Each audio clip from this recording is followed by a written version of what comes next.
this beat in my head right now. I want to dive into this world. Let it out for the crowd, let it out, yeah, be proud. Right now, this is a real good atmosphere. Right now, superficialities are here. No excuse, no rules, no one to judge. Just give a fuck. The time has come to lose control. Don't be so shy, just let it flow. We are the masters of our own world, of our own world. We pray for fire in the sky. We show that desire is our light. We stick together, together, together. We're alright.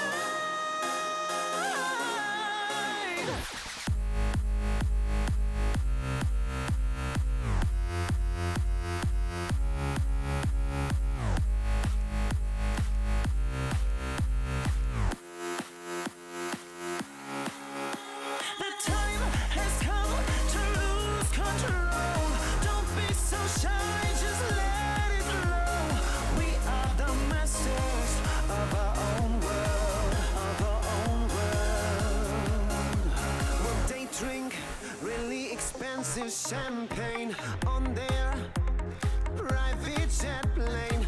All we need is a cheap bottle of wine and a cigarette to have a good time. A freedom, a victim, and no restriction. There's no other place to die than here with us tonight. The time has come to lose control. Don't be so shy, just let it flow. We are the masters of our own world. We pray for fire in the sky. We show that this night is our night. We stick together, together, together. We're alright.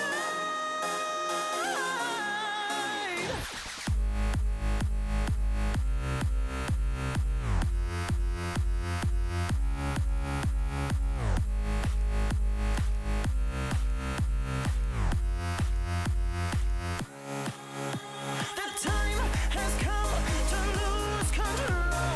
Don't be so shy, just let it flow.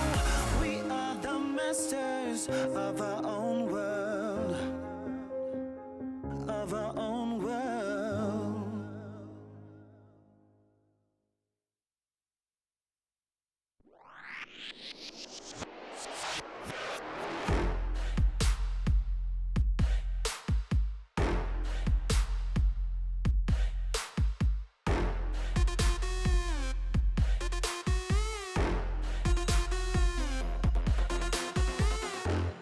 赤信号だとしてももう止まらない。理解不能のスピード100倍速い。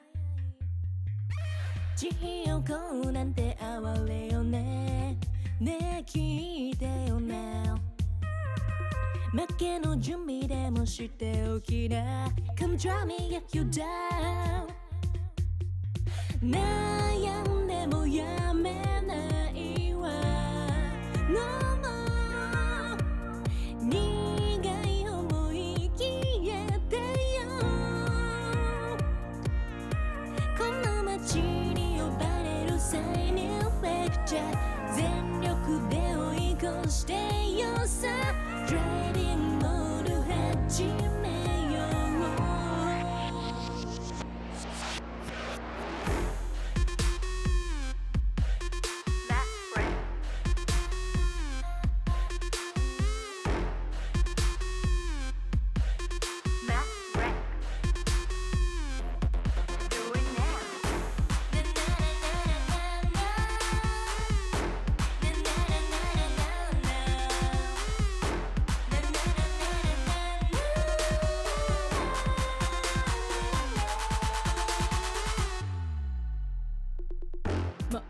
全な近道なんてのの完全にアウトだからあんたの後悔楽しみだわすげた気づいてよマジでベイビー一番でノックアウトするわ You better be listening 地横なんて哀れよねねえ聞いてよな負けの準備でもしておきな Come try me yet when you were down 悩んでもやめないわ No more 苦い思い消えてよこの街に呼ばれる生命フェッチャー全力で追い越してよさ Dreamingの始めよう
Country song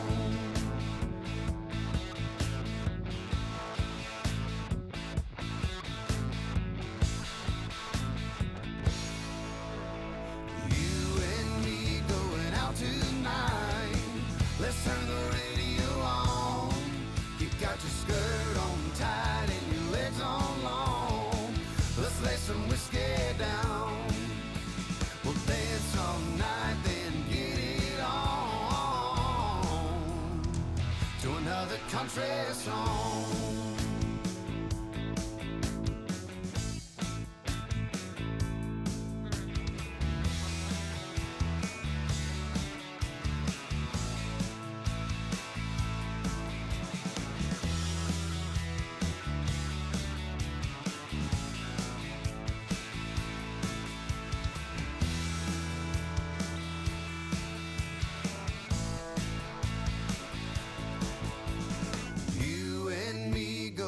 Tonight, let's turn the radio on. You got your skirt on tight and your legs on long. Let's lay some whiskey down. We'll dance all night, then get it on to another country song. You and me going out tonight. Let's turn the radio on. Got your skirt on tight and your legs on long. Let's lay some whiskey down. We'll dance all night, then get it on to another country song.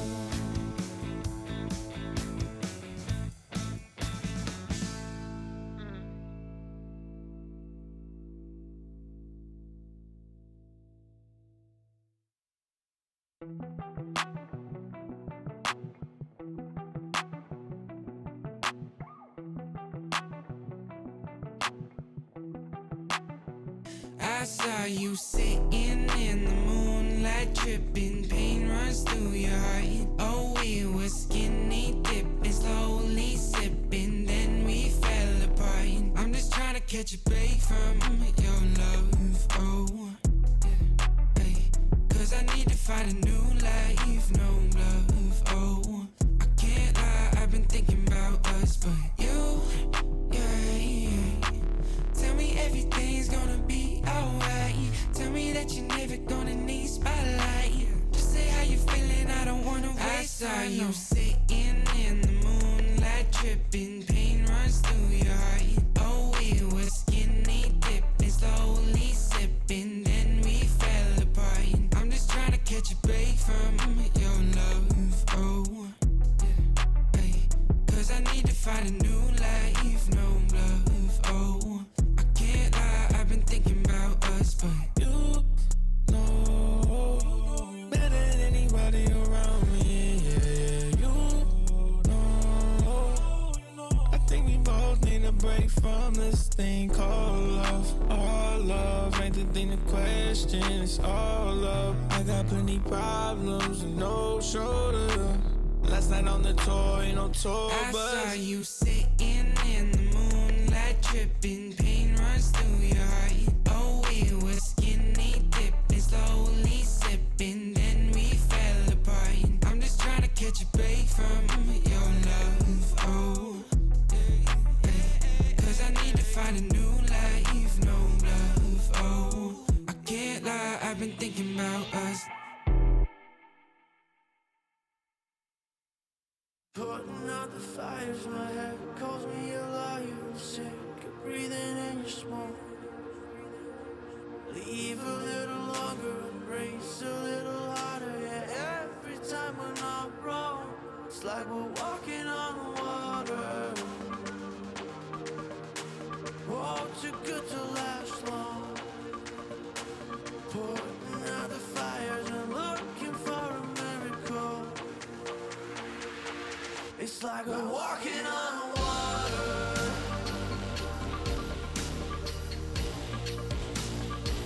It's like we're walking on water.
DJ, turn the music up, put the lights down low. All the worries we had, we just let them go. Wasn't looking for love, I was happy alone. When you put your arms around me, how was I to know?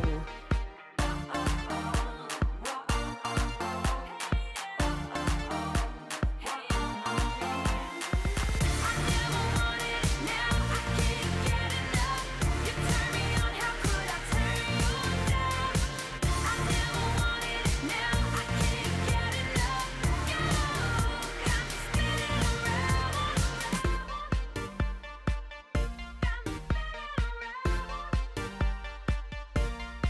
You got me feeling things I never felt before. We get lost in the music on the dance floor. If I leave you now, I'll leave you wanting more. If I leave you now, I'll leave you wanting more.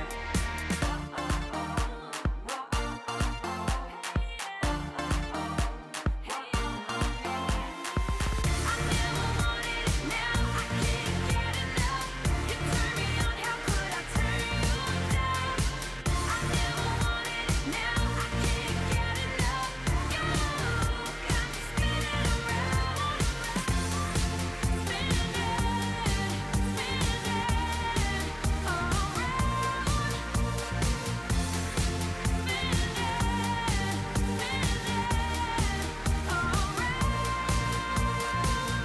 spinning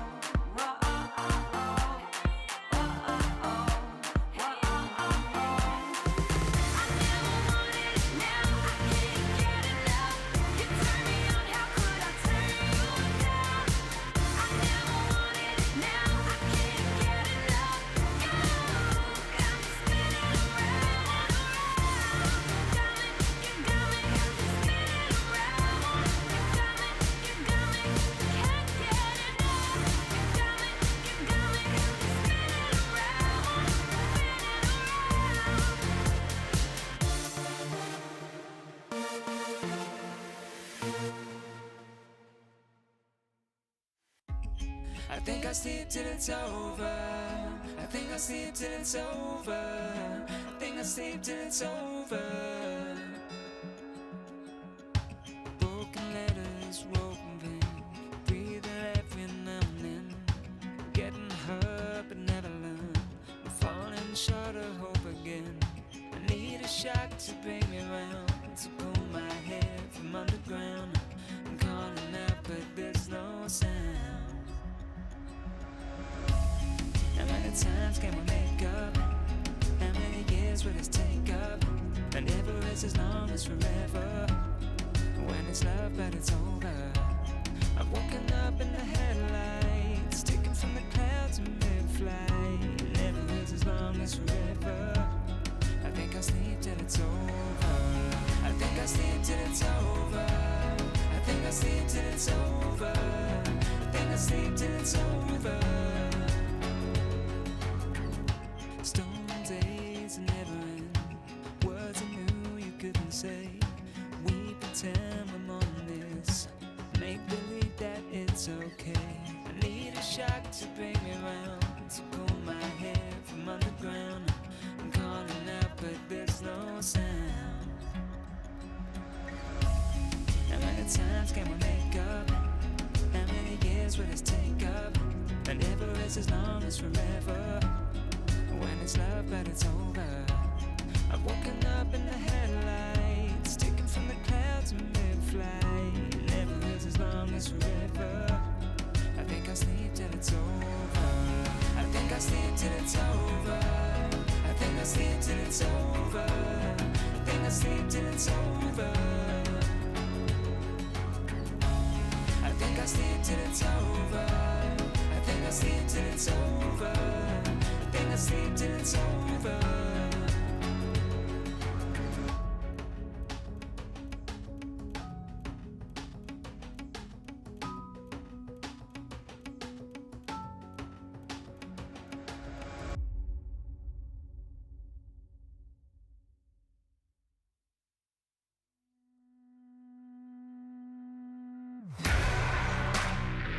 Oh, won't you break me out? Oh, won't you break me out? Oh, won't you break me out? Break me out, break me out. On the lock, on the key, and I'm doing time. Someone just save me, turn on the light. I don't know what is wrong, but it just feels right. Won't you break me out? Won't you break me out? Like a bad dream, but I can't sleep. Seems that I just can't get past me. Oh, oh, oh, oh, oh, oh. Won't you break me out? You're the chain, you're the lock. Won't you hold me down?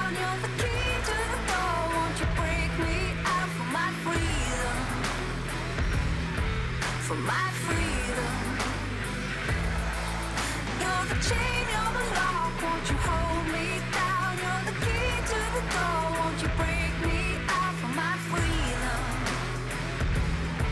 For my freedom, won't you break me out?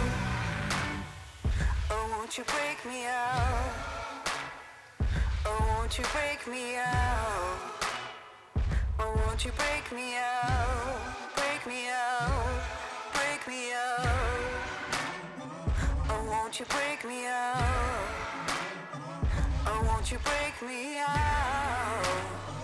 Oh, won't you break me out? Break me out, break me out. You're the chain, you're the lock, won't you hold me down? You're the key to the door, won't you break me out for my freedom? For my freedom. You're the chain, you're the lock, won't you hold me down? You're the key to the door, won't you break me out for my freedom? For my freedom. Oh, won't you break me out?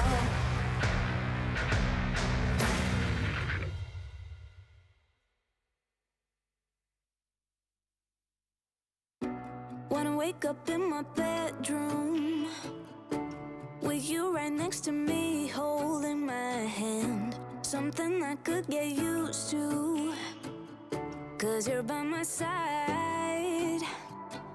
When city lights blur the evening, hollow skies grab my feelings, and shooting stars have no meaning. I know, I wanna be where you are forever and ever.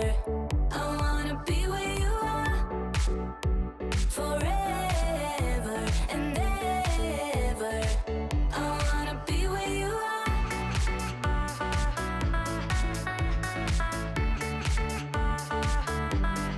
Be where you are.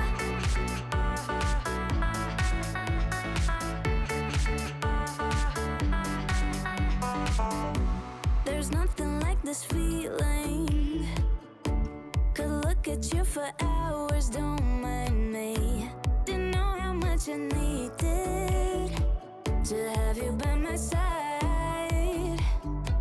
When city lights blur the evening, hollow skies grab my feelings, and shooting stars have no meaning. I know, I wanna be where you are forever and ever. I wanna be where you are forever and ever. I wanna be where you are.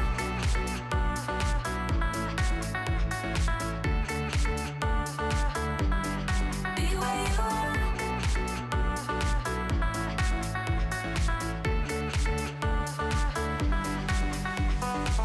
When city lights blur the evening, hollow skies grab my feelings, and shooting stars have no meaning. I know, I wanna be where you are forever and ever.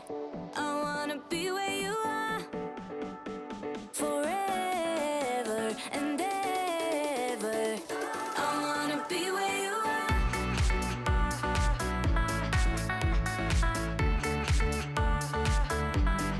Be where you are.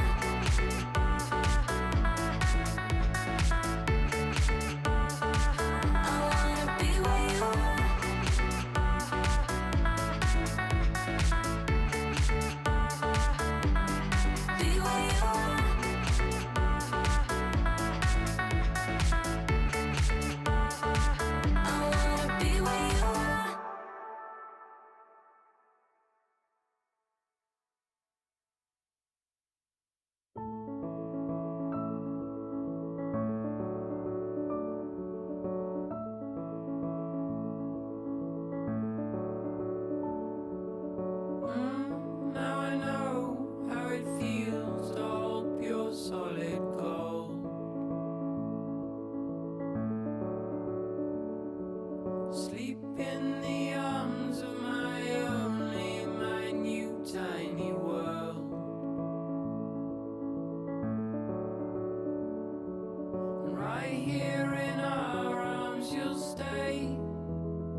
outside your door. You'll find love where you don't know.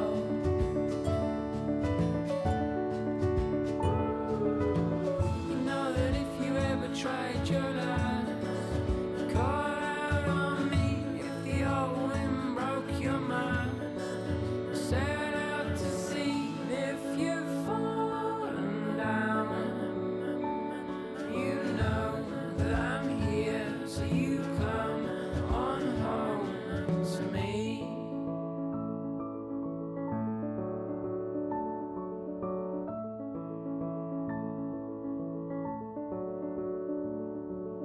Oh, my son, stay curious, my boy.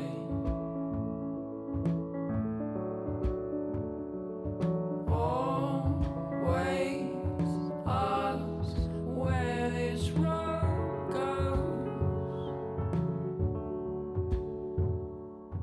Oh, my son, stay curious, my boy.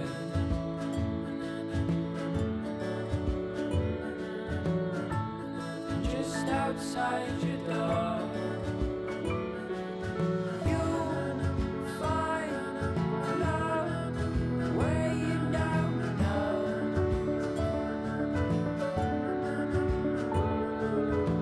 You know that if you ever tried your last, call out on me if the old wind broke your mind.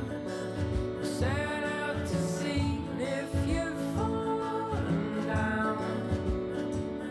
You know that I'm here, so you come on home to me. The day you pick up all your bags, lay down your toys.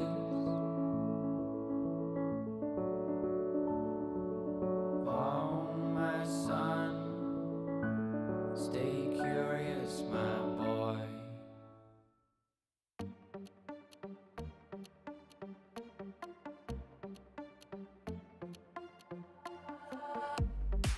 身も蓋もないわねマジでメール既読無視でもうてめトラブルならすぐ相談してよだなんて細い指先が僕を指す Please come this way ピンヒールで突き刺す血の味が欲しいまで純粋だと思ったバカねゴー赤いリップで踊るネオンライトがきらめく騙されたなんてめめしいやつねゴー通報するならすれば罪深いの私よこの世のクズどもよかも民がひれ伏す農場の世界へようこそ落とし穴に落ちたあなた Please come this way ピールで突き刺す血の味が欲しい前に純粋だと思ったバカねゴー赤いリップで踊るネオンライトがきらめく騙されたなんてめめしいやつねゴー通報するならすれば罪深いの私よこの世のクズどもよか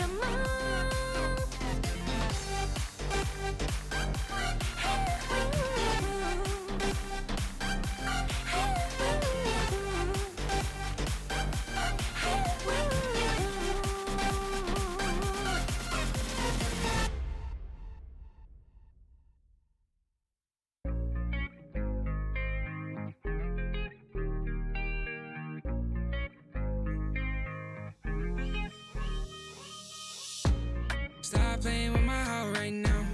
Girl, I need you in my life right now. Though I'm all tied up, need your love right now. Stop playing with my heart right now. Girl, I need you in my life right now. Though I'm all tied up, need your love right now. No, I'm balling out, yeah, but my heart plays loud, yeah.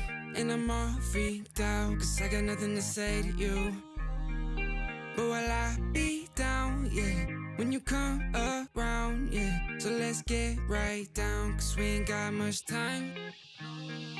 And every time you hold me, I think about the times that I was lonely. Keep reminiscing about how you the only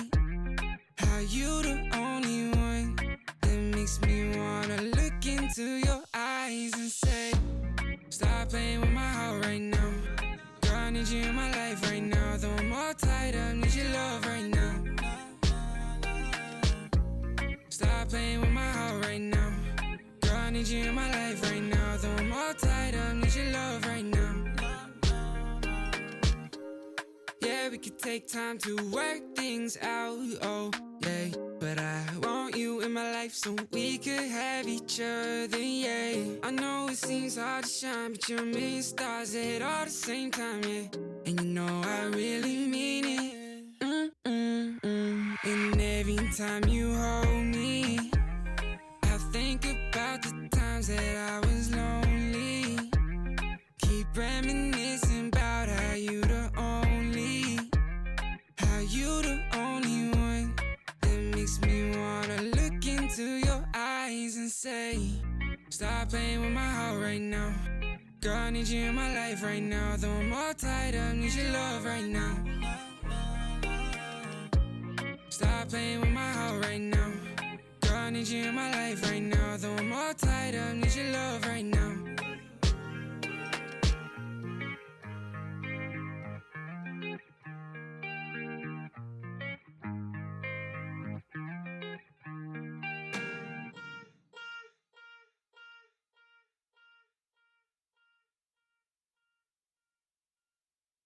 Different energies I bring, only sickness I fling. Bad like Gustavo Fring, can't try not a ting. Flyboy, I got the wings, and they can't keep up with me, dog. That's why all that I bring is wins. And they wanna hold me back, never doubt I'm a king. When they grab Mike and a chap on the ting, I don't wanna hear no talk from jokers. Say you got waves, I'll split that like Moses. The way that I catch it is flawless, it's awkward, cause they can't do it when they talk up. I don't wanna hear that ever. Stay on the ground like Cellar, they know man shell off. Feel man trying to get ahead of me. They should've known they ain't really got the energy. I got the energy. Run laps and laps round them, they ain't even got no energy. So that means no power, they don't wanna be my enemy. That might end up in a penalty. I got a different energy, no matter what I encounter. No, I got the energy. Run laps and laps round them, they ain't even got no energy. So that means no power, they don't wanna be my enemy. That might end up in a penalty. I got a different energy, no matter what I encounter. No, I got the energies.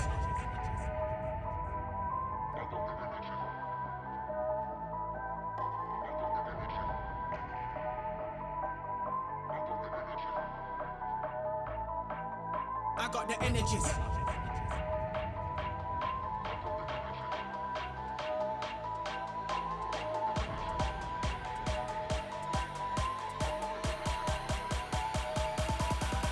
I got the energy. Run laps and laps round them, they ain't even got no energy. So that means no power, they don't wanna be my enemy. That might end up in a penalty. I got a different energy, no matter what I encounter. No, I got the energy. Run laps and laps round them, they ain't even got no energy. So that means no power, they don't wanna be my enemy. That might end up in a penalty. I got a different energy, no matter what I encounter. No, I got the energy. They ain't even got no energy. They don't wanna be my enemy. I got a different energy. I got a different energy.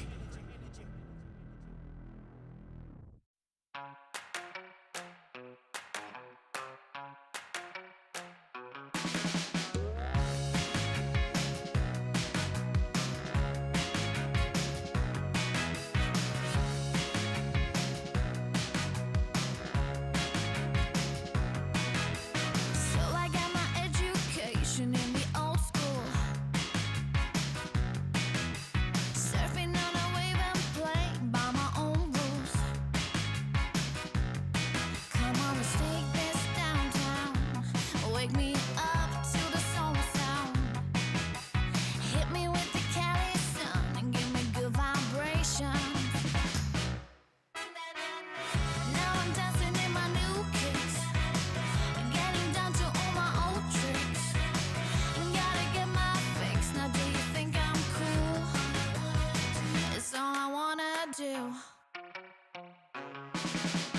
You don't wanna kill my vibe with the wrong beat. If you wanna feel alive, you gotta move your feet. Come on, let's take this downtown. Wake me up to the soul sound. Hit me with a little Supremes and give in to temptation. Do you feel what I feel? 'Cause I'm feeling alive. I'll be real deal. 'Cause I'm feeling alive. Do you feel what I feel? 'Cause I'm feeling alive. I'll be real deal. 'Cause I'm feeling alive. Now I'm dancing in my new kicks. Getting down to all my old tricks. Gotta get my fix. Now do you think I'm cool? It's all I wanna do.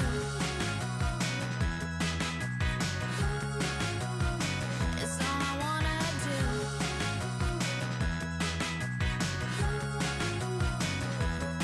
Come on, let's take this downtown.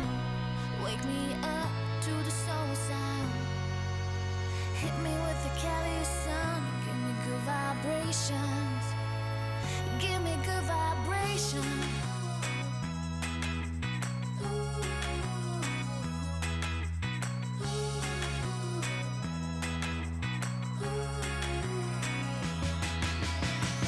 Now I'm dancing in my new kicks. Getting down to all my old tricks. Gotta get my fix. Now do you think I'm cool? It's all I wanna do.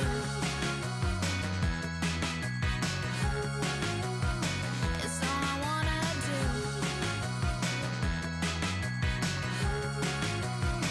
It's all I wanna do.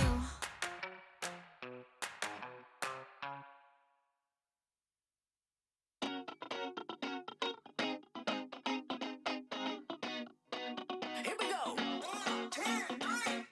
I don't really care about like all them fancy things. Never had a lust for cars or sparkly diamond rings. I don't really care about them platinum studded boys that run around the whole damn town just showing off the toys. Like do-si-do, I'm ready to go. Been a damn long week, it's time for the show. Call my girls like, ooh, don't you know? I'm with my girls, yeah, my girls. We've been working all day. It's time to dance the night away. I'm with my girls, yeah, my girls. We got records to play, so come let's dance the night away. Come on, come on. Like do-si-do, we ready to go. Sneaker fresh for the halftime show. That's right, girls, we dropping it low.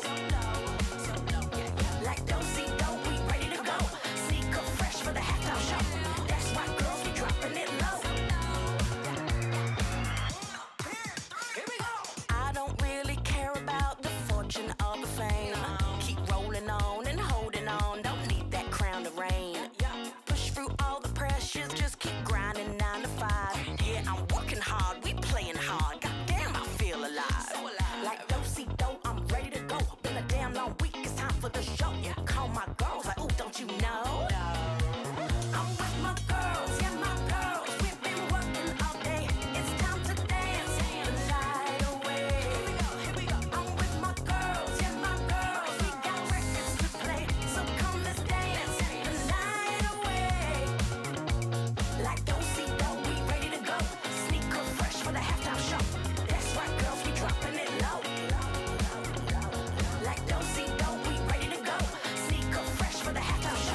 change so fast. Looking straight ahead, I don't think of the past. You've changed everything. It's like bright lights and a starry sky. We're gonna feel that way most every night. Sunlight on a summer day. We're gonna laugh and dance all the rain away. Sing a new melody. It's full of love. It's beautiful and free. 'Cause you belong, you belong, you belong to me. Birds fly, fill the trees like it's always spring. White clouds high above, I know just what I mean. Your smile, this love are an endless road. And I'll walk, I'll run, anywhere it goes. You've changed everything. It's like bright lights and a starry sky. We're gonna feel that way most every night. Sunlight on a summer day. We're gonna laugh and dance all the rain away. Sing a new melody. It's full of love. It's beautiful and free. 'Cause you belong, you belong, you belong to me.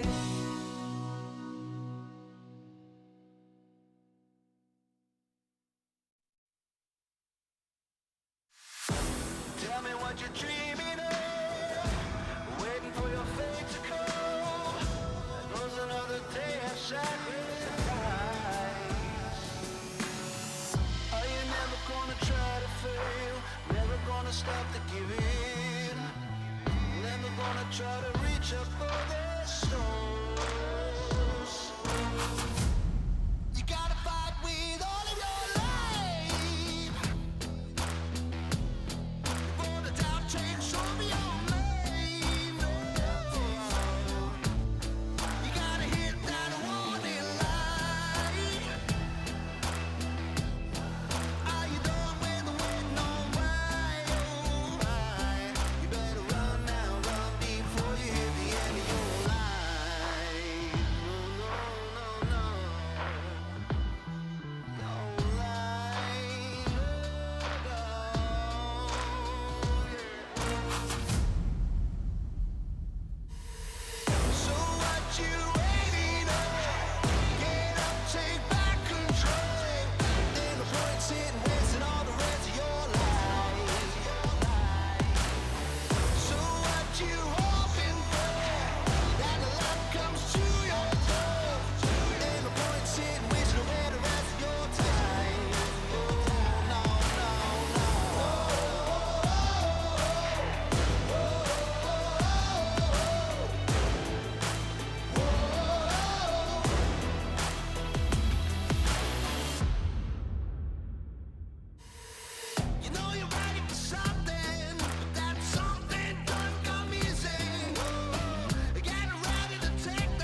give in.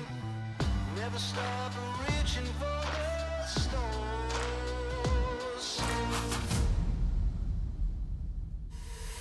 So what you waiting on? Get up, take back control. Ain't no point in wasting all the rest of your life. So what you hoping for? That the luck comes to your door. Ain't no point in wasting away the rest of your time. Oh no, no, no.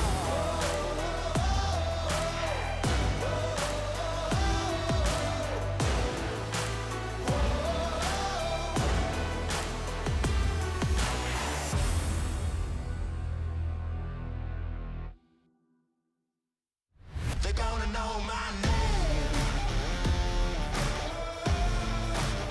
Well, there's a will, there's a way. They're gonna know my name. I'm gonna stake my claim. They're gonna know my, they're gonna know my, they're gonna know my name. Head down, I'm almost fading. I walk on with tired feet. No time for hesitation.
nothing left.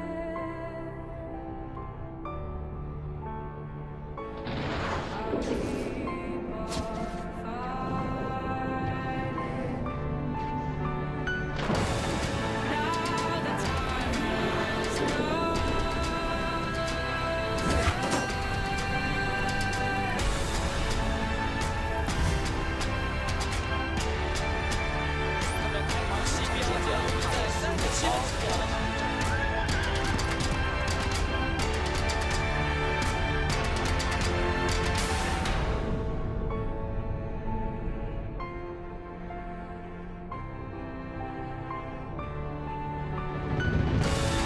Now the time has come. Now the time has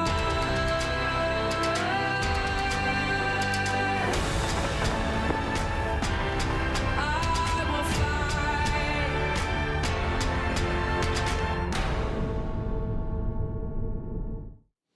Welcome one and welcome all back to the LPL Spring Split 2023. This is day number 6 of week 3. I'm Mazel, joined by Kitty for the first time, and I am beyond excited to be with you with the banger of lineups that we have tonight in front of us. How you feeling?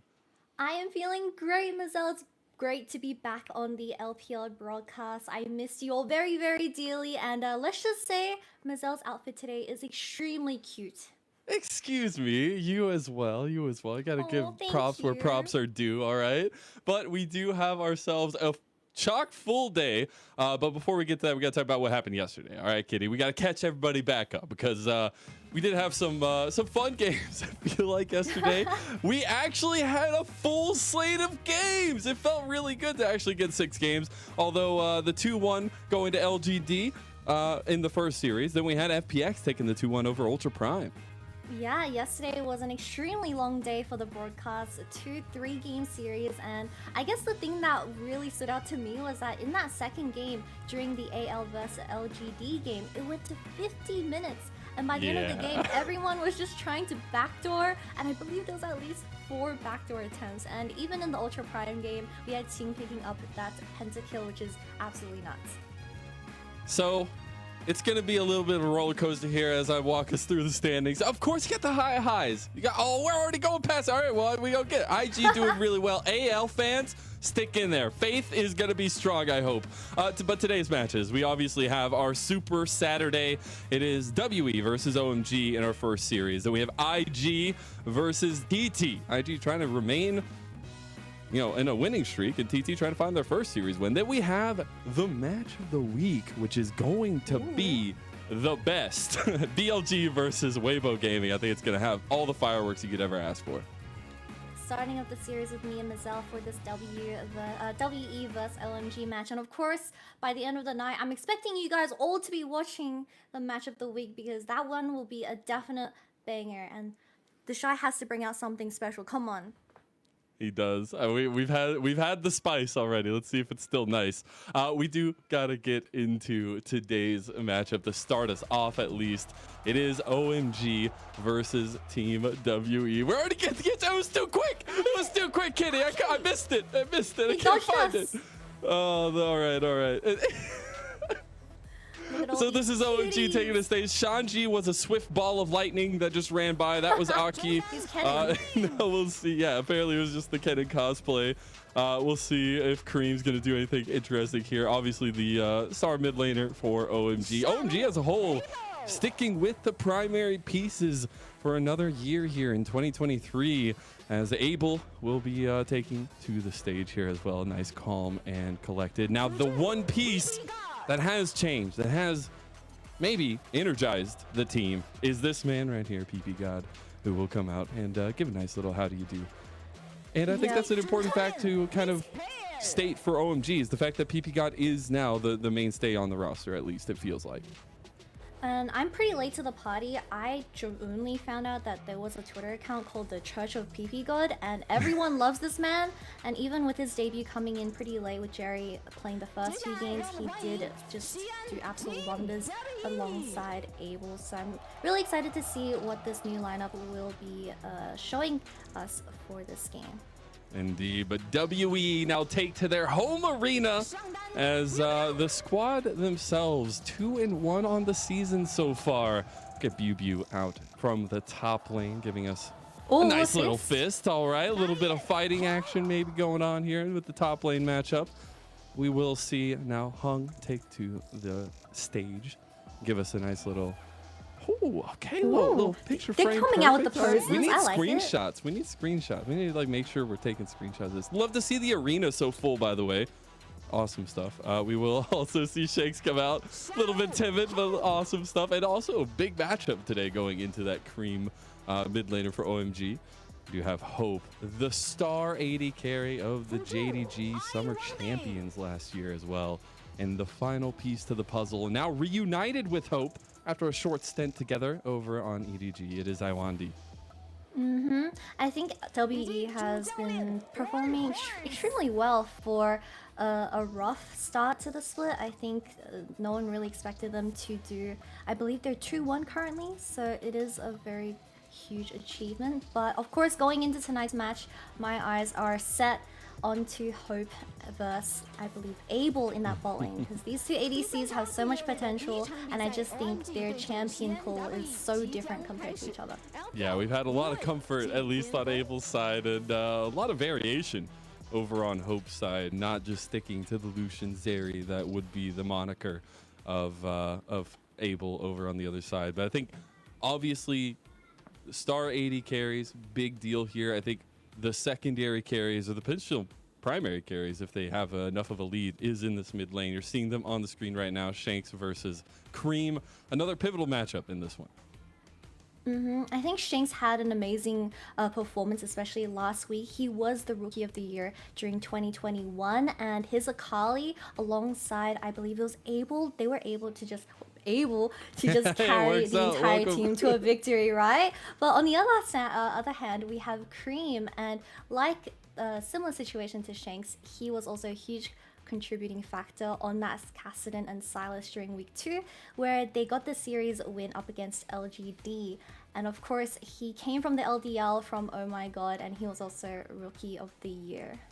I think it's really interesting how much prio Akali and Silas are going to have in this matchup. I mean, maybe it falls down a little bit. We've seen a little bit of change up for either of these guys, but obviously going to be a big kicker if either of them gets one of those. But I want to go back to where we were talking about the bot side. There's obviously a lot of applause given to Hope with the JDG campaign in summer and LPL, but maybe not so much at Worlds. Now coming into a new home, reunited with Iwandi, going against Able and his newly acquired support in PP God. I think there's a lot of possibility for, first of all, fighting within the lane, but as well as maybe some play from supports roaming out and joining up with the team. Yeah, I remember Iwandi's debut in 2023. He did pick that Nautilus, and Nautilus is the champion that no one really touches anymore because melee supports have kind of died in the meta. It's just all ADCs. But Hope also brought up the Kalista, which was also very unique because we never see that champion, especially when paired with Iwandi. They're just such an aggressive bot lane duo. And into Able, I know he's also very aggressive on especially the Lucian. But I'm excited to see what these two have in store for us. Well, we're about to find out, Kitty. Are you strapped in? You ready to go? Got my seatbelt on, yep. All right, me too. Safety first, everyone. We are getting into the draft here. OMG versus WE. OMG on the blue side, ban away the Maokai, the Varus, and the Syndra. Namesake for Shanks as well there. We got the Akali ban that had to come out. Obviously can't give that to either one of these guys. The Samira and the Cassidon there that I know you were mentioning before we were talking about is blind pickable potentially now. And as well the Zeri picked first for OMG. I love the Cassidon ban. It's something that we've been seeing in LCK where a lot of teams just blind 3 Cassidon in the first banning phase due to all the meta champions that are available in that mid lane pool. But that's been taking it off the board. Samira being banned out. I believe Able has that Samira in his back pocket. The Lucian Nami is just going to go over to WE as a response in his 1 and 2. But a lot of junglers available for both teams, and Biosig is locked in here. A little bit of setup potential for Hung and the rest of Team WE. I think the reliance on the Zeri and the Lucian, I was hoping for some spice, all right? I'm not going to lie, Kitty, but we're not going to get it. They know what's working for them. They will also grab the Rise and the Yumi. So there's a lot of power potential in the later parts of the game for OMG right now.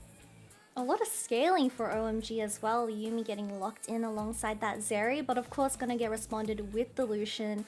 Now bot lanes and the mid lane have come out, so W is just gonna look to ban out those jungle pool like the Sejuani and something else that could pair well with the Rise. Top lane is a bit of a question mark right now. Shanji has always been that wild card for the team. He has picked out very random champions like the Lilia and Shyvana back in 2022, and I'm a bit worried for BLG. Bring it back. I wish. Don't bring it back. Don't, please, come on. All right, fine. We go for rationality here, I guess. The Azir also banned here in the second phase as pairing up with that Sejuani ban. I know we were mentioning before when we were getting prepped for this, obviously Azir coming up in priority, but banned here to make sure that's not available to go into the Rise for Cream. Yeah, Azir is a really good ban here. Cream does not want to be playing against this champion because Azir just provides so much scaling and range compared to this Rise, where he will get out pushed during the laning phase. And from what I've seen of Oh My God, they love playing towards their bot lane, or at least PP God will rotate with Aki around the map. So this is a really good ban coming out of Oh My God. I'm assuming they're just going to keep banning out bad matchups for the Rise, but double jungle bans coming out of WE. Top lane. A bit of a question mark. So many champions available. Cassante is still on the line. It's gotta be, right? That's gotta be in the eyes of one of these teams. There's no way he's just making it all the way through. We do have, as well as that Azir ban, the Talia ban joining the OMG ban table. So interesting choices to take away from that matchup. There's the Cassante locked in for Team WE. Cassante, of course, getting naturally locked in for a blind, but Oh My God replies with a Poppy. I love this Poppy pick because it just provides so much, I believe, denial into WE's team comp. We have the Vi, we have the Lucian. Cassante also has that jumping ability where this Poppy is just going to have so much presence in these teams. Is that an Udyr top lane that I see? That is! Let's go!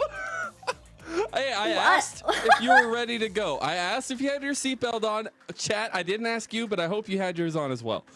We do get the Udyr here locked in for OMG. We get the Cassiopeia for WE. Honestly, really good answer here in the long term for Team WE. All right, look. I'm gonna let Shanji cook in that top lane. We have not seen an Udyr top ever in the LPL. I don't think I've seen an Udyr top, or just Udyr in general for patch 13.1. So this is going to be super exciting. I do know that Udyr will receive some buffs in the later patch, but I don't know how the top lane is going to play out. It is our first time seeing this matchup. But of course, looking at both teams, we have the Lucian Nami versus Zeri Yumi once again. But WE playing towards Hope with that Lucian, very aggressive. And I do want the jungler to be echoing that in the game. Yeah, and I do want to talk about that a little bit more because we talked a little bit when we saw WE lock in the Vi, the setup potential for Hung and the rest of the team. I think it's an important factor to have here for Team WE as a whole. But this early game, depending where these resources go, feels very reliant on that early pathing for the junglers. Yeah, we do have the Vi. I believe it's also into the Poppy. It really depends on where the jungles both start. We have seen a lot of red start for especially Vi, where she is able to just get some sneaky invades around level 3 and start contesting those camps early on in the game, especially when you do have that Lucian Nami available in that early game with the high priority in bot lane. Some of this criminal activity may be allowed, but looking at the overall team comp for WE, we have a relatively good scaling with Cassante and Cassiopeia coming in, but will it be enough for the Rise?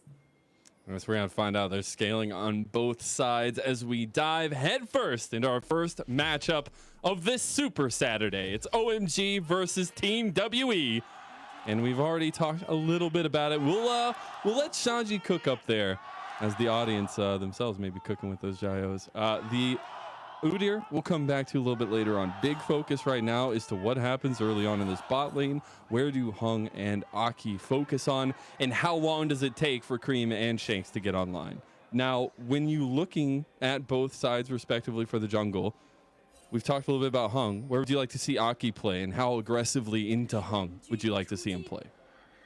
I mean, Poppy is a good answer into the Vi. You are able to just stop her from being as aggressive as she would have liked in other matchups. But this Udyr pick is such a question mark for me because he does provide that early, I believe, damage. But would you really play towards this Udyr before helping out the Zeri and the Yuumi when you know W is going to play towards that bot side? Well, I guess we're about to have our answer here. As Phoenix forms start here. What is happening? For Shanji starting off this level 1 fight. They just wanted the chicky nuggies. They started this match hungry. They didn't get to have their early meal. Aki's just going to continually aggress this. And so is Shanji, who definitely winning that early trade there, but going back over to help Aki. This is so awkward here. And now you have the movement over for Shanks as well. Bubu in a little bit of trouble here. He's popping Ghost. He is scared for his life right now. And here comes Aki on the other side, but he doesn't need him. Shanji has taken on the wings of the Phoenix and gets first blood. Lord Shanji pops the Ghost and just runs Bubu down in this top lane 1v1. I believe the Poppy was just zoning out Vi the entire time, but this Udyr just has so much damage in that early game with his Phoenix form. What is Aki trying to do here with this Raptor camp? I love it. I love it. Creep's coming up too. He had the push. No way. Oh, Hung has to flash early. Creep goes for the prison. Flash. The level 2. One more auto. He canceled it. No. Aki in trouble now. The Fangs sink deep. And WE are back on the board as well. So many summoner spells being burnt in 2 minutes of this game. It's complete chaos, Mazel. I did not expect Crazy this, is our game, Kitty. Crazy is our game. Lord Shanji proves us wrong with this Udyr, already picks up the first blood. He did have that Doran's ring available, which does give him that extra bit of trading ability when it came to that 1v1. And of course, we just see a bit of aggressive play coming out of Poke in this ball lane. I believe the barrier already popped in this 2v2, so Abel's getting a bit scared. It's definitely a little bit rough. You see the want to go a little bit aggressive there, but the burn of the summoner spell, definitely something to... for WE at least to pry at. Now Shanji has seemingly taken proxy control of this top side of the map, but I do want to talk about how WE work around this 1 kill Cassiopeia and continue to try to potentially put resources bouncing between this mid and bot lane. I need to highlight that Hung he just hit level 2 at 3 minutes and 30 seconds into this game. He's received 1 Skeletal Crab, skipped both buffs, and he is having the worst time of his life. Top lane is getting proxied right now. This game is so crazy to begin with, but Poppy is just starting to control the game. It is looking like that, at least having gone into mid lane as well for Aki, showing his face. He's actually playing really aggressive now because he does have the proxy farming Shanji up there now. He has wrapped around, has the Hex Flash. We spotted out there at the end, but actually just looking for another Scuttle Crab at least. And actually, Hung going towards the top side map will be able to regain some of the land that it feels like he lost earlier on. We do have Iwandi coming in to hover Hung to protect him at his own red buff. This has been an absolute chaos for Hung, and only just picking up his first buff at 4 minutes and 30 seconds.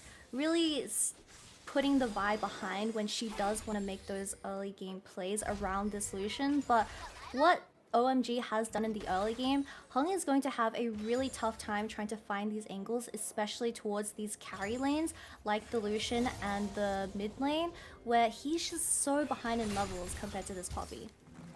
Okay, that's the most difficult thing, is you definitely need setup. We said that's what you're looking for when you pick up this Vi for Hung and for WE. It's going to be a lot more difficult to come by. It feels like now that Aki is really confident and comfortable pushing forward aggressively. And so is Hope feeling the rest of the team. The bubble barely dodged out of. Nicely done from Abel with the quick feet. We'll be able to get away from that one. Hopefully be able to defend this tower as well. This Udyr versus Cassante lane, it just seems don't like worry about Shanti it, is Kitty. He's taking just over doing the his lane. thing, all right? He's cooking. He's got his pot. He's cooking. My kitchen's on fire. I think Shanti's doing something to the kitchen. I think BBs might be on fire at this point. What's happening here? But it was very interesting to see that early response. BB kind of testing the waters against Shanji, and now Shanji, again, just having this complete control around top lane makes OMG's job a lot easier to kind of respond to what WE want to play this matchup as with this Cassiopeia, with this aggressive bot lane for Hope and Iwandi as well. you can't even do too much as Hung, right? Because your entire top side was invaded. Udyr is constantly proxying the top lane where you have no priority for BB to come bail you out. And the Vi is just gonna try and focus towards his bot side, but she's so behind. Might need to look for some dive angles because Hope has been playing extremely aggressive with pretty good trades. Here comes Aki. We'll see Hope going for it. Doesn't get the damage. The Oh, shot so from the close. tower, almost enough. The Ultra Shock laser gets blocked by Iwandi. Hung is here in the side just to defend against Aki, who might be here as well. Hope's got the health ticket now, will not. It's just over. Health difference definitely there. Aki showing his face there. We'll back off Hope at least. Now Shanji at the top side. But you know, the observers really want to see the proxy farm going, and I like it. All right. I like it too, and something that isn't being shown is that this Udyr has already received 2 plates so far from his proxying, and He's going with the the Roa? Vi, he's going the Roa. This is absolutely insane. Hey, I mean, the late game, I heard rumblings of like the mid lane Udyr with the Roa, but I guess, you know, it works in the solo lane. So Shanji definitely pulling this one out and working out so far for him. Got the Swifties just now complete. It's gonna be a fast wild man. I don't know what you call him anymore. But I will man? say the tempo in terms of aggression for Aki has slowed a little bit, and I think that plays into WE's scaling nature as well as OMG's, right? I think both teams realize that they do have a late game to look forward to.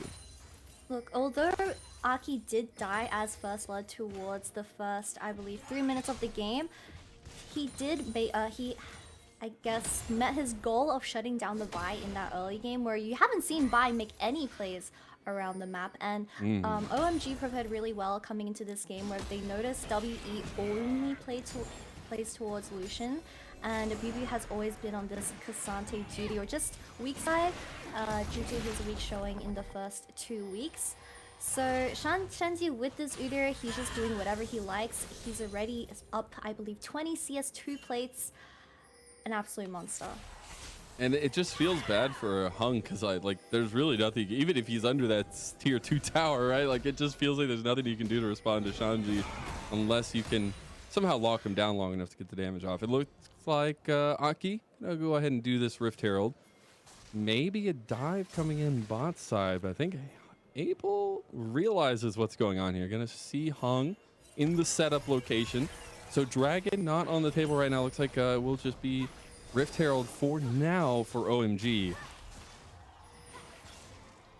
Abel's done a good job trying to survive this lane, especially when there's so much pressure Cream's coming waiting. out of WE's jungle. They smell the Oh, I think he vibe. waited. I think he's been duped a little bit. Hung maybe looking for. Okay, it looks like they're actually backing off this one. It will be pinged onto the Dragon though, so at least W will get another objective or a objective for themselves. Abel had to drop 2 waves when I believe he was getting threatened with that dive. Poppy picked up the Herald though as a response, which is really worth. Because I do want to see this Herald being dropped towards the Udyr just to get him more ahead into the game. I just want to see what this Udyr pick really offers when it comes to the team comp of OMG, because you already have 2 solo AP carries, right? Udyr is going the Roa, and he's gonna spike extra early when he does hit that 10 stack spike. So I just can't imagine how this game will play out, especially with Udyr being this ahead already. Yeah, it definitely is a hard task for BB here, but he is the Cassante. Cassante does Cassante things later on. We'll see if he can get to that point, as well as, again, back to that scaling aspect for WE as a whole. Still want to see maybe some resources delve to Shanks a little bit more. This Cassiopeia will be very crucial in taking down Shanji, it feels like. And I also want to see that Roa start to come online, see what they kind of clash heads. We'll get the battle of the Roas here. Battle of the Roas, indeed. I'm We're pretty gonna sure have Cream is 3. probably going to go at 2, right? Like, Yeah. Definitely gonna have at least 3 Roas. Is he gonna go Seraphs though? That's the question. I'm not too that is sure. the question. what Oh, Ooh. questions are on to Abel. Here, he does get the lightning crash, getting very low, and he goes down. Traded back, though. The kill going to PP God. Gotta love that ignite. So 2-2 on the board. We get a play in top side as Shanji, still proxying, has decided to do as you suggested, get that Rift Herald charging into top side of the map. Does get the just not quite those 2 plates. Very, very close. So he has the Good cancel, nicely good used by cancel. BLG, the cancel, but now I'd be a little bit careful as Shanji pretty strong here. Does get the plate gold there as well. And Shanji should just run away from this one. Now my question is, you're putting so much resource into this Udyr top lane, but can he really outrun the Lucian and Cassiopeia when they create space between the ghosting Udyr? We get a replay of what happened bot lane. So Vi finally decided to gank at this time into the game, lands an ultimate on the Zeri, and she's pretty much dead. Even with the flash available, it was just looking very doomed. But that ignite just got Vi at the very end. That was so much health. Yeah, it was the prowling projectile that hit.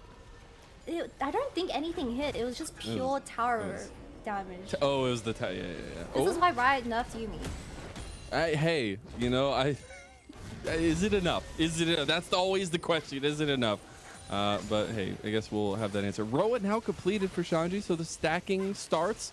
Shanks versus Shanji at this point because Cream is a little bit behind on his.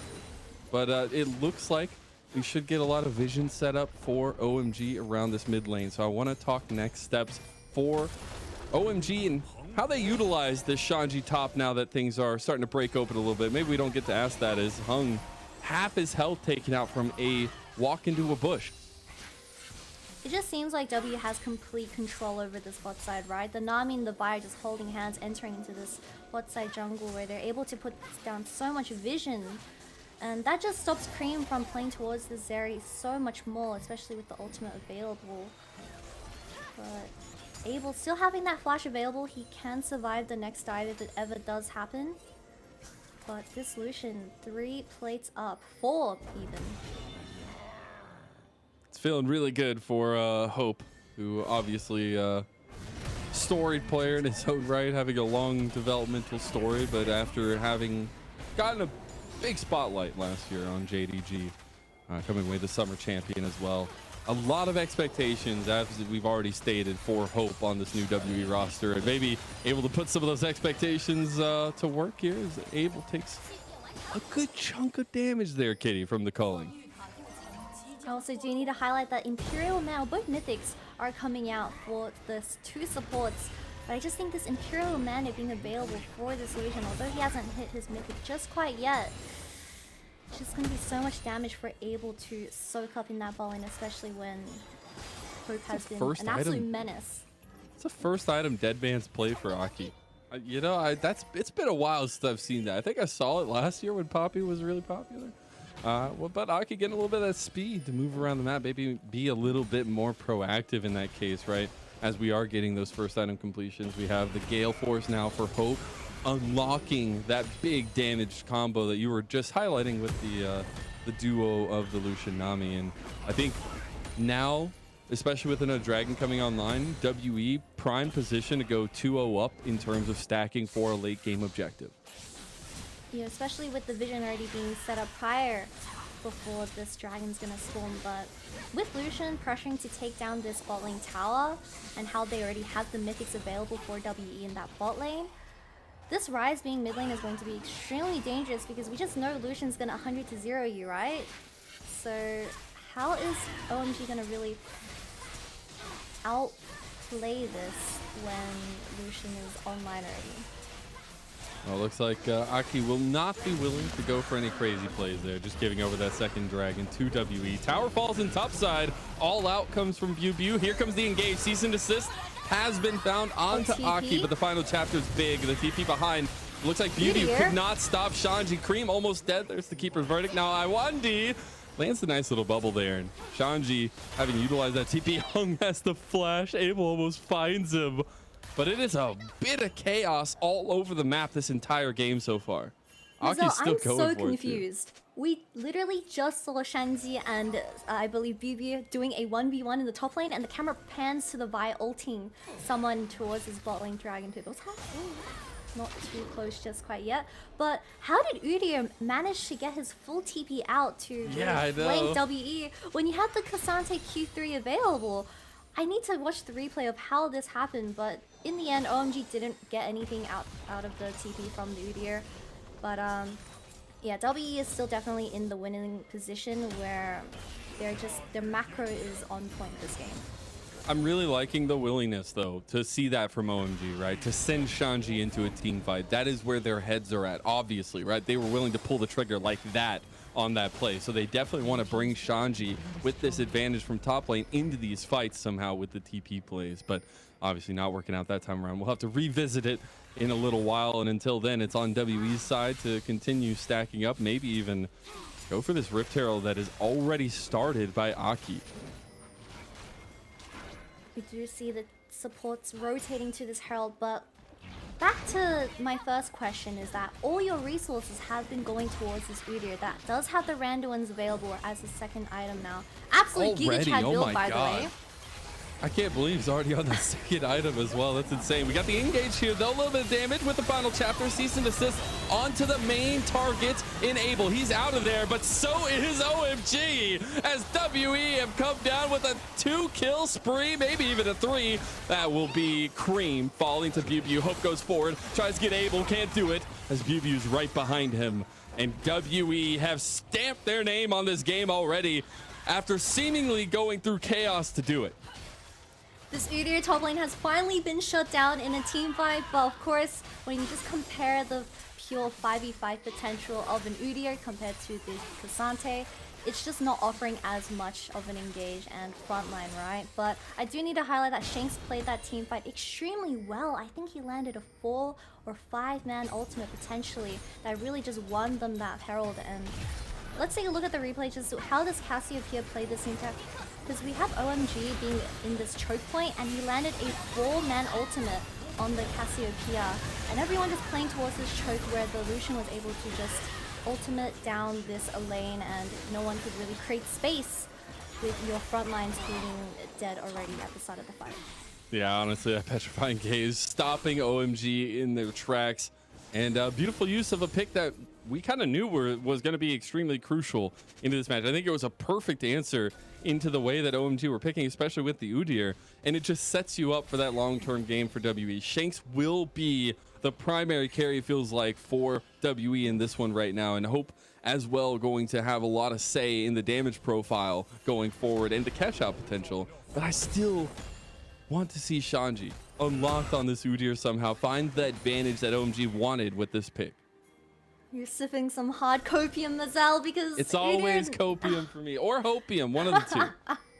Now that the Udyr has been shut down once in this team fight, I already see how these fights are going to play out. I think this Udyr is only going to provide side lane threat where BB can't really handle him, as he has too much wave clear and just too much damage from the Roa. But if we ever go back to a 5v5 scenario once again... Cream with the little stop motion there, gets a lockdown for the cease and desist, and here comes Shanks. The Realm Warp out. Oh, he gets out of there, baby. Oh, Abel almost down as well. Final chapter had been used. He jumped over the wall. Here comes the 1v1 between the junglers. Very close on 2 different occasions, back-to-back for OMG. Everyone's just living on 1 slither of health on OMG, like the Rise living on absolute 1, because she wasn't able to land her ultimate. Unfortunate. Hey, Harold's been popped Aki, away. say bye-bye to Shelly. It's not gonna really matter too much because you already have your bot lane being poked out prior and getting caught in the jungle. No one's really protecting this mid. Cream! Wait, who did that? It was Shanji! No! It was Shanji! Sag. All right, well, we get to see a little bit of that picture-in-picture what happened to Abel. Shanji no longer has DP because he wanted to save mid lane as the turret was falling. And now Dragon number 3 to WE. And they are stacking on through here, Kitty. And I think that's something that will be difficult for OMG to come back. Even if they have the scaling, the resources delved out right now for WE are getting up there. I mean, even with the horrible start that Hung had to this game, right, with Poppy and Udyr being an absolute menace at the start of the game for this red buff, WE managed to salvage the entire game because Hope is just able to bring the entire team back into the game, and I just think the team comp is a much better, it's just overall better when it comes to a 5v5 sense. We'll see Cream trying to catch somebody out in transition here. They're really trying to get Hope, but they can't find it. It feels like a little bit of want left on the table for OMG as they really just trying to get an upper hand here without really anything to focus on. I mean, you have Baron on the table, but that's not going to be a forethought right now. Cream going back to deal with the side lane as well. I think OMG struggling to find what's next for them, but time is going to come when WE can focus down some of these objectives with this comp, especially the Baron as Shanks gets stronger. Most definitely. You can see that OMG is getting really desperate to look for some picks, but when you have the Udyr available with the Rise, it's just the overall team comp, there's not much engage other than the Poppy. But even for the Poppy, you need to find those perfect angles, which can't happen here. Just a little bit of a joke. Playing with my feelings, actually, I'm very sad. But now that he doesn't have the flash available, it's just going to make things 10 times harder to get someone caught out on WE. You could see that Hung was there just inside, in case, on the side. Ready to go just if things kind of went a little bit south for Hope and Iwandi. Trying to now play the aggressive part as Aki's going to walk up into the trio, but nothing going to happen of it. They both back off, realizing that Shanji, a menace from the top lane, was ready to go as well. But it's interesting to see OMG kind of try to fight back against this aggression from WE as a whole, but 3 minutes still dragging. What do you want to see OMG accomplish until that time? I really want to see at least a pick before the dragon fight, because you do have the Hex Flash available on the Poppy. Although not too much engaged, we do have the Realm Warp coming from Rise, where you can play towards the side lane, especially when Shanji is so strong compared to the Cassante, where he is able to win that 1v1.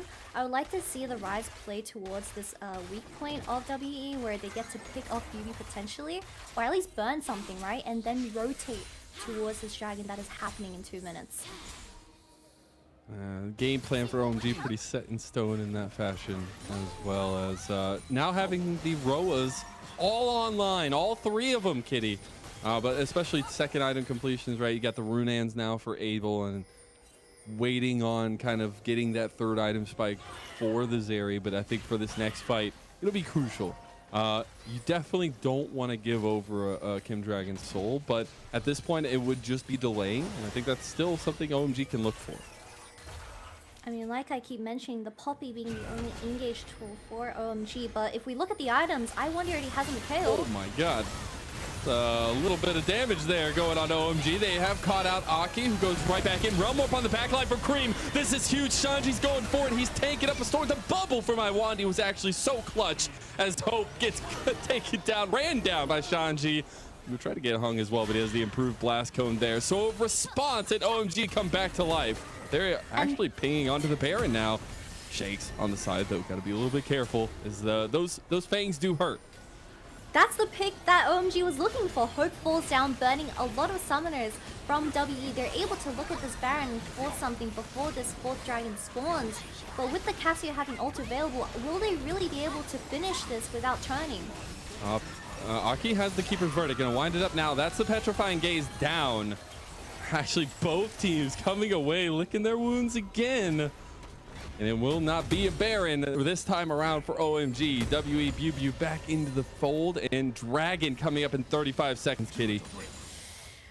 I think that was OMG's angle to win. I think the Baron, that was realistically the only time they could ever get a Baron. Now with Dragon spawning in 30 seconds, where you already used all your resources to make that pick happen onto Hope, but you weren't able to get anything out of it.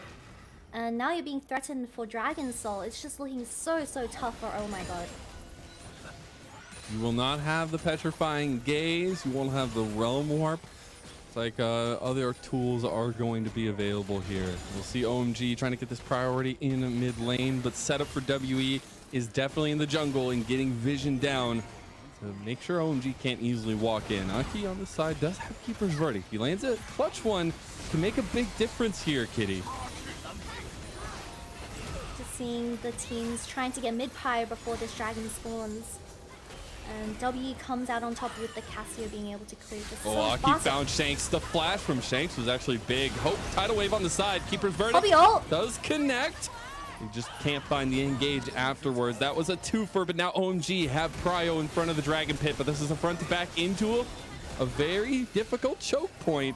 for WE to fight through. Looks like they're separating a little bit, try to get priority in mid lane, but it looks like Shanji wants to go for the engage. Hope is still there, be able to put them damage. All out comes out from Bew. It's back and forth, cease and desist on Shanji. They can't get him, he's too tanky. He's too big. The Ultra Shock laser comes through, but they can't get the damage to follow. And Cream on the side delays WE's back. OMG now feeling confident to move forward, maybe even put Shanji in the driver's seat here with PP got on him.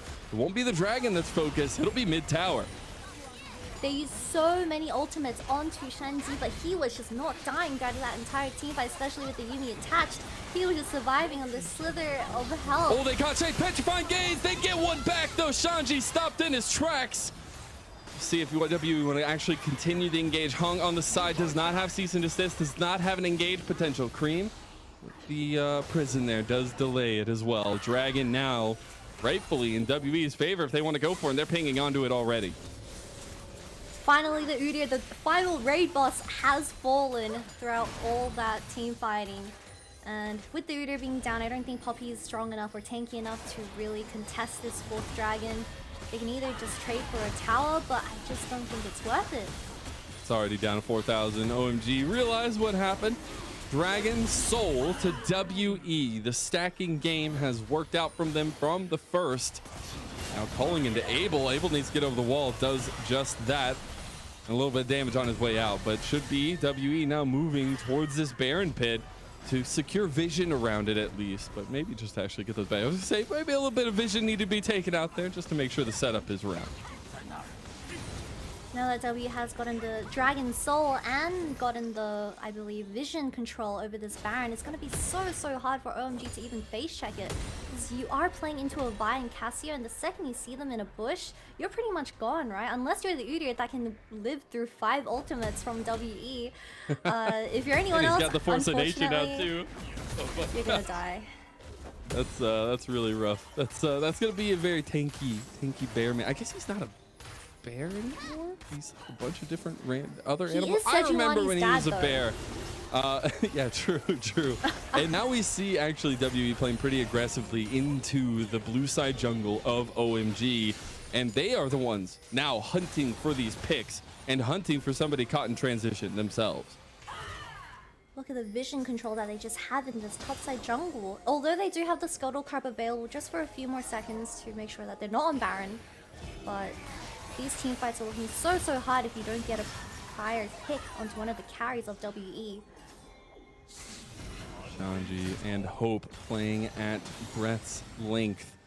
Aki's on the side, ready to get a counter engage. Hope takes a decent chunk after that. And now, with that miasma, Shank's really setting up the damage profile there, and it means that with these differences in health bars, maybe just the advantage that WE want to have. Cream a little bit lower than you'd want. They are stacking as 5 here, Kitty. Just trying to wait for somebody to get caught out there. Aki gets the culling used on him. Shanji taking a decent amount of that, but it is really just WE fishing. Yeah, Shanks even has the Rylai's available for his 3rd item. So champions like the Zeri, like the Udyr, they just can't run forward or run at the enemy team without getting slowed, and that's their whole point, right? You have the Ghost available, but this Cassio is just so strong ever since that Herald fight. All right, they're just baiting out. They were trying to start it, and actually Hope playing pretty aggressive in the lane to try to bait it out as well. W is just doing a lot of Baron dancing with this vision toggle, because but they take it so fast with these two. I mean, Shanks does so much damage to it. They'll find it out though here. Azaki. Oh, Realm Warp coming in just for that vision. Hung wanted to get the catch up, and now WE are all inning on this Baron. You got to be careful though. Bew's caught. Maybe a little bit too much. Has to and Shanji's going to the pin here. Here comes Aki. Out goes the Vi, and the Baron taken by Aki. OMG with the final chapter over the wall. Abel survives. What? The Genius 80 carry for OMG, and the steal from Aki make it a different day for Oh My God.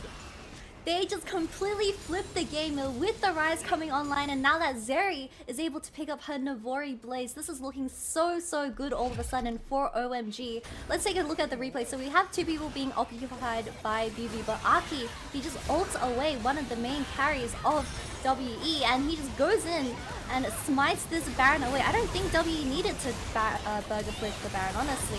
Vi was just so far away because of the Poppy ult, and just the entire team fight just became a winning situation. The fact that Abel survives, like what? He was mid blast code with like 50 health going over the Baron pit. Oh my god. WE could have realistically just turned the fight. You have the Cassio, you have the Vi, so many ultimates available to engage, right? But they just decided to finish the Baron and Poppy ulting away the Vi. Well, you don't have a smite anymore, and Poppy just comes in for the seal. And now we have to look at what comes next, because we do have third item completions pretty much across the board. We're waiting on 2 rods to make a hat for Cream, but besides that, the carries are starting to come online. You had a third item of Navori's played for Abel instead of that IE, and we did have, you know, the Lord Doms plus the rapid fire cannon there for Hope. Mid lane though, Shanji's just still on his high horse. Or High Boar, High Phoenix, I don't know, one of the two. Is Udyr top really gonna win? It's looking like it, Kitty. It's looking like it. We do have the push at bot side. Another tower falls in favor of OMG, and the setup continues. So the amount of siege that you have available with this Baron, BB is not even at base. Udyr is becoming a menace once again with those Baron minions threatening the mid lane tower while we have a 1-4 situation going on. W really needs to force a 5v5 while Udyr isn't around. Doing so much. Hung goes in. He has gotten onto the back line. The Petrobag Gaze does not connect on what you want, but they're clumped up with the final chapter going on top of him. Pew Pew's in trouble now as well. It's AoE, but he left out by himself. They Round warp. Cream! He's trying to go ham, but he might have got 2 ham. The double bubble, but the damage is enough, and Hope is in trouble as Unkill goes back over to WE, but it might just be enough lasting damage for OMG to take the game. I believe it's a 5 or 10k gold flip from just the Baron flip, and they're able to just win every team from then on. The Cassio they're just going on Shanks. Hung in some trouble now. Shanji is just unkillable. Keeper verdict back in. He's still tanking it up, taking a lot of damage from Shanks, but that means that Abel has free time to fire. They still have 3 cannons, and Shanks was taking them to the face. Baron now down. Bubble connects Shanji in the miasma. Might be in some trouble from the tower shot. The steadfast presence was so clutch right there from Aki. I don't know if they can do this defense here. It's looking like an inevitable OMG win. They do lose primary carry Shanji as the front line, and Bew being back, Hope being back means the defense is alive for WE. Elder Dragon is going to be available for the side of Oh My God, and they took down 1 inhibitor, but they don't have their top lane available for 30 seconds. So if WE wants to force something, they have to play towards this time frame because it's a 4v5. They're trying to get here and set up. They had a little bit of vision. The Scuttle Crab also taken. Bloodthirst, their 4th item completed for Abel. Survivability has taken priority here as we've gone to 34 minutes. It is the name of the game right now. Who is going to scale harder? And we're starting to see those come online, Kitty. They didn't take that angle. They did not go for the Elder Dragon because their base is just feeling so vulnerable at the moment. But with Oh My God having complete map control and vision control around this dragon, they can realistically just get this without WE interfering, but they have to. Shanji has TP to the fight. See WE try to group up yet again. A back coming through from Hope must mean he has his 4th item ready to go. We'll be backing, getting that completed. No fight over the dragon just yet. Key targets for WE are to pretty much make Shanks and Hope survive, hit a big petrifying gaze, I would say, right, Kitty? We don't have the flash available on the Cassiopeia. It's looking very tough. I mean, even for the Vi, right? She is so behind in this state of the game. Oh, they're gonna go for the back door. They're going for it. They're going for the game win. They don't have any minions. They're TPing back to everybody's backing. They're trying to get caught out here, stopping the backs, but it's not enough. They're onto the Nexus, and OMG, the plan is alive and well, and they take out the Nexus for game number 1. What a dupe!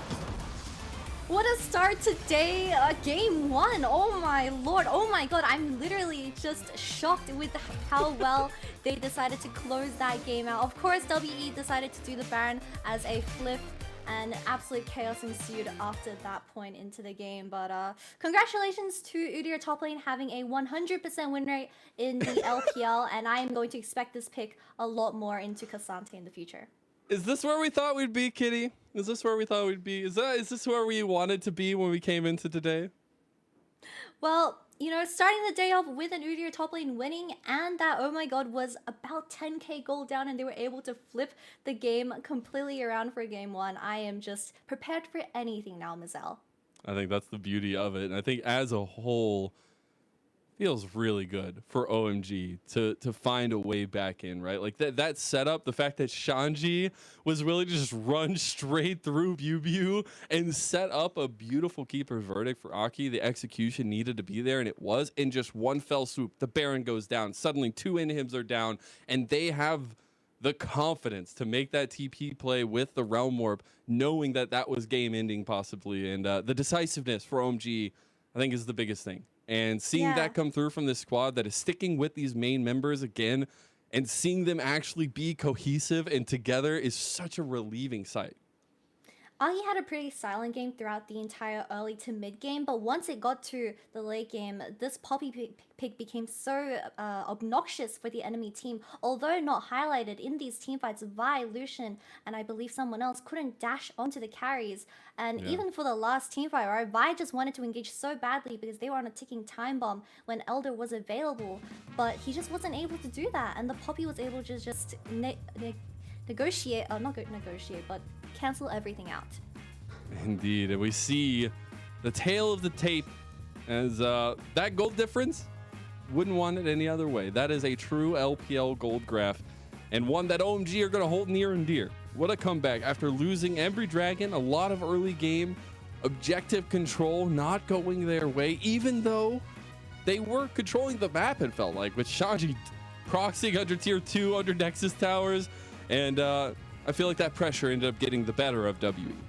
Yeah, I mean, this Udyr pick was just an absolute menace in that top lane. BB was just constantly being proxied, and I believe tower plates were also falling in the early game. Abel, however, he was able to live throughout the early game where there was so much pressure from the mid jungle of WE, which we have to give prop to, and then he ended up popping off in those teamfights once he had the Navori online alongside the Yuumi with him. Yeah, I was interested in the Navori. I wonder if we continue to see that kind of be well, I guess more so the Zeri be a big priority here, because we said going into it, right? The Zeri, the Lucian has been really the picks for Abel. If they're put out, what does Abel do? So we'll see in game number 2, as we are going to step away for a little break, and we'll be right back.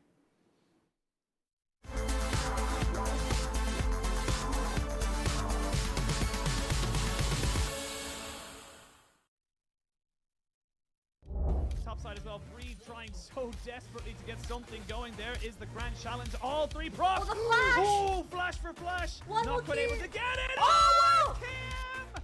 You should know me. For Sivir and for Jace, so you're going to see a little bit of movement there. Actually, as well as that, Ruler has his. Yagao taking a first chunk there. They're going to look to try and go for it. Oh, the bait and switch. Elk does get out of it, though, in time. They're going to try and take down Kanavi as he's taking a fair chunk. Good kiting so far. They need to kill minion waves though. 10 seconds left, and they have to try and make sure this turret does not fall. Here we go, Bin. Oh! He gets scattered, and he's weak at the knees because he just can't kill him. He still got missing. He still got missing at the trade of 1-for-1. This is desperation, but Yagao is dead. Ruler with the triple. Ruler looking for the quadra, and Ruler is looking to stamp his authority on this league. Give him the quadra kill for Ruler, and On says welcome as the pentakill goes to Ruler. And now they're moving forward. Those saplings are doing so much. Bin goes in. He's feeling a little bit impatient. They're going to try and get the needlework, but Ruler gets untouched down top of it. There they go. JDG back at the top of it. Ruler gets caught out. Ruler is dead. The president is down. And now the rest of the fight can really ensue. Knight does get a kill on the backside of this one here. It's all on Zeri. It's all on Elk. These health bars are so low, but this cat is doing everything to keep them alive. One more dead. It's all on Elk. He gets another one. Elk is popping off. And Elk is keeping BLG alive!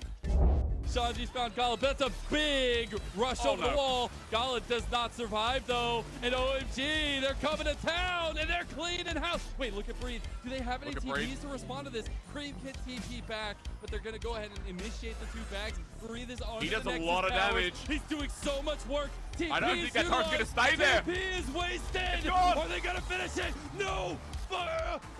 No, Breathe. He's not going to be able to be stopped. And They're that's not just gonna get back game to 2. the cell. That's the series. RNG. This is King Tian. Get a nice little engagement on the Shy. And he's going for the all-in here. He's gone all out. A lot of damage on the Shy. It's a 1v1. The execution. Is it there for the Shy? He misses the spear. And the Shy. Is he going to go to the solo bolo? He's got to get out of there. He gets the execution. And the Shy is Giga Shy unlocked. Gonna get this party started. Oh yeah.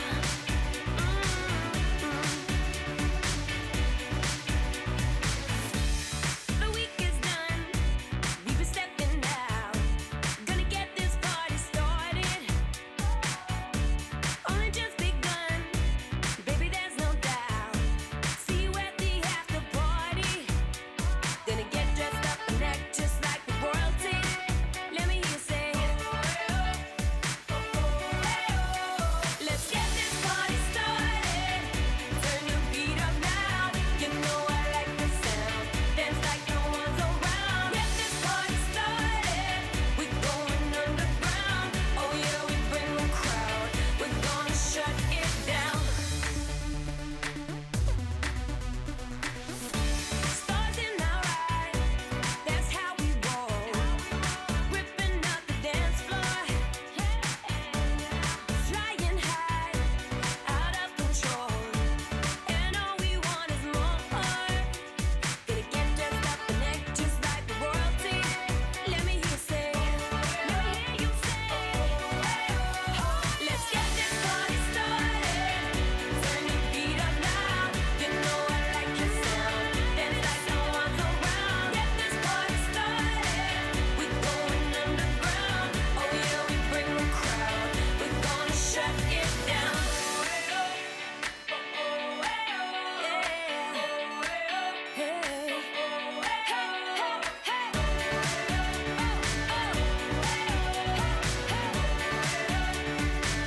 You know I like this sound.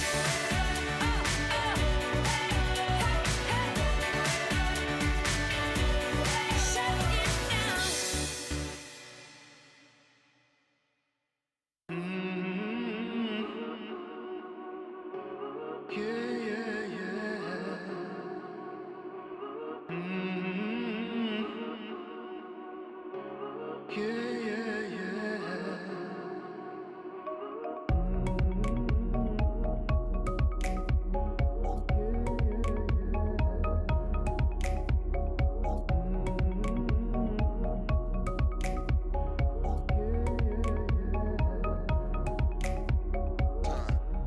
I would fight for the motherland. Be all I could, I would make a stand. I'd walk through the fire till the body falls. Don't fall, I would protect you. All that I've got to do now. Yeah, I could save you. All that I've got to do now. I could be your hero, fighting for your love soul. I could be your hero, fighting for your love soul. Yeah.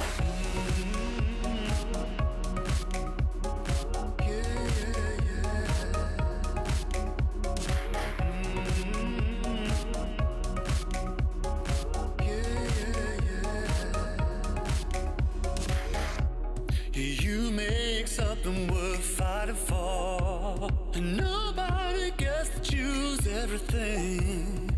All that I've got, it couldn't be enough. Without your love, and I would protect you, I would do anything now. Yeah, I could say you all that I've got to do now. Hero. I could be your hero, fighting for your love soul. I could be your hero, fighting for your love soul.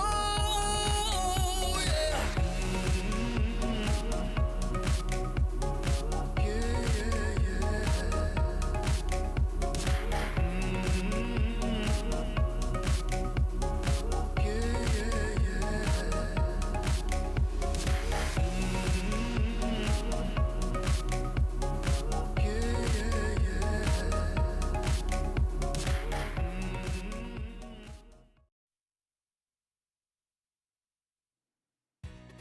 Welcome back, everyone, to the LPL Spring Split 2023. We are in the Super Saturday of week number 3. I'm Mazel, joined by Kitty, and we are now getting into our second game of OMG versus WE, where OMG had a tried and true strategy. Proxy farming for Shanji, winning the game with a TP, or I guess a Realm Warp teleport, and Aki's strong but guiding hand the entire time, as Aki himself comes away with the MVP, but OMG come away with the win. He doesn't just have the guiding hand, he has the thief hand. He stole the Baron from WE and completely flipped the game around. But this poppy pick, it served its purpose, right? It was supposed to negate the Vi and Illusion from popping off in these team fights and making them play less aggressive. But even throughout the early game, we saw the Udyr and Poppy being an absolute nuisance to Hung, where he wasn't able to find those angles earlier on in the game to gank those very aggressive lanes. So really well played from Aki. He did have a silent mid game, however, it was just a bit of a tough situation with how the game went. But he ults the Vi away, sneaks his way in, and just smites the Baron. It was such a game-changing play. WE at this point had a lead before that, and then you get the absolute siege machine that was OMG on the bottom side of the map, pushing into the Nexus towers, getting the inhib in mid as well, and all set up for the game-winning play a little bit later on. And of course, we need to highlight that before the Elder Dragon was being threatened, the entire team of Oh My God just decide to just screw it, and they go for the backdoor, and without the thumbs down. They don't even have any minions. They just decided to full send it, and the only person that was able to stop them was BB, but BB can only occupy the Zeri that entire team fight. So really well played and a good decision making from Oh My God. And now going into game 2, WE maybe trying to recollect themselves just a little bit and maybe try to find some stable ground to get themselves into a third game of this series, because OMG just feel like they're starting to fire on all cylinders. I think that's, for us, a big focus for this one is OMG have kept the majority roster, right, yet again for another year, bringing in PP God as the only big change. And now 2 series in a row, it feels like that cohesion that we once saw with OMG is coming alive again. Yeah, and my concern for the second game, right, is that we saw how much BB struggled with this Udyr pick. That was an absolute surprise for everyone. And even in the team fights, Udyr was able to offer a lot of, I guess, pressure soaking with the ultimates going onto him. So I guess if you don't have an answer or a game plan around this Udyr top lane, then can you really blind the Cassante in this game too? I guess that's a question that WE are going to have to answer themselves. And I do wonder if we see adaptation in terms of changing play style for WE. Again, it felt like everything was going fine. Yes, they weren't being super proactive. Yes, Aki was being a nuisance to Hung for a majority of the early part of the game. But all in all, it felt like the strategy was okay besides that topside matchup. And now going into this game for WE, where do you really see some changes, even though we aren't getting a change-up of sides here? Well, now we definitely know that Cassante is being let open by OMG because they just have that Udyr up their sleeve. But Maokai being taken off and Varus also. That means that Zeri and Lucian is going to be available unless one of them gets banned on this third one. I don't think it's going to be. It's going to get let through and so you're going to get banned again. It seems like that... Moves up though. Oh, yeah. OMG doesn't have that answer towards Azir because he just has so much push when it comes to those the laning phase. Kitten is going to be available. I'm assuming OMG is just gonna take it, but yeah, Ryze is available once again.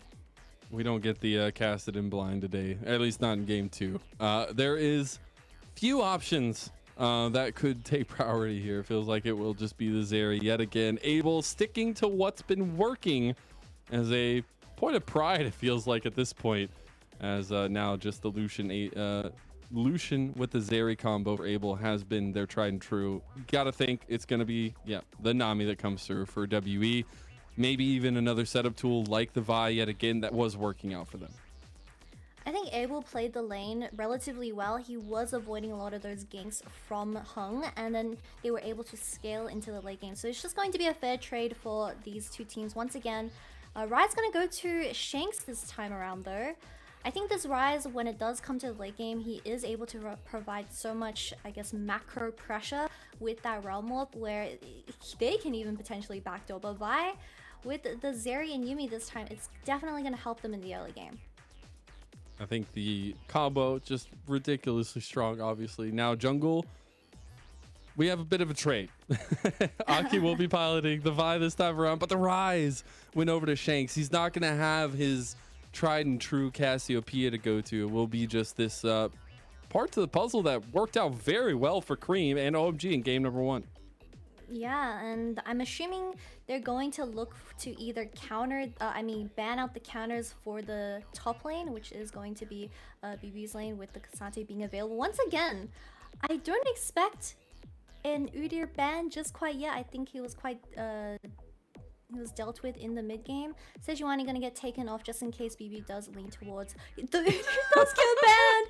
Oh, the ego's been dropped and BB can't lane against the Udyr as Cassante. That just means WE is looking for that Cassante blind once again. But OMG responds with that ban. That's so funny. That is, BB is like, nah, fam, I'm not doing this again. I'm not doing this again. But now we got to look at the second phase. We've obviously had big focuses here for both sides. The Poppy, so it's just gonna be a trade of junglers from game number 1, this time on opposite sides. Yeah, Poppy going towards WE this time. However, I don't think it's going to do as well. You only see the Vi coming out of Oh My God with the Yone and locking in and the Rumble. Shanji's pick, the Rumble. Man, I love that we're getting all the staples here, but Shanji will be bringing back the Rumble into the fold. And you'll love to see it paired up with the Yone from Cream. There's so much carry potential between these solo lanes. OMG is cooking something up for tonight, definitely, and they aren't telling anyone the secrets that they have for the recipes. Rumble for the top lane. And Yone, we have seen Yone quite a bit, especially in the LCK, but it's often into the Kassadin, because they believe that the Yone does relatively well and it also offers slight of AP and AD damage when it comes to the team comp. But Renekton's going to be BB's response. I know that he is that Renekton player of LPL. I believe he has at least 46 games on Renekton throughout his entire career, and he's very comfortable on this champion. But in top lane, it just looks like comfort versus comfort. Yeah, I appreciate that BBU is willing to take this matchup and do it. Love to see this though for Shanji. Second most played in competitive, almost a 64% win rate on the Rumble. And WE, they got to figure out a way to deal with this. After that really tough game number 1, it just feels like OMG are feeling themselves here, Kitty. Definitely, especially with how they won the game from game 1. It would be an awesome feeling with the backdoor. But these two team comps coming out, the Yone and the Rumble, two very strong side laners and just so much pure damage for those mid lane skirmishes, right? Especially paired with the Vi where she is able to make things happen in the early game. I'm expecting Oh My God to take the approach of just an aggressive early game to help Zeri and Yuumi really guide them through to that late game. And you know who's no slouch in terms of that aggression? Aki, who literally spent the first 3 minutes of the game last game just putting Hung into the dirt in his own jungle. Obviously took a little bit to come out with the win from that point, but a big point of pressure going to come out for OMG on this top trio, leaving Abel, PP God to their own devices. It is OMG versus WE, game number 2. As we approach game 2, I want to switch things up a little bit. Electrocute on the Nami. This has not been a thing since 2022, and for very good reasons. It was way too broken, paired with the Lucian, where the E just procced the Electrocute from just one combo of Lucian, where the Nami didn't even have to press W for it. But PB God responding with the Guardian. Maybe he predicted that I1D was going to go such an aggressive room page, and they're just trying to survive lane. And speaking of lane, I do want to nitpick this mid lane matchup. I think obviously it was such a big focus for us in terms of where we wanted to see carry come out. It was this mid lane and then bot lane, right? But to see Cream and Shanks going at each other, and now Cream picking out the Yone into the Rise that he was picked up last time around, how do you expect this early laning part to go without that influence from the junglers? Without the influence of the jungler, well, I think the Yone is going to have a lot more free time in this mid, because he is going to spike a lot earlier compared to this Rise. A lot of freedom, and especially Cream, he has been that standout player for Oh My God, especially in the last week where he was a huge contributing factor towards that series win up against LGD. A lot of trading already coming out of Hope, but this Lucian pick on Hope once again, I think he did really well for game 1, and they let it open once again. But now with the Poppy in hand this time around, I think the dice is just going to get easier with the Hex Flash available. I wonder how that pathing is going to kind of affect that as well. And I would like to see kind of that early aggression from either side, honestly. I mean, we saw it work out for OMG a little bit more so last time around, but it was bearing the brunt of that for WE that really went their way. And I think Shanks on the Rise will provide obviously that level 6 mark with the Realm Warps, the side lane pressure, things like that. But until then, it's about Hung and Aki finding setup, and Hung wants to get the early advantage in one of these solo lanes, and maybe even looking to aggress his own right onto Aki. Even though BB is getting hard pushed in by Giga Chad Shanzi once It's again, so look good. at him. You just can't play the lane, but Hung is right around the corner, so maybe they can just look to pick off this Rumble that is way too far up in his lane while the Vi is not around. They're gonna wait a good while. Shanji's crashing this in. Hung just around the corner. This would be a big setup. As Shanji gets the ward down. The gank will not, maybe. Oh, nope. He was duped into false sense of security. Bubu getting very, very low. Shanji gets the damage, but not enough. And Hung cleans up the kill. First blood for Team WE. Really well played from BB. He was able to bait Shanti into taking that duel, and Poppy dodging the ward perfectly in the bush. Unfortunate ward, I guess, from Shanti. He could have placed it into the bush and that entire gank wouldn't have worked. But really well played from the side of WE. Now BB might have a better time in that top lane instead of getting constantly shoved in. Cream taking a little bit of extra damage at the trade mid. Shanks a little bit low on mana there, but it's a beautiful start for WE. Getting the impression that Shanji was already delivering to Bubu, a little bit of a stopper, and it looks like that stopper is going to continue. Shanji no way expecting Hung to have just been waiting up here, and guess what? You pick your comfort. Well, that gives you a target on your back, and now Shanji with that flash will make it out, but damage already done. Summoner spell burned. He had the flash save from the first gank, but now with the second game being gank being chained up back to back, this Poppy's gonna go again. He's going back.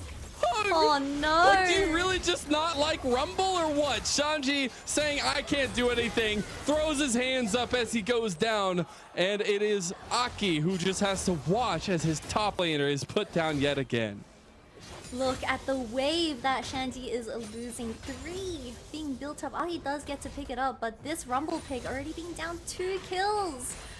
Especially when you want to be ahead with those items for the mid game. It's just looking so bad for the side of Oh My God. At least Abel's having a good time, because this time they're not the ones getting camped. Indeed, Bubble gonna be dodged out of. Another A plate goes down. They have a 10-11 CS lead right now as well for OMG on bottom side. So the strength is definitely there to play through for later on. Iwandi and Hope really want to try to find something here as they stop the back. Heal comes out for the speed. Bubble dodged out of from Abel. PP God blocking a little bit of damage. The piercing light does go through, but it'll be a back coming out from OMG with a little bit of catching up to do for Hope. This is a different WE. We usually see Hung always playing towards Hope and just letting BB sack it in the top lane. But this time, maybe after the game 1 performance and how Shanxi was able to just take over the lane, he was like, nah, if you're not coming top lane, I'm just not gonna have fun. And I want to be having some fun in at least playing this Renekton pick, which is his signature champion. And appreciate that we've seen this kind of breadth of play from Shanji as well throughout last year, obviously now coming in this year, not shying away from taking out his comfort when it's most needed. Aki will just walk straight into Hung. Hello there. How do you do? And Hung backing away right afterwards, just having that pressure to try and get this Scuttle Crab. I wonder he might be able to really rotate to this fight if Aki decides to fight it. You do have the Yone pushing in. Maybe having his lane pushed up. I guess that pink ward doesn't see the ward in the river. It's like slightly off, but Poppy's backing on a ward. Oh, Shanji doing a lot of damage on the Hung there. Not level 6 just yet. BB was ready to go just in case Shanji came down a little bit too hard. But with Aki hovering on the other side of the map, the reset coming out from Hung, I want to go to at least set up for the late game here. And looking at, I know we're a little bit off that. Oh, Dominus actually got popped here as the level 6 mark for BB is there. Again, Shanji not having the flash is going to be a little difficult. But do we see WE opting into a lot of the scaling factors like the dragon stack, and we saw them put so much emphasis into last game? We've seen no focus around there with no real warding to come up. Yeah, I mean, this time the tables have flipped. All the attention is going towards BB, where he's going to have constant push up against this Rumble. So maybe they switch up the game plan and they play towards the Herald and they break this top tower straight away, so it frees up the Renekton to really play into the Zeri Yumi in these huge team fights. So the setup coming the way of OMG's bot lane. Cease and desist onto Hope. He does not have level 6. He has the exhaust, but cleansed immediately out of Hope. In some trouble now. That's enough damage from PP God to get the kill. And OMG are now on the board. 1-2. Realm Warp now coming in for Shanks. No, WE Shanxi will not be left out of the fight. Shanji, he'll be taken down. The tower shot, trade back. Shanji, baby, gets 1 for 1. Not the worst for Shanji. Gets a bit of a revenge kill onto BB. But of course, so many summoners being burnt in that bottom lane where Hope doesn't have the flash available anymore. Vi's gonna pick up this dragon. But like I kept saying, the map is completely flipped where Shanji is just getting dumpstered by the amount of rotation that is going towards his top side. Well, we can take another look. Vi does hit 6 because the Poppy has been so active around the map while she has just been clearing. Hope does have the flash available, but the Vi ult connects. And it doesn't matter because everyone burns the flash and follows up with the amount of damage they have available. Top lane, Shandy does go for the ultimate onto the wave where it will free him up some breathing space. But I believe the Rise was tanking the entire time. And Hung was a little bit late on play, but I wonder why BB was tanking it when Hung got the kill. Yeah, a little bit of an awkward transition there in the end. The damage profile just coming out as soon as the aggro was dropped by Shanks. But now we got to come to bear with what we have. We have a 2-0 Hung for WE, very strong. BB feeling very confident now against the 1-3 Shanji Rumble. And it seems like Aki is now going to have to put a little bit of at least water down this top side a little bit, because right now it's on fire for WE. Yep, the Herald is in Hung's pockets, and if you don't drop it towards BB this game and let him carry on this Renekton when he's this ahead, then it's going to be a very questionable game. Aki will just go across the mid lane there, going into the vision game of WE. We see the all-in from Cream onto Shanks. He's still pretty tanky. About to look at having that Roa completed in mid lane. We'll see Wandy fighting for the jungle, or at least the vision in the tri-bush here. A lot of hovering from both junglers in this mid lane, and it looks like actually WE taking a little bit of the aggressive stance here between the two, and actually do a good job of clearing out that vision as Hung now putting a little bit of antsiness into Aki. Hung is just being a Giga Chad this game. He's had enough from last game where he was constantly being the one that pushed in. But this mid lane has always been a handshake. Maybe Hung can come here and roughen things up a little bit with the amount of items that he has available from the top lane fights. Is there an Australian saying for antsy? Antsy? Anticipation. Antsy? A-N-T-S-Y? I don't know, mate. No? Okay. Well, maybe we'll have to research that one a little bit later on. A little bit of damage there, but jumped out of by Abel. Both junglers were hovering around here, but not going to find anything there just yet. Again, we had that little bit of early aggression, a little bit of early movement from the junglers, but I think we've seen both times around now, once we get past that 10-minute mark, they're okay kind of taking their time here, getting these full clears out for both sides. And now with a 30 CS differential in the jungle for Aki, the next steps feel a little bit easier for OMG when the next dragon comes up, Rift Herald, things. Of experience. Unfortunately, Ignite, he was trying to win the 1v1, but the lane turned out to be a 1v2. It did indeed. That's always a feels bad, man. But it does seem like Aki does not want to give away any of this vision control in front of the dragon pit with 1:30 until the second one does spawn. Hovering this bot side of the map is Iwandi and Hung showing up, with Herald also utilized by WE to get a charge off. We need to highlight that this Rumble, compared to the Renekton, doesn't have that TP available for this dragon that will be spawning in 1 minute. So unless Shandy decides to sack even more CS by rotating earlier across map, then these teamfights are looking so difficult for Oh My God, because you're dealing with a level 11 Renekton. Oh, 9, sorry, 9. Numbers, you know. What I always say is Those don't a do bit covered math. up, my bad. Yeah. In actuality, though, I mean, first items will be coming online. They are coming online already, right? BLG already having the Gore Drinker there. But the big thing for me is that it feels like Aki is okay taking these next steps, waiting a little bit longer, right? Shanji is definitely out of that top lane matchup, but Shanji can make a difference in these team fights. And I think that's the big kicker when Shanji brings his Rumble to the table. He really needs to look for these picks in mid lane. Just drop in the ultimate on anyone that doesn't have that flash available, or CC can be an English. They really wanted Shanji just showing his face now as the dragon is spawning. Pew putting work into that tower. You said they might not need to get that roam down. Shanji ended up coming down to the mid lane, leaving that tower down, and now the dragon in the eyes of OMG. But WE want to contest maybe a little bit. Decide to walk away and let BLG take the side lane tower. This lane is just so unplayable for Rumble now. With the Gore Drink available for BLG, it doesn't matter that you have the Ignite, right? You're down an entire level, and also the Mythic available being for BLG. It's just, you can't win the 1v1 unless you get some jungle attention, but I'm afraid even if Aki goes, it's gonna look really tough because BLG does have the potential of 1v2 with just how strong he is. And I, especially like for these setups later on, you were talking about the TP availability. So BLG will be able to have side lane pressure and join team fights. Again, something that Shanji will not have available to him. I think that's another big important piece when we're looking at the objective setups and things coming along. That will be a crucial piece to the puzzle. We do have another Rift Herald coming up here as well. WE with a lot of item completions, having their duo of Hope and Iwandi complete their mythics, are at a power point. Yeah, everyone's having their items coming online. The Herald was dropped for Hope to make up for that little bit of gold that he was missing while Hung was playing towards his top side. But my eyes on how BLG plays this team fight if Oh My God decides to take it, because the flash is available.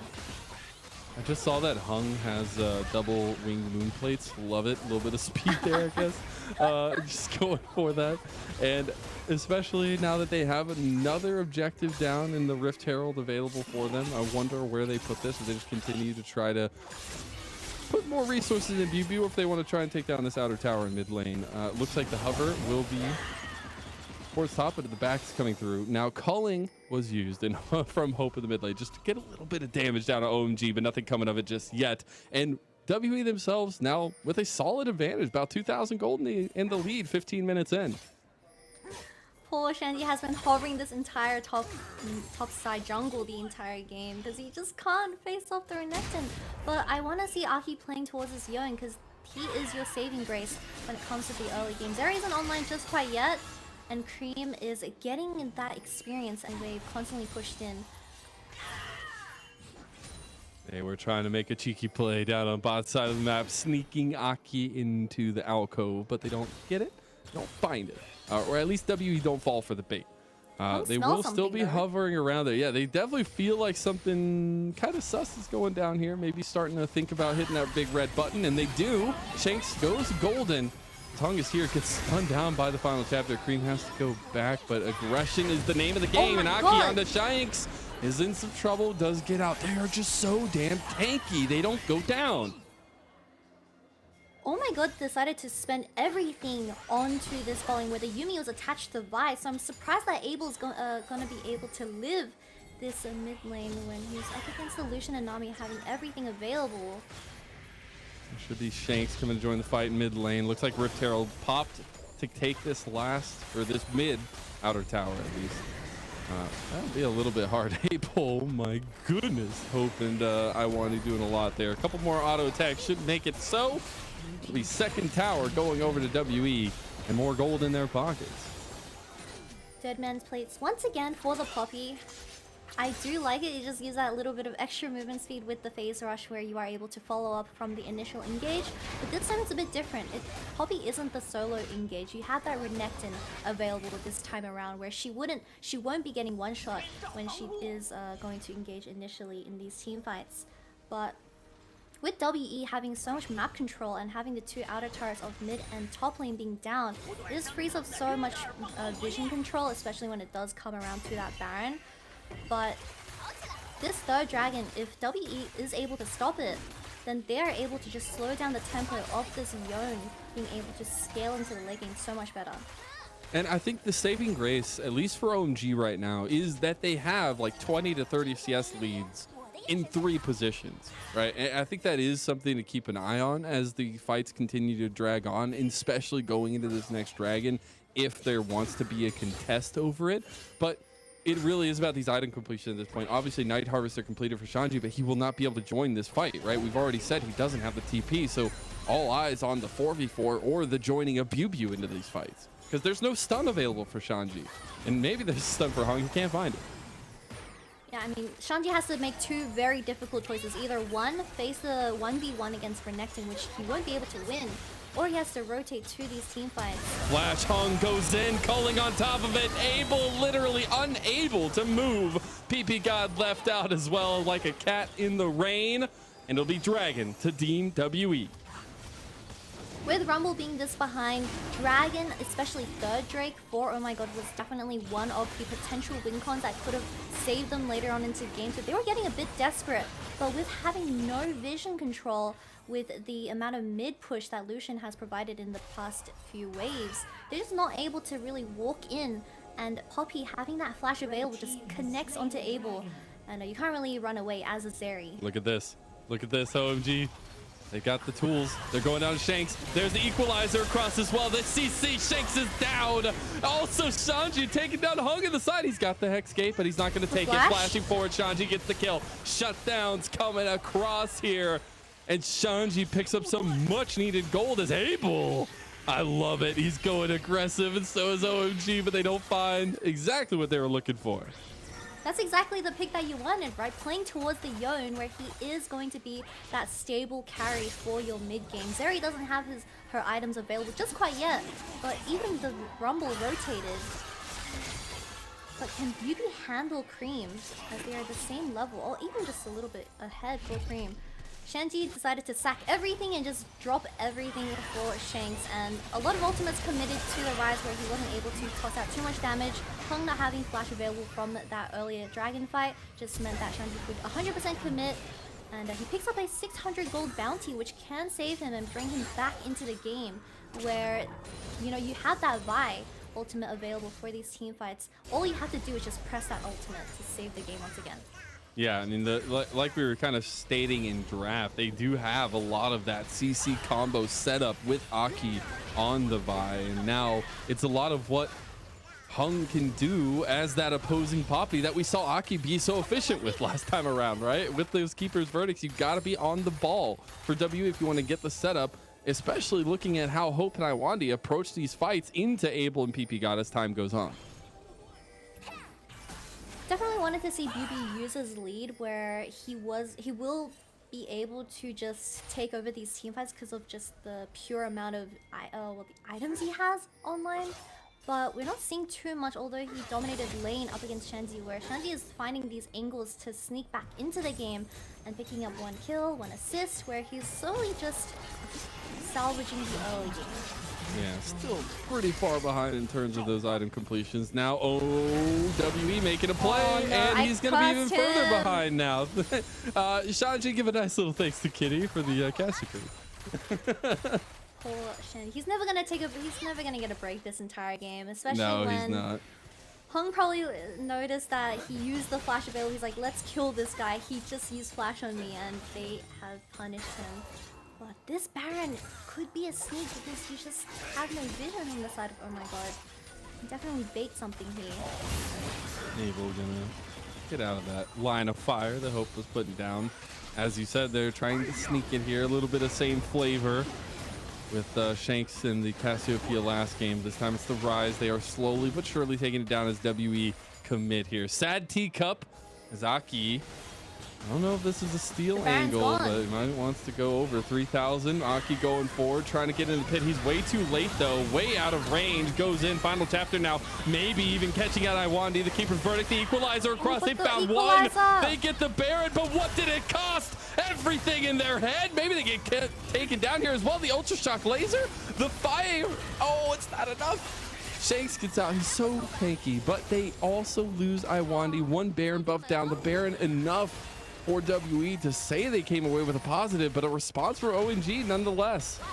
I'm sorry, Iwandi, but I would trade the fish over Baron any day of the week, especially when you didn't burn any summoners from both carriers of Shanks and Hope.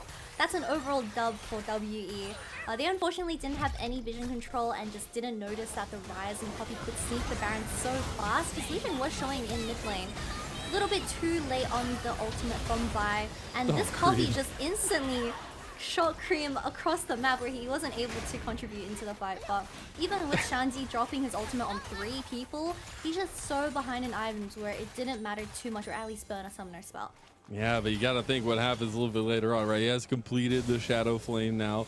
We get the Hex Drinker now online for BU as well. So obviously opting into that matchup for sure. We also get the IE just now completed for Cream. So as you said, they're behind. They're starting to get some of those itemizations online, at least for them. But WE do not want to give up the pressure they found, right? Hung is constantly looking for these catch-outs with this Hex Flash, as well as the strength that he's found with 3 kills already. I mean, this Poppy is just collecting everyone throughout the entire game, where he has 2 items, while the Vi was just doing her camps the entire game. I just don't think when you are playing a champion like Vi, you should be prioritizing these camps over helping out the lanes, especially when the other side of the map, which is Shanzi, is getting so devastatingly behind. Yeah. But it's okay. There's always a game it's 3 working. Copium. Yeah. See, I passed it over to you. There's the equalizer into this weird spot for WE. They'll make it out of there though, but you see some of the response available at long range that OMG have. Hung looking back, pings now coming out from WE onto the dragon that is alive. Would be soul point for OMG, but trying to get to that point for at least the second dragon for WE themselves. Sorry, for OMG rather. The strongest member of Oh My God is Cream, but he's constantly being occupied by Renekton in his side lane, and I don't even think he can really duel him in a 1v1, but I think that's what's happening in the top lane right now. A little bit of a trade going on. It looks like it. Yeah, a little bit more heavy-handed for BU, it feels like.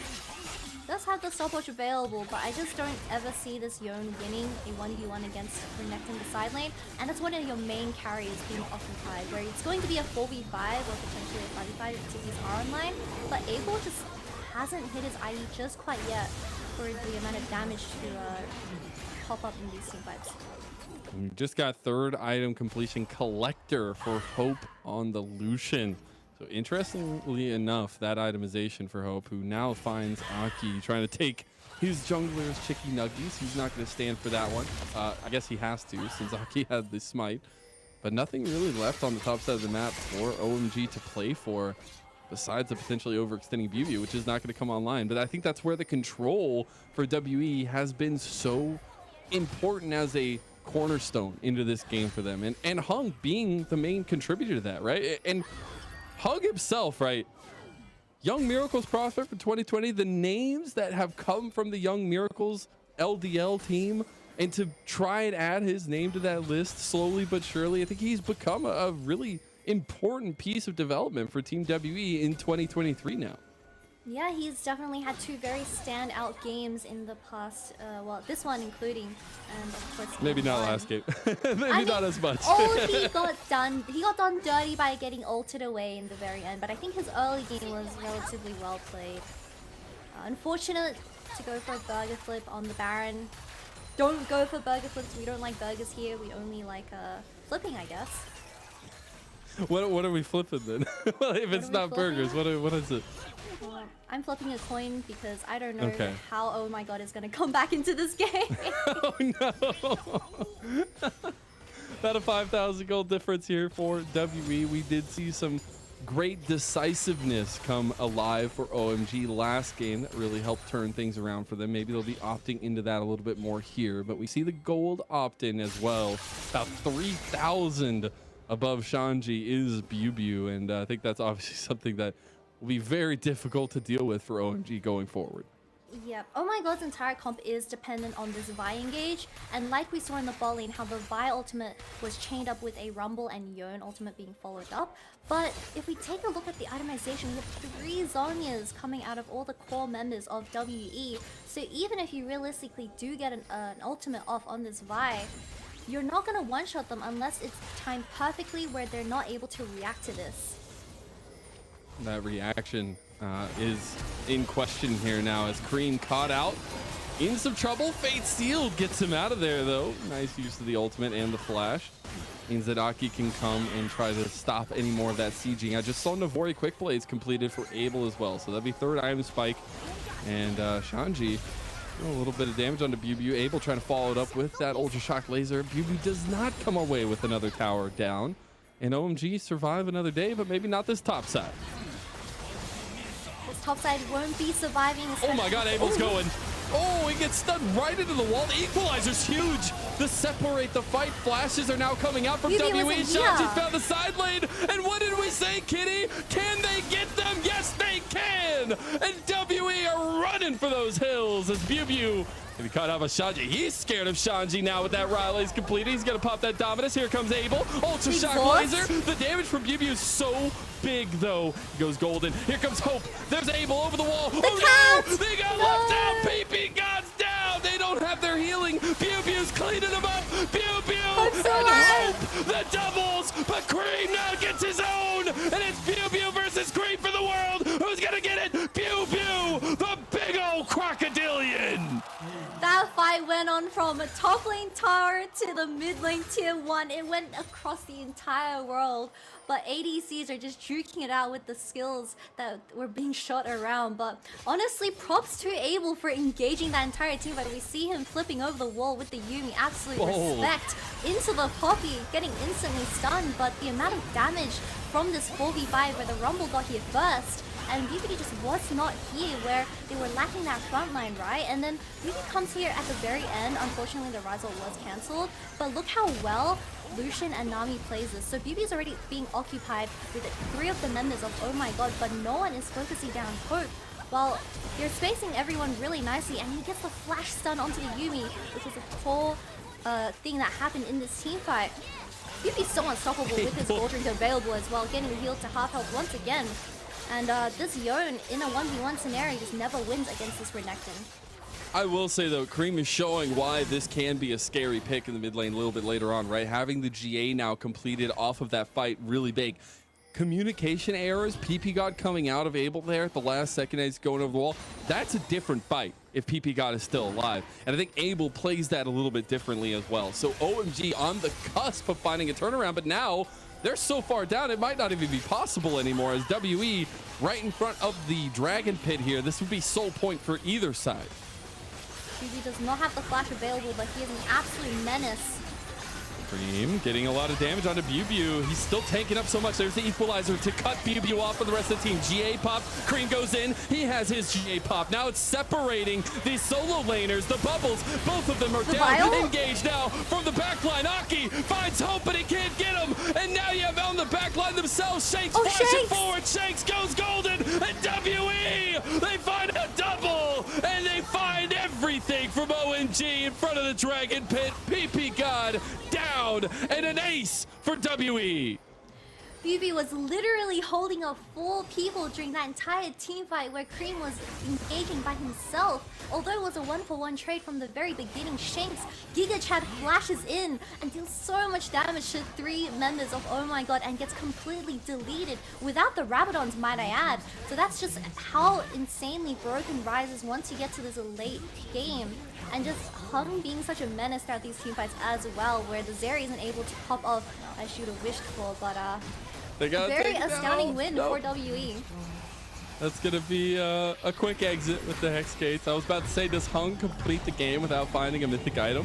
But we'll see if he's actually able to go ahead. No. Yep, it looks like it's a completion. So had a lot of gold in his pocket there to go back. And I think as a whole, WE, they are so far in the advantage here with this 32 minutes going their way that it's just one more fell swoop of a fight and OMG are out. This is the second time Hung has built Locket as a mythic for a jungle. I believe the first time was when I first casted actually, and it was on a Vi, and I wonder it was specifically on the Soraka. Very crazy things that Hung is trying to cook up in the kitchen. I think they actually won on the Vi Locket, so maybe this build just has some extra oomph to it, and we just don't know why yet.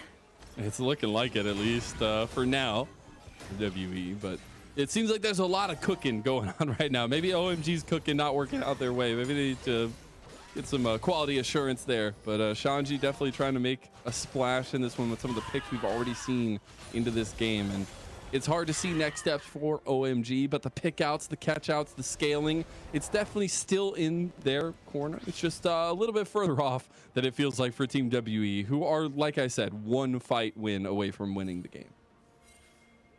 Like I said, you want to play for those picks with the Vi ultimate, and you want to just drop every single ult available onto the person that has been picked off. But in a 5v5 sense, I don't think they have the damage to really deal with the Renekton and Rise, who have all their items available. Side lane tower goes down. BBU still a gigantic menace for OMG to deal with. The Keeper's Verdict channels here as now Shanks pushing in the mid lane, should be working on that inhib tower. As OMG need to try to find a play here if they want to get an engage. They got to get Aki onto a target with the equalizer down on top and the fate sealed. They'll go for it here. Equalize. Oh my God, he's so far away, but they get him. They got hope. Is it enough damage? They got the carry, but they got to focus down BBU. Aki is all by himself. Shanji is doing so much AoE here as well. Cream finally rejoining the fight. Here comes Abel. Beautiful Ultra Shock Laser does not connect, and WE making the run for it. Looks like Shanks might be caught out here. Exhaust, cleanse. There you go. A little bit of lockdown not available. They don't have CC. They just don't, but they have the slows. They don't get Shanks just yet. Shanji making sure they don't give a trade back, and a kill goes to Aki. These team fights are getting way too good for Oh My God. They're slowly seeking back into the game. Insane engage coming out of Aki. I believe the Vi literally flew onto the Lucian from 2 screens away with the Q and flash available. Yeah, even the Rumble barely connected, but look at Aki. He saw that Rise was still clearing the minions in mid-wave. Hung wasn't there. It was a 3v5 engage. And Hope also flashed away. I wonder he was just stuck in everything, so he got caught first. But Hope being killed straight away just means they don't have enough damage to really finish off the rest of the team of Oh My God. And unfortunately, they were just trying to run away, but you do have the Vi trying to catch up. And like I said, the Shanks just didn't have flash available from the previous fight. But really good win for Oh My God. The inhib is constantly providing that extra gold for the Yone and the Zeri to sneak back into the game.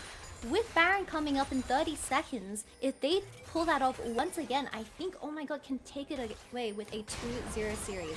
Abel is getting scary. Like, Abel's about to be full build. Hung also caught out. Keeper's verdict out. That's big, but Abel's not out of there. Pew popping the dominance. Here comes Cream on the back line. Pew maybe in some trouble here. Look how much damage that Abel is popping in as this poke comes through. WE a little bit hesitant to move away from the fight, but OMG back away first. But what if they just sneak Baron right now? True. They could, hey, we were talking about flipping. Well, now we're flipping Barons, maybe. We need to take a look at the bottom lane, though. Yeah. We need to take a look at the bottom lane. Inhib is still down. Super minions are pushing in. So, oh my god, is on a ticking time bomb to engage before their base gets oversaturated with the minions. Oh, flash over the wall. Shanks gets him. Equalizer needs to come out from Shanji. They don't get him. The flash does, though. That'll be a big tool used. Shanks Ultra is shock caught. laser. Shanks is in trouble. Oh, Abel. He gets the shutdown equalizer on the side. Look how The much damage he's equalizers- doing now. Where's your damage now, WE? As OMG now Aki on the wrong side of the fight, but Abel is finally here. And Abel's able to get one back from the trade. It's 2 for 1, and OMG are doing it. They managed to do it once again. Aki just has his eyes set onto Hope, and Hope doesn't have the flash available this time. It doesn't matter how far you are. Once the R connects, you just cannot escape. Rumble has to back to deal with the super minions in base, but it's just, how do you play these team fights while your Ryze is getting caught off straight away? Though Dragon is spawning, they can deny the Dragon Soul, which is what they're going to go for first, but Baron's also available. About 20 seconds on that Dragon. Looks like, I mean, the Hex Gates are going to mean that WE can get back onto the map quickly. They're not going to utilize those just yet. Wonder if they do want to contest this, as it hasn't even spawned just yet. You do have Realm Warp as well available for Shanks. A lot of strength now as well, as we're working on last items across the board for WE. Come on. No shot. WE throws 2 games in a row. There's just no way. But it's looking so tough for the side of Oh, WE. Cream. He might just die here. Settle He down. has GA. Fate sealed out so they don't lose the cooldown. Dragon goes over. We're tied soul to soul point. Soul point to soul point. Now Bear, oh my god, it's just down. WE take the Baron off the cusp of the stop of the soul by OMG. You need to run. They cannot opt into this 4v5, but unfortunately Cream gets caught earlier on in this, before this Baron, and the Baron gets becomes a free objective for the side of WE. Now with They the found amount of Hung. minions that they have. Abel front Cream? to back. This is really difficult. That's a big choke point. OMG, they get WE's flashes out. Culling coming back through, but they've already gotten Hung. And Realm Warp isn't gonna save get that stopped. stuff. Cream makes the difference. Abel is in trouble. It goes down, but WE, pew. He's so big, but how big is he? Shanji has gotten 2. Pew's back from the dead, but can he make the difference in this 2v3? But it doesn't. Cream comes away with another kill. Maybe he finds another 2. And OMG, they've slammed through and crushed WE. Shanji is landing these beautiful ultimates on 2 and 3 members of WE, where I think they just end here because of how many teamfights they've won in a row. I believe it's 3, even 20 with the seconds Baron on going Hung. against. But it's just, Shanji, although he got camped the entire early game, he makes it up with these teamfights, and his Rumble is definitely a staple in the LPL. It will be him slowly going down to the minions here.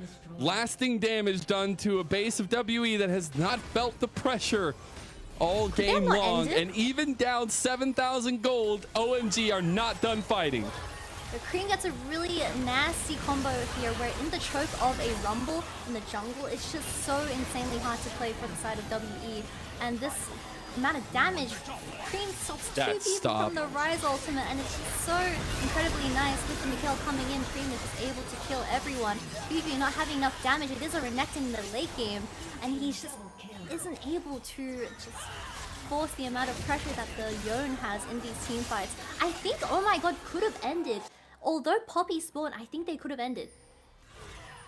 They will have to try another attempt at it. The Cream plus PP God combo is just unstoppable.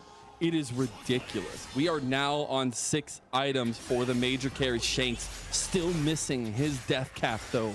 will be a big difference here as Cream and able to put out the damage for OMG in these fights. One misstep is going to end up in the win or loss for both teams.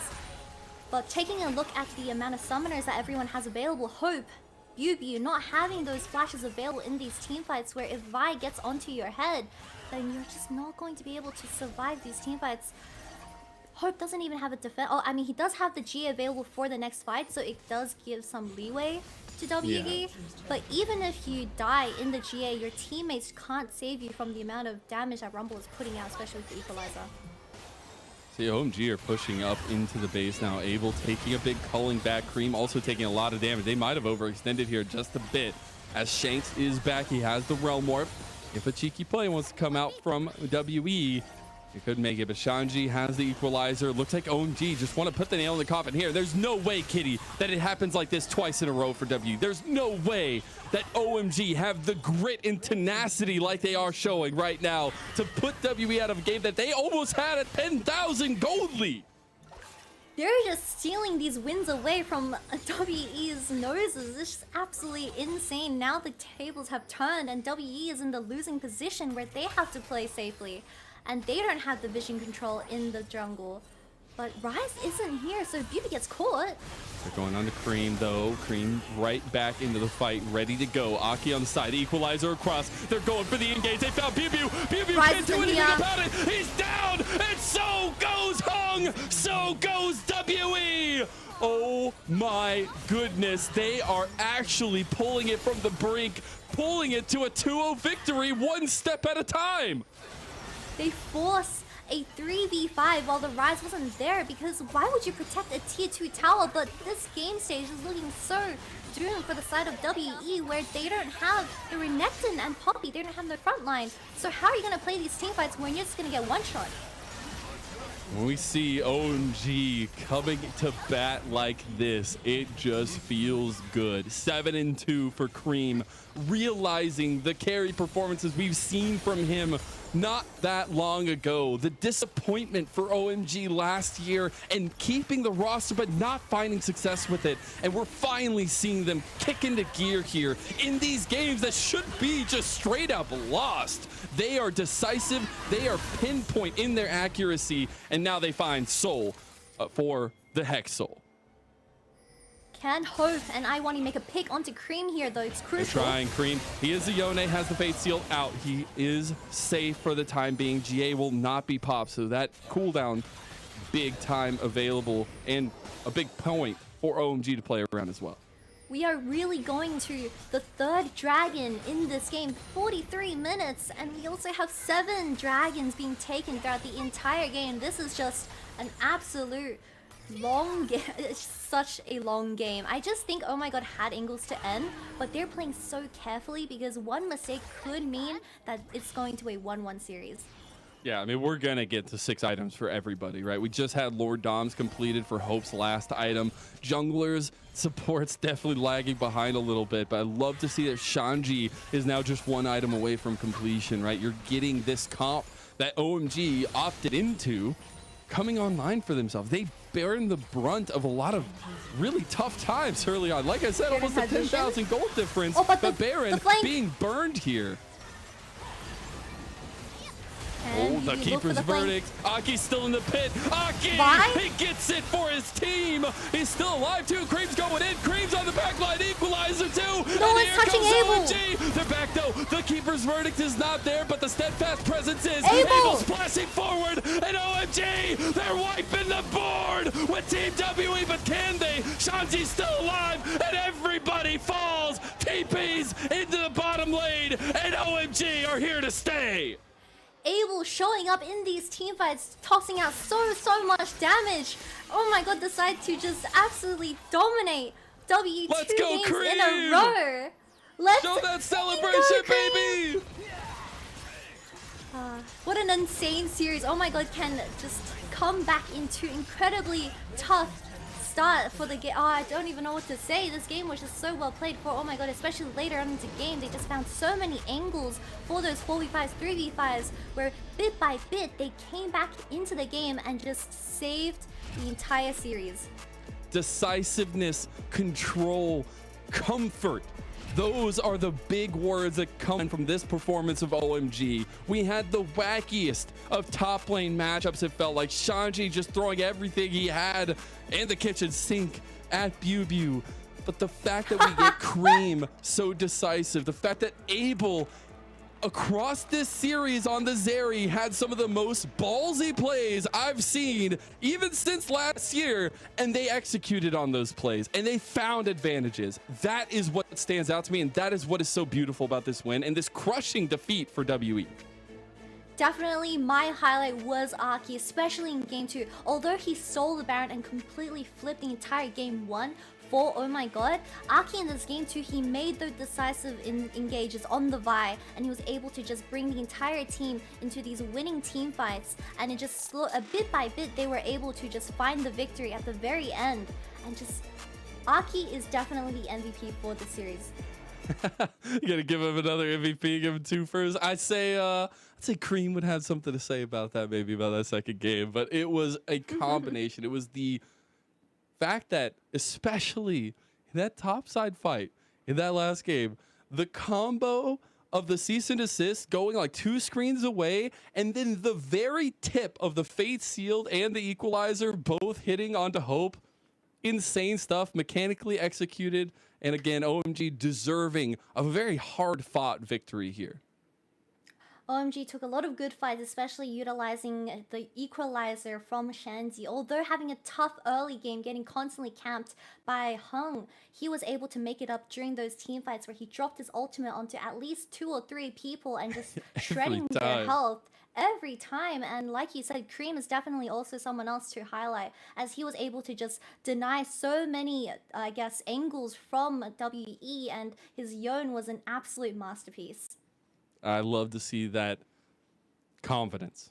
I guess confidence is what I want to say coming out from OMG. Again, confidence to pick comfortable picks, but as well as Cream to pull out the Yone first time with a split, at least in the LPL here for spring.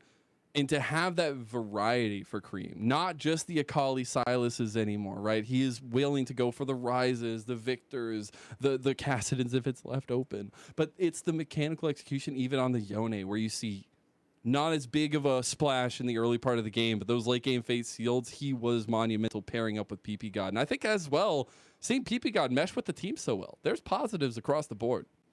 He played 2 Kitten games, but of course the Yumi was the Are you judging hero. him? Are you judging him? I'm not Kitty? judging him. I'm Is not Kitty judging the Kitty? No. Cats stand together, but of course the unsung hero for all these team fights, because he was able to just keep all the carries alive, especially Abel when he was going in head first and not dying straight away. So props to PP God as well. But I just think the Zeri and Yumi just had so much potential in those late game team fights compared to the Lucian and Nami. And I think that we still have a question of what happens to this bottom lane for OMG when the likes of the Lucian and Zeri aren't available, right? This has been Abel's consistency over this last 3 weeks of the LPL. And so I'm very interested how this team continues to adapt. But that strength that we've seen tonight with the follow through and kind of that same mindset in a lot of these situations. There was a lot of times where like Aki and Cream setting up alcove fights. They would wait for like a minute to see if anything happened and execute in a way that they knew the team was moving down through, the enemy team at least. I think those little call outs and that willingness to buy into that style is really, really important. Although Aki didn't really play heavily towards the Zeri and Yumi throughout the early game, I did like his approach towards the mid game where he was just constantly hovering over Cream's Yone, and they were able to get a lot of picks, especially onto BB, where he wasn't able to just dash away when you're locked in by the Vi ultimate. Yeah, and I'm sure we'll be getting our MVP and all that good stuff here very shortly. But until then, do you have any front runners for you? I know you said Aki. Are you sticking with that one? Do you think he's going to get 2 in a row? I just think it's Aki, his entire performance throughout the 2 series. Although the Poppy was a bit silent throughout the early to mid game, of course, Baron Steal, which turned the entire game around, and then now this time, that's honestly deserved. But game 2, he was just able to find so many angles that we weren't able to see, and just having so many cutthroat decisions being made, because you just see someone across the other side of the map for a blink second, and then you just go for the opportunity, and it worked every single time. Yeah, I just love that we're getting the real flavor of this OMG roster. I think one thing when we were coming to this one, especially for WE on the other side, was like, what style are they coming out with? What are they going to stick with? But for OMG, it felt like you have so many carries on this roster. You have so much carry potential, but how do they kind of hone that into an actual weapon? It looks like they have done so at the top side of the map, at least at this point, you know, playing through even a losing lane in top side, but knowing that if they continue to play a little bit more reserved in that mid game, they will get to a point that Cream can't carry just like he did. And there's not much more to say. We just continue walking around the fact that it is an incredible side of OMG to start the year off, at least. Yeah, really good first step forward into 2023.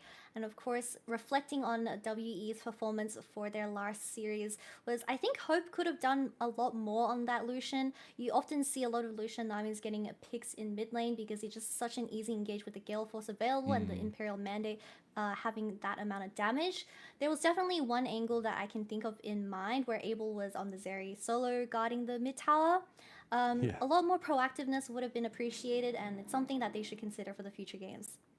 I think so as well. It's a learning process, right? Yes, you only get to face the teams one time until you get to playoffs if they make it there, but it's a 16-team league, 17-team league, so 16 games at least, and I think, or 16 series rather. I think that's something crucial for WE as they still find their ups and downs in the early part of this season, and I think going to focus on them a little bit just because they were bringing in Hope and Iwandi into this roster. They're trying out, bringing in Hung from Young Miracles. There's a lot of positive things to pull from a very tight-knit series like this. Probably a lot of devastating things to see. Man, I wish we would have had that. This one thing could have changed everything, right? But I'm looking forward to seeing what the veterancy of Hope, Iwandi brings to the table and how they kind of adapt from these situations.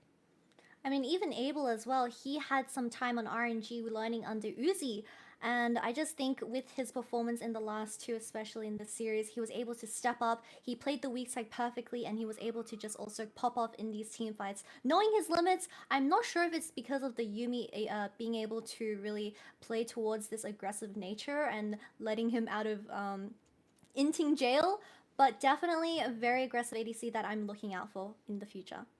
Yeah, and I love that we like set up this Hope Abel conversation, and the fight was in the beginning very enthusiastic from both sides. I think we saw a lot of that trading back and forth, but Abel with the Zeri just really coming away with it.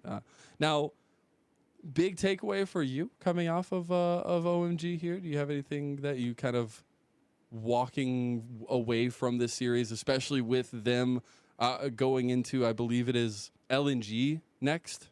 Any thoughts?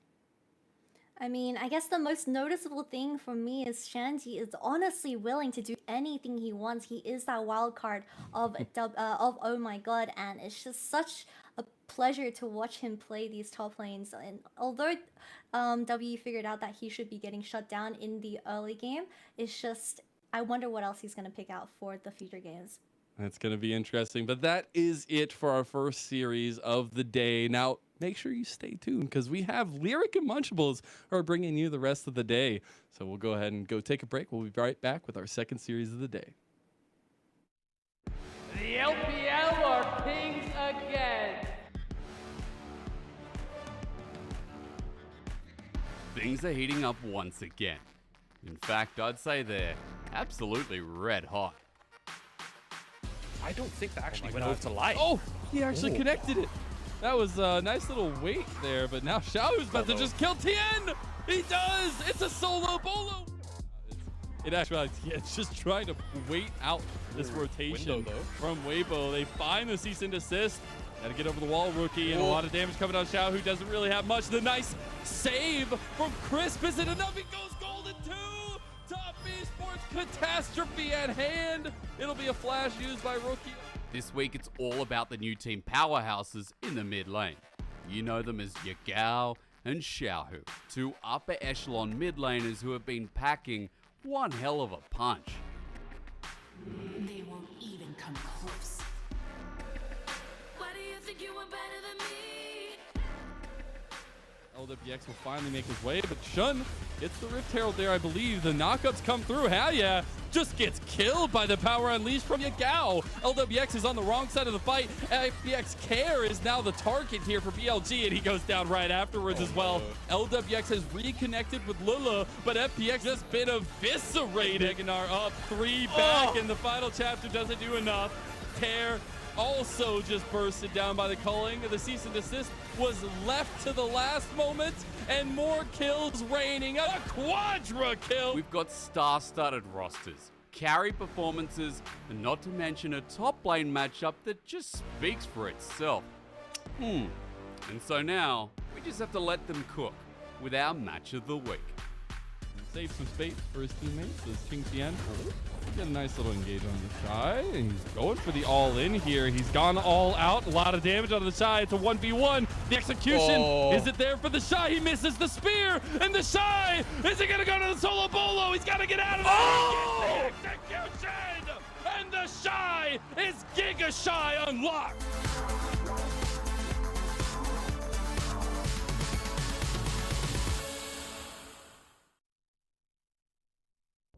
Topside as well. Breed trying so desperately to get something going. There is the grand challenge. All 3 procs. Oh, the flash! Oh, flash for flash. One Not more quite able to get it. Oh! Kim! You should know me.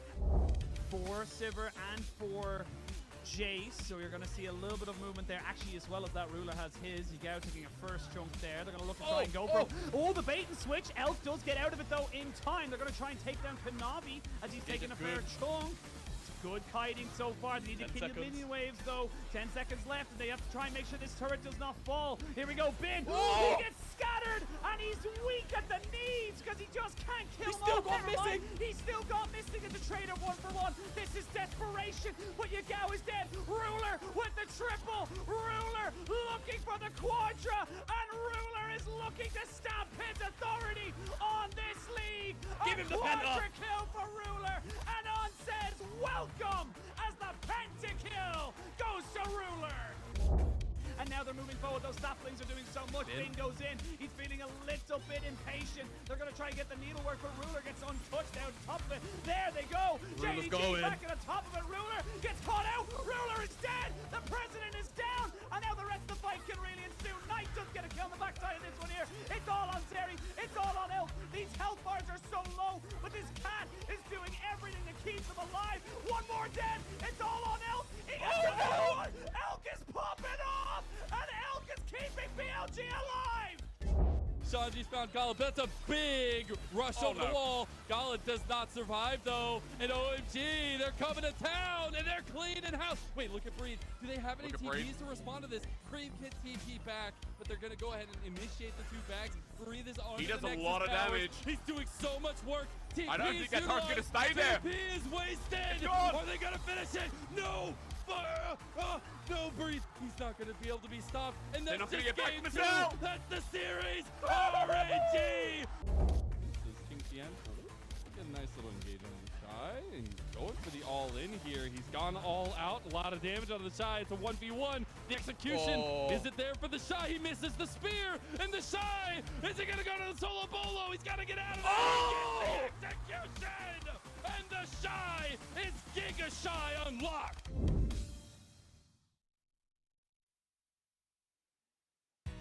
Hello everybody and welcome back to the LPL. We're headed towards our match of the week today. We've got one more series in between, but honestly, I feel like every series today is looking to be a banger. I'm Munchables, I'm joined by Lyric in person. We're coming to you live from Nottingham in the UK.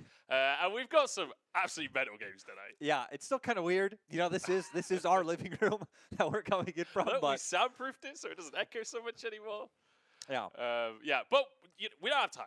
We've got to go to the stage. The lineups are ready. IG versus TT coming right at you guys. Yeah, IG, TT. Apparently got a bit of a special intro coming on through as well.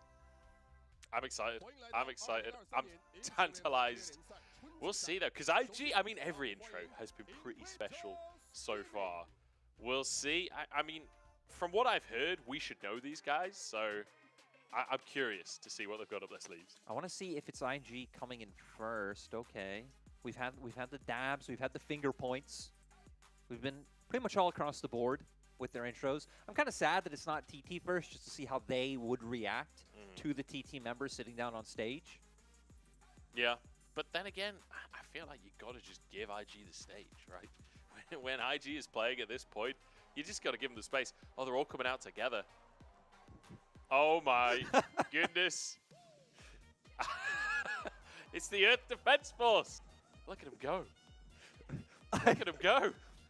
You know, the best part is, like, if you were doing this and you were kind of struggling on the Rift, that's one thing, but the fact that they're dominating and you should know me starting it off, he can't even keep his goal. I love this team so much. I've seen other people doing this stuff. No. I don't get the reference, but I absolutely love it. Dove kept it together. Oh yeah, I love that. That's Is so that Usain Bolt? Or did Usain Bolt take it from this anime? he might have.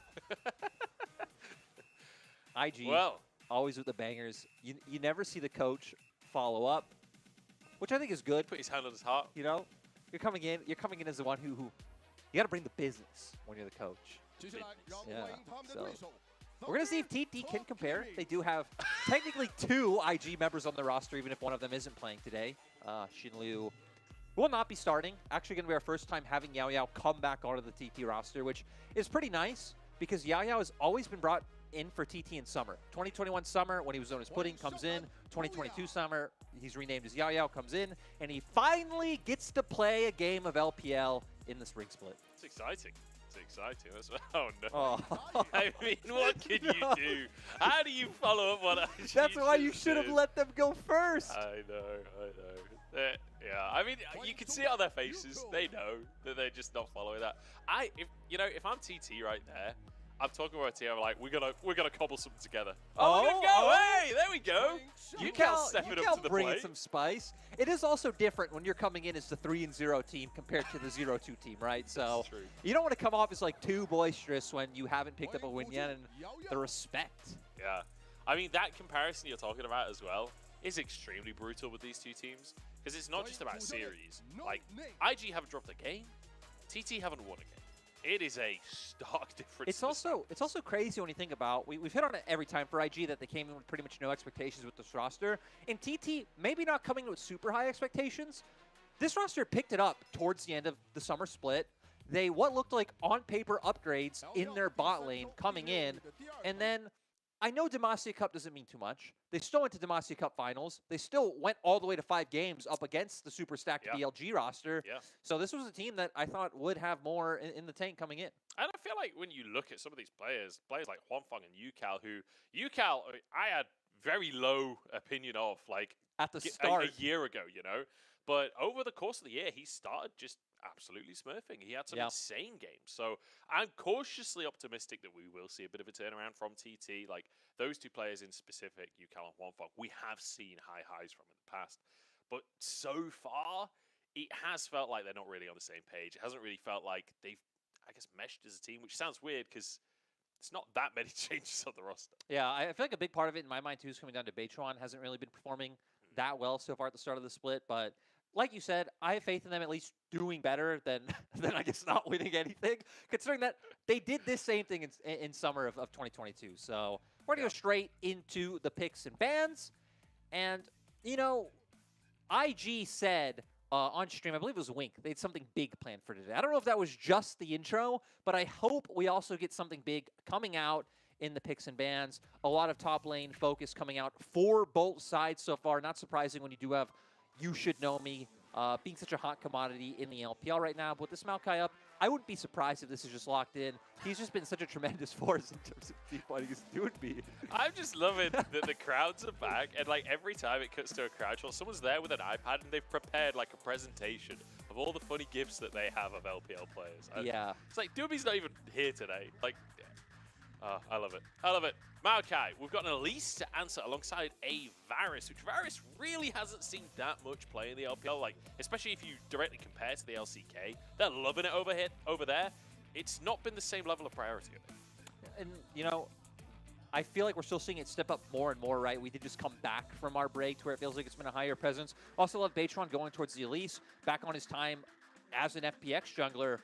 We thought of him as like this guy who plays a lot of AP champions. Things like the Karthus were one of his bread and butter mainstays. But on the opposite side, IG wanting to get a strong top lane option very early on with this Jace. Technically could be a flex. We've seen it in the mid lane, but I think that'd only be brought out if for whatever reason TT decided to go with a casted and blind pick, which now that you have an Elise in the jungle isn't something I'd really expect to see. So should go up towards that top side and going to round out and make sure you don't get pinched down in that AD carry pool. So for the side of IG, I feel like the comp still has some wiggle room in terms of like identity it can pan out with. And TT actually being the ones to bring in a bit of spice today. Tristana locked in. You'd assume for the mid lane at this point, unless it's, I don't know, Varus support. There's been all kinds of wacky support picks going on around the world. Who knows? I would anticipate that would be UCal taking the Tristana in the mid lane though. And we'll see where IG will pivot from here. Like, because the Jace could go mid lane, the Jace could still go top lane. Azir being banned away. I mean, what's your take on this, Larry? I mean, it's going to be... I don't really have a take until we know where it's going. Yeah. You're just blind picking, like, a solo lane Tristana. I meant, like, what's your take on what you think the game plan is? Like, where do you think it's going? Where do you think the Jace ends up? Or is that just we lack critical information? Look, Jace should end up in the top lane. Tristana, like you said, I would expect it to maybe end up in a solo lane, but I think blind pick is just so strange. Still going to see where it goes. For TT, their composition so far looks very snowbally, though. Yeah. I mean, having just incredibly bursty, I'd say early game centric champions. Like, sure, both Tristana and Elise damage in the late game is still huge, but you have a very squishy composition coming out so far from the side of TT. So you definitely want to short up with some semblance of a front line coming through, but I don't really know where you look at and what combos you can bring out, especially with this Elise Renekton off the table for that top side. You don't have things like Jax or Cassante, which are like other extremely potent top lane options. Yeah. I mean, could you go towards something like maybe the Gnar that we've not really seen that much in LPL, but in LCK, it's still one of the more prioritized top laners. I mean, Sion would certainly give you tankiness, that's for sure. That would definitely tick that box. Yeah, and I mean, it's going to be able to survive the onslaught up against the Jace. You're going to farm just fine, be able to walk into those team fights no problem. And yeah, up until later in the game, right, you're looking at On to be the one who's going to be able to shut Hoya down, but not having anything else thus far. IG, though, should be looking at a mid lane option right now. We do still have things like the Rise up if they wanted to opt to play like towards the top half of the map with that coming through. If they're looking at, you know, things like the Tristana going into that lane, you can even pick like a more aggressive AD option if they wanted, now that they have both Heimer and Maokai to be the ones bringing the AP damage onto the Rift. Yeah, with that combo as well, Heimer and Maokai, that's so annoying to play into. Saplings in every brush, turrets all over the place. It will be the Rise by the looks of things to finish this composition off. So a little bit more AP damage, but with a Sivir and a Jace, I don't think you're too worried about. You don't necessarily want to over-index in the AD either. So it will be Dove bringing that Rise to the table. And now we'll finally find out where this Tristana is going, where this Varus is going. And I'm assuming it's Varus AD carry, and then whatever lost... Maybe not. I mean, I'm lost. There's 380 carries on TT. How do you break this down? Yeah, I don't know. I'm very interested to see where these all end up. We've already had a Varus support so far in the LPL. We've obviously had Jhin support over in the LCK a few times, and I would expect maybe that's what they're going to pan out with, especially since I feel like the later the game goes, Varus is someone who will put out more DPS than Jhin will later on in the game, so you can just rely on him for things like the curtain call or the early pressure in lane to be able to play out through that bot side. But I love it. TT have what looks like should be such an aggressive composition in the early game with the Elise in jungle, Tristana in mid. A lot of all-in possibilities there, so you'd expect them to be playing heavily around both UConn their bot lane. Hoya's going to be left on his island, to where for the side of IG, more standard, it's going to be a lot about making sure Dove's able to get through this laning phase scot-free with the attention given to him by Gideon, and then I think enabling people like, honestly, On and Wink down on that bot side. YSCam maybe can give him some attention early on, but the longer the game goes, the harder it's going to be to find dives and ganks onto the Sion in the top lane. Yeah, absolutely, and we've seen what can happen if you do give YSCam some focus in the early game. If you get him ahead, he will take over a match, so could be worth it.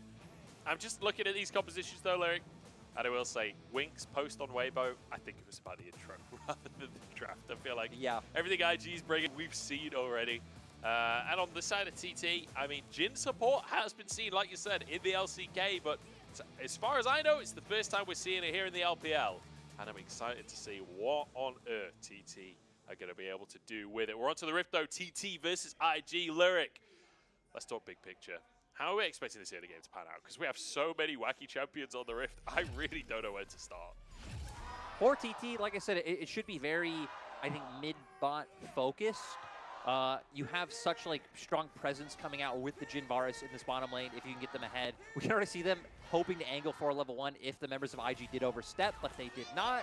And then once we get to the level 2, even like level 3 point for Tristana, Yukao's going to start looking for those opportunities to jump on Dove. But Dove did come in taking the exhaust, so should be able to handle it quite nicely. Yeah. Also want to point out that even though this is our first Tristana mid in the LPL, I do believe it was Perks who pulled it out in the LEC, you know, 1.5 weeks ago. So is something that has been played globally. I don't believe it was blind picked in that game like it was here. Yeah, that's the weird thing to me about this pick, right, is because Tristana mid has been played historically in League of Legends. Yeah. It's not like it's a new idea, but it's usually played as a counter pick. Like you said, things like the Kassadin just get annihilated by this pick. A lot of the majors can struggle when Tristana can, like you say, all in at level 3. But it's new to the season at very least, and as you say, we've seen it in LEC, yet to see it in the LPL. Aggressive trades at the bottom side so far. Jhin might struggle a little bit with these towers, just because if you run out of ammunition at the wrong time, you might just get railed by the little turret. Yeah, it could be rough. I mean, you're going to be relying a lot on things like your Q to be able to take those down and play out through the wave. But I think a lot's going to come down to Wink spacing them out properly as well to make sure that, you know, much of your turrets don't just go down to like a stray Varus arrow followed by the bouncing grenade coming out from Yao Yao. And it is quite the introduction of, I guess, reintroduction of Yao Yao back into the LPL to come in swinging with this Jhin online. Also, even though TT do have like the triple AD carry composition, it's not like IG are all that tanky. They're actually not tanky at all, considering that we pretty much see Maokai go full AP builds these days. So even your lack of mix of damage really shouldn't mean too much. Oh, H1 just flashes straight over the Dragon Pit. Absolute cojones on this guy. Wink the target. Cocoon goes wide though and onto Arn, but he's still rooted. That should still be a kill. Arn trying to get out towards the top side. Maokai's there. Beitron repels over to a ward. The auto, the red buff isn't enough. Arn with a pot will survive. And it's one of those ganks where TT, they wanted everything. You see Beitron going straight for Wink to where the other members are following on. Had Beitron been going for On from the start, could have definitely been a kill. If he angled the Cocoon for a Wink, maybe that one would have been easier to land. It feels like there were definitely options there for TT to be able to pick up a kill in that gank, but we'll see exactly how it's done. I love movements like this. I love it. Flashing over terrain to get the unexpected gank paths. We will see him throw out the Cocoon, go slightly wide. That's what I'm talking about. Beitron wanting to go for Wink. Does end up getting the flash, but not going to be able to guarantee yourselves the kill. Does still have the E, but how do you get something like the flash available, right? On would just go down there. You'll still take trading, you know, your one jungler flash for all summoners coming out from the IG bot lane. Looks like Yao Yao did have to burn his as well, though. Yeah, so all things considered, complete carnage on the bottom side. But like you say, all 4 summoners gone now for IG, so perhaps a window of opportunity for TT as Beitron back on the top side, starting his chickens once again. And at this point, could go towards his Krugs, or could just pack back down again and try towards that bottom side. Nice little lead from Hoya to stop the recall. Get a bit of extra damage on YSK. I also like how it seems like we had some sort of shenanigans in the mid lane. Because if you look at Summoners, Dove's exhaust has already been blown for quite a while. So Yukao probably going for that all-in earlier on. Has already TP'd back to lane as well. So those are... That Summoner spell would be the thing I would be looking at for maybe Beitron not spending as much time around mid and looking towards bot, because you'd have to invest some sort of all-in or gank first to get that out. With that now down, you would definitely have the damage available to go for this. But IG've done a great job of keeping up wards pretty much all around mid lane to keep stuff safe. Absolutely. And you'd assume as well that UCal's little all-in that forced that exhaust, probably around when we saw Gideon on the ward on chickens starts to move down towards the bottom side. That's your window, right, for UCal. Because you definitely win the 1v1. Speaking of which, Dove takes a chunk, but actually not too much damage coming out from UCal just yet. Needs to get some more items before he can fully just one-shot Rise. Still going to do a nice job of forcing Dove out of lane. I mean, very low on mana. He did opt into staying. UCal doesn't mind keeping a bit of health for that. Isn't able to spot him out in the end to keep him around, but now both junglers on the bottom side of the map. And this is one of the things about Tristana that I think a lot of people underestimate, is it's not just about whether or not you can kill the enemy mid laner, it's the amount of pressure. And like, if you force them out of lane, that's an opportunity for Dragon. 100%. You can see now UCal hovering over. Looks like they're going to have to make TT's bot lane walk all the way around, though. And if that's the case, it means, as we're seeing, TT can't start up this Dragon. Nice job by them. Have getting leaned down towards that bot side, cuts off the path of entry. And, yeah, it means IG going to be able to deal with this just fine. Yeah, able to stop it in its tracks. I don't think they're necessarily confident enough to start it up themselves right now. But with the priority on the bottom side, it makes it very difficult for Huanfeng and Yao Yao to get involved in the scrap. Gideon moving in, Dove heading over as well with that level 6, so can join a play, but a good little smite from Beichuan does secure the ground for himself. IG doing a nice job of using their window. They saw, oh, I'm going to pause, Hoya making his way over. Hoya has his ultimate online as well. If Dove showed in mid lane, they'd be able to go for something, but Dove does have his flash. So any play shouldn't exactly result in a kill. I feel like this game so far has just been on tenterhooks. It's 0-0, but there have been so many almost kills, like the play and bot, the all-ins from UCal in the mid lane, and now tiptoeing around this Dragon. Everyone really wants to kick this one off. I just want to say, TT so far have done a great job of keeping this even. Like, You Should Know Me has pretty much been neutralized so far. Hoya doing a great job on this Scion, making sure he isn't finding the lead.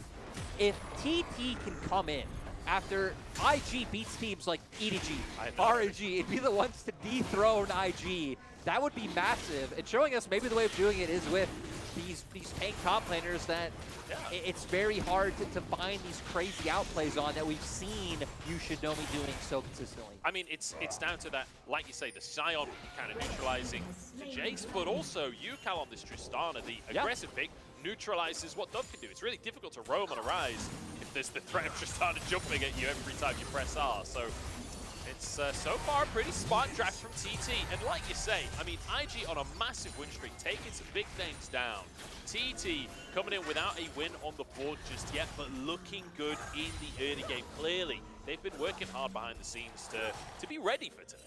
Drafting for this early game so far. They haven't been able to accrue, a huge lead, which is definitely what they're looking for with this draft. But, I mean, even as the game goes on, right, you are going to be the composition that has this massive frontliner. You're going to have a ton of DPS. You're going to have burst. A lot of your boxes are going to be still going to be checked. Herald up on the map. We've seen a reasonable amount of bot lane swapping up for Heralds in the LPL, but looks like today it's just going to be UCal and Beichuan two-manning the objective. I say that Yao Yao is sort of moved up. He's moved up to mid lane to catch the wave while the mid laner goes up to the Herald. So, a bit of a different lane swap. I mean, I like how TT are playing it. You aren't losing waves in mid. You have Huanfeng staying down in bot lane, so you're not losing any experience or gold there. And, I mean, when you're running a marksman in the support role, Yao Yao probably even happy to get whatever experience and gold that he's able to get his hands on. Yeah, UCal going to be looking for that tower plate. Dove really wants to go up to the top side. He doesn't have a whole lot of mana, and Beichuan now starting to dive off. Elise can happily tank the tower as well. He has that repel available. Ignite is there. There's the repel coming out. Beichuan plunges out from the tower. Dove now wants to punish, but look at his mana bar. Really won't have much damage in the tank. Knocked up by Hoya. There's a Cocoon to follow. There's an E to follow as well. And Dove just stuck in the mid lane, battered by minions. Beautiful CC chain coming out from the members of TT to make sure that they get out for free. UCal now going to be able to get a lot of damage done in this mid lane. We can see Huanfeng and Yao Yao punishing in bot as well because Wink started to roam up. IG figured that dive was coming. You could see it because Dove had already started to move very early on. But doesn't matter, even though You Should Know Me is able to flash a Cocoon, the knockup from Hoya is enough to get it done. Flashing all the way out. And I was really hoping we'd get a replay Me of too. the CC because that was the best part in my mind. But hey, 1-0 TT. Great little start for our underdogs. Over 1,000 gold lead as well. They have Herald in pocket, so we know they're going to be looking to use that. They've already found 2 plates in the mid lane, so that'd be a very easy option if they wanted to look to break that down. But they're finding plates across the board. So I feel like TT right now having a tremendous amount of choice. I'd still love to see it used in mid and kind of free up UCal a little bit more, make Dove play even further back in lane, which makes it even harder to find those realm warp opportunities. To keep our eyes on where they go is Hoya actually already picking up his first item as well. Yeah, doing very, very well. Jack Show in there. He's going to be tanky as all hell. Honestly, there's not much chance why SKM is killing that Scion anytime soon. I just want to mention as well, like, this IG roster coming in this year, like, a lot of changes, right? A lot of new players stepping in. Arn and Wink previously having experience on IG, but they're not like the classic IG players that you think of. This is very much a new look for IG. But I will say, if there's one classic IG thing that they could do, it would be lose to the team at the very bottom of the table after looking dominant for the first 2 weeks of LPL. That would, yeah. That would live up to the reputation. It would. You know, if I feel like there's like a lot of different ways you can live up to the IGs of past. Yeah. Come like top 3 in the regular season, and then somehow bomb out to a team like 2020 LGD in both playoffs and regionals. Yeah. That's another one that sticks very potently in my mind. It sticks a little too hard. I wish it would go. I wish that one would leave. Here we go, Herald in the mid lane. Dove going to try and defend here. I don't think they can over push on this one, but should be able to in this game. Those plates, Dove getting a bit of damage down onto Yao Yao. Forces both summoners there. Gideon getting a root on top of it as well, with Drake coming up in just 35 seconds. So doing a nice job of setting up for a potentially easy target in Yao Yao in this fight. Beichuan also doesn't have his flash. IG having pretty much all summoners up. You should know he doesn't have that flash available, but you don't really expect him to be involved in any fight that would come out so far. Seems like IG now waiting for On to be able to answer this wave in bot side, where they do go for any potential lean up. But they've already achieved their mission. Get some wards down, make sure you spawn out TT coming in. And now, engage. Root comes down, Gideon tries to re-engage him, but it's not really going to work the repel. It's going to be enough to keep H1 safe. The curtain call, not doing a whole lot for the time being. Looking for a 4th shot here, waiting for that perfect moment. Dove has to stand in the circle so he gets his 4th shot. Hoya in from the side, just driving by everybody. It's a scouting. You just wanted to see where they were, that was all. Did push them all back, guarantees the Dragon going over for TT. And I was going to say, what this impacts is that top lane situation, letting Yushidomi in, but IG, knowing UCal left, they want to go for this. Wait, Gideon's just going to be able to smite this Patron so low on HP. Hoya trying to tank up on the front line here. It's not that tanky just yet. I say that, actually. It's been tanking 4 people for quite a while. Wink takes a chunk, but Gideon is here. This should be smited. Now we have IG taking themselves a Drake, and I love how hotly contested everything is this game. With UCal TPing up, he's a large chunk of their damage at this point in time. That's why IG felt comfortable pulling the trigger. Still, UCal gets another plate under his belt. I feel like TT should be completely fine with just getting some more gold on their key carries so they can look to take the next one. I do feel like we have a small opportunity. Hang on, Yao Yao is just going to die. There wasn't even any CC. He just took too much damage. His health bar hit 0. Nightmare in the bottom lane for TT. And, you know, Arnold take 300 gold any day of the week. And this comes from when we had that action in mid lane and he was forced to use those summoners earlier on. Is paying for it right now. So for the side of IG, even though we've seen, like UCal, find a CS lead in the mid lane, Yushidomi hasn't been able to find an advantage of the top, so their bot lane has been faring just fine so far.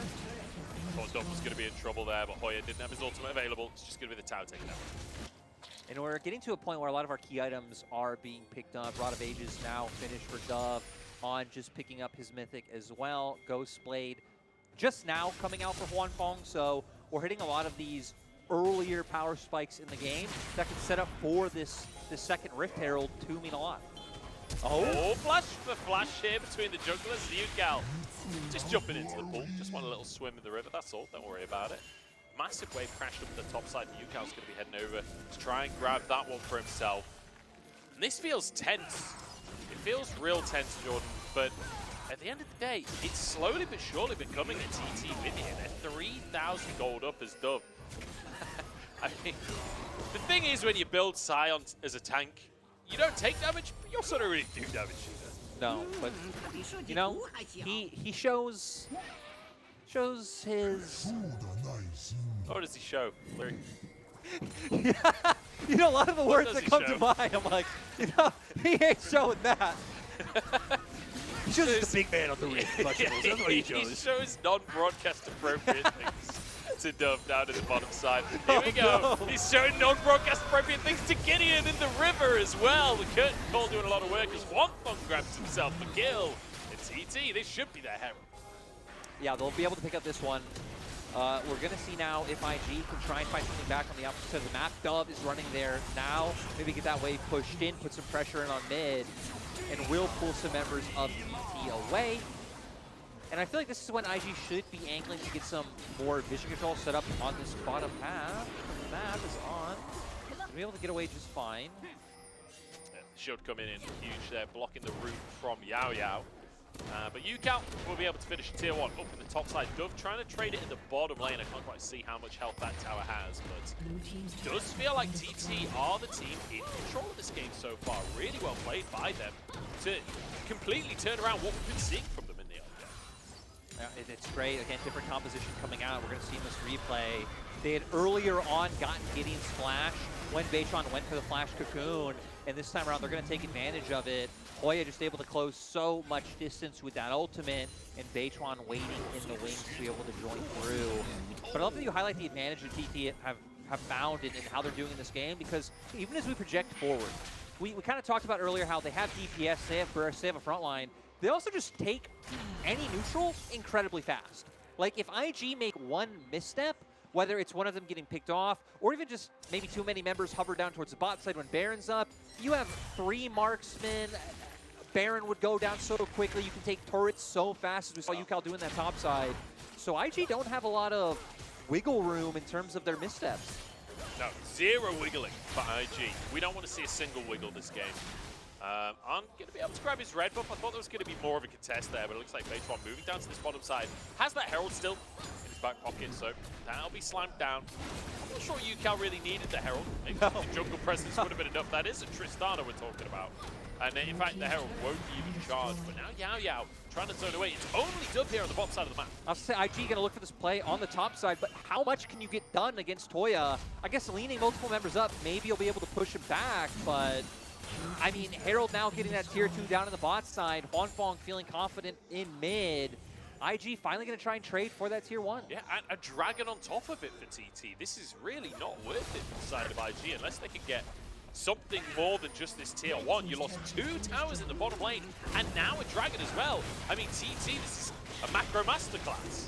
It's just so nice to see as a team we were highlighting that we expected more from than a 0-2 start to their LPL split.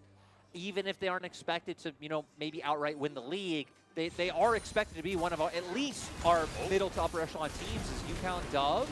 Yeah, Yukal exhausted, but he's got a Kraken Slayer. He doesn't care about exhaust. Yukal solo bolo down to the bottom side against Dove.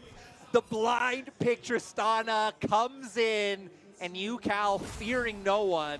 I mean, he's been the largest catalyst in my mind of the success that they found in this game so far, what he was able to do in that mid lane matchup, how he's just been taking turrets in the side lane, and now going to extend that even further just with a great play down at bot. I don't know how much outplay is really there, comes in from Fog of War, gets the rocket jump behind. Didn't even need to utilize the ultimate until the very end to be able to pick that one up and still able to rocket jump away with some style. Yeah, really nicely done there. And what a transformation Yukal has had over the last sort of 12 months, right? Like a year ago, he was a player that I don't think anyone had much faith in. He really developed last year and now showing it once again in 2023. And I just want to quickly mention, he's been on over 200 CS since 18 minutes. Like, it's not just the kills, he's dominating in terms of control of the map again this way. I think especially just thinking back to his like earlier days in the LCK where he was incredibly good, incredibly hyped up. It was pretty sad to see his start to his LPL tenure where not the best Twisted Fate plays coming in some of those earlier games. It was the Corki that really sold it yeah, for me. The Corki. Not the best package uses coming on through, but hey, that's a lot of players. Much. You know, me and Orcs were casting UCal. I feel bad bringing this up, but I think it's funny, so I'm going to say it anyway. He, multiple times in one series, Valkyrie'd into a fight and then flashed back out again. And we decided that was now the UCal. That's what we named that play. In the meantime, IG has been taken apart. CT literally destroying them. The TP denied though, but can you actually kill this guy? He's just going to jump at wing. Okay, YSKM's there to put it. He might go down, but I love on the back end of your story, he just finds another solo kill on the top. As CT now going to try and rush this one down. They still have a tremendous amount of damage, as we can see. IG aren't making their way over as 2 members are down. And even without UCal, looks like this should be enough. Yeah, I mean, he's Gideon was one of the players that got chunked out massively by UCal when they were trying to bring him down. So UCal just buying time for the team. TT, a 21-minute Baron on the cards. Great macro at the bottom side earlier. This is all feeling fantastic. Once again, just playing a little bit out of Fog of War. They have the ward there to spot out on. Chains of Corruption comes out of nowhere, able to finish it off. Yeah, right as Munch was doing our boy UCal dirty, he decides once again he has to show his stuff. I wasn't doing him dirty. I was explaining to the audience how far this player has come. That's... Yeah, his stint in the LPL. It's looking good right now. Very up and down. Well, it was down and then up. Yeah, true. It's been an upward trajectory. It's been pretty great. Yeah. As TT now. Next year, he's with Worlds. That's all I'm saying. If they can hold this momentum, like, this looks like a game that TT should win, in my mind. Again, very squishy comp on the side of IG. You just have all the tools necessary. I don't really think IG have many ways of bringing this back. Like, maybe try and divert Ryze and Jace to a similar lane to find picks, but that won't bring you all too much. So TT, just keep doing what you're doing. Then the question is what they have up their sleeves for a game 2, and if they can not only find a series win, but find a series win over a team that hasn't dropped a game. Yeah, I mean, this would be an absolute... Even just the game win is already huge for both teams, right? It's the first loss for IG. It's the first win for TT. But like you say, if TT can get that series on the board, like, it means so much to get your first win in the LPL. And especially if they have 2 games like this, if they were able to 2-0 IG, if they were able to, even if it goes 3 games, even if it's not as clean as this first game, if they can look good across the course of the series, it's a massive, massive step up for TT. I agree. I mean, I'm already so impressed. The draft coming out was, again, we were asking questions in draft of like, hey, what's going where, what's going to happen? And then we come on in and things are pulled together. It's nice to see us. I'm not really too sure what's going on. I don't know if what's happening on our screen is happening on your guys' at home screens, but it was kind of Looney Tunes-esque for a second there. My guess is no. And this is, I guess, one of the great things of being a remote broadcast is that when there's like a pause like this and we've fallen a bit behind, production can just be like, oh, there's a pause? No, there isn't. Yeah, true. Well, you know, for anyone at home that didn't see what we saw, basically we just got player counts, but super fast forwarded, and it was wacky to say the least. Here we go. 43,000 gold for TT up against the 36 there of IG, and Drake going up in 30 seconds. TT with 2 already, and honestly, it doesn't feel like this is a time at which IG can fight. Oh, I also want to say, Silver, I did find out why we had the pause. You cannot buy Jack Show and Frozen Heart. It's been banned by the league. Hoya did ban that, and they had to like bring back the game, and he had to, you know, cancel the purchase or sell the item. Well, that is the fastest like item-based ruling I've ever seen in League of Legends. Gideon taking a huge amount of damage, but most importantly, zoned away from the Dragon. Nicely done by UCal and Hoya to keep this IG squad away. Dragon's still going on, though. Gideon trying to get in here as Hoya chunked out himself, will go down. Whoa. Dragon, no, he didn't go down. He got over the wall. I can't believe he got out of that one. I also want to know what's that huge burst of damage to all the members of IG at the end.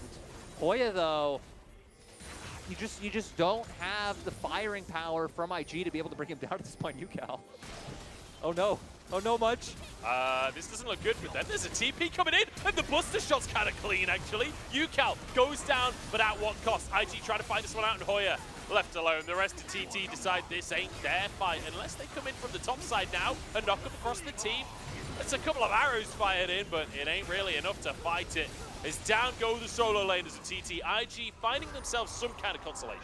UCal's overzealousness being punished this time around, and sadly bringing the other members of TT into it with him. Still no real neutral objectives up on the map, right? No Dragon, no Baron, so IG can't turn that into anything. And no tier 1 turrets left up on sides that they can look to take either way. And TT doing a nice job of getting mid lane pushed out there is, you should know me. Now might be the one who gets punished himself. I don't know if they know him, but they know where he is, and that's more important sometimes. The ward coming on out there's a Varus ulti. The roots will last forever. Baytron even repels the accelerated shock blast. Boy, did they know him. Yeah. I'm just going to see how many of that joke I can squeeze into this one cast. Get it out of the system. UCal's caught again. It's not ideal. Rooted up. Take it down. Tristana, when he can't jump, not the tankiest champion. No, I guess he had just jumped in right as we come to the mid lane. Even right next to his turret, just had nothing he's able to do. And mistakes like this are what's going to give IG an avenue back into this game. As now they're angling in mid, but it's just gone. Yes, he is. Yes, he absolutely is. I mean, that's the one thing. Yes, IG getting some picks. They're still 7,000 gold down in a 4v5. Honestly, I'm favourite TT at this point, as they are just completely in control of this map. Now can look towards this mid lane. A lot of the wave clear is gone for the side of IG. TT already got that tier 2 very low previously. Yeah, they should be able to pick up this one. UCal's going to be up soon, so we can answer the wave on bot side that Dove is pushing in right now. So Dove should realistically look to back off. And with Baron coming up in about 45 seconds, keep up your vision line on that top side to play for that objective. Because we're going to see here, it's actually IG the ones angling to pick up this short and mid. They have a pinch on both sides, but Baytron finds the cocoon. They have the curtain call coming out, and On just instantly deleted. So IG's pincer movement not able to come out. Just honestly, the amount of burst on the side of TT and how well they're hitting these like CC skill shots to guarantee the picks has been phenomenal. Beautiful so far. What are you giggling at?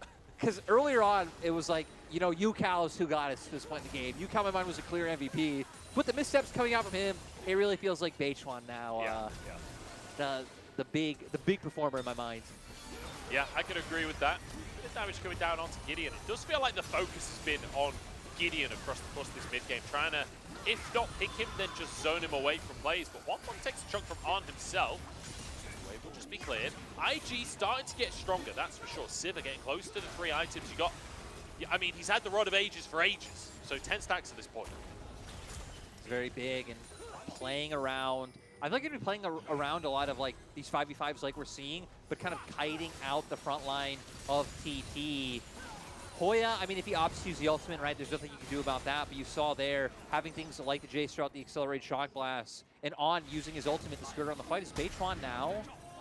The jungle a 1v1 between these two here. Baytron knocks up. Hoya just flattens Gideon into the floor. Now a knockup coming on through. Dove's in trouble. The bomb on top of his head, but he flashes away. The jump from UCal to follow. Exhaust ruins the play for him. Can he get the reset though? Buster shot to keep himself alive. He gets the reset finally down, but it won't matter. Baytron to finish the fight, and TT find yet another win. And IG were the ones who opted into that with Gideon looking for that 1v1. They bring Dove over with the Realm Warp. It is going to turn into another Baron for the side of TT. They should pick this one up, no problem. Dragon's coming up in less than 30 seconds. TT are going to be able to get everything on the map.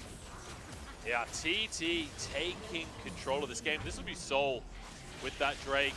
It's beautiful to see. The resets are going to come on through before they head over to the Dragon Pit, but to be honest, with the Baron buff, they should have complete control. We'll start again with this jungle 1v1. Gideon doesn't end up getting cocooned, uses that twisted advance to dodge out, and they're hoping to find a pick onto Baytron here, but the members of TT are not only so close, but you have two sources of long-range engage coming out with the Scion and the Jhin, allowing from the follow-up so easily. Dub is now overcommitted from the fact that he tried to come into this play. They're able to keep it going with members like UCal jumping forward. Even if UCal is in a compromised position here, you bait the other members of IG to come in, which just sets up for TT to get more kills. So far, so good. TT looking poised for their first win here in the LPL. And with the Dragon Soul, it only gets easier. Yeah, TT, it just feels like, I mean, they win in 5v5s. IG haven't wanted to opt into side laning because of how strong UCal is. Sure, you'll win up, you'll be able to push in Hoya, but it doesn't really mean anything if you aren't threatening a turret, you know, this massive Tristana on the opposing side. So it really feels like any lane assignment or formation that IG goes for, TT just win out at the end of the day. And with all the power they have now, it's going to be so easy for them to play out through this two-lane setup. Yeah. And with 380 carries on your team as well, the second you misstep as IG, the second you're not protecting a tower, it's gone. It's going to be gone in literal split seconds. So, feels pretty good to be a TT fan. I know Kelsey Moser, I think that is the only TT fan, but she's going to be feeling good. Is she still a TT fan? Well, that's the question. You know, that's... Everyone tweet at her. That's what I want. At K. Aaron Moser, are you still a TT fan? We'll have to find out. But the siege continues here, and I mean, it is feeling a bit of a done deal so far, unless IG can pull out some kind of miracle. But honestly, this split so far for IG has been somewhat miraculous. If there's a team right now in the LPL I can believe in miracles for, it's this squad right here. 100%. IG so far, I mean, it's not wrong to say that they've been the most exciting team in the LPL in these first few weeks. Not only in terms of just the antics coming out on stage and how they play the game, but also just the fact that they've been picking up wins, honestly, dominantly. It hasn't even been like these big back and forth clown fiestas. As IG get into the driver's seat, they're there the whole time. TT though, could have kicked them right out of that driver's seat. I suppose this is a great question to be asking this IG squad, right? What happens when you're not in the lead? What happens when you haven't dominated your lanes and you fall behind in the early game? What else do you have up your sleeves? Because like you say, we have seen domination from them. See you later on. That's what, his second, third solo kill this game? It keeps happening on. They just keep fighting him. Just not even really too far forward. I guess it is too. Oh. Here we go, Gideon knocked up. Wink is going to be taken down as well. The resets come on through, but UCal knocked up. He's got a GA. He'll be okay on this one. Dove dodges the route, but won't go down for the time being. They found their way into the base, though. TT without a casualty. Take out the IG bottom lane, and that minion wave is looking to be protected. They want to break open this Nexus right here and now. Half health on the tower, 380 carries to make it happen. Knockup's coming on through. Is Gideon one last ditch engage? It ain't gonna happen. The health bars are low, but they ain't low enough. Double go down, and that will be game. TT make their way onto the scoreboard in the LPL. TT delivering IG their first game loss of 2023. Great to see from them. Very cool. Pickman coming out, gave them a lot of strength and priority in that early game. Because we kept touching on, they still had a front line. They still had DPS as the game went later on. They didn't have to worry about any kind of tank like absorbing their lack of mixed damage. Really coming up through, a lot of that heavy lifting would have been had to be on Baytron. And the game just got to such a point that I was just hitting on kind of maybe a little bit walking too far forward. The problem is that point in the game, too far forward is like 2 clicks in front of your turret. Him, yeah. Exactly. It was already done. Yeah, it was. That was brutal, honestly, for Yeah. TT. Great to see that TT are bringing that kind of thing to the table. But again, I want to reiterate something we mentioned during that cast. Like, what do IG do when they fall behind? This draft from TT doing such a good job to mitigate the win conditions we've seen from IG so far. Like, YSKM having a massive lead coming out of the top lane, Dove being shut down in the mid lane here by UCal. Like, where do IG pivot from here is a huge question. I agree, and I especially love the tank up in the top side, because if you're bringing this down to like volatile matchup versus volatile matchup, we've seen YSKM. I mean, he's delivering on all fronts. Even if he falls down to that 1 HP mark, he's going to outplay the crazy Irelia the other day. But when you're up against something that doesn't really care to fight you, can just shrug off any damage or any play you go for, Is he still going to be able to take over a game the same way? At least our answer right here is no, but I like they're pointing out the other factors as well, because Yukao, as we highlighted, took over. Beichuan had a fantastic game, and Huanfeng and Yao Yao didn't really take any punishment down in that bot lane. They picked the Jin into the Heimer, so they matched push with push, and yeah, IG weren't able to find any opening into the game. No, IG kind of getting destroyed, it has to be said. And I like that the Scion as well gives you that hard engage that quite often it feels a lot of teams are lacking because we're so used to having supports on Nautilus every single game. Now that we're seeing things like Jin support come into the meta, having that Scion kind of gives you that same tool regardless. We're going to jump into a break, and then we'll find out what this hyped up IG squad have in the tank. I want to see them take it to TT. I want to see 3. We'll see if they can after.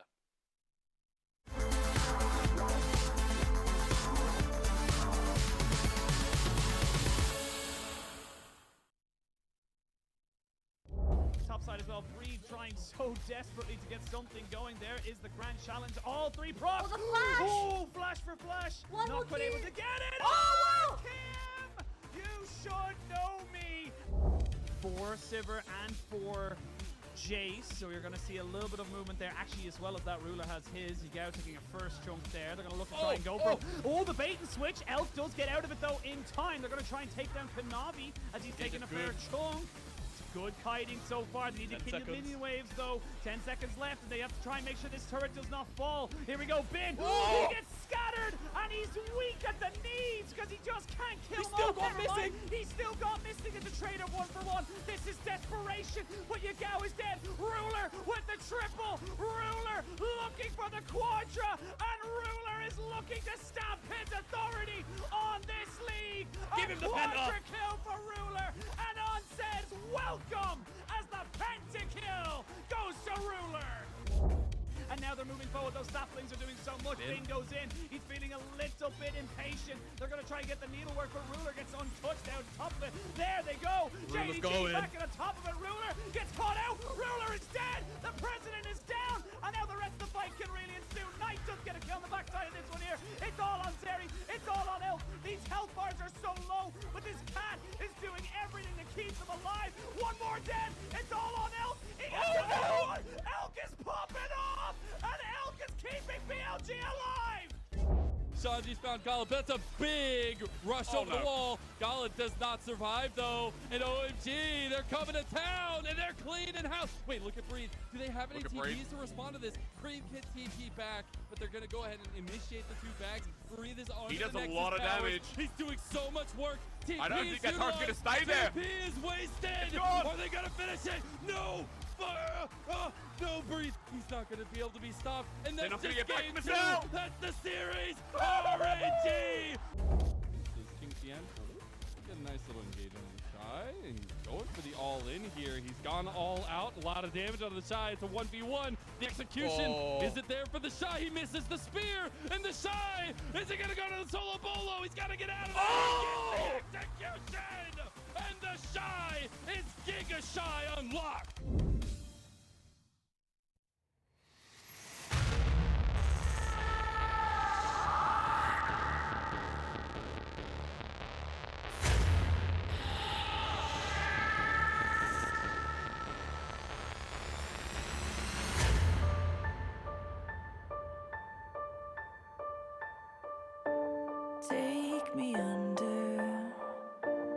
Take me under your wing, crack of thunder, as a wild bird sing. You can hear hunger crying out, a sonic echo that leaves no room for doubt. All the shots bring you back to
Welcome back, everybody, to the LPL.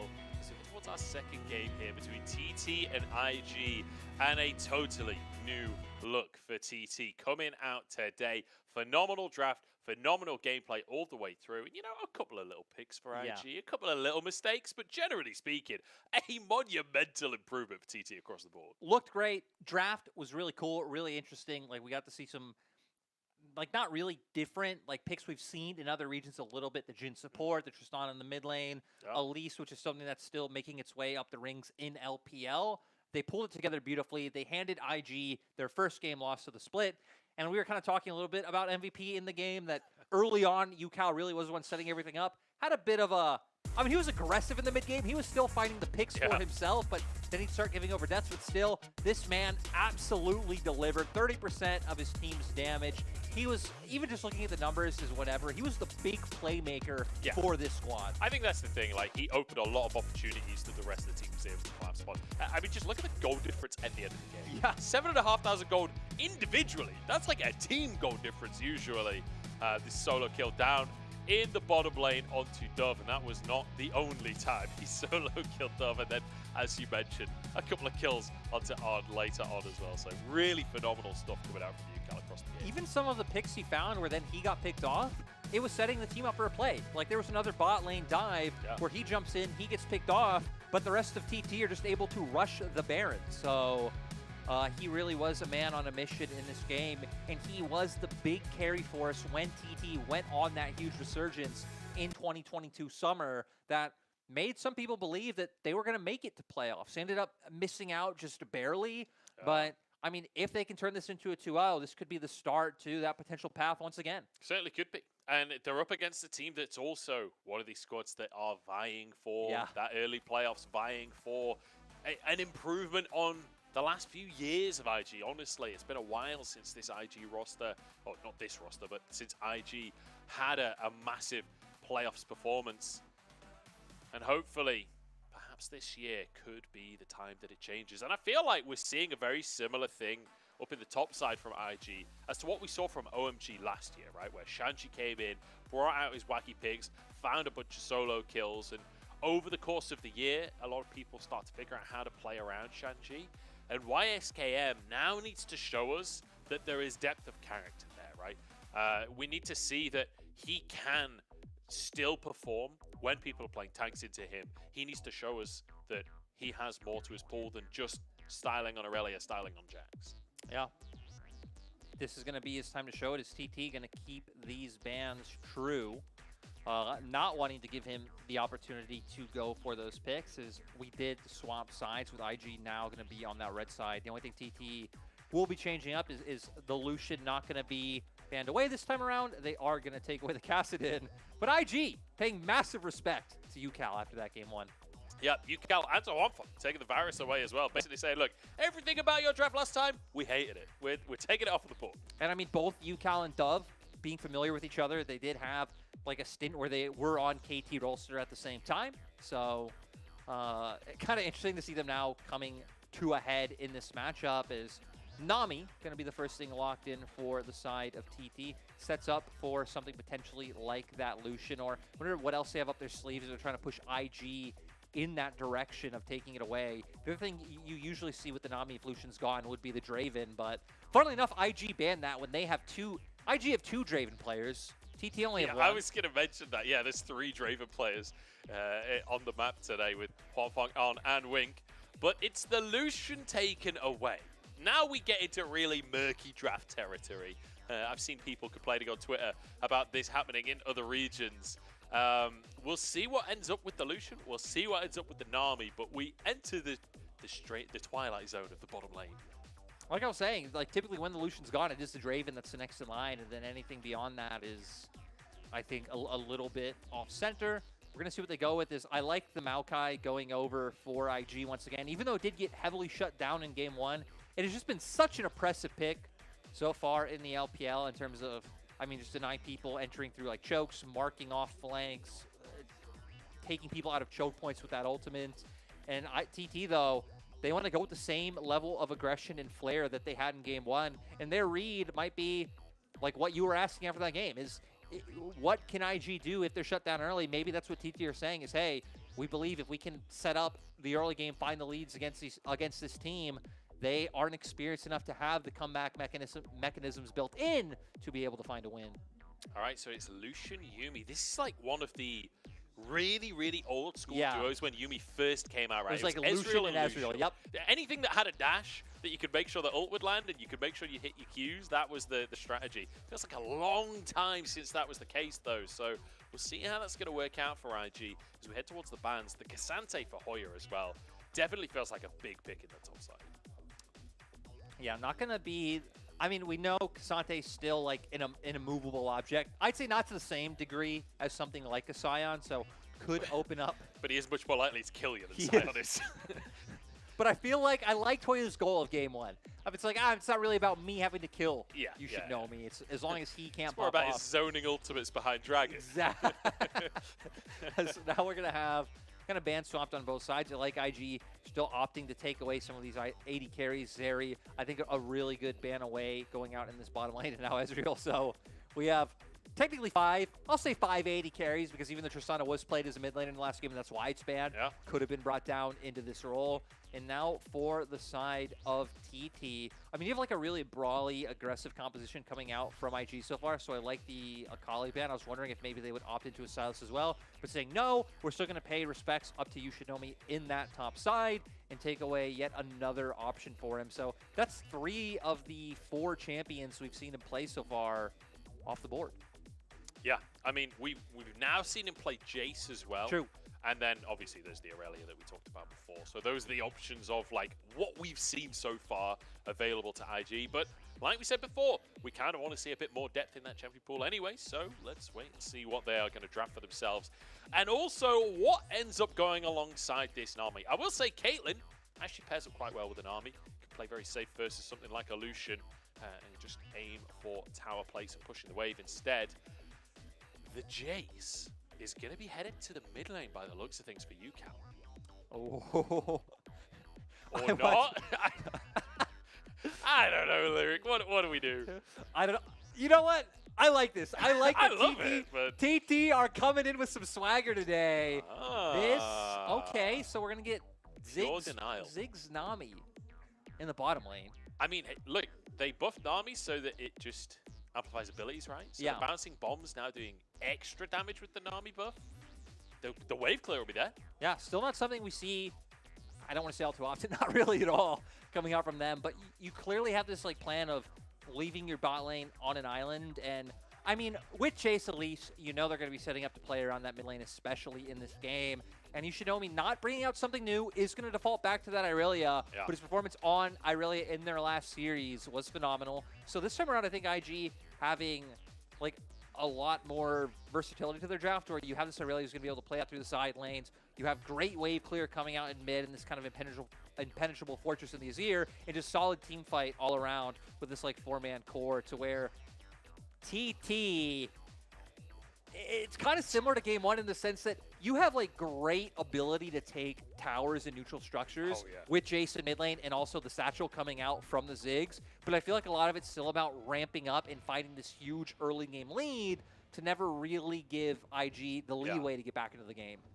Certainly Ziggs a champion that A, can end a game very fast, but B, can also make a game last very long. Like, regardless of the situation, one fucking would clear waves. Also, both great picks into like things like the Azir on the opposing side. Jace and Ziggs are going to be able to stand a mile away, get that poke down, and just try to take IG out of the fights before they happen. Versus the Lucian as well, right? If Lucian can't get close and get that burst damage down, it can often feel kind of useless when you've got a Ziggs to the Jace. If they play correctly, don't get caught out of position, that can certainly work. I will say, Maokai very good at making sure that they do get close enough, so we'll see how the engages are going to go down. I'm keeping my eyes up towards that top lane though here, Lyric. Hoya versus YSKM. Hoya doing a great job of the Scion last game to just neutralize You Should Know Me, but he's bringing out that classic Aurelia. He's bringing out something that he can really show his individual skill level on. And up against a Cassante, I mean, I'm no top lane aficionado. I don't know who wins this 1v1. I feel like Cassante wins every 1v1, so I'm going to assume it's him, but I'm ready to see what YSKM can do. YSKM, we've definitely seen him in positions where it looked like he should have lost. and was able to come out on top, but TT maybe looking to find a pick on him early. They want it. I don't think they'll be able to find it, though. Level 1, it's usually pretty tough to turn these plays into anything. Phone plate procced. That's going to be all she wrote. And I will say, YSKM actually the one to get 5 gold there because he pinged a ward. So I call that a winning trade for IG. Yeah, I mean, his health's going to be all the way back up by the time lane starts. Same with the bone plating. So he's going to be doing just fine up in that top side. And I mean, you highlighted that Jorgensen top side for IG. We hit on like mid jungle for TT. It really feels like the whole top half of the map is really where this game should be played out. Huanfeng and Yao Yao should just be able to clear waves in the spot side. So I don't know if On should be able to find the opportunities that he wants. Yeah. But who knows? Some kind of like cheeky brush plays or like a dash into flash. Speaking of, here's a cheeky brush play for you all. Yao Yao takes a chunk. Will be traded back slightly, but good little dodge from Wink as he just stays in the brush and takes a few bonus auto attacks there. Yeah, you're absolutely right. I feel like Arn shouldn't be able to get too much done in the early game. Generally speaking, Huanfeng and Yao Yao should be able to play fairly safe. The thing I'm scared about is later on, I'm going to hold that door. Beichuan sneaking into the mid lane here. Dove, if he gets caught by the Cocoon, could be in big trouble. Yucal trying to move on up. Cocoon dodged away from. Dove just loses half of his health bar. But up in the top side, this is what I'm worried about, right? YSKM, think about the Aurelia later on with a Yuumi on the shoulders. That is a terrifying prospect. Against any composition, in any situation, that's just terrifying. You throw out like Maokai Ultimate later on, Yuumi on an Aurelia, they'll easily be able to close the gap before any poke should be able to come out. That's why a lot of this game's going to come down to like the decisiveness of IG to look for those plays. We can see in terms of early laning, they're going to do just fine. They have pressure the first few levels in the spot lane. They're having pressure up in top side. And Azir will do just fine up against the Jace. Gideon wanting to take advantage of that, looking for the invade. Yeah, looking for a 1v1. He has a level advantage, but it is an elite. We'll see. Maybe he just actually wants to steal the Gromp around the 1v1, but he's walked into vision here. Here come the saplings. Beitron gets the Gromp, and Gideon ends up kind of wasting his time here as Beitron not even going to try and find the 1v1, just going to walk away. He's got wolves to deal with. Beitron going to be on his way, and now they're actually going to be the ones to set up an aggressive play. As Dove, you wouldn't really expect this to come through if they look mid, but Spiderling spotted out. Yeah, Beitron spotted in the end. This has been the most anticlimactic jungler 1v1 I've ever seen. They've seen each other for about an hour, and they both are just like eyeing each other up menacingly. Gideon trying to go in, again, can't. Dove and Yucal now here to eye each other up menacingly as well. YSKM and Hoya looking to eye each other up menacingly. Oh, it's menacing here in the river. 3v3. It's an absolute fist fight if anything actually happens. Hoya walks on in Giga Chat mode as he starts the fight off, but Gideon escapes with his life. Dove with 1 kill as Hoya will go down. The solo lanes of IG off to a tremendous start as Yucal accelerates to get to safety. And that just felt so half-hearted coming out from TT. They're like, hey, we have enough burst, Gideon's low, let's try and find the pick. Yucal didn't even have mana for that play. And the extended stare-off that you set up, we have our champions! It's IG, it's always IG. And I will say, I don't care about trophies in the LPL, I don't care about veterancy. When it comes to stare-offs, IG your team. Like they never blink. Never, not a single blink. And we saw here, right? They're hoping to just burst out Gideon to make it a 3v2, but Yucal not able to achieve anything. Has no mana walking into the play. He was already half HP before. Even just Dove standing onto the opposite side of that pixel rush prevents Yucal from even being able to walk in, which really felt like the difference maker. But all of that going on because both teams highly valuing topside scuttle, which just shows even more just like how this is going to be the area of attention. Yeah. And now things get a little bit scary for TT because we're in the opposite situation from last game. So Yucal trying to get damage onto Dove, but he's now this trade pretty heavily. Both solo lanes being put behind this early on is really going to be a test for TT because IG are in their comfort zone. YSKM's got a lead, Dove has a lead, they can snowball, they can... I mean, they don't even have to play particularly fast necessarily. No. They just have the lead. All they have to do is hold that and leverage that into neutrals. Especially if YSKM's one of the players with the lead, which right now 1-0 and 1 on the Aurelia. you're not going to be able to match him in a side lane with either one of these champions coming on through. So you're going to have that kind of pressure. Sure, you'll have some of the poke like in mid lane standoffs against the Azir, but he'll be able to clear waves just fine. You're going to have to worry about the all-in still coming on through, and I like it. Gideon now maybe finding the wraparound towards mid, but I'm not sure if they know that Beichuan's already here. Gideon spent more time in TT's blue quadrant than he has in his entire jungle this game so far. Just putting so many saplings down. Beichuan would love to come up towards this Gromp. He's going to walk into some saplings? No. He hasn't even been to his blue quadrant yet either. He's just been... This is his blue quadrant, that's the thing. Or at least Gideon believes it. Nice little cocoon there. Spider lands it as well. Ignite procs. Gideon getting pretty low, but Dove is moving over. Yukao only just on the move here, but the jungle difference so far very heavily in favor of Beichuan. Looking to go for just the 1v1. Is this going to be a solo kill for Beichuan? Gideon massively overstepping. Gideon having no escape routes left to him. Hoya was actually able to zone out You Should Know Me somehow. And with Yukao having time to come over to push away Dove, because he could have potentially been collapsed on from both sides, it just leaves Gideon exposed. Much needed kill for Beichuan as well. Just not having that annoyance to deal with. As we're going to see, looks like unable to find that all-in to at least force out a heal from Yao Yao. Yeah, Wink then also used that heal, which I'm not sure was intentional. They were definitely chilling. Perhaps a bit of a misclick there from Wink, but it means it's a heal for heal down in that bottom side. Not the greatest trade, honestly, for IG, considering how handedly they were with. Don't tell me that resets. Oh no, Gideon. It's not been a good couple of minutes for Gideon. No, not having the best time, but still gets it in the end. This is what's his frog doing? Yeah. Oh, even his frog is betraying him. Poor Gideon, not having a fun game. Oh dear. Yeah, with one frog.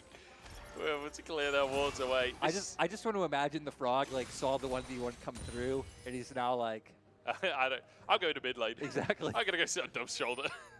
It's one of those fair weather fans. He goes to the winning side. He's not loyal to anyone except himself. He's only loyal to betting websites. I don't know if this is the place. Oh dear. Well, Dove's returned to the mid lane. I'll be able to clear this wave away. It's almost 2,000 gold in favor of IG so far this game. It's a nice little start for themselves as they're looking to get a Herald as well. And this is exactly what we're talking about, right? You've got the advantage in solo lanes, leverage that to get yourself some neutral objectives, and then snowball from there. I mean, even your bot lane. We said, sure, like, IG's bot lane shouldn't be able to find the all-ins, but they've been able to maintain the pressure. Just the threat of that all-in is enough. Wanfong consistently just clearing waves by his turret. With IG picking up Rift Shield on top side, IG not even able to answer with anything on the other side of the map because of the pressure that On's been able to keep up in this lane. And even things like the bot side Scuttlecraft being in favor of IG to make sure that they have all the vision they need. Yeah, I'm curious to watch Wanfong Ziggs across the course of this game as well. Like, Ziggs is a champion that most professional AD carries have had to play over the last couple of years. There was a portion of time where it was extremely meta. But there are certain ways of clearing waves and certain orders of abilities that it's very easy to forget because he's a very spammy champion. And I feel like so far, falling pretty far behind in CS, a lot of that just down to the nature of you have to throw your Q at range to try and farm against the Lucian. And you inevitably push the wave a little bit there, so you do end up losing out. But I love it. I'm just curious to watch the mechanics. Oh, I was hoping Gideon was going to go back into TT's blue side jungle. Instead, going for a gank on Hoya. Don't blame him for going for this one. As everything landing here, the roots come on through. This is inevitably a kill for YSKM. And now they move up to the top side to grab themselves some plates as well, because guess what? There's a Herald in tow. At least going to be able to funnel as much onto this Aurelia as they want. Beichuan as well, going to be spotted out. It's going to pull the rotation over from Yukao, which will send up more Dove to be able to push this wave in mid. So really nice movement from IG across the map. Kind of just not only finding the kill, but pushing and pulling different members to allow Prio in other places. Taking a look at the gold. Look at that top lane. Over 1,000 gold lead for YSKM so far this game. That is something terrifying to be looking at. 800 in the mid lane as well, like going in favor of Dove just from, you know, the bit of CS lead he has on top of the kill and the assist. So it is coming down to those soul lane picks. And YSKM already hitting that point where, like we said, no one should really be able to match him in a side lane. But Gideon now. Oh no! He's blast coned in. He's walked straight into the trap there. Flashes out. Can he escape with the healing? The Yumi shield comes on through. The bouncing bomb hits the wall. And Yucal with the shock blast. Oh, Gideon with the fancy footwork somehow gets out alive. You know, I just imagine Gideon as one of those like 1950s newspaper cartoons of like some very unlucky yet lucky guy like walking down the road in New York. There's like a pothole open, falls in. We fall in on like a boat that brings you like, I don't know, to some Great Lake. And, you know what I mean? I do know what you mean. I'm going to hold that thought because Baitron being forced out of the back of the pit as Gideon throws the sapling into the newspaper stand. Oh, I know, that's a brush. Sorry. Unlucky yet luckiest guy on this rift. Yeah. Or just has a Yumi alongside him. Well, that's true. He does have that. And also is Maokai, so there is plenty of healing going on. Yeah. That's for sure. Herald comes down to the mid lane, though. They didn't use it up top in the end. And it'll be Dove to be the benefactor of that influx of gold there. 2 plates taken down, maybe a third if Dove can go for it. As Hoya and YSKM going for the 1v1, but YSKM zips on back out of tower range before Hoya can ult. And now, I mean, YSKM having that solo pressure up in top side. IG doing a nice job as a team controlling now the red quadrant of TT's jungle to make sure that nothing is able to come through there. And they're just going to keep stacking up this gold lead with Dove just punishing in this mid lane matchup. Yeah, I love just the pressure that IG are putting on, because it's not been the most action-packed game in terms of kills, but that doesn't mean nothing's happening, right? Gideon permanently in Baitron's jungle so far this game, and YSKM, Dove aren't all very willing to move towards that jungler, and Wink's basically abandoned the bottom lane. Hoya trying to get it all in onto YSKM. The teammates are here. What can we do on the Aurelia? Flashing forwards, looking for Baitron here, but the Blade Surge on cooldown. Can't close the gap, and will go down in the end. Hoya with a shutdown. I was a little scared that he was going to do it so again. was I. He had enough minions to play with, but the CC, the damage was there from Thunder Talk. And I mean, going to be a nice injection of gold over to their side. I think the problem is, like, the longer these lanes are isolated, that's what IG are thriving on right now. We're going to see YSKM starting it off, does jump in, but with all these members here now, tries to get away, doesn't end up getting bubbled, tries to get the damage down onto Baitron, walks into the brush, denies the vision coming on through, and then now with nothing left in the tank, we have a fight, actually. Wait. Wait, what? Yucal's died. I don't know what happened, but Yucal is down. Maybe we'll get a replay of the stuff that happened during the replay. I certainly hope so. But now Dove has a ton of space to just hit away at that mid lane tower. You can see both Yao Yao and Baitron having to defend in that mid lane, which means now An is completely free in the bottom side. Anywhere IG finds a kill, it's just opening up something somewhere else on the map. So YSKM and Dove being the large benefactors so far. Now On finally going to get some more gold under his belt. Already sitting on that Gale Force, which will put more threat on the long range kind of poke composition coming out from the side of TT. We'll have to be careful though, as Yucal will now come to answer. Yeah, let's see as what happened here. Okay, nice little ultimate from Dove there. And then roots galore as in comes Gideon. Easy kill. And Azir grabbing the benefit. Yeah, Yucal tried to flash away, didn't manage to do so, flashing off to the side, but still getting caught and getting brought down. Dragon a minute and a half away, so that's why we see now both teams angling down towards spot. But TT, they're getting pincered. Here we go, Gideon just going to start this one off, and Yao Yao ain't exactly tanky. Baitron next on the chopping block. Gideon gets the slow with his Bramble Smash. Can they follow up for more? Twisted Advance comes through, and Dove should be there to finish the dodge. In the meantime, Warthog's dead on the top side of the screen. There goes the jungler. TT are being picked apart, and now the roots come on through. Yucal dodges. He's under the tower, but the wave is going to abandon him. There are no minions for IG to work with. That's the only problem they've got, but let's be honest, there's no rush on this one. Dove goes under the tower. Whoa. He goes down. Yucal surviving as Gideon tries to escape. Just about lives. I mean, if he could have found two there, that would have been massive. Still a 1-for-1 in the end. It's a shutdown as well. IG should be able to pick up this turret off the back of this, but shutdown in hand. TT now should have first move up to this Herald. We can see Hoya starting this one up right now. We're going to get a replay of it. It was I mean, TT invading the enemy jungle of IG, getting had wrapped around, so we see Yao Yao actually get pincered on, and then Huanfeng trying to join up with the rest of his team, gets caught out by On, does have to use the flash and some dashes to get involved, but still, just members of TT going down one by one. This is brutal. This is absolutely brutal. TT at least get themselves a Herald, but they're 5,000 go down at this point. We're only 16 minutes in. It's a lot in favor of IG.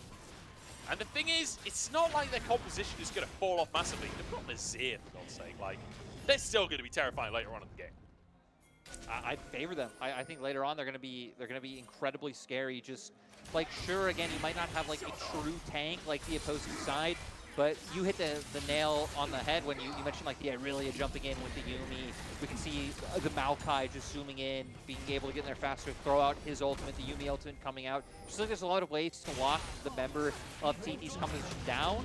That would be a little bit easier for TT to manage had they been ahead and they're able to choke out with vision, throw down the accelerated shock blast and the bombs to prevent that point from happening. But now it will be much harder. They still will always have like big potential there. Cocoon, alongside either Jace or Zig, should be able to just delete a member of IG. But that will rely on some missteps coming out from Invictus Gaming. Certainly would. Hoya is in trouble here.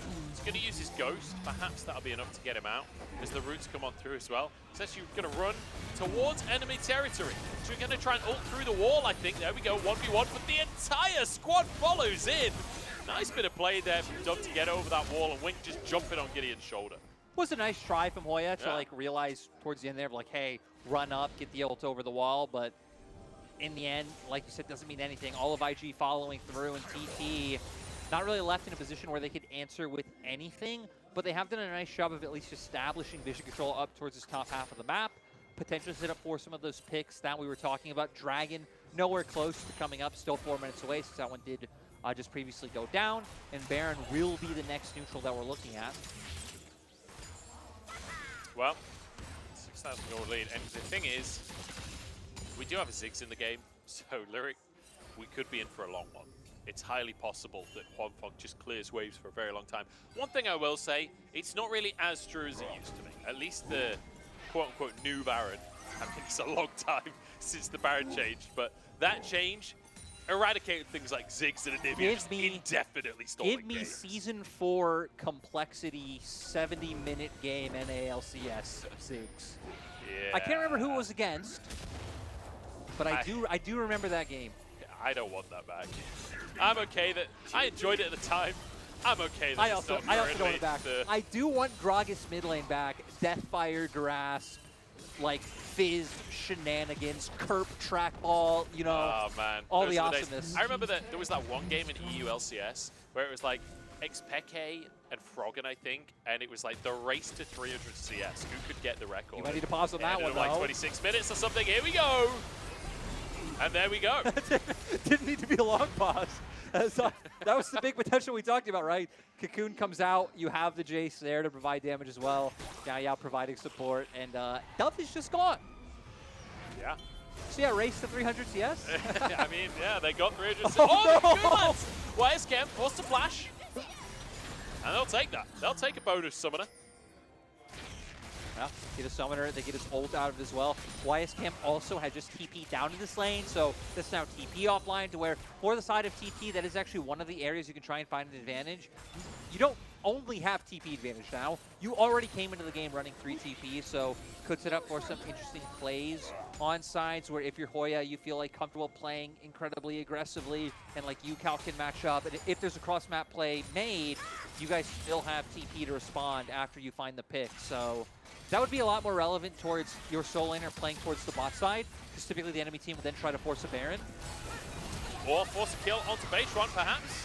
Falcons out onto the Wolves. Gets out with his life, but here come the army of the cats. Hoya's behind enemy lines here. Does have that ultimate as YSKM spotted him out. Gideon could be in trouble. Hoya needs to blast that R button, but he's going to be at the wrong side of the play. And it's all going to go wrong here, trying to escape, but even Dove is behind him.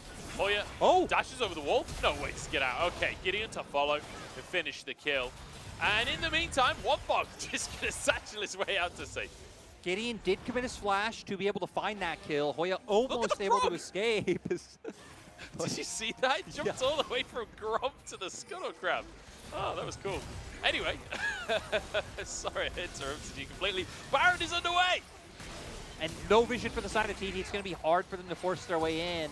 And I don't know if they stop this one. IG have the tools to turn. Dove still having that streamer shuffle available. And there it is, trying to find it, but Beitron survived for the time being. There we go, Baron down and Beitron down. Yukal wants to get Dove, wants to punish. 1-for-1 in the fight, but it's 3v4. Baron on the side of IG. Yao flashing over towards the rest of his team. They're on the wrong side of the map though, but I don't think IG care, because Dragon's coming up in 30 seconds. They're leaning towards that side, but Hoya's here. TT, I'm not sure they're done with the fight just yet. It feels like they want more. Yeah, TT hoping they can find something, because they were angling around, but Gideon forcing the ultimate. TT are going to have to run back. I don't know if IG can chase this, but they do have a Yumi. Here we go. Bubble comes on into Gideon as well, though. He's down. Wise game the next target. Yukal low on HP. They've got to get out of here, surely. On the front line. And it will just be a 1-4-0. What a tense game. Both teams knowing the need to take advantage of these small windows, especially for TT. They feel how far behind they are, and they know, hey, even though one member went down, we have this position, we need to try to find a pick. We're going to see here IG trying to use numbers advantage to pull them in. Emperor's Divide comes out, does end up knocking back Yao, but that's about it. Beitron able to jump away with the repel. He still goes down, but there are some members of TT able to run down Dove as IG were still finishing off that Baron. So we're not going to get to see the rest of the play of why TT want to angle, but it's because Hoya did TP into mid lane, so they theoretically did have like a good pincer on the members of IG. And in the extended play as well, that pick is worth even more because you remove a Baron buff from the side of IG. That's 2 Baron buffs that were taken away. Still 3, still definitely worthwhile for IG, still definitely increasing their goal as they get themselves a second Drake for the game as well. 11-6 on the scoreboard. And it's feeling good for IG, but we're still seeing signs of life from TT, and I think that's the most important thing. Yeah, TT haven't given up. They're still trying to find as many picks as they could.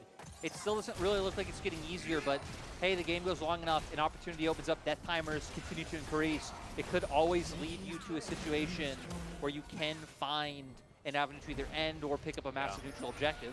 And like you mentioned before, it's not like TT are slow at taking towers if they do find that window. Yeah, we just saw Yukal getting a bounty up in top side, able to push that wave in. It seems like TT are starting to respect the fact that, hey, it's getting too hard to just outright fight with these guys in a 5v5 team fight. Let's put some side pressure on, try and get some more gold onto this chase so it can be more of a menace. And once again, Yukal having a fantastic game. Farm looking really good.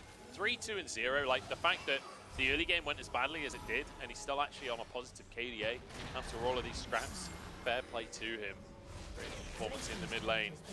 It's not quite the same as what we're seeing from YSK, as he's on more than 10 CS per minute, with 2-1-2, with 2 finished items.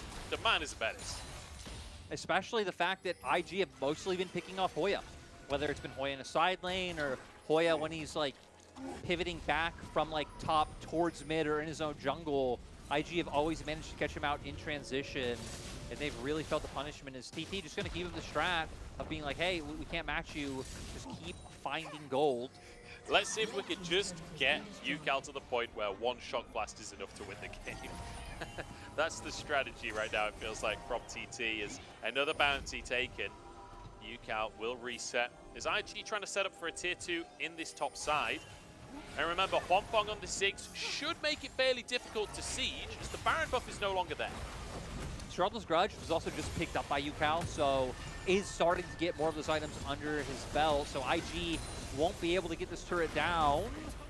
This could have even been a potential angle for TT fight engage with YSKM on that bot side. Does have his teleport if anything happened, but TT's comp is bursty. We go, final chapter comes on through. The bubble to try and deny things. There's a tidal wave as well. As Arn actually takes a huge chunk, but Hoya eventually should go down here, surviving for the longest time, but eventually eradicated. TT just desperately trying to hold on to the tower. YSKM not even needing to teleport so he can continue to pressure in the bottom side of the map. Yukal rooted up for that exchange. Feels like he was the member who you would need to do damage in that situation. Not able to get anything done. And like you said, YSCAM able to push down in bot side. They're stealing away these camps in the enemy jungle. Look at the litter of wards throughout TT's top side jungle as well, coming out from IG. Yeah. Just so much information coming on through. But you hit on earlier how hard it can be to close for the side of IG when you're up against like the wave clear coming out from the Ziggs. They've been an annoyance with the split push coming out from the Jace. And we're starting to see that.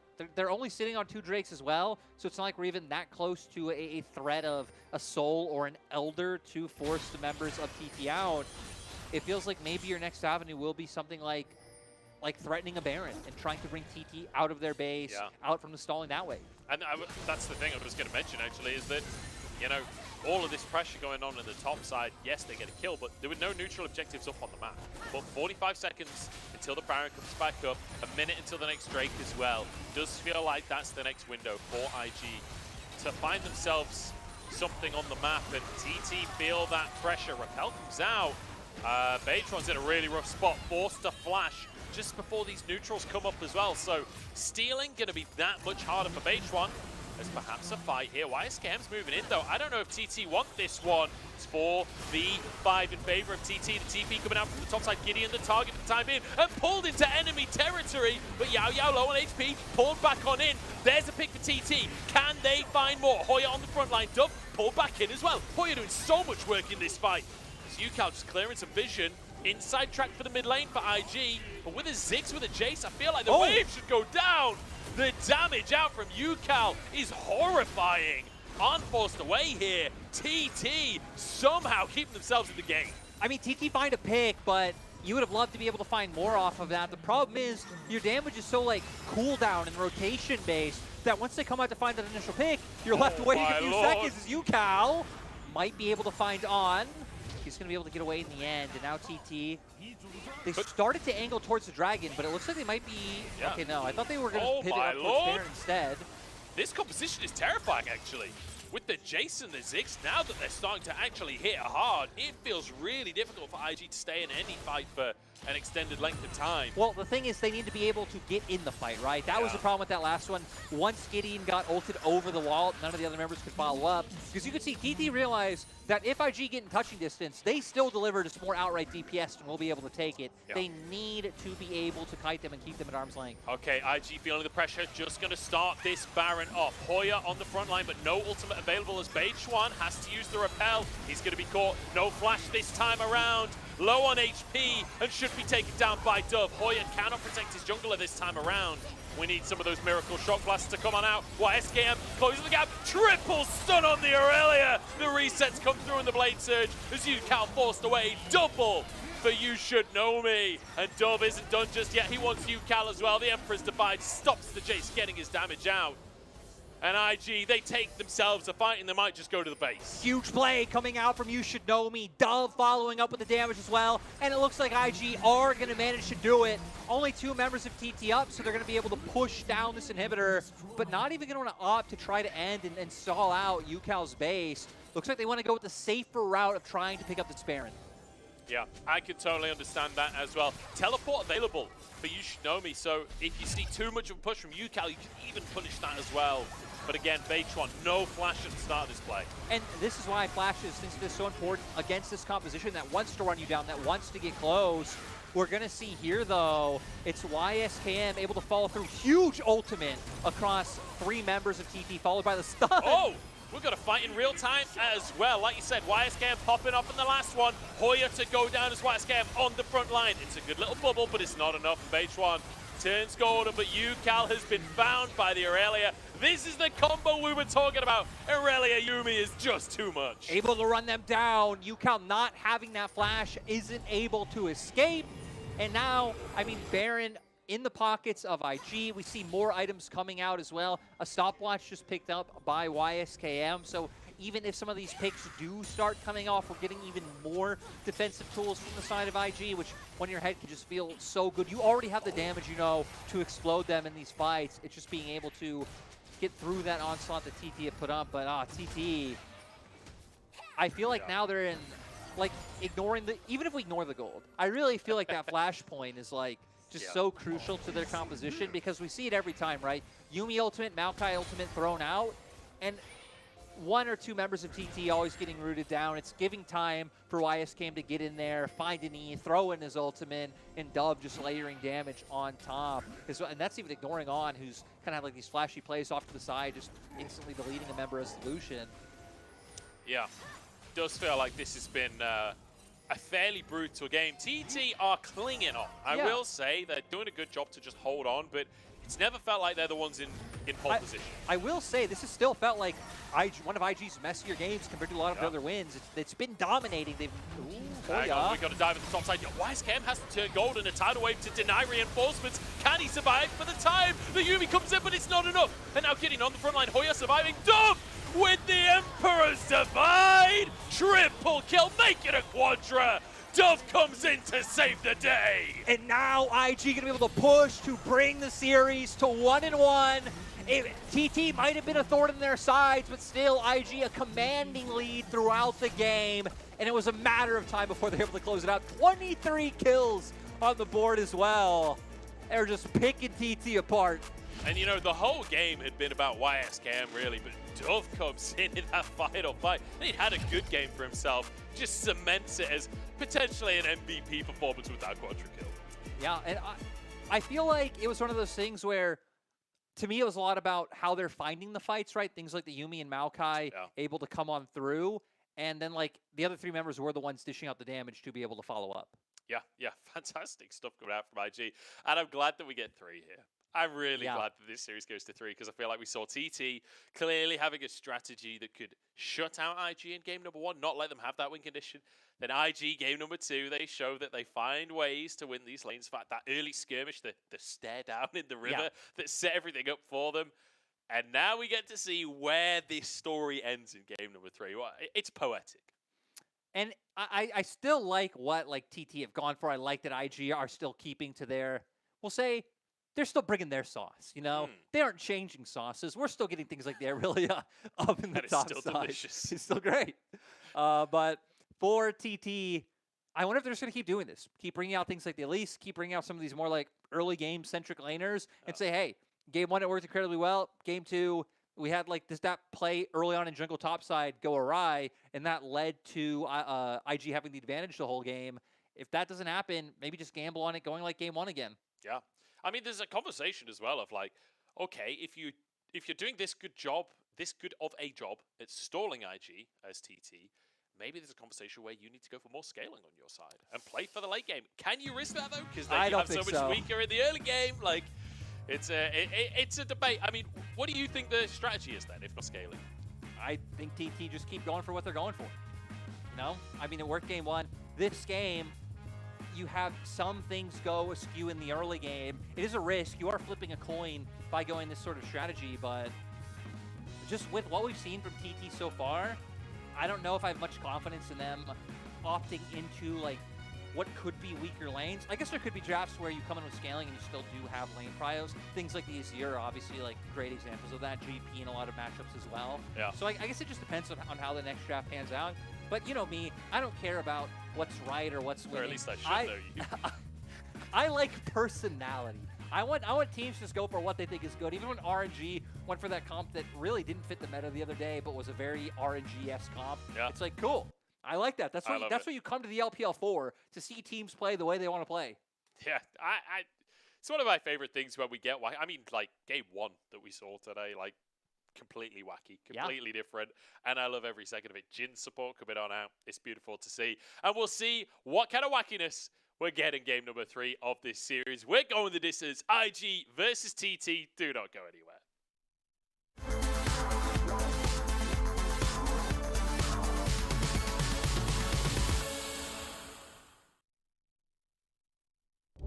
Topside as well. Breed trying so desperately to get something going. There is the grand challenge. All 3 procs. Oh, the flash! Oh, flash for flash. Not quite able to get it. Oh! Kim! You should know me.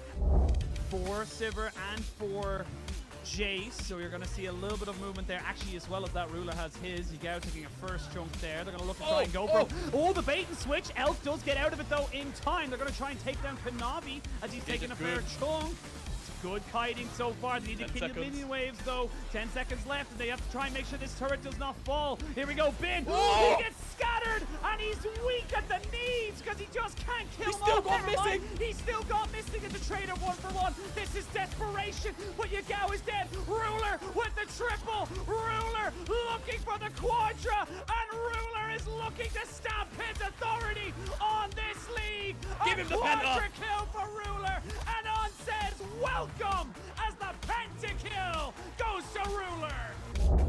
And now they're moving forward. Those saplings are doing so much. Bin goes in. He's feeling a little bit impatient. They're going to try and get the needlework, but Ruler gets untouched down top of it. There they go. Ruler's JDG going. back at the top of it. Ruler gets caught out. Ruler is dead. The president is down. And now the rest of the fight can really ensue. Knight doesn't get a kill on the backside of this one here. It's all on Seri. It's all on Elk. These health bars are so low, but this cat is doing everything to keep them alive.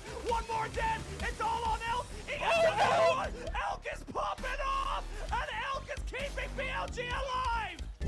Shanji's found Gala. That's a big rush over the wall. Gala does not survive, though. And OMG, they're coming to town, and they're cleaning house. Wait, look at Breed. Do they have any TPs to respond to this? Cream can TP back, but they're going to go ahead and initiate the 2 bags. Breed is on. He does the a Nexus lot of powers. damage. He's doing so much work. TP I don't think that turret's going to stay there. TP is wasted. gone. Are they going to finish it? No.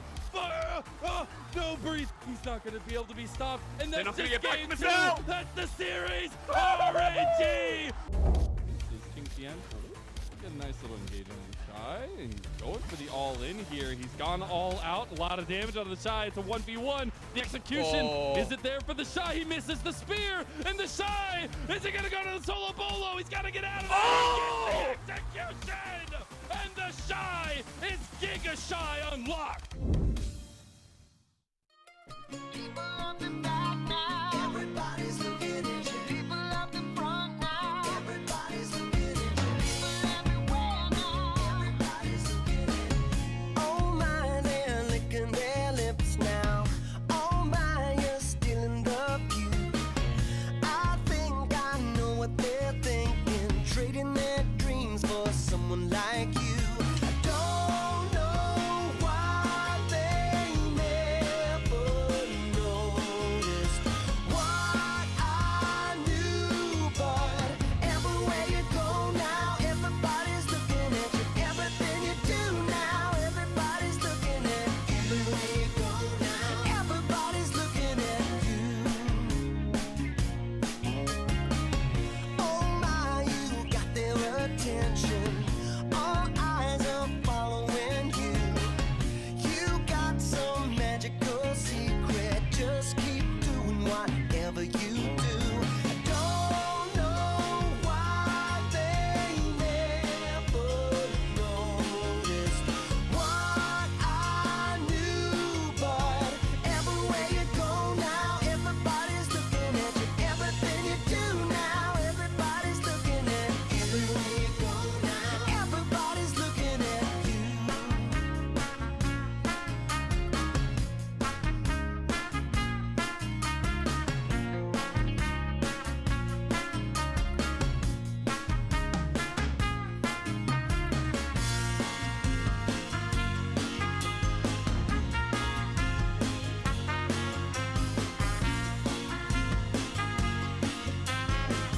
See how they are caught in the moment. All heads are turning on you. See how they're eating you up now. Every little detail, beautiful you. I don't know why they never noticed what I knew, but everywhere you go now, everybody's looking at you. Everything you do now, everybody's looking at you. People up the back now, everybody's looking at you. People up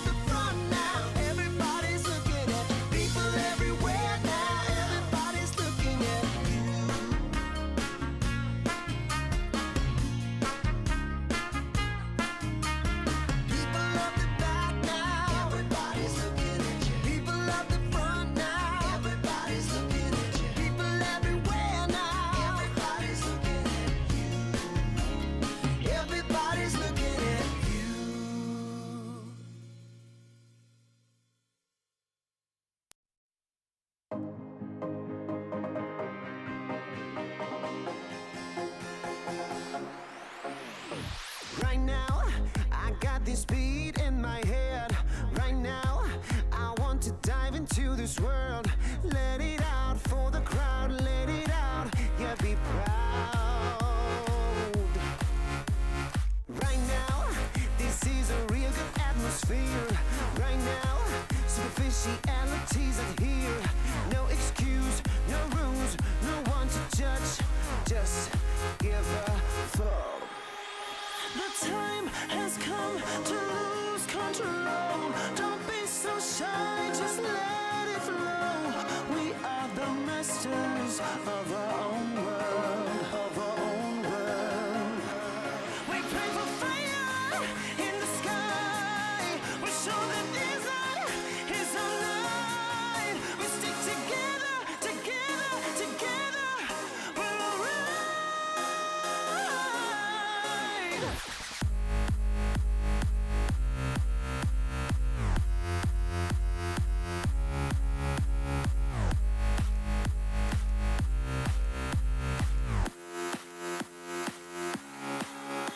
The time has come to lose control.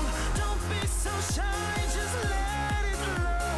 We are the masters of our own world, of our own world. Well, they drink really expensive champagne on their private jet plane.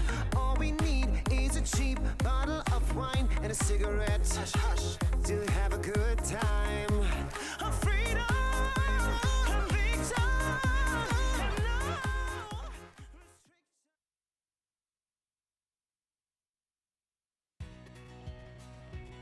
Welcome back, everybody, to the LPL as we head towards our third game here between TT and IG. And what a series it has been so far. If you've missed it so far, you have missed an absolute treat. TT dealing IG their first game loss of the split in game number 1, and then IG coming back in game number 2. And the games have been messy, Lyric.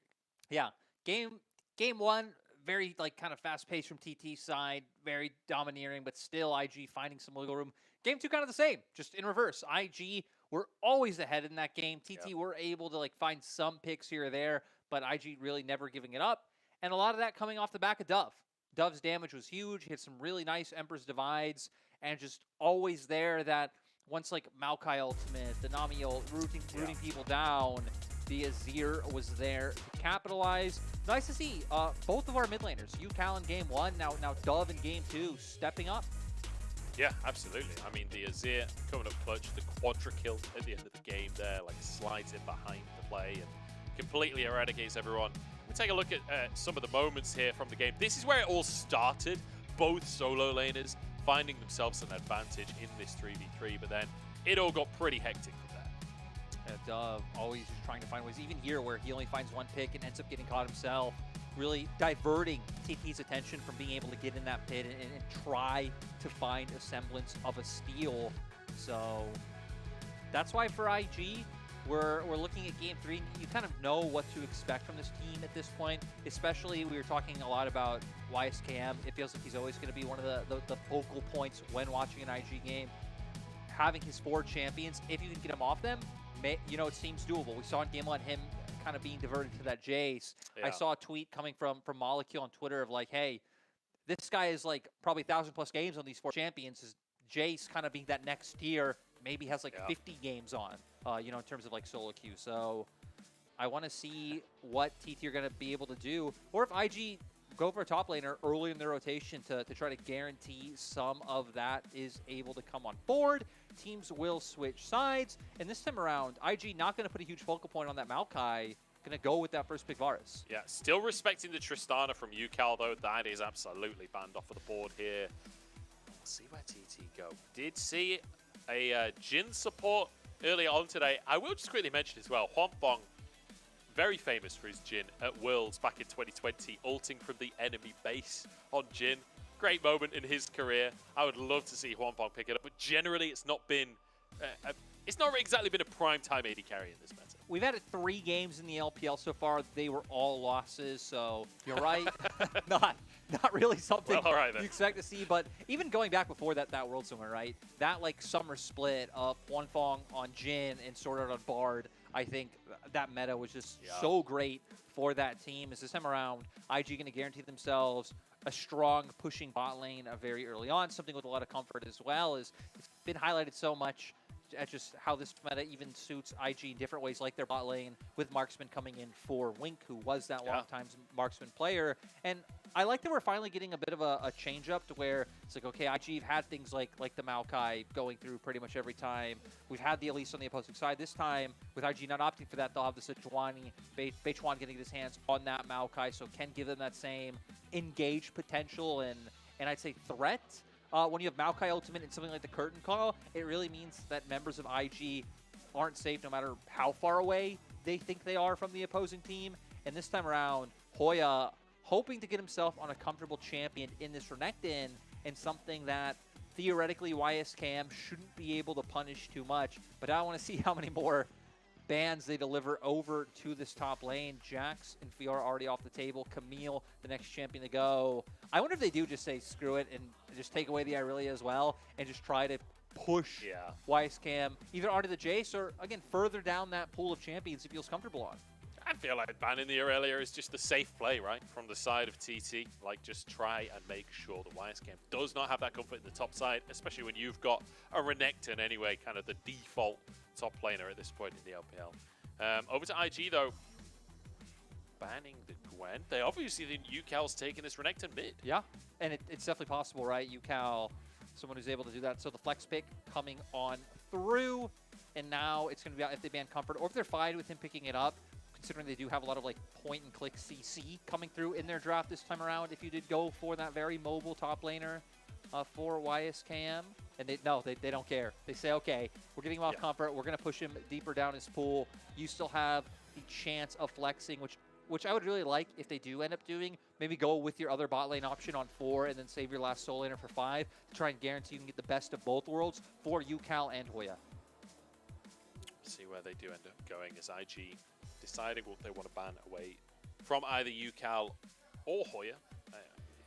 Or I guess Hong Kong. They're going to ban the Sivir. Try and remove some of the wave clear so that the push is guaranteed for On and Wink with the Ashe and the Varus. And now you'd anticipate the AD carry / support to be locked in here and then have that counter pick available for the final solo lane. Yeah, I never even try to predict the bot lane options coming out. At this point, it's cursed. Like, what can you do? Yeah. There are so many available picks. I mean, Draven's open, but I don't think you want to play Draven into this. It's going to be the Ziggs coming back in again.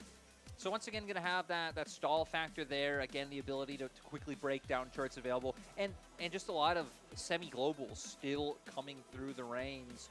Looks like for YSKM, once those 4 top laners are gone, Jace is just the go-to option to be able to play with. Will still allow him to fight up in that top side.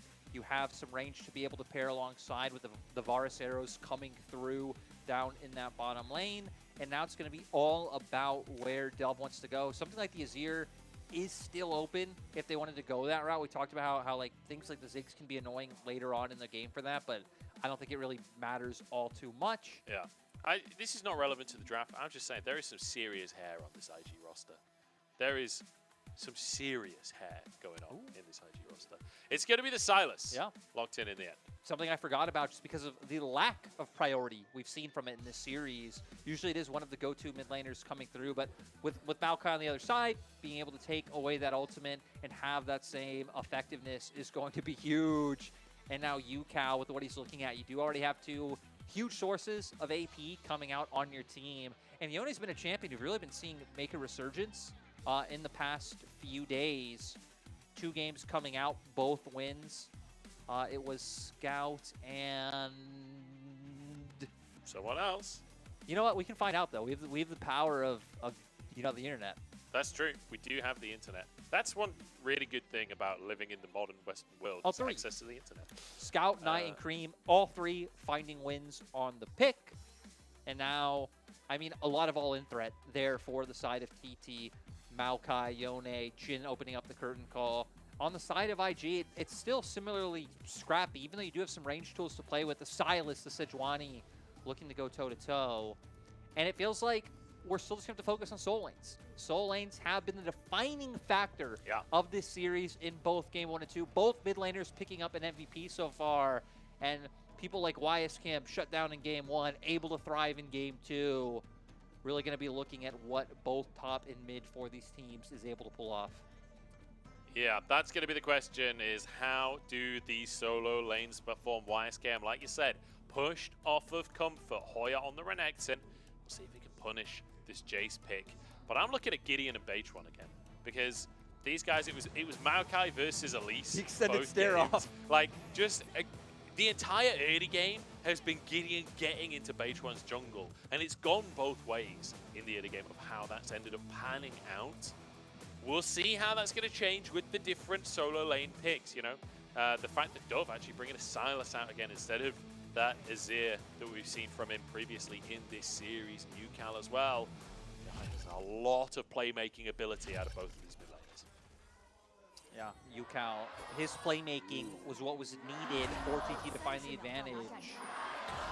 You're going to want to see it once again here in this game.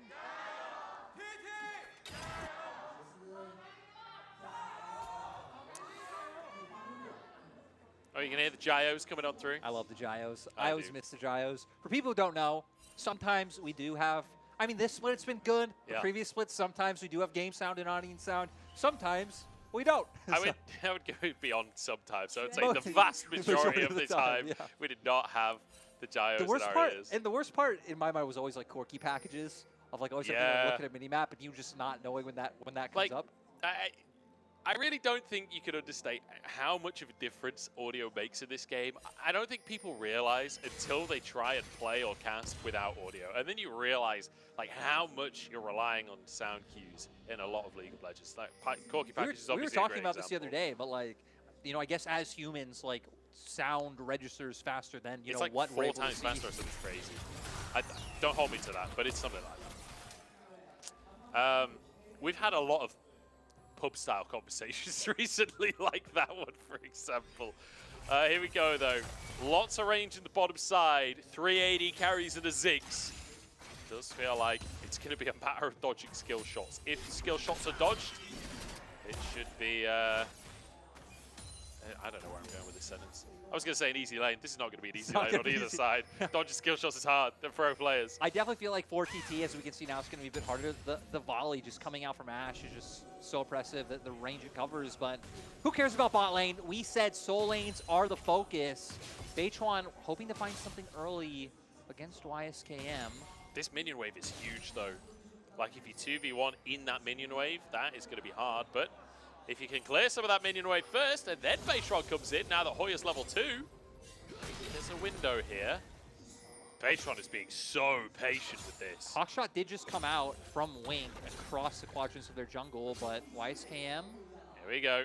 Time for the play. Flashes on in the knockback into the stun. And it means slice and dice doesn't have to be picked up by Hoya. One more auto will do the trick, and Beitron grabs himself first blood. YSKM thought he was playing safe enough. He was paying, you know, a bit of respect behind that minion Can't really wave, blame but- him, yeah. honestly. But still enough distance to be covered for TT to be able to find that first gank.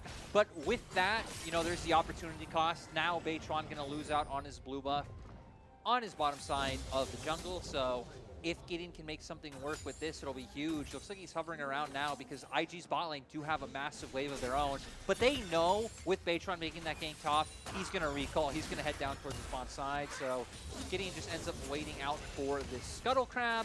Beitron still just going to be on level 2.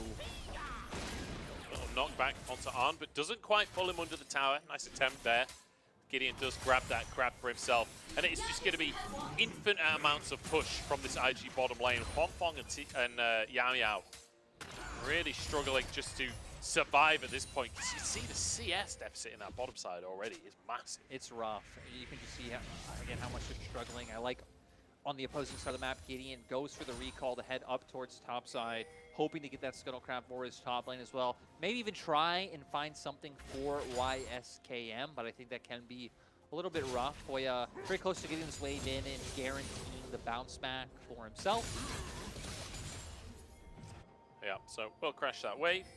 Can head back to base and get some items for himself. There's a fairly slow, fairly quiet early game here, considering Gideon has spent the first 5 minutes of the other 2 games this series literally in Beitron's face 100% of the time. very different start to things, and it might just be down to the fact that Baytron didn't path like he did in the previous games. He went early on and got a gank, got Hoya ahead. Now Baytron even manages to get the topside scuttle, considering the fact that since both TT's lanes did have Cryo, Gideon not feeling comfortable to try to sneak away that one, not knowing if Baytron maybe like he does his Gromp but then puts straight up towards that top side, not really wanting to have to run interference with how strong UCal and Hoya will be at this point in time. Still should have a bit of a slight experience lead under his belt. It looks like for Baytron, maybe gonna hope to find something in topside again. He wants Baytron more kill up in that top side, but he won't find it. He's gonna go over to the Krugs instead. Deep ward from Gideon there. Let's try and spot out any rotations. Yao Yao has just spent so much time roaming around the map in the last, minute 15 seconds. He's still only sitting on level 2. Look at Wink. Wink's about to be level 4. Yeah, it's not ideal. It does mean Wonk should be getting somewhat of an experience advantage himself as well. I don't know if that's necessarily worth it to have your support literally be as thick as paper, but I think later on I can understand it when you're like, okay, like we're at the level 6 mark for Jin, and like we have the key abilities up to get down our CC, but definitely this early, like you're saying. I mean, if Yao Yao oversteps, you have summoners, those are going to get burned, but then, a potential gank can come through and just set up for a very easy time up against his TT bot lane. And it's not like Huang Fong is a level up on Ana or anything like that. Like, Yao Yao's just 2 levels behind Wink with really no benefit for the side of TT so far. Baytron moves back up topside though. YSKM is not having a fun time. Like, he just does not get to move towards his lane here. Dove moving over. They need to kill him fast if they're going to get a kill onto YSKM. Health bar is low. Can they finish the job, though? He's moving over towards his teammate. Baytron doesn't get stunned. It's blocked. YSKM surviving. Hoya gets the kill in the end. Dove trying to chase it down as Baytron there. Trying to get slows. Trying to get CC down. Gideon moving over. Still only level 5, so no ultimate. And it will just be the kill. They get out of dodge. That was so close. The fact that Hoya flashes right into the Abscond Duct, I thought might bite them, but they get the kill. They're going to be able to back away and just, once again, kind of putting the punishment down on You Should Know Me. Yeah. Feels like a lot of IG this game are going to be relying on the advantage that bot lane's picking up on the opposite side of the map. It does feel that way. And honestly, like you say, the stun coming out onto Hoya, I thought that was going to be their doom, but actually might have saved Baytron's life because he only walked away on about 100 HP. Root comes out onto Wink as UCal wants to make something happen. Bait sealed available. If he can land the skill shot, does get one for himself. He's in a 2v1 right here. And he's going to go under the tower to try and get on. Won't be able to find it. Root comes out, but there is no follow-up from the rest of the team. And you're happy with that, right? You might not find a kill, but taking away the flash from the Varus means it is going to be a bit riskier to play as aggressively as they have been, especially if Baytron starts dedicating any amount of attention towards his bottom side. We're going to get a replay of the top play. Look how early on Dove starts to move over. YSK goes in, the knockback comes out, the stun from Hoya. And Dove here, absconded right on to Hoya comes through, but still manages to get the Q back in time. You're right, though. Could have potentially saved Baytron if Baytron walked up and he would have eaten that ability, but I don't think Hoya knew that was coming. I think he was just trying to flash onto YSK, but that flash may well have just won them that fight. That is something else. UCal has stuck around in this bottom side, grabbed himself a plate basically for free, as Huang Fong and Yao Yao have moved to the mid lane instead. Both bottom lanes, in fact, moving to the mid lane. Gideon grabbing the Herald for himself, and in the meantime, TT trying to answer with a Drake. Now we're going to see what happens. On approaching from one side, these members of IG coming from the other. TT, I mean, they could have potentially put some threat on there and just like turn down towards the bottom half of the fight, but I think with things like Chains of Corruption still available, you lock one member down, it gives enough time for the reinforcements of IG to follow through, and that could be just the one fight for their side. Still going to benefit though from free Drake. Yeah, I mean, very kind of TT, honestly, just to leash and DPS the Drake for them and then just walk away and let them have it for free. Unfortunate for TT, I guess they thought they could do it faster than they could. Drake does get taken by IG. So both neutrals across the map taken simultaneously there. Yao Yao desperately tries to finish the ward. We'll be able to do it. Zombie ward is there. The fourth shot will go on over. And now Gideon moving down to this bottom side does have that Herald, but I think it would be a little preemptive to drop it here. I guess not. I guess not. They just want to get those plates on to Arm. And I mean, they've been keeping up the push, so they're gonna have a way for it to follow up with as well. I'm wondering if he's gonna like, if you're gonna put this down, walking into the jungle like he's doing here is what you should look to do. They're gonna be able to back out, but clears away a ward, gets on a control ward of his own as well. Roots coming on through. Can they find anything on? Tanks it and cleanses it. The satchel charge knocks him up. Oh, the double flash comes through. There's a chain of corruption as well to stop the engage. So all summoners on cooldown now for IG as YSKM getting attacked by Hoya once again. Here comes everything out from Hoya, but really have the damage to take the chase out. Especially like that close to the turret, you've already used some of your cooldowns coming on through. We'll be able to guarantee the wave gets in and now should look for the reset, but doesn't do all too much. But I still think it's any win when like YSKM isn't finding early kills, isn't getting early resources from his team. I mean, even now, right, still sitting on a tier and 2 long swords. Will back, so finally does have the serrated Dirk and now gets a bit more punching power under him. But all of that strength goes back to what we highlighted before on finishing up the Ghost Blade. Has been the one getting everything. Almost a 20 CS lead over Huanfeng on TT side. Oh, Hoya. He's not even looking at his screen. He didn't see that he ruined the Krugs. Oh, dear. But, yeah. You're absolutely right. And a very slow game 3 here. And I think that it goes back to what we were talking about before, right? The fact that IG coming into this series were flawless so far in the LPL. 3 wins to their name. But weren't able to just get that clean 2-0 like they have in their previous series. TT, the total opposite story. And so game number 3 is everything, right? Game number 3 for IG continues their win streak. Game number 3 for TT gets them their first point. It would be a huge boost of confidence for TT. Still very early on in the split as well, so if we can start building up momentum now, won't be too late. Is it Enchanted Crystal Arrow? Yeah, Gideon follows it up with a bit more Freljordian action. H1 gets rooted. There's roots everywhere. Everyone's rooted. As here come the bombs from the other side. Yucal dives into the middle of everyone, but take it down. As it's Gideon to find the kill. Huanfeng just trying to throw the ultimate, and that's it. But the cleanse gonna keep him safe. Now a little lackluster from TT, honestly. Yeah, you know, we can go over it once we get the replay, but IG now at least have the opportunity to put threats on both mid and bot lane. You see Delph pushing up now, but leading down towards the spot lane. The threat of the lean from Gideon forces Yao Yao and Huanfeng to back up, so you can see how far forward On is playing on our screens right now, and just getting even more resources under him.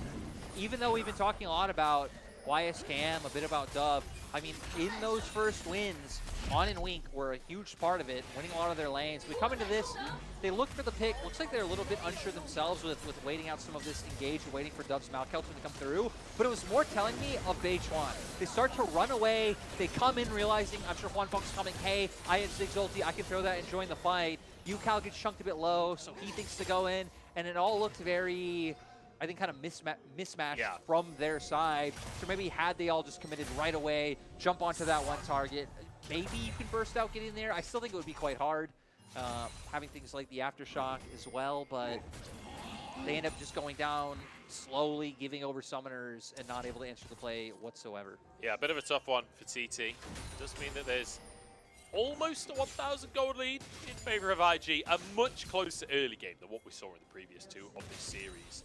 Drake coming up in 30 seconds as well, and I feel like both teams are in a spot where they should really want to at least try to contest. Yao Yao is even level 6 at this point after that early XP deficit. Speaking of, going to drop that ultimate immediately. Maokai does block the Crystal Arrow, but false shot goes wide anyway. And now we stack up and we stare down in the river once more. Now you're missing 4 ultimates from the side of TT. You committed 2 from IG, but I feel like they should still be feeling fine. Hoya does have his teleport available, though.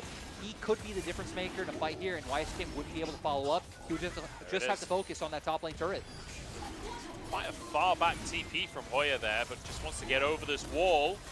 Wants to do it out of vision, perhaps. And I think everyone realizing on the side of IG that they're going to have to back away. Nice attempt on the steal, but it's not going to go through. Beichuan to grab that Hextech Drake for him and his team. And now TT can return to their lane assignments. YSKM just going to recall, not going to try and commit for the tower on the top side. Not over-greeting for that one. Hoya is going to opt into staying down in this bottom lane, trying to hold. I don't know how much he'll be able to do, even with how strong he is, considering it's just a few autos away. You have the range there. Still would be quite hard for On or Wings to walk up, especially with On being half HP. Yeah. So they are just going to end up backing off in the end. But second Herald to spawn, so our eyes are going to go up towards that top side. With TT having their bot lane in mid, they should be able to push this one out relatively fast and maybe start hovering up towards that side first. But we've already seen pings come out from both sides. Yeah, and Hoya just going to be able to instantly clear that wave so he can get his race set off or get moving up towards this Herald. As you can see, the rest of the game basically is already up there. YSKM, no TP available. He's maybe going to look for a tier 1 on the bottom side or maybe move up late as Gideon takes a chunk, but like you say, it's difficult to get through this Sejuani, especially now Radiant's been finished as well. And it looked like Hwanfeng went into back, might be sitting on enough gold for the Leandries at this point, but the call being to stay and contest his Herald, not going to let that one come through.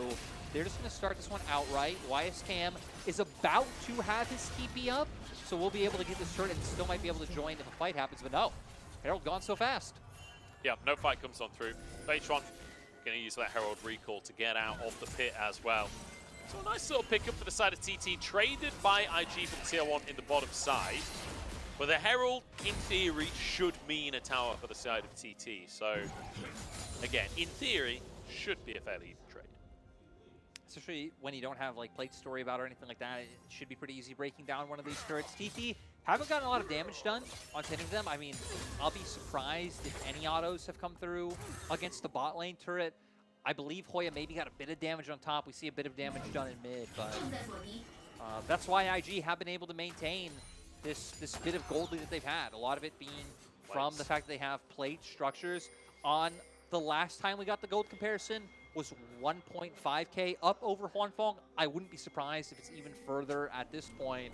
The only kind of saving grace for TT is how much Hoya's up over YSKM. But YSKM still being, like, finally gotten to a point where he can just start to farm freely in the side lane and getting those items under his belt. And I will say for Hwanfeng as well, things are going to get better now. Like, once you finish the Leandries, that's really a big breaking point for the Sigs where you start to feel like a champion instead of just, oh, cleanses there. You start to feel like a champion as opposed to, like, early lane Ziggs is like, he's a small rat that throws firecrackers. Late game Ziggs is a small rat that throws bombs, you know? It's a different experience. I agree. It does feel quite bad. Like, even things like your passive coming out, like on your autos, and it just really feels like they do nothing. Still not going to feel too much when Gideon has been the member just standing in front, soaking up everything. I think IG have done like a nice job of this time around on not stepping too far forward, even if we said the margins for that in game 1 were very slim. Dove is in a whole heap of trouble right here.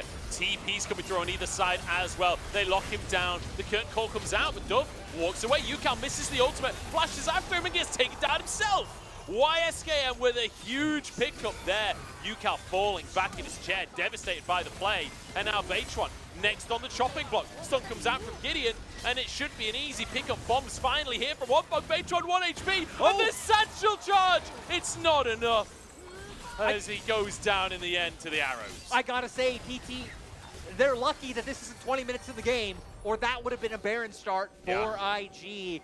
Great response, like you said, from YSKM. The team just able to follow up incredibly fast. Should be able to turn this into a top lane turret take. Dragon's going to be up soon as well, but we'll see here. I mean, they have to burst him out fast, but has the dominance for himself. The knockback from Beitron kind of gives him enough distance to where then his flash can get him out of the curtain call.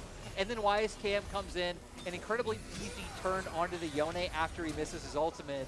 And then TT left flailing their arms, just trying to escape. Yeah, a little bit sad for them at the end of this play. And, you know, I said Hwanfeng's going to start getting damage. That ult did not do much damage.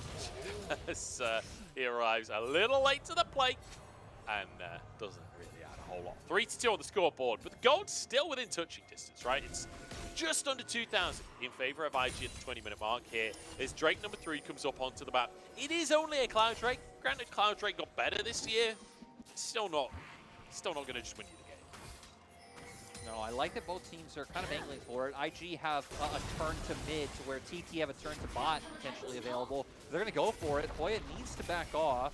So they're going to get a turret out of this for free. TT looks like they should be able to burn it fast enough, but who knows? I don't know if they can here as Dove trying to buy time. The Drake 1 HP. Okay, taken by H1 in the end, who actually walks forward to dodge the ultimate. GigaChat H1 keeping himself safe here. The full shot goes wide. TT, nobody goes down. It's a dragon for a tower to keep on trading things for their towers.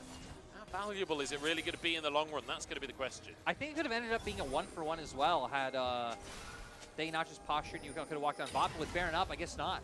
UCal, hell, had UCal walked down and hit bot lane turn like he originally pathed, it would have just been Baron for IG. But IG, they don't care. They're going to start it up anyway. A lot of their ultimates are down, so not as easy of turn potential there. Yeah, I mean, there's no blue trinket available TT either. Hoya has to just walk on in. Baron peeled off from IG, want the fight instead. Dove looking for Hoya, but he dodges the skill shots. Very nicely done. Ooh. And UCal tanks the arrow and zips back to his clone. Really well played by TT. I don't know if that was intended, but that was the perfect timing for it to come through regardless. IG had bought enough time for that Enchanted Crystal Air to come back up as well, and that's what they were really banking on to be able to get picks from. But now, I wonder if they go, nope. Are just going to end up backing off at the end of the day. Wise Camp having a wave up in top side. I like that both teams just keep turning and the potential for a scrap, it never dies. I feel like the stare down has very much been the story of this series where they are following each other around the map. I love the proactivity from IG there as well, basically saying, look, if you don't come and try and fight us, we are going to just take this Baron for free. So forcing TT to respond. TT do respond in kind. 2 Drakes in their favor with a gold lead still marginally ahead for IG. It does feel like with Baron on the cards, everyone's going to have to be focusing on that top side. UCal and YSKM both headed towards the bottom lane. YSKM with TP already up. UCal will be up in a few seconds time, so they can both happily stay in that side lane. Yeah, getting closer to more item breaking points. On still being... Actually, 2 items to 2 items now as Swanfong get back and pick up the Morello. I think On is still sitting on a little bit of gold, though. And across the board, yeah, we don't actually have huge item advantages or disparities in either direction. That's quite a big deal in the bottom lane as well, because Ziggs's items are a lot more expensive than Varus's. Like, Lethality items generally very cheap, so... Hoya on his own up here, Beitron and Yao Yao moving over. Turret survives for the time being, and UCal in the meantime does get a tier 1 down in the bottom side. So second tower of the game for the side of TT. And that means we're actually even in towers after everything IG did earlier on to find themselves those advantages. Still quite a lot of vision denied from TT by IG. We just saw how dark it is in that top side river. H1 just trying to get some information by throwing out the saplings. UCal could be in trouble here. Gideon could easily go for a big old flank, but just walks over the ward instead. I think, realistically, Gideon, if he walks towards the blue buff or the Gromp to try and flank there, and UCal's already there, that is not a 1v1 that Gideon is going to win for himself. So, taking the safer path, and I think I could agree with that. And UCal's... Oh, wait. We have a 1v1 up in top side. Oh, yeah, pretty low on HP here. Gets underneath his tower. Dove using that hijack, stealing away the Dominus to make sure he has presence. Yao Yao gets caught by a very long-range arrow. The Chain of Corruption there to follow it up as well. Doesn't even get to move. I mean, the arrows from Wink have been on point this game. They've been great. We said it. Used to be a marksman player. He's incredibly happy in this meta. And actually doing a great job of using their pick tools. Because it's kind of what both comps are about, right? You have like Jin Maokai looking to pick on the opposing side, long range bomb to follow up. You have Wink setting up arrows, followed by like Glacial Prisons from Gideon. And your scaling factor for both sides is kind of your mid laner. It's like UCal and Dove being the ones to step up and carry. If we don't just keep going down the path of like whichever team can set up for the pick, and we actually get to a fight, it's going to be about which mid laner can find their angle. Can UCal finally hit a meaningful ult? Can Dove, come in on a meaningful flank, get onto Huanfeng with an abscond abduct, take him out early? These are the things we'll be looking at. These will be the questions that we have to answer, but the next question on my lips is, straight coming up in 30 seconds, who's going to have control? It feels like IG are the ones with control of the map at large for the time being. as TT finally clear away some of that vision stronghold that IG have had on the top side of the map, but they're just shifting it down to the bottom side instead now. IG just have such a strong like posture over mid wave as compared to TT. I mean, it's so hard for Hwanfeng to be able to walk up. Even if you have the cleanse, like just threat of like Enchanted Crystal Arrow, Chains of Corruption is Wink. Still quite far away, but knows he has to get out of there. Yeah. We were talking about earlier, I mean, Yao Yao opening like Curtain Call, like both of these compositions, it's so cool about, again, the amount of like long range engage tools that are available and seeing which teams are conscious of it, because IG have done a much better job of playing around it than TT have on the opposing side. Yeah, definitely. Feels like IG, generally speaking, are playing this one quite well. Slow and steady, but that's exactly what it needed to be. Hoya trying to contest the Drake by himself here. We'll get a stun, we'll get Dominus, and YSKM gone before the fight even starts. Gideon trying to escape over the Dragon Pit wall. Chain of Corruption does some work with some arrows from on, but not enough to find a pick and return as UCal now pushing this mid wave. TT turned to Baron here. Gideon's still alive, but with the enemy top laner down, it could be a window. They want to force a fight. They have numbers advantage. The thing I'm concerned about is they don't really have too many ults online. Even Hoya, you really want that dominance to feel and be a tanky frontliner. Arrow hits Hoya. Not the greatest target, but a good bit of follow-up damage, and Baron helping out as well. It's enough from IG to push TT away. And TT, unfortunately, don't really get what they were looking for. Yeah, if IG would have committed more to the fight when YSKM was getting picked off, that was really what you were hoping for is Thunder Talk, but without it, I get what you're going for, trying to force that Baron, but you just really don't have the tools to turn. They could easily poke you out. We'll see here. Hoya gets the stun, they go in. Really, like finally some damage coming out from Hwanfeng that we've been looking for, and it's enough to be able to get the pick. But with the Chains of Corruption, that's what leads to TT not being able to find Boar like they would hopefully want. Yeah. Little chunk there onto Hwanfeng. A lot of long-range damage in this composition. YSKM actually using his flash in that previous engage as well, so that won't be available for him. Beitron could find some roots, but look at the damage that On is doing now. Beitron's got to get out of there. A WQ will easily finish the job. On the top side. Hoya dominant early, looking for Wink here. He's on his own in the play, but it doesn't matter. The bombs come in. The curtain call is there. What a play from TT. Now looking for more as well as UCal's on the top side. Dodges away from Dove's ultimate. Very nicely done. A root goes in. Has Hoya got a slice of dice? I don't think so. And the ults come back in. The satchel charge is big, but it's not big enough. 1 for 1. The reason I was so surprised to see the pick on Wink come through was just how low members like Beitron were on the side of TT. If a fight would have, you know, ended up starting like we just saw one. Oh, Yao Yao. Beitron wouldn't be able to follow up. Is Yao Yao? He's a brave man. He's a very brave man. Forced to flash at the end. I don't know why. I mean, he didn't have vision, but you could expect that they're going to be in your jungle at that point. Beitron and UCal here, trying to hold the line so that the wave could be cleared to the mid lane. So IG not going to be able to get more off of this. Yep, not going to turn into a Baron, which would have been quite a risky call, especially considering they should know that Hoya does have TP available. And it's just the poke coming out from his VAR is doing so much. I think this will prevent more of an engage coming out in the last skirmish. And TT, we saw there Hwanfeng take quite a bit of punishment. All right, let's have a recap of what on earth happened here. Hoya, really, really proactive here. Gets the stun for then Hwanfeng to bomb in on top of. Really nice. They find one, but I feel like this is where you have to disengage. You look at the health bars of your other teammates. You know people like Maokai, people like, I believe, Ziggs. Actually, Ziggs isn't too low, but Yaya almost half HP. There's no way for you to follow this up. Your Maokai ultimate's already down, so you don't have ways of locking any one of IG down. Yeah. It just sets up for IG to get the return kill onto Hoya. That felt like it didn't need to come through. Yeah. And it's like UCal basically doesn't exist there. Like, without his ultimate, there's no universe he can jump in with Hoya in that fight. So, bit of a tough one. Needed to back off, like you say. So it ends up being a 1 for 1. And gold still just 2,000 between these two teams. And it does feel like this is the third game that we were hoping for, right? The culmination of this series. TT, again, looking for that #1 win. We'll see if they can find it. Curtain call comes out. Arn slowed by the first shot. The grasping roots come in. As Gideon happy to tank up for the rest of his team. Couple of ultimates blown for not really much gain. And this is what we've seen consistently in this game, is TT utilizing their ultimates, trying to find a pick, but never able to get them to stick to actually get the engage.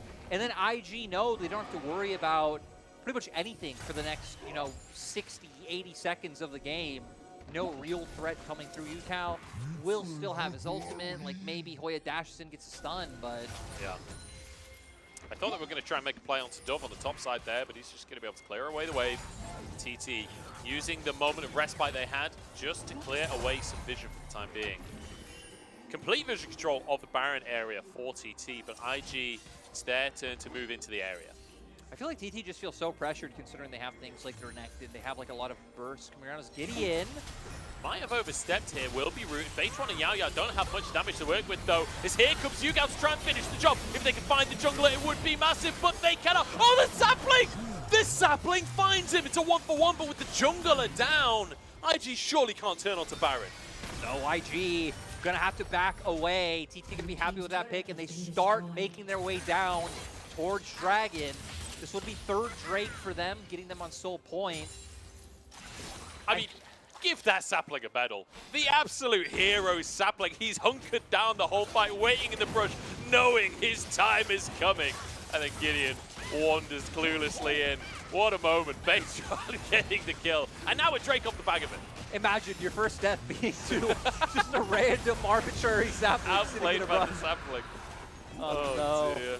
Nightmare. And Gideon's had such a good game as well. It's, I mean, look, he couldn't have known. He couldn't have known, but either way, funny moment. Someone, again, sad to highlight, who really just hasn't had a good game is Yukao. Like, Yukao has not been able to find ultimates on a meaningful targets and really get the damage to stick. It feels really hard because when you look at TT's comp, you kind of need Yukao and Hoya jumping in together, I think, so one of them doesn't just get outright bursted down by the members of IG. IG have a ton of CC as well to like, once one jumps in, lock them down or burst them out. Without that coordination, that just really isn't going to come from it, and IG playing with their CC so well to make sure that those opportunities aren't successful. I feel like the problem we're seeing for TT is that the only real way of, like, engaging at long range outside of just Maokai ult hitting someone meaningful, which we're not seeing happen, is pray that a sapling hits someone and Jin can W off of it. Like, that's their answer for the crystal arrow on the side of IG, and it doesn't seem to be working out for them yet. Gideon stuck in the corner here, taking a bit of damage as Hoya's gone way too far forwards there. Will be punished for it. Doesn't have the HP. Or does he? Trying to walk away. Dove now gets onto Beitron as well. Bit of a trade back of health as Yukao gets into the mix, but I don't think it's going to be enough. Dove just confidently charging forwards. Gideon finally burns down. Another sapling! Another sapling onto Gideon! If TT wins, we get the sapling MVP. Oh my god. I cannot actually believe that. Beitron caught out by Dove. It's a good little route from Yao. Yao is here. Comes the Varus, but the arrow goes wide. And he will survive. Yukao threatening in the top side. IG, they just can't commit. Oh, no way. No way. Yukao doesn't know. He lacks critical information. Okay, they get away. They're just never able to get in there. They're never able to get up close, and when they do, again, it's like one member casts straight. I'm sure we're gonna get the replay there, but like the slice and dice from Hoya even closer to the members of IG. Like damage coming out, it's here, and it's like, no, boss, that's not where you want to go. Again, the amount of lockdown, once you're in, and you are going to go down. We're gonna see here Gideon. I want to see how he dies. He takes a fair bit of damage coming out. A lot of that being from like things like the Ziggs, and then yeah, the Maokai sapling damage, what finishes him off in the end. Yeah. I didn't even see the sapling replay. Maybe it was off of the root. Especially the fact that TT are constantly playing from like a pushed in like lane state. IG doing a nice job of like, you see now, pushing mid, pivoting up towards top. You would typically get control of that wave. You're not even giving them angles to try to come around, find flanks, or coordinate and engage. It makes it even harder to set up those engage tools that you were hitting on earlier. Gideon going to be able to get himself a chicken and get out without a single point of damage sent his way. And I will say, some of these fights, you know, across the course of today, I've been gaining confidence in TT, especially game number 1. I was like, this team has changed. This is a growing roster. Game number 3, I'm losing a lot of that confidence, because this feels completely discombobulated. I think they should have stuck to the Scion. Yeah? Get the Scion, have a big frontliner. Like, these games have been just so brawly, so scrappy, having something that can absorb all that damage and like a guaranteed engage tool. This is obviously very hindsight, but I love Sion in game 1. Yeah. I would have been down for it every game. Sion would have been great again. Do you know what I would have loved to see? I don't know if this is good in the draft, but Zac gives you that engage. We've seen tons of Zac in solo lanes and stuff in solo I believe it was, you remember like those like pre-season tournaments that we had where it was like showing off the main player of each team? In VCS, they had compositions that were 10 tanks. And, like a tank in every role. I would have loved that. Malphite, Zac, Sion, let's go. I would have loved that. I'm not sure that's necessarily the best selection of champions, but I would have loved to see it. I absolutely would have loved to see it. We don't know what the best selection of champions are. That's true. We are but mere mortals. Yeah. TT, however, trying to be immortal. I don't know if Baron will really achieve that for them, but they're going for it regardless. Gideon getting onto Huanfeng, but forced back in the end. Dove there on the side. It's going to be a smite fight, isn't it? Are we actually going to 50-50 this one? Taken by Beitron. Dove forced away. Gideon down to the bombs. No, it's another sapling that gets it in the end. Dove gets into the fight line with Yukal's there. And TT actually done this? Yeah, TT. They start the Baron, they force them in, and IG, they actually don't manage to find ways into the pit. By the time they do, it's too late. The Baron's already down. And this is the lifeblood that TT have needed. All I needed to do was say I'd lost faith. This is another one of those CLG kind of teams. All we had to do was talk random nonsense about, I guess, 5K. I don't know. TT, they got it done. Dragon now up with Baron pushes coming through his Enchanted Crystal Arrow. Goes wide, but Chains of Corruption don't. Everyone missing everything, but here comes Hoya with the flash in onto IceCam.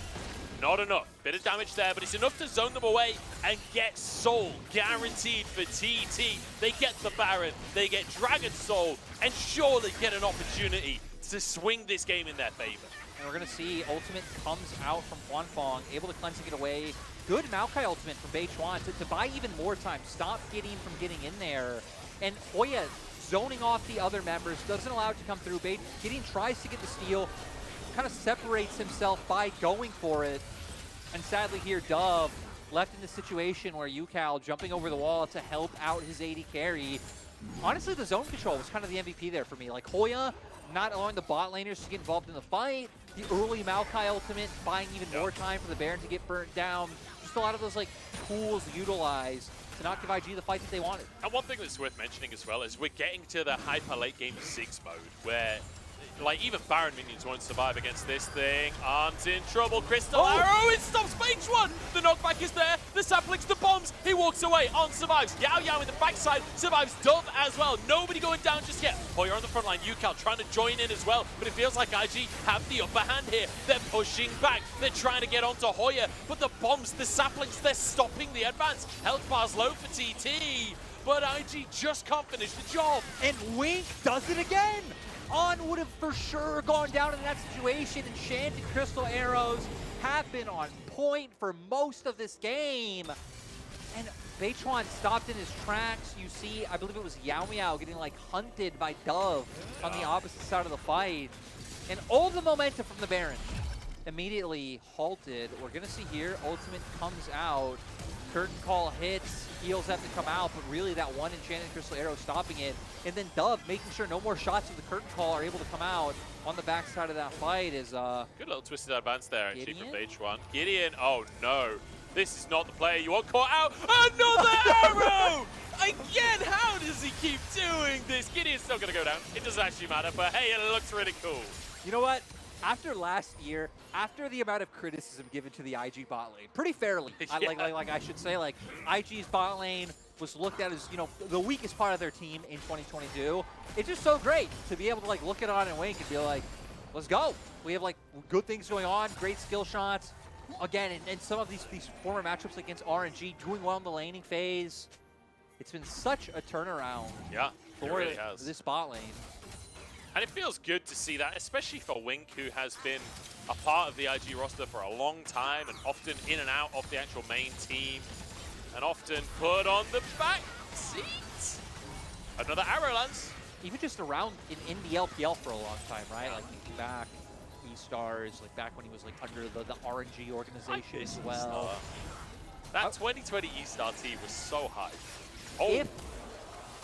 If IG make like a run this split, that's who they most remind me of. Yeah. It's like a random amalgamation of players brought together who you don't really have like super high expectations for, come in and get the work done. Yeah. Just like, I believe E-Stars finished like 5th in 2020 spring regular season. Weren't able to do anything in playoffs, so they did like immediately go down, but still.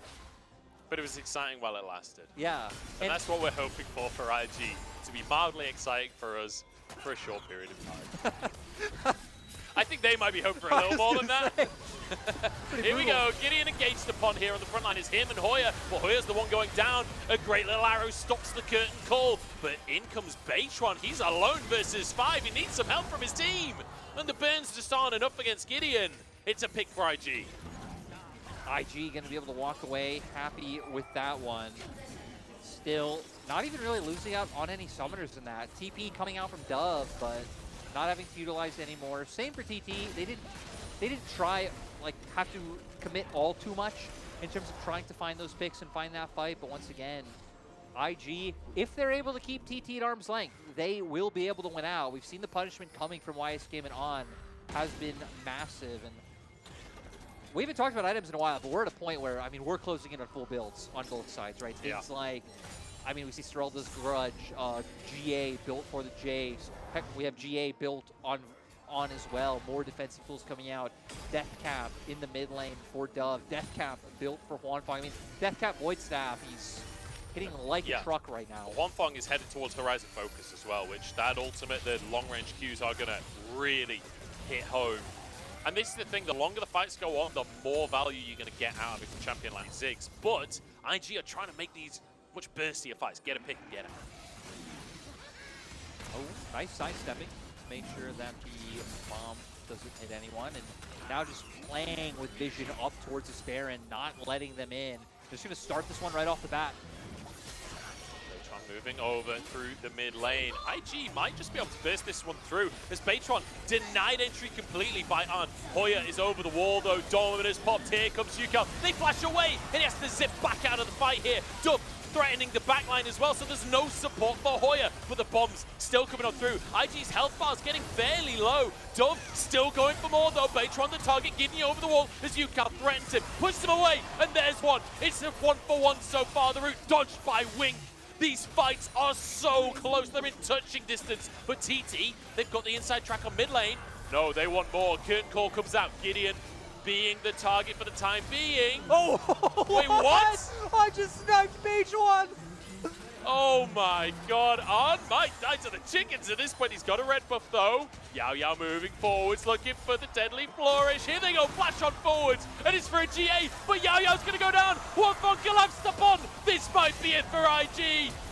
As Yukal trying to escape now, he's got a GA, he's teleported in, but he's in a 1v3, trying to help his team, but he's sacrificed his own life. They're trying to chase him down, Gideon over the wall, trying to get the slows here as Yukal gets a bit of healing, and he actually walks away. On just looking too juicy, baited the members of TT into the fight. YSKM able to TP in, Gideon able to jump through to follow up, and TT just getting a little bit too bloodthirsty and getting punished for it.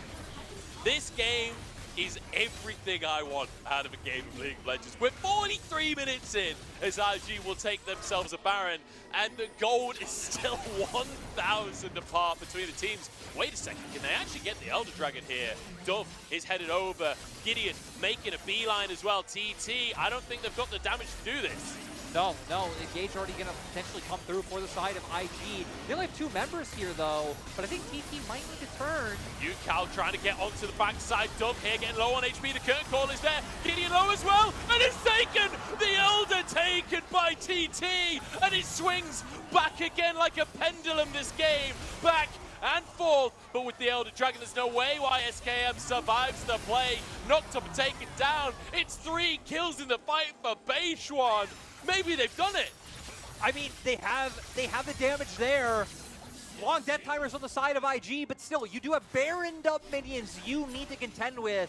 And On gonna try and dish out the damage with these arrows. TT's still gonna look for it though. These bombs even scarier than they've been all game with an Elder Dot on top of it. There goes the mid lane inhib tower. 20 seconds on Gideon. That's the fastest respawn. The IG bottom lane, the highlight this game for the team, need to step up. It's big damage coming out, and they've actually done it. They've held on to the game. The amount of wave clear, the damage, the Baroned up minions. It was all too much for the side of TT. TT though. Look at Wing's health bar. That has been burning for about half an hour at this point. He's been able to survive, but I'm still impressed with TT's fast decision making to just go for this Elder. Realize recalls are going to come out. We're going to be able to find this one. They did just leave it up to, you know, a smite fight at the end of the day to see where it would, like, whether it would go down. But they're able to get it. Great job from Beichuan to secure that one. And then turning that into pick on YSCam. Now, though, they really need to find a fight, make use of this buff to actually be able to end the game. It's now or never. Every fight before this, like the last 3 or 4, have been going solidly in favor of IG. TT, though, the fact that they're up in kills and up in gold. Yeah, I think this is maybe the first time they've been up in gold. It's been very close the entire time, so it might have swung 1 or 200 either way, but now pushing towards this bottom side. Like you said, Elder Dragon buff is, I'd say, about 45 seconds left on it. Maybe less than that, in fact. Yeah, 25. 20 seconds on Elder. Trying to push to the bottom side. Hoya being the front line that his team needs here. The wave just eradicated, but the same will go the other way as well. Yukal dodging a crystal arrow. It's huge. On might go down here. One more hit would proc the dots. He's actually burning. He might go down anyway. Oh, they got there goes Yukal. The redemption play for the TT mid laner. A second inhib down. A pick onto On, who's been a highlight player for IG. And now a chance to come down the mid lane. But do they have the damage to finish the job? They've run out of Elder buff at this point. I don't know if they can win this 4v5. I don't know if they can finish the job. No, and Wanfong is so incredibly low. They still have to worry about accelerated shot blast. Yukal goes in, he misses his ultimate though, and just has to exit the play once more. The roots come on through. I don't think there'll be much follow-up here. Hoya having to tank up a bit of damage for his team. TT surely have to back away, but they're just not leaving. They just want to finish this game so badly. Yukal going in, trying to get on stuff. Wing force back, Dove on the front line. Stun comes out onto Yukal. He's into GA. Wanfong still going strong at the back of the fight, but does he have the damage to finish these kills? There's a pick onto Yukal, and the health bar's so low for TT. IG desperately trying to chase them down. TP's into the base. It's an arrow dodged by Hoya.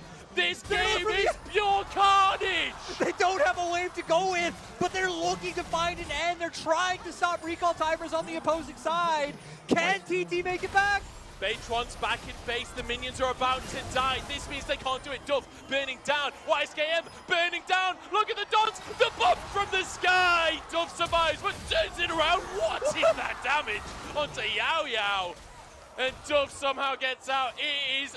What is this game, Larry? It is absolutely insane. 2 inhibitors taken by TT, 1 inhibitor taken by Invictus Gaming. It's all going to come down to... I want to say it's all going to come down to one fight, but with the shenanigans we had, who knows? Who knows what it's going to come down to, but we're going to see here. TT really wanted to make use of the fact that the strong Varus is dead. Look to end the game, but they really don't have the tools there. I mean, IG for so long were able to prevent this push with Baroned up minions, still get the health bars low with the accelerated shot glass, and then once they all in into champions like Sejuani, like Silas, they're able to lock you down and turn with that damage so easily. Yeah. I mean, Dub right now, I was going to say Dub is huge, but everyone's huge. Everyone is pretty much full build in this game, hitting like a truck. And guess what, Lyric? 1 minute until both neutrals come back onto the map. And you just know that more carnage will ensue. 6 items finished on Wanfong, 6 on Yukal here, 6 on multiple members over on the side of IG as well. We are in the hyper late game. We're almost at the 50-minute mark. You asked for a 70-minute game earlier. We might just have it. You know what? I was very much memeing, but we didn't get the 70-minute snooze fest that I was referencing. No, we did not. I don't know what we got, but I love it. I'm loving every second of it. You know, we got the match of the week after this. This one isn't even the match of the week. It feels like the match of the week right now. We were talking about this earlier, that when you look at this on paper, you might be like, whatever. But IG, always exciting. TT, potential always there. IG, this could be their first series loss of the split. TT looking for their first series win. All going to come down to this next probably 30 seconds of the game. So much down to who lands poke. Arrow goes wide. Roots are in. On's in the middle of nowhere. The bomb lands. The burns are there. The curtain call might be the curtain call for IG. As in the meantime, taken down in the backside of the fight. Gideon on the front line. IG taken apart. Wonfeng with a flash satchel charge. Takes a bit of damage, but he's happy to sacrifice a bit of health for the play that might win the game. TT find 3. TT have managed to do it. IG got separated. The kills are there. IG's domination of the LPL, it's coming to an end. It certainly is. And TT are going to get themselves chalked up on that scoreboard. Nothing Gideon and Wink can do about it. No amount of Freljord can save them now. Wonfeng somehow living through the play. And onto the Nexus they go. Thunder Talk Gaming get themselves a win here in the LPL. It's so great to see for TT. Look how excited they are. UCal, absolutely ecstatic. And it's one of those things, I can't reference it enough, coming out from 2022, where this team was on an upswing towards the end, where they did have a good showing in Demacia Cup. They were one of the teams we expected to be an interest coming into LPL. How far can they go? How much higher can they push themselves? And this might have been a very messy series, but they just took down a team that came into the day 6-0 in the LPL, hadn't dropped a single game, or 3-0 in series. Yeah. It's just so nice for TT. How lucky is everyone in that audience today in Shanghai getting to watch that banger of a series live? And a well-deserved bow coming out from the squad of TT. Heads hung low on the side of IG. A tough series, that's for sure. And I think a lot to go back to the drawing board on of how they're going to progress as a team over the year. You know, they brought out their showiest intro today. We learned after the fact that the thing they're referencing is apparently from TikTok. And I'm too old for that. Same here. You know, but they picked the wrong exactly. For this. But still, showiest intro, first loss. So wow. Sad for IG. And you know, one of the question marks is again around like people like You Should Know Me coming out. We see now. I wonder if teams going forward are going to start banning out those like 4 go-to champions of his, so he can't just single-handedly take over games. We saw in this game though, like the IG isn't just the YSKM show, right? On especially was like having a terrific time early on in this game. Just sadly, once we got to that mid super late game point, I mean, TT were able to consistently find him and pick him off. Yeah, we'll have to see what on earth IG are going to look like in a couple of weeks, but I'm just happy for TT. Yeah. I'm so happy that they managed to get themselves this win, because this would have been a heartbreaking loss if you continue your loss streak after a performance like that. And I will say that it was very much a battle of attrition, not just in terms of like the duration of the game and how many fights there were, but like the fact that almost all of their kills were down to Maokai Sapling's stray bombs and the dots that followed those abilities. Like the almost triple kill in a row of Saplings was absolutely hilarious. Yeah, to me. I agree. I mean, Baytron, he just knows the spots. Yeah, just knows how to pick places. Yeah, putting his off angles with his saplings, able to find his moments, his corners. Really nice stuff coming out from TT. And you know, Wonfeng 2 games in a row, bringing out this 6, and clearly happy with the pick.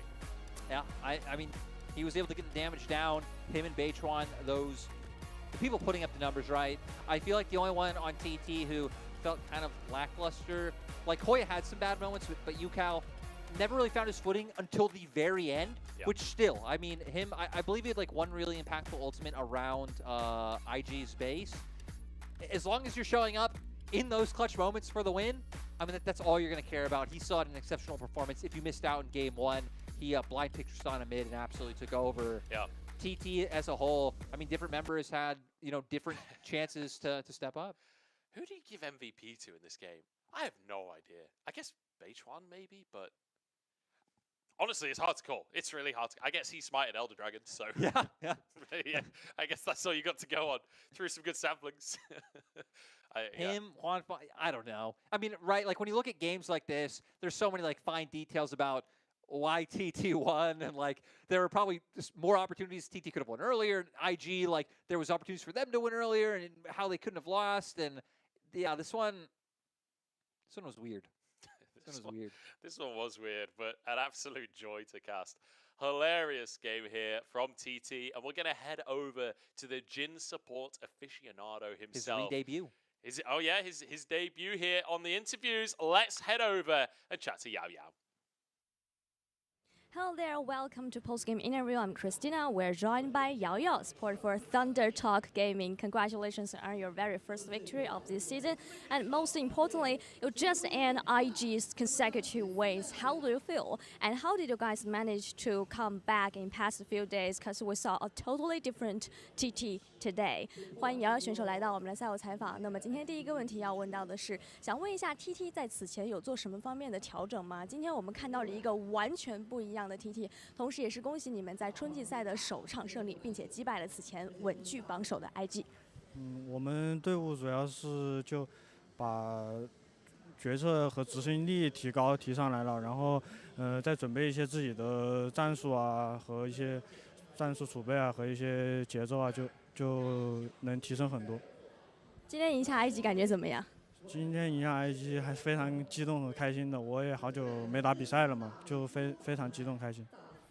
I'm so excited to be in Ventus game today, and besides, I haven't played on official games for quite a long time. In terms of our improvement, we just improve our decision making and team execution. We also made a lot of team strategies and plans to practice it with.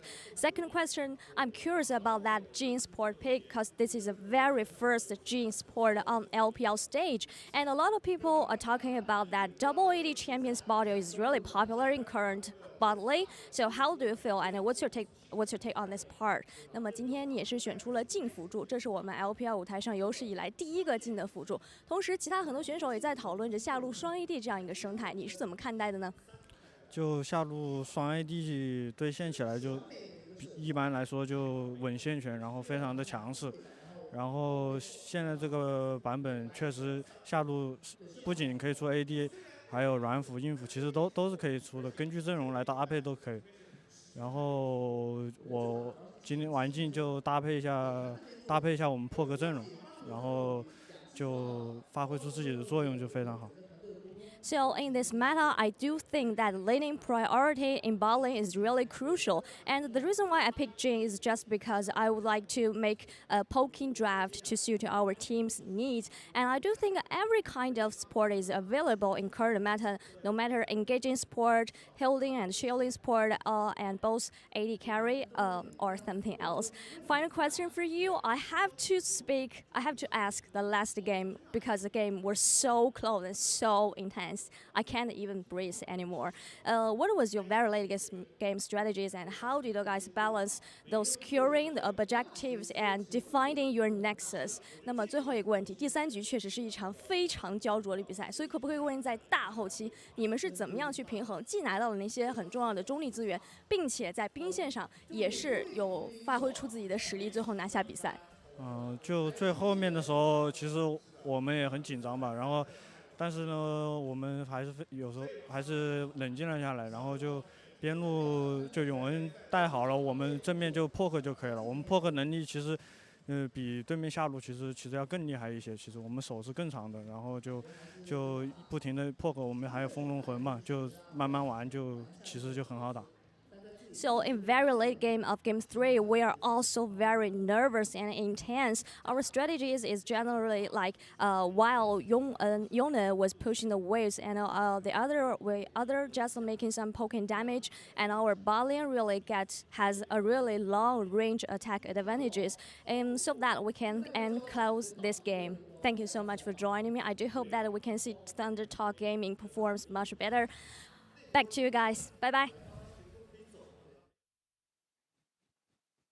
Thanks very much. Good to hear from Yao Yao there, and explaining the Jhin support as well, like the poke. And talking about the insane pressure at the end of the game. And I'm not surprised that they were all feeling the pressure. Like we said before, trying to get their first win on the board. At the And end I want to say, though, Yao coming in, TT with Yao, that was the iteration of the roster that started winning at the end of the split. Like, their losses so far have been with Shinliu, which is, not to, like, beat him down.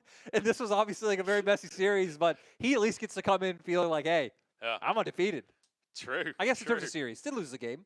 Yeah, well, it's going to be his partner down in the bottom lane that gets the MVP in the end. This Ziggs working out, doing massive damage across the course of the game. I feel like a lot of that damage isn't necessarily super obvious because a lot of that is the Leandries kicking in, but still, really the brunt of the force. I mean, he's down in gold at the end of the game, which says all you need to know about this game. Yeah, I mean, he did his job. I guess it didn't matter if you're down in gold or not, though, since, Because you're 6 seconds. Yeah, everyone was full build, and it's just like I was just saying, right? A lot of it coming down to that long range factor coming out. He was just so willing to throw out his ultimate once we got 40 plus minutes into the game, and like it's on such a short cooldown at that time. Looking for those opportunities, and the fact that they were able to find them is what became so huge. Just look at how much you have to dodge on the side of IG. I guess it works both ways, though. We talked about it. Yeah. The similarities kind of in how some of these fights and picks are looked for in the compositions with the long range was very telling. It was IG playing around it better early on in the game, but then once we started getting to the 45-minute mark, that's when TT really came online, funnily enough. Yeah, TT drafting for that 45-minute win condition. I mean, we did talk about, like, hey, is scaling going to be the answer? After game number 2, we had that conversation. We both agreed that it was going to be about early game, but apparently the Ziggs was all the scaling you need. I was going to say, like, did they draft scaling, like? I mean, Ziggs, kind of, I guess. Saplings. The sapling scaled exception. Match of the week's next. The match of the week is absolutely next. We're going to go get a drink, rest our voices for a second, and then we'll be back at you. It's Weibo up against BLG. This is not one to miss. The LPL are kings again. Things are heating up once again. In fact, I'd say they're absolutely red hot. I don't think that actually went over to light. Oh, he actually connected it. That was a nice little wait there, but now Xiaohu's about to just kill Tien. He does. It's a solo bolo. It actually, it's just trying to wait out this rotation from Weibo. They find the cease and desist. Got to get over the wall, rookie, and a lot of damage coming on Xiao, who doesn't really have much. The nice save from Crisp. Is it enough? He goes golden 2. Top Esports catastrophe at hand. It'll be a flash used by rookie. This week, it's all about the new team powerhouses in the mid lane. You know them as Yagao and Xiaohu, 2 upper echelon mid laners who have been packing one hell of a punch. They won't even come close. Why do you think you were better than me? LWX will finally make his way, but Shun gets the Rift Herald there, I believe. The knockups come through. Hell yeah. Just gets killed by the power unleashed from Yagao. LWX is on the wrong side of the fight. FPX Care is now the target here for BLG, and he goes down right afterwards as well. LWX has reconnected with Lula, but FPX has been eviscerated. Egnar up 3 back, and the final chapter doesn't do enough. Tear also just bursted down by the culling. The cease and desist was left to the last moment, and more kills raining. A quadra kill. We've got star-studded rosters, carry performances, and not to mention a top lane matchup that just speaks for itself. And so now, we just have to let them cook with our match of the week. Save some space for his teammates as King Tien get a nice little engage on the Shy, and he's going for the all-in here. He's gone all out. A lot of damage on the Shy. It's a 1v1. The execution. Is it there for the Shy? He misses the spear, and the Shy, is he going to go to the solo bolo? He's got to get out of there. He gets the execution, and the Shy is Giga Shy unlocked.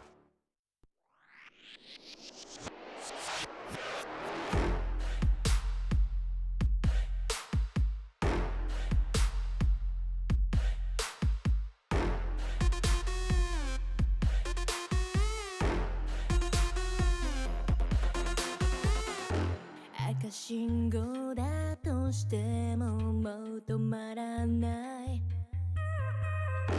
理解不能のスピード100倍速い地獄なんて哀れよねねえ聞いてよね負けの準備でもしておきな Come try me get you down 悩んでもやめないわ No more 苦い思い消えてよこの街に呼ばれるサイニンフェクチャー全力で追い越してよさドライビングモード始めよう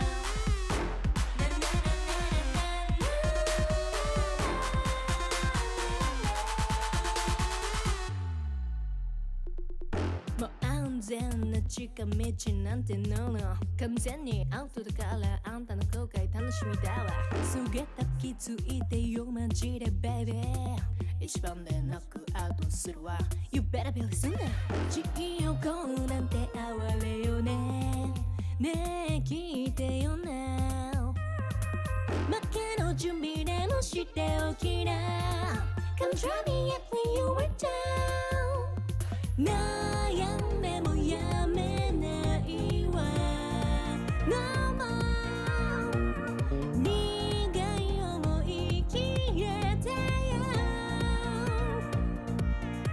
この街に呼ばれるサイニングフェクチャー全力で追い越してよさ Driving mood 始めよう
out tonight. Let's turn the radio on. You got your skirt on tight and your legs on long. Let's lay some whiskey down. We'll dance all night, then get it on to another country song. You and me going out tonight. Let's turn the radio on. You got your skirt on tight and your legs on long. Let's lay some whiskey down. We'll dance all night, then get it on to another country song.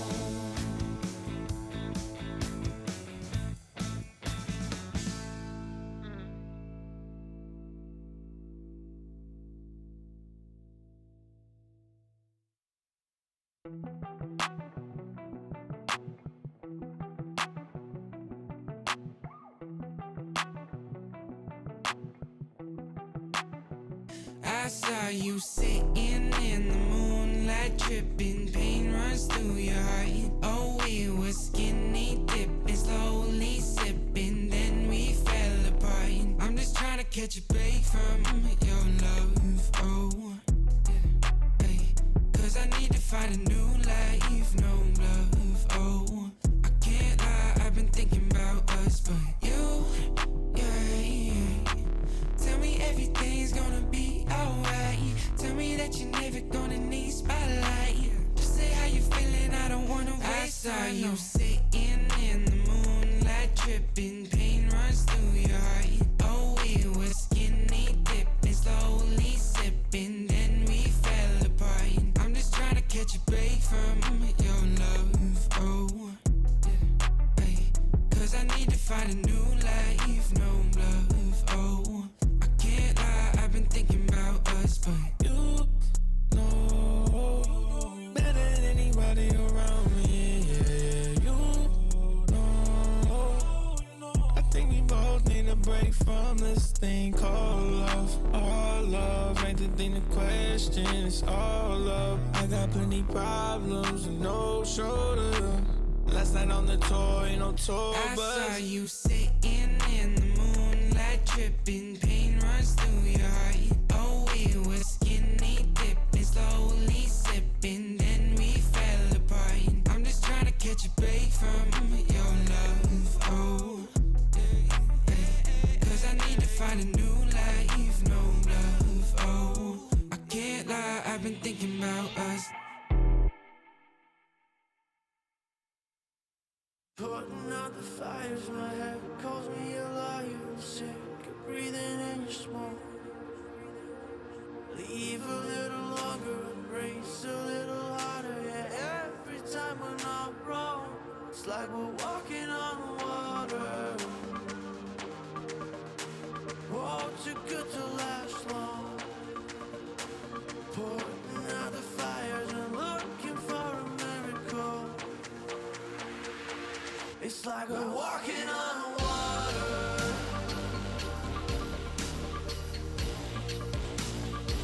It's like we're walking on water.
DJ, turn the music up, put the lights down low. All the worries we had, we just let them go. Wasn't looking for love, I was happy alone. When you put your arms around me, how was I to know?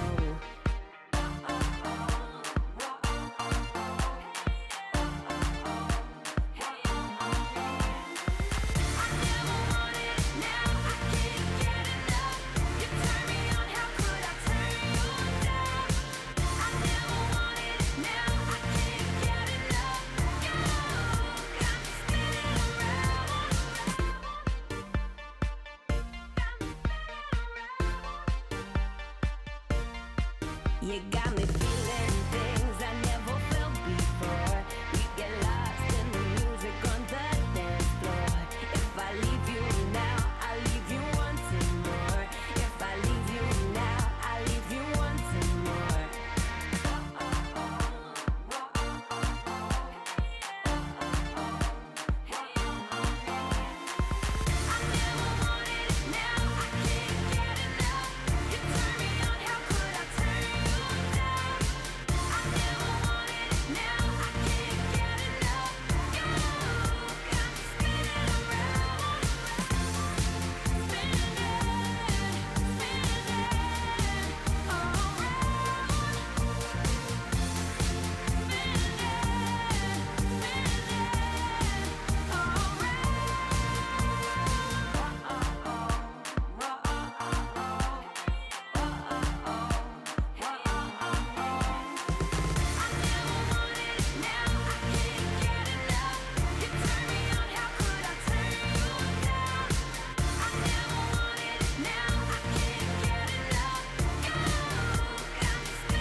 I think I sleep till it's over.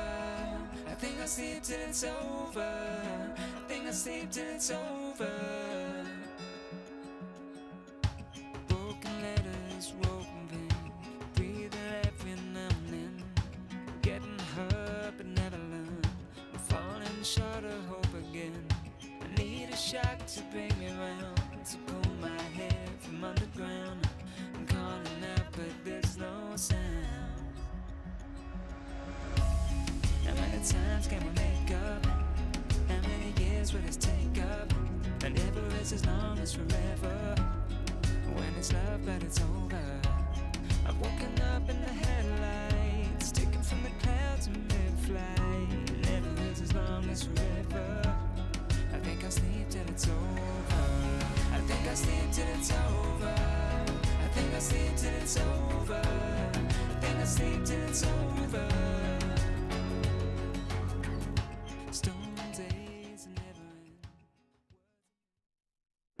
The LPL are kings again. Things are heating up once again. In fact, I'd say they're absolutely red hot. I don't think that actually went over to live. Oh, he actually connected it. That was a nice little wait there, but now Xiaohu's about to just kill Tien. He does. It's a solo bolo. In actuality, it's just trying to wait out this rotation from Weibo. They find the cease and desist. Got to get over the wall, rookie, and a lot of damage coming out of Xiao, who doesn't really have much. The nice save from Crisp. Is it enough? He goes golden too. Top Esports catastrophe at hand. It'll be a flash used by rookie. This week, it's all about the new team powerhouses in the mid lane. You know them as Yagao and Xiaohu, two upper echelon mid laners who have been packing one hell of a punch. They won't even come close. Why do you think you were better than me? LWX will finally make his way, but Shun gets the Rift Herald there, I believe. The knockups come through. Hell yeah. Just gets killed by the power unleashed from Yagao. LWX is on the wrong side of the fight. FPX Care is now the target here for BLG, and he goes down right afterwards as well. LWX has reconnected with Lula, but FPX has been eviscerated. Meganar up 3 back, and the final chapter doesn't do enough. Tear also just bursted down by the culling. The cease and desist was left to the last moment, and more kills raining. A quadra kill. We've got star-studded rosters, carry performances, and not to mention a top lane matchup that just speaks for itself. And so now, we just have to let them cook with our match of the week. Save some space for his teammates as King Tien get a nice little engage on the Shy, and he's going for the all-in here. He's gone all out, a lot of damage on the Shy. It's a 1v1. The execution, is it there for the Shy? He misses the spear, and the Shy, is he gonna go to the solo bolo? He's gotta get out of there. He gets the execution, and the Shy is Giga Shy unlocked. Welcome back, everybody, to the LPL as we head towards our match of the week. I'm Munch, joined by Lyric, as we head to one of the most storied matchups we've ever had in the LPL. Like, these two rosters are so unbelievably veteraned up. It's actually insane. Yeah, we have 6 LPL champions between the two teams, 2 Worlds, 3 MSI. I gotta say, it is like heavily skewed to 4 of those players being on Weibo, but I mean, Bin's an MSI champion, LPL champion. Nigao obviously is a multi-time LPL champion as well, and kind of got robbed of his chance to be an MSI champion because 2020 spring, JDG won, and there was no MSI, so could have been even more.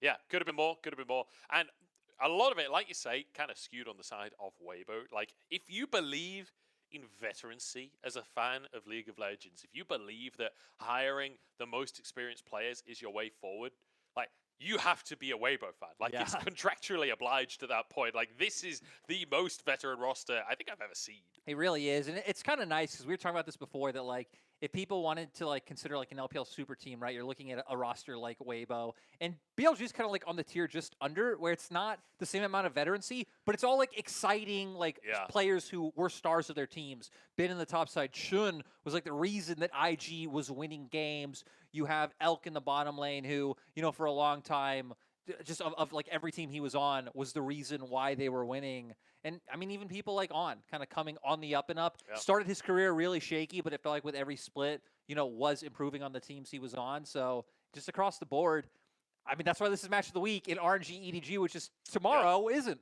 And that's the thing that we've really got to like talk about here, is the fact that these two organizations don't necessarily have a lot of history. This is not a match of the week. That a lot of our match of the weeks in LPL are based on like history and the legacy of the teams like RNG EDG, for example. Whereas this one is all about the players right now and how they're playing right now. And like, both of these teams still a lot to prove over the course of this split. Like, they've not got that many games under their belt. So a lot of this really is discovery, and a lot of that hype, like you say, of what are these rosters actually going to look like on the Rift. Yeah, and I think it's really interesting, right? Weibo have only played 1 series, so I'm kind of looking at them. It was against TS, another team that a lot of people projected to probably win the league, and they were able to pull off a win against them. They still looked incredibly shaky, which it's early in the split, and even with the names on paper that they have, like people like the Shy, people like Karsa, you kind of expect that messiness there. It's kind of funny that when you look at Weibo's roster, the consistent piece throughout the split you expect to stand through is probably Light, who is the one that isn't as like highly decorated as the rest, but still he was the reason why, like, you look at LNG last year, that they were pulling off a lot of their wins, because he was that consistent carry piece who, once they got to mid-late game, I mean his team fighting just immaculate. Yeah, absolutely fantastic. And I think he's one of those players that is on the way to becoming really a household name in the LPL. Yeah. You know, he's one of those players that has been very good for quite some time now and has been very hyped up. He's never quite been like the AD carry that you think of in LPL, but a couple more splits of great performance, and he easily could be part of that list. And even like looking at last year on LNG, he had a bit of a turbulent time because for so long he was paired with Iwandi. But Iwandi wasn't really having a great split last split. I remember he got subbed out in spring already, but they tried reworking him back in summer, and then it still wasn't really working, so they used Lumao, who has always been up and down. So it's going to be nice seeing him with a support like Crisp, because even times when like Crisp wasn't performing well, or his team wasn't like on BLG, I still feel like Chris has always been an upper echelon support in the LPL. I mean, you think back to like 2019s, 2020s, where he was always in that argument of top support. 2019, I mean, he was the top support. So yeah, this is definitely Light's time to step up. Yeah, certainly is. And I mean, this is certainly a matchup to prove yourself. That is for sure for every single player on the Rift today. We're headed to the stage. We're ready to get our players on there and get into this matchup. And genuinely, I don't know what to expect here today, Lyric. I do not know who's going to win this one. I can't even tell you a scoreline because it really does feel like we just don't have the footage to know what's going to come out from these teams. With BLG stepping out first and every single name flashing up on that screen, a lot of hype to be worked with. And I think the bottom lane is going to be one of the focuses across the course of this series because I feel like those are the two players that have got the most to prove out of this roster. 100% right. I mean, Yagao and Bin have Bin, as we see, they really don't have much to prove. I mean, they've done it. They've won titles. Like, people know they're some of the best. Shun, Elk, and On, really it's hard to say newer players because like people like Elk especially have been around for quite a while, going back to his days as Jomung. But even Shun and On have been, here for, a couple of years now. But still, definitely the players that need to show us something. I love Shun going up against the Shy on the opposite side as well. We've already had the Shy play Nidalee top this split. We know Shun, like a fantastic Nidalee player. Yep. It's hard to say the best because I feel like we have like a couple of people who play Nidalee. Yeah, and like, yeah, exactly. And you're like, okay, all of these guys on Nidalee can take over a game. But still, Shun, one of like 3 Nidalee players we have in the league, would like be happy to get his hands on it. It's funny that you say we don't know what to expect, not only in terms of gameplay, but in terms of draft when we have these players coming on. Karsa famously like saying on TS like, the meta, exactly, the meta is the team that wins. Yeah. The team that wins is the meta. Yeah, and I agree with him. Speak of the devil, he's about to step out onto the stage. And I mean, this roster, we already mentioned it in the intro, but I just want to reiterate how unbelievably stacked this roster is. The Shy, Karsa, Xiaohu, Light, and Crisp. And I mean, I like how he gets kind of like Shy. I know, yeah. I mean, he's called the Shy. But he's just doing a very basic wave. Yeah. You'd expect him to come in with a little bit more swagger, but certainly big smiles on their faces. Very clean uniform as well. You're kind of surprised that they're like this in front of a crowd, considering that, like, again, these are all the players that have done this at Worlds, at MSI, at, like, LPL Finals. Usually it's the opposite way, where players with less experience are the ones that can understand being like... Light just looks like he barely even noticed there was a crowd there. Yeah, I know exactly what you mean. There's Chris. To step out, to round out this roster. And you know, we're talking about the amount of trophies won and championships won. We got Coach Easy Hood as well. Yeah. You know, we've even got LCK trophies in here. I know. Like, Weibo really going above and beyond with what they tried to put together this split. But Billy aren't a team that I'm going to count out. Even coming into this, just based off how kind of that chaos that we can imagine Weibo playing into with the players they have, I think they definitely come in as favorites today, just on paper, like with their roster. But if this was to be like a dominant series, I would much more imagine it coming out of a team like Billy rather than Weibo stomping Billy because, well, I mean, like people like Bin, if they find an advantage, Shun, someone who could single-handedly take over games.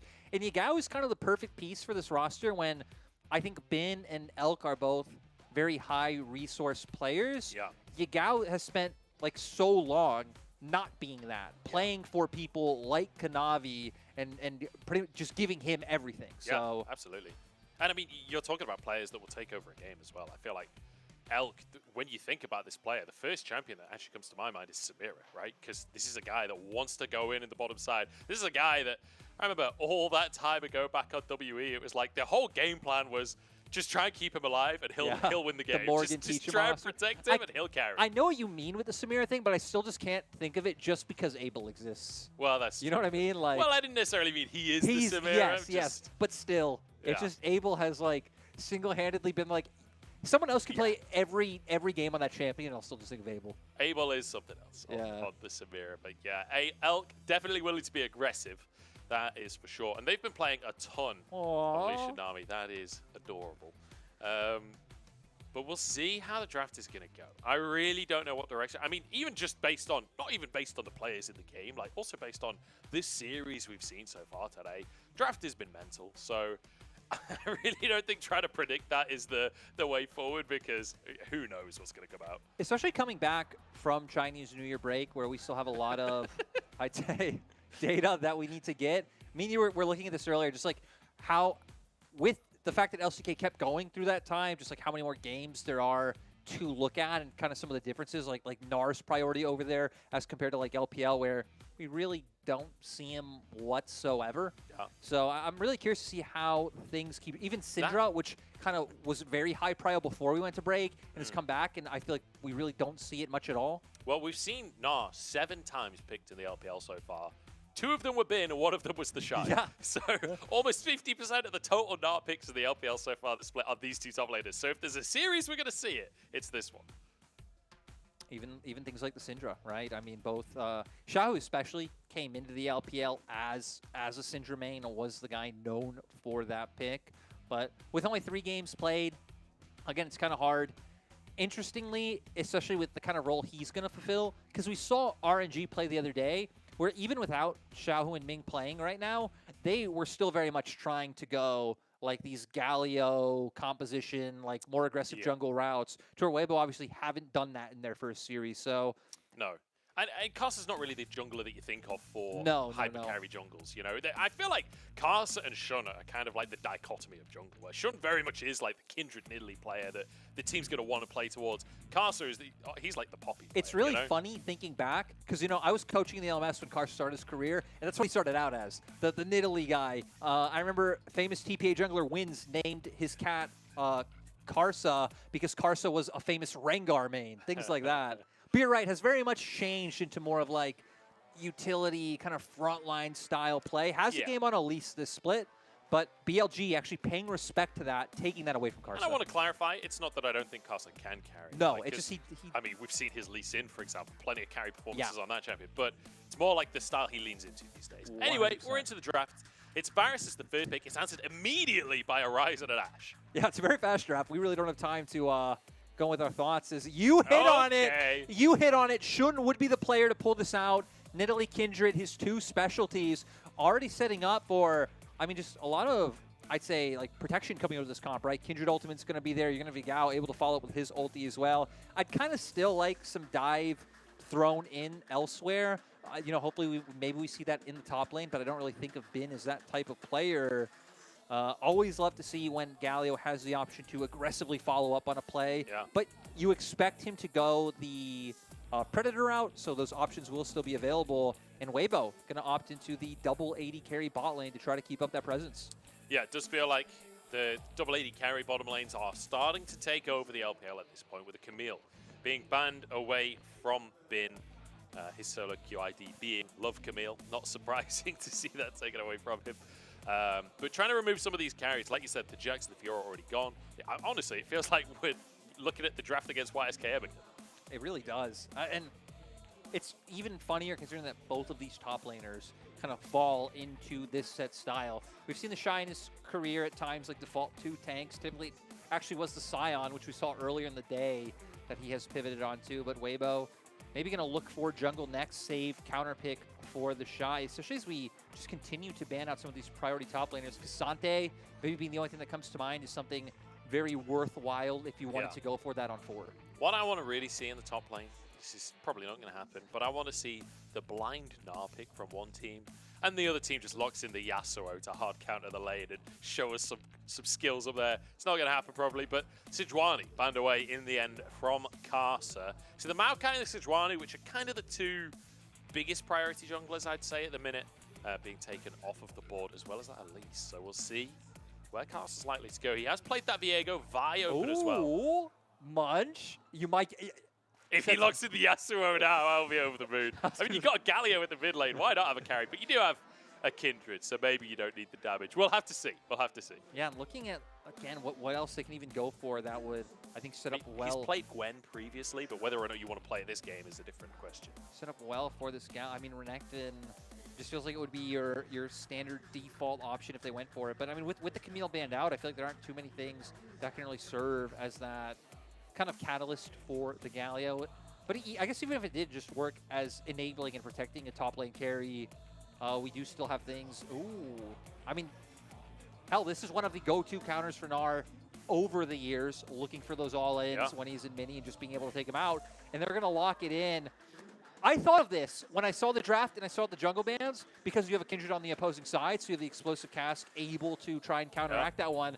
I didn't know if they would go for it, but Karsa has always loved the Gragas. They're going to look it in. Both compositions. Famously better than 369 at the Gragas. Oh, no.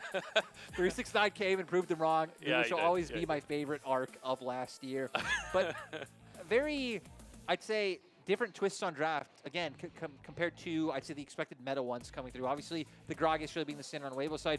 All of BLG's comp being a little bit different. There's just so many tools to be able to survive outright burst coming out from Weibo. But I feel like a lot of it's still about enabling this Irelia up in the top side to be able to get ahead with dives and ganks coming out from the Galio, speeding her up later on with Karma and making sure she can get into the fray. And Elk being that, I don't want to say insurance policy, but that pretty consistent source on the back line where if everyone's worrying about Bin jumping in, then Elk's putting out this free damage. Absolutely, and the Varus really puts out that damage as well. One thing I will say, Sivir, a nice pick into the Varus. Blocking the Qs can be absolutely massive, especially early on in the game where the Q does have quite a sizable cooldown to it.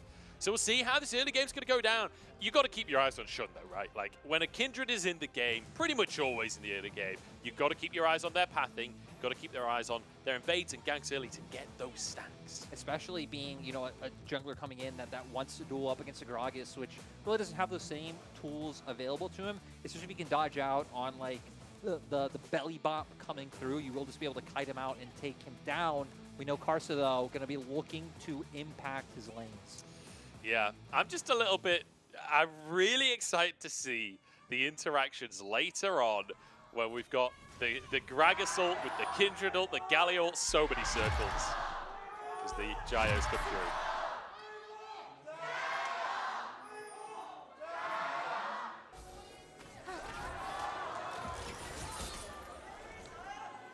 You know, they had some respectable ones, but when you're going like, again, even ignore any semblance of skill.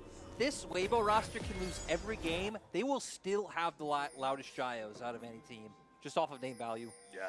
Yeah, I can get behind that. I think the only like player in the LPL that can outdo them is Uzi, pretty much. Like, cause I mean the Shy alone and Karsa, those two as a pair actually are maybe the highest quantity of sheer fame that you can have on a roster. But an attempted stack there from BLG to start the game off doesn't work out for them. So we do have a standard start, and it's going to be Karsa kicking off with his chickens. No vision of either jungler to kick us off. And I think when we look at this early game, I think a lot of the onus or aggressive options are more in the hands of BLG when you have things like the Galio that brings setup CC for the Kindred, the roams that can be made up towards top side. That's kind of where I'm looking at Shun to play around. To where for Karsa, I mean, there's some potential there in mid lane, right? You can go for the route coming out from Rise and try and find a gank, but still going to be hard. You're also just double magic damage, so it's going to be easy for Yagao to itemize throughout this game. Top can be a little bit rough early on, still just playing around this mini Gnar, and your bot lane's going to mostly be about push. So a lot of what Karsa should be looking to do, I think, is just finding early information on where Shun is and trying to prevent some of these more aggressive plays towards the top half of the map from BLG. Yeah, trying to play defensively, essentially, and mitigate any early pressure as Yagao really taking some damage from Xiaohu in the mid lane, who just drops a cheeky little thumbs up, knows he has complete control, and that buys Karsa so much space in this top side when you know Yagao has no way to join into a play. Yeah, and the wave in a pretty solid place for Karsa to look for this. And now playing around the Shy, about to turn Mega. Oh, Bin's going in as well. Gets the reset on his Q, but he's not going to be able to get out of this one. Or is he? The minion wave is there to escape, but no, the Shy with a preemptive flash to stop things going awry. Or will they? Bin surviving! The pot is huge as Karsa tried to chase it down first, but goes down. Bin will finally fall. Karsa gets the consolation prize. Shun now chasing Yagao, half HP somehow. That in the brush. Another stare down. They want to go for it. Both teams want it. Okay, one dropped. We disengage. Oh, wait. An exciting start. Big wave. Big wave going to the Shy. He's in mini form. He has no flash. This is doable. It certainly is. Oh, he's going to go down. Stun gets dodged from. Here's TP out from Xiaohu. and immediately the play is ceased. I mean, goodbye BLG. Had Weibo not given that TP over, I mean, the Shy would have been dead, but this here they go for the gank. They try to pull him closer to the turret. Karsa wanting to follow up to try to prevent the escape path, but that one minion giving him so much room to play with was huge. I just want to highlight how long Bin held on to his flash, like waiting for his teammates to get close to hopefully buy him the space to get away. Sure, he goes down in the end, but the fact that he bought so much time for his teammates to get to the top side and get that pick is monumental. And crucially, Shun getting that pick as well. Shun Yes. being the one to get the gold early on, very handy if you're a Kindred player.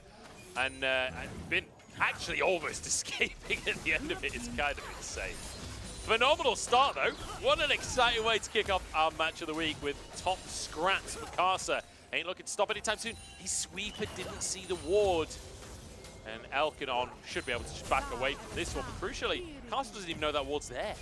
No, and now that just opens up an angle where you know he's on a top side, and the Shy still doesn't have sums. No flash available, but the leap is enough. Dodges away from the stun. This massive wave is going to be a problem, but he does have a ward, so he'll be able to see if Shun heads back his way. Yeah, good for him. Shun's still going to try and be patient. Wants that last minion. Don't know if it's going to be punished for it here. Hop should be available any second now, but the stun is there. And he hops the wrong way. He goes down. That's 2 kills for Shun already and a Kindred stack. I mean, nice. Like, waiting in the wings, knowing the hop's going to be on cooldown. Even had he hopped towards his tower there, he's most certainly dead.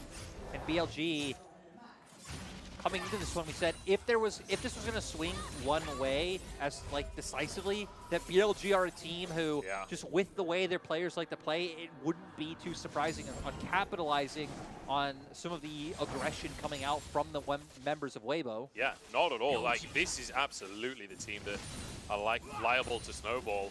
And now you can see the Predator boots there for Yagao. He's more than happy to get involved in these plays. As soon as he hits level 6 as well, he can anticipate that Shun will be a bit more aggressive in the jungle because you've got that Galio that can follow up on the plays. And that's where, for Weibo, you really have to wonder, like, what's their plan? How do they get control of this game? Because they're losing in bottom lane, they're losing in top lane, they're losing in jungle. Like, where do you go from here?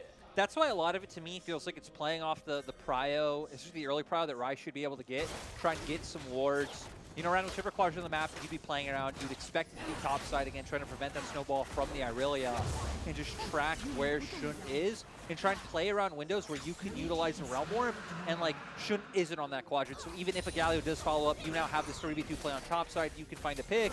Because if you're not going for things like that, I feel like a lot of it's waiting for like later on in the game where like Light's coming online with a few items under his belt. So lots going to be up to playing with Xiaohu. Xiaohu could be in trouble. There's a knock-up and Taunt as well, but flashes out to safety. Some of the burnt, though. You're happy with that as a game? I mean, Shun just finding value everywhere he's going on the map so far. So Shun nice is extremely low, though. Carson wants to make a play. Yagao just hit 6. Yeah, so they got to be careful. Xiaohu level 6 as well, but that's not as big of a fight changer, having the Realm Warp available.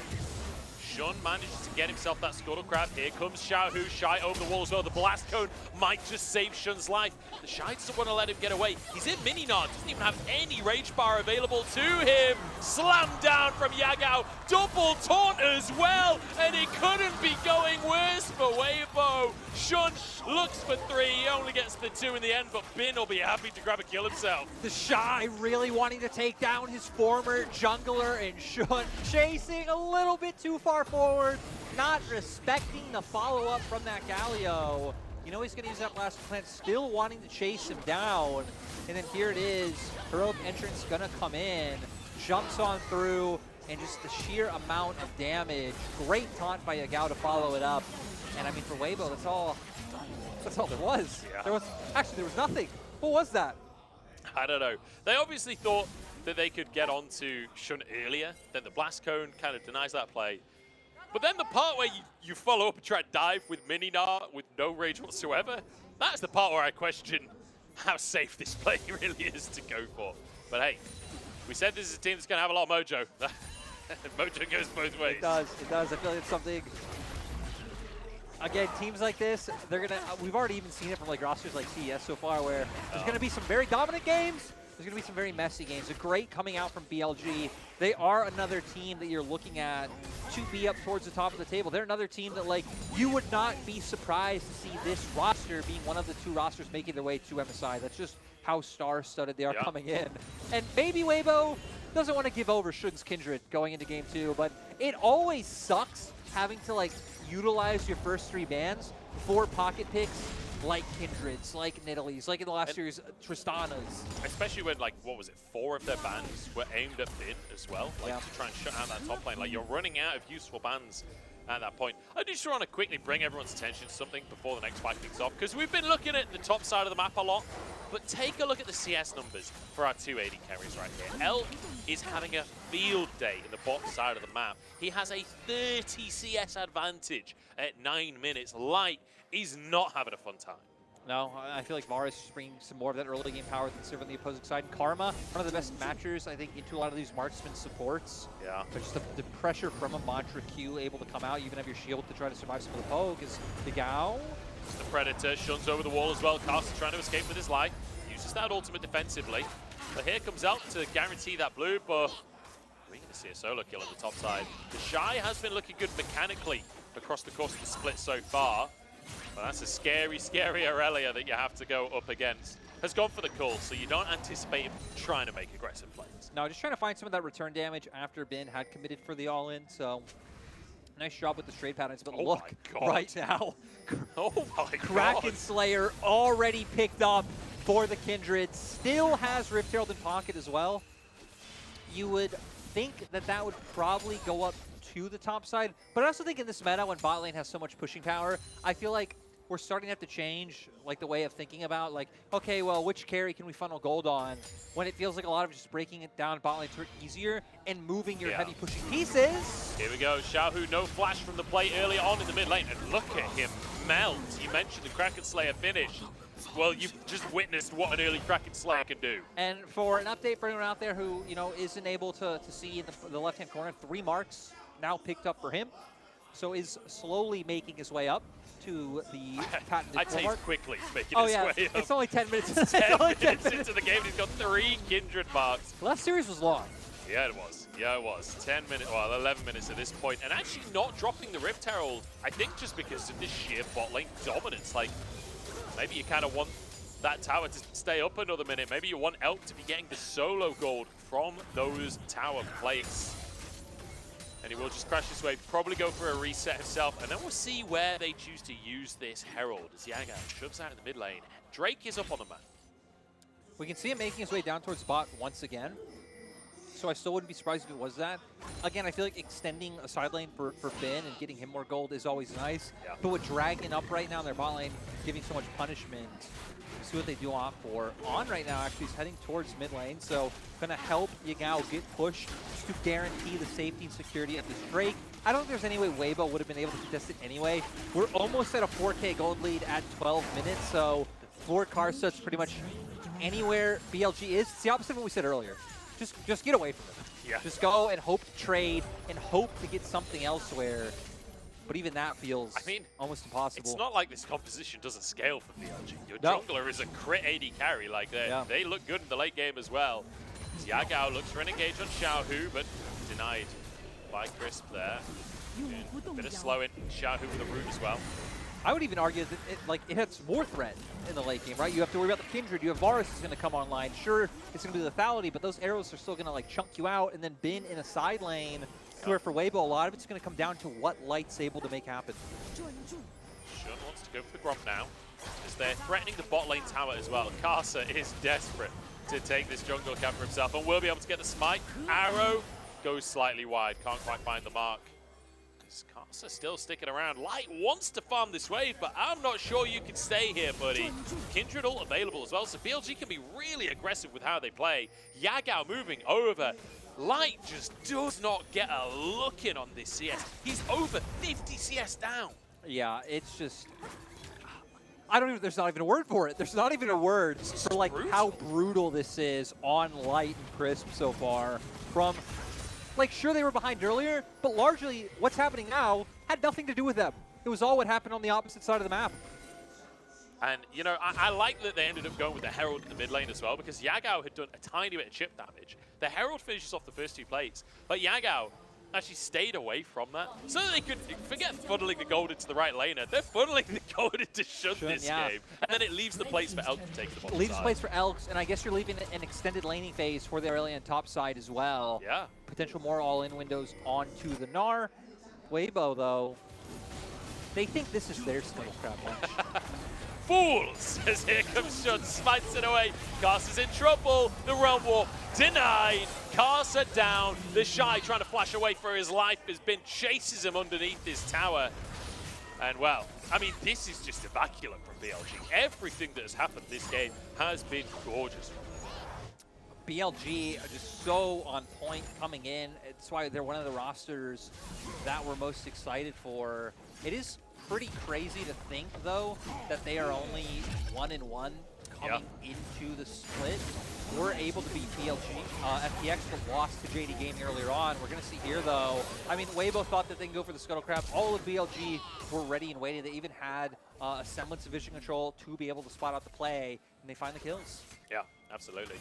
And like you say, 1-1 so far, but this definitely feels like the cleanest performance we've seen. And against one of the, you know, in theory, top teams of the LPL. We don't know who the top teams are yet. We're not late enough in the split. And to be fair, their loss was up against JDG. It went all the way to 3 games. Could have gone either way.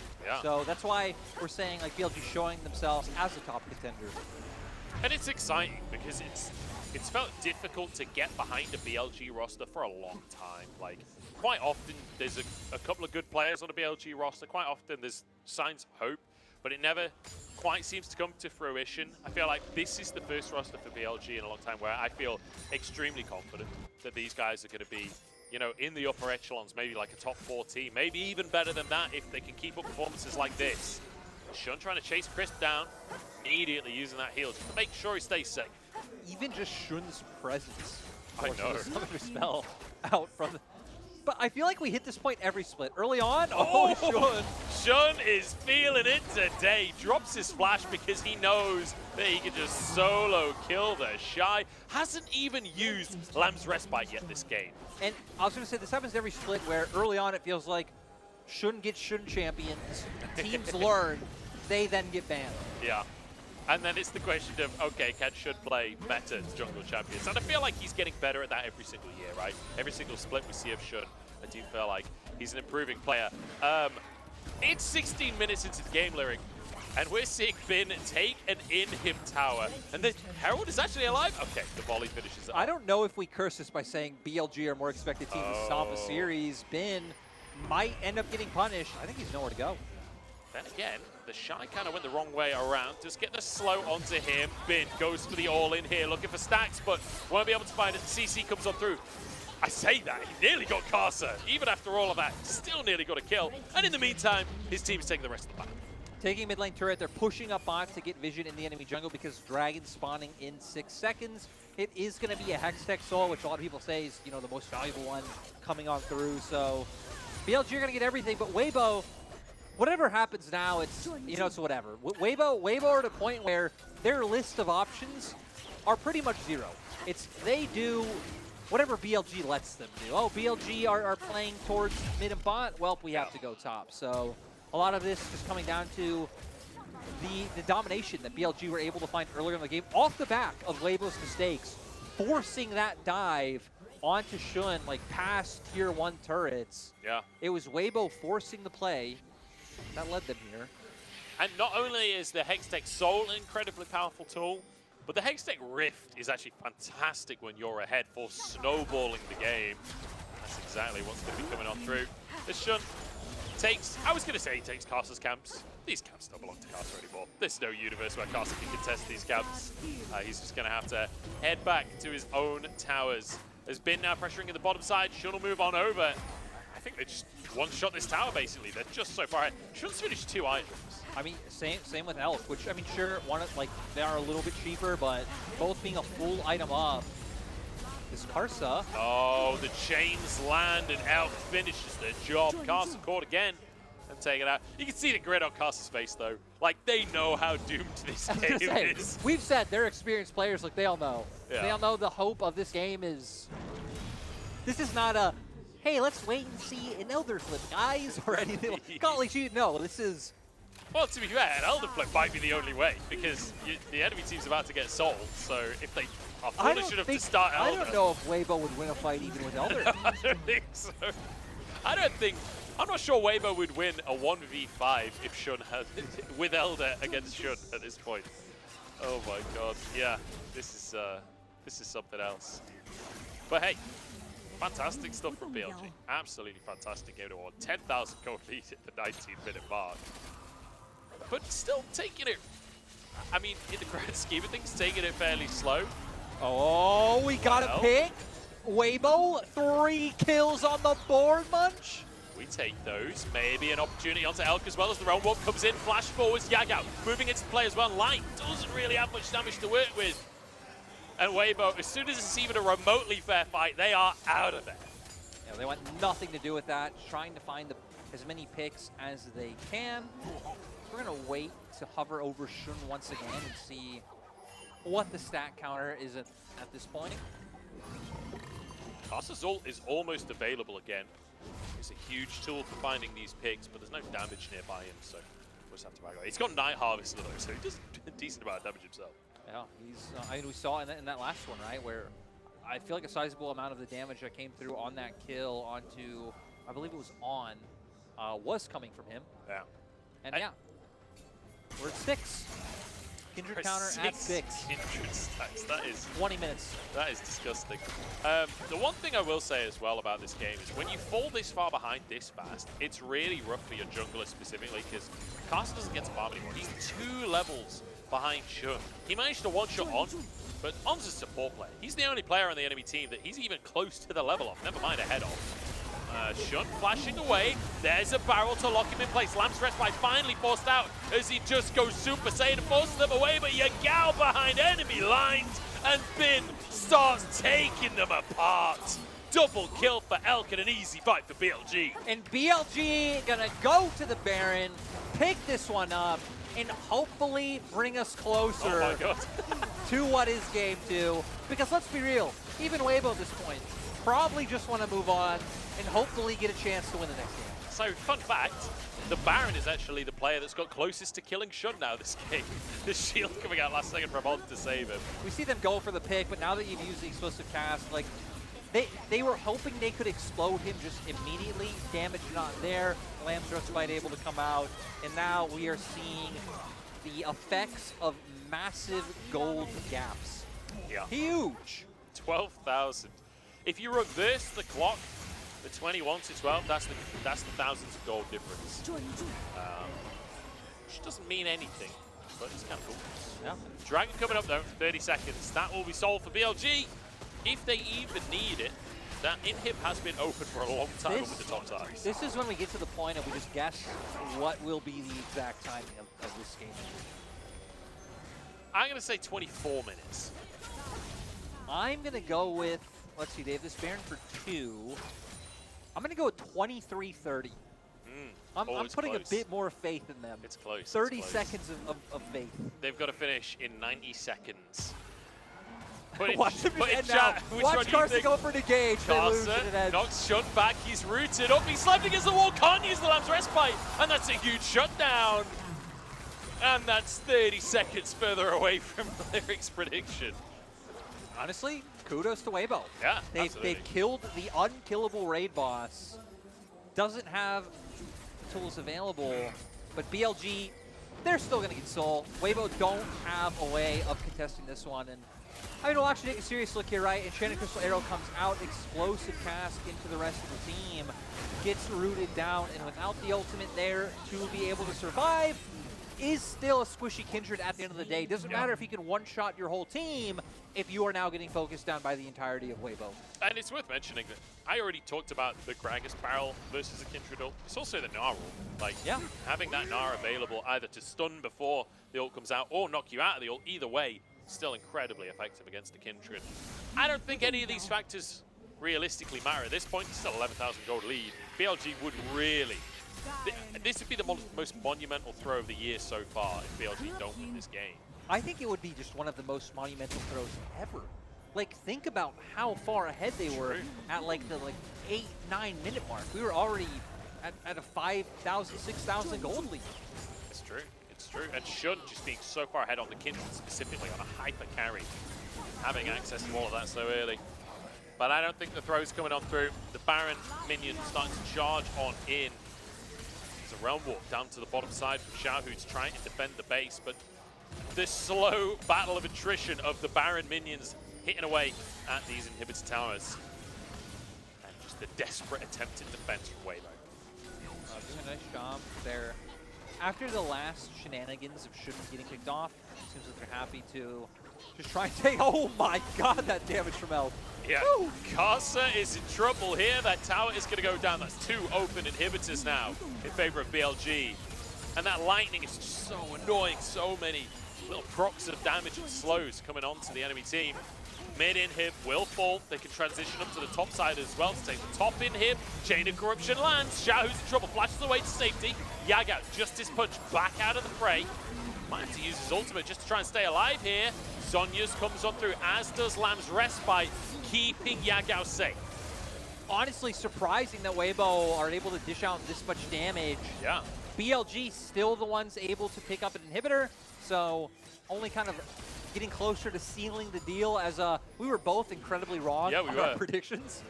You know when we talked about an Elder Dragon flip deciding the game? We are marching ever closer to that being a reality. We're 3 minutes and 40 seconds away from Elder spawning on the map. Honestly, if Weibo win with Elder after what we said, I'm all in for that timeline. I'm up for it. That would be something else, honestly. BLG though, I think we are getting ahead of ourselves off of a couple of minor stalls. Weibo didn't even get a kill there. They lost an inhib and a tower. As BLG returned to the top side once again. Bin clearing the way. Karsa takes a chunk and a bit of lightning across the team as well. Bin stunned up for half a second. Tenacity is a fun mechanic. And Karsa sent back to base. This will be the top inhib going down. And I mean, Shun finally has the IE complete, so now he's pretty much hitting it maximum damage. No one from Weibo should realistically be able to get close. If he had a bit more range under his belt as well, it's just...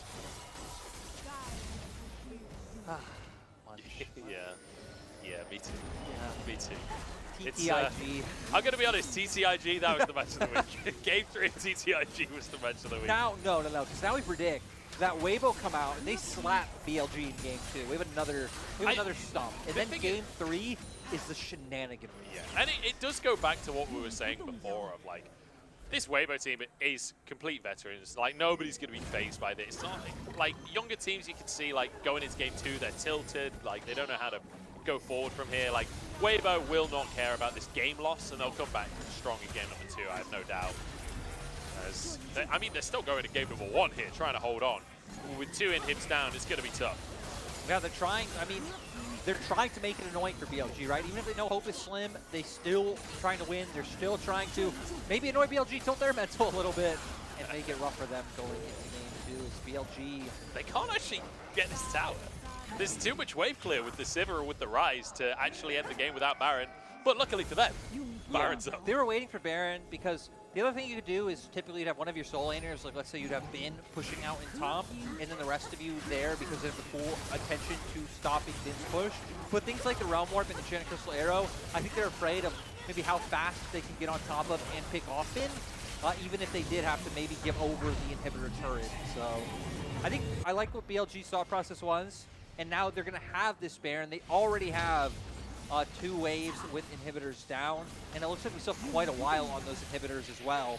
So BLG should be able to guarantee the spotlight turret and inhibitor within the next minute and a half. Yeah, and the problem with inhibitors, right, is that you want Weibo to try and pull off some Death Brush or something like that, but once your inhibs are down, it becomes very difficult to do that because you need to have players committed to the mid and top lane just to deal with those minions.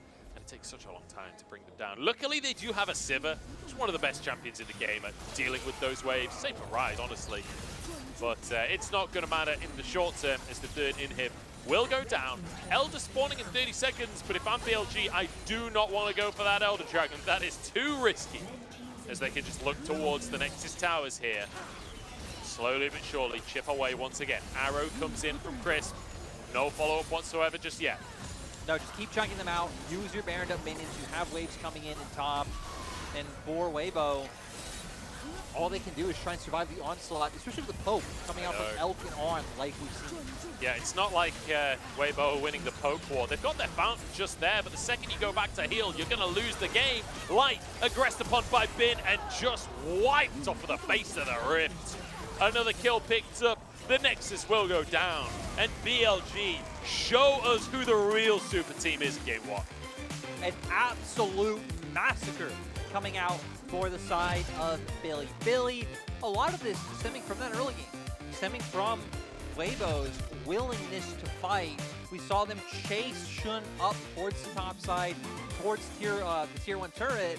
They kind of go for, not really a dive, but like a pseudo dive right there. They're in BLG's territory, and then Galio follows up. Like, people are going down left and right, and it really just never was able to recover from there.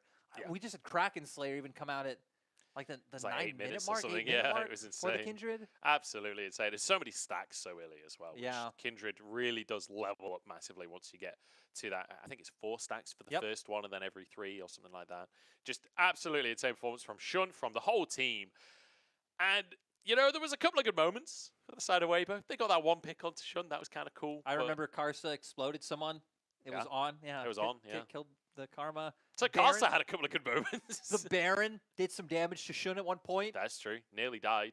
So there were moments. There were moments for Weibo. But yeah, I mean, what more do you say about this game, really? This was an absolute shellacking from BLG. Phenomenal performance coming out, especially after how tough that series was against JDG that they managed to take in the, or that they lost actually in the end.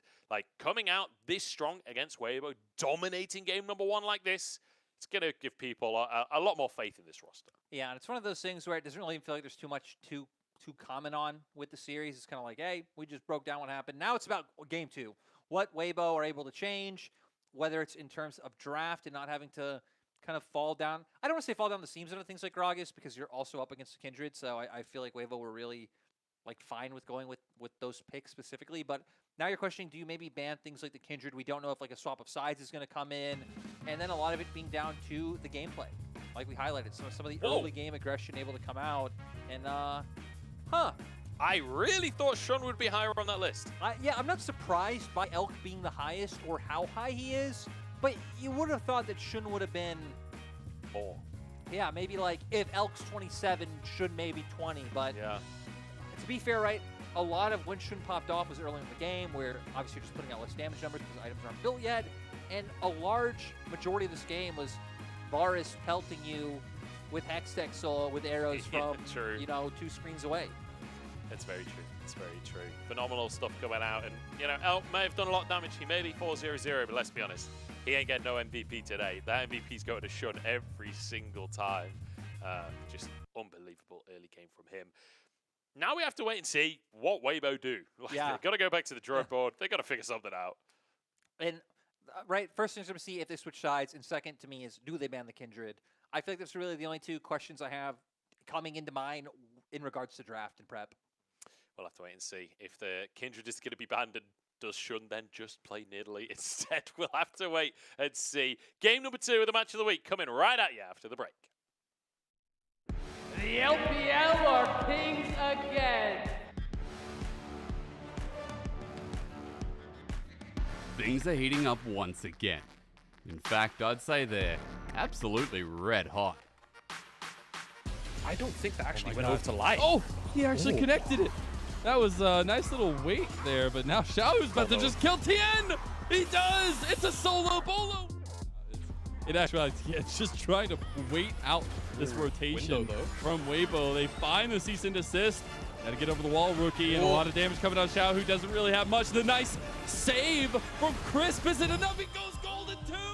Top Esports catastrophe at hand. It'll be a flash used by rookie.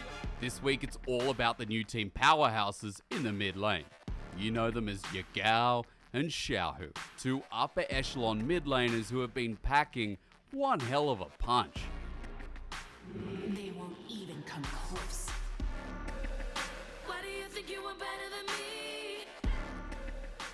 LWX will finally make his way, but Shun gets the Rift Herald there, I believe. The knockups come through. Hell yeah. Just gets killed by the power unleashed from Yagao. LWX is on the wrong side of the fight. FPX Care is now the target here for BLG, and he goes down right afterwards as well. LWX has reconnected with Lula, but FPX just been eviscerated. Deganar up 3 back, and the final chapter doesn't do enough. Care also just bursted down by the culling. The cease and desist was left to the last moment, and more kills raining. A quadra kill. We've got star-studded rosters, carry performances, and not to mention a top lane matchup that just speaks for itself. And so now, we just have to let them cook with our match of the week. Save some space for his teammates as King Tien get a nice little engage on the Shy, and he's going for the all-in here. He's gone all out. A lot of damage on the Shy. It's a 1v1. The execution, is it there for the Shy? He misses the spear, and the Shy, is he going to go to the solo bolo? He's got to get out of there. Oh! The execution, and the Shy is Giga Shy unlocked.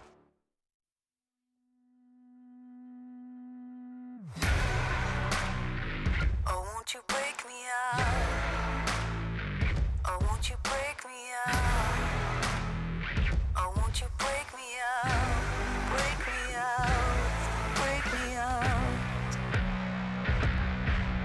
Under lock, under key, and I'm doing time. Someone to save me, turn on the light. I don't know what is wrong, but it just feels right. Won't you break me out? Won't you break me out? Like a bad dream, but I can't sleep. Seems that I just can't get past me. Oh, oh, oh, oh, oh, oh. Won't you break me out? You're the chain, you're the lock. Won't you hold me down? You're the key to the door. Won't you break me out for my freedom? For my freedom. You're the chain, you're the lock. Won't you hold me down? You're the key to the door. Won't you break me out for my freedom?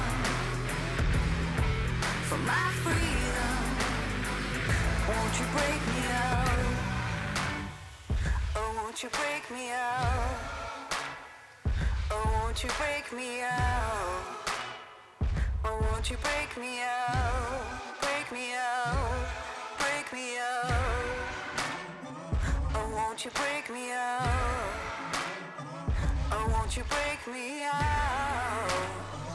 Oh, won't you break me out? Break me out, break me out. You're the chain, you're the lock. Won't you hold me down? You're the key to the door. Won't you break me out for my freedom? For my freedom. You're the chain, you're the lock. Won't you hold me down? You're the key to the door. Won't you break me out for my freedom? For my freedom. Oh, won't you break me out?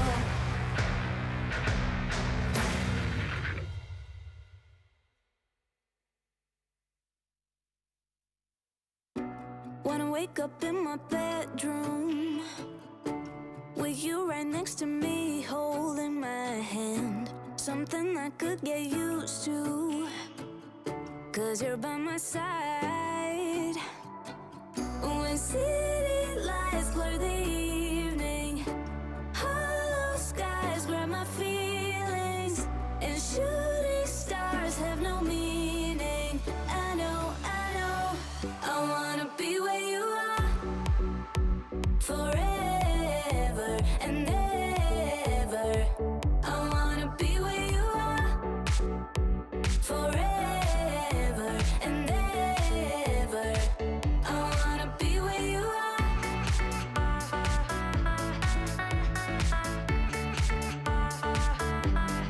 Be where you are.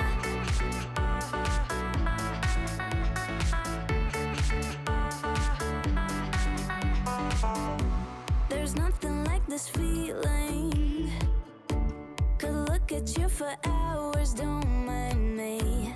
Didn't know how much I needed to have you by my side. When city lights blur the evening, hollow skies grab my feelings, and shooting stars have no meaning. I know, I wanna be where you are forever and ever. I wanna be where you are forever and ever. I wanna be where you are.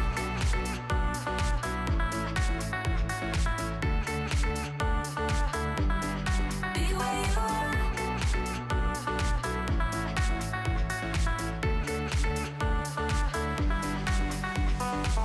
When city lights blur the evening, hollow skies grab my feelings, and shooting stars have no meaning. I know, I wanna be where you are forever and ever.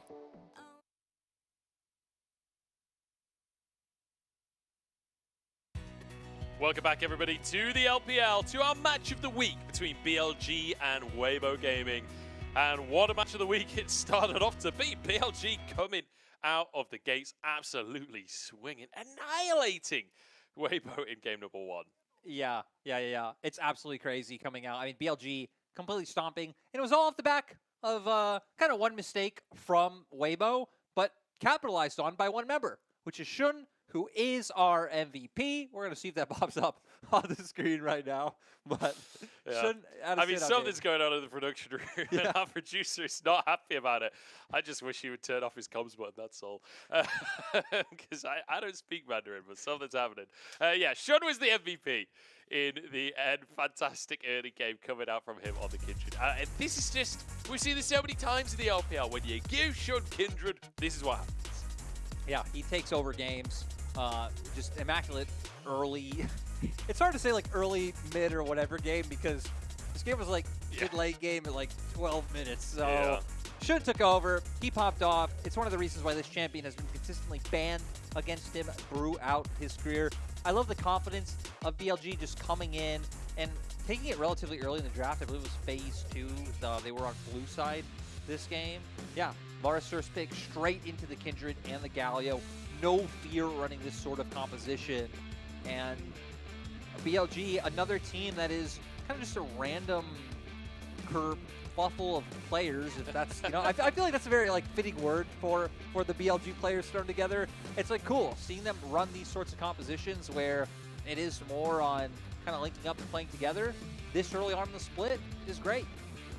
I feel like that's like the new nature term for BLG players, like how you get, you know, a business of otters or whatever, a business of meerkats or whatever it is, and a parliament of owls. You get a kerfuffle of BLG. You're the one. You should give us your wild voice. Your remember My you did wild voice. Away. the NA airport Munchables. You don't remember that? Talking about David Attenborough. Whatever that is. Yeah, maybe another time. Maybe another time. I don't know what that content piece is. I wasn't a part of it. How do you not know who David Attenborough is? No, I'm talking about the content piece. You know what? We're in draft. We're done having this You conversation. obviously did know because you brought it up. Kindred's been banned, Munchables. Weibo, take that off the board. Kindred not getting a second shot. What do you want to see banned now? Nidalee.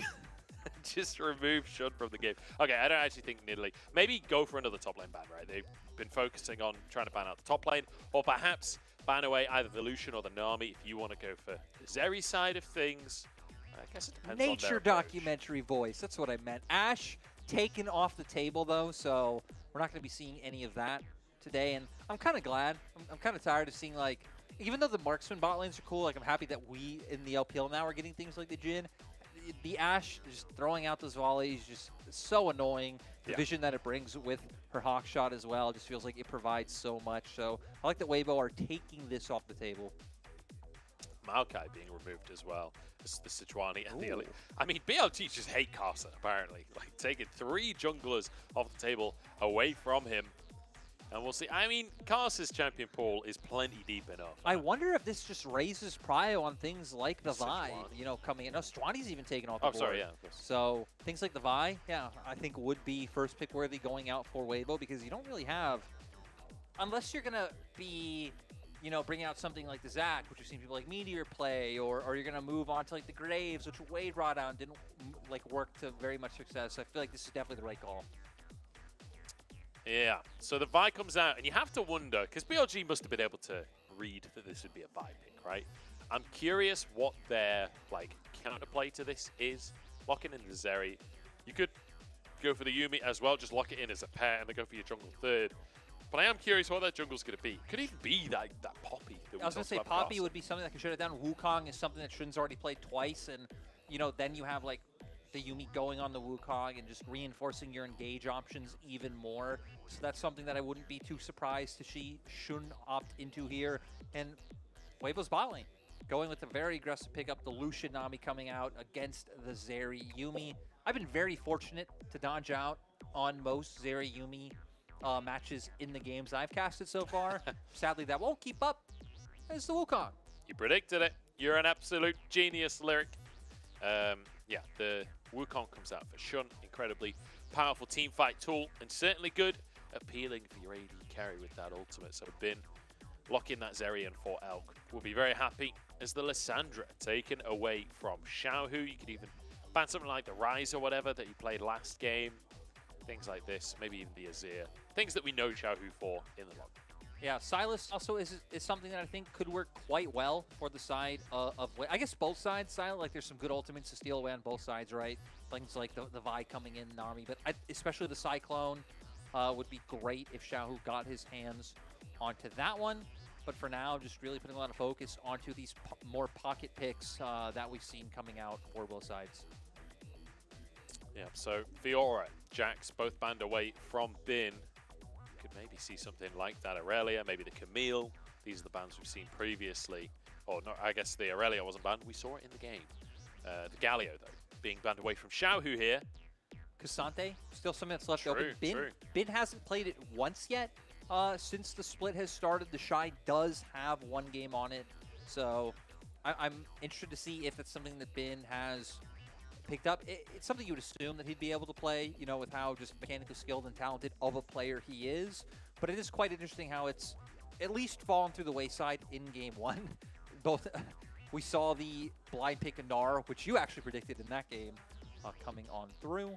And now it seems like they are just going to save Bin counter pick for pick 5, and you'd expect the Azir to be the thing that's locked in here. The safest pick, you know, it's going to have push in a majority of matchups. It's going to provide your team with just really solid team fight. So far, BLG in 5v5s, even ignoring their top lane option, just looks incredibly scary.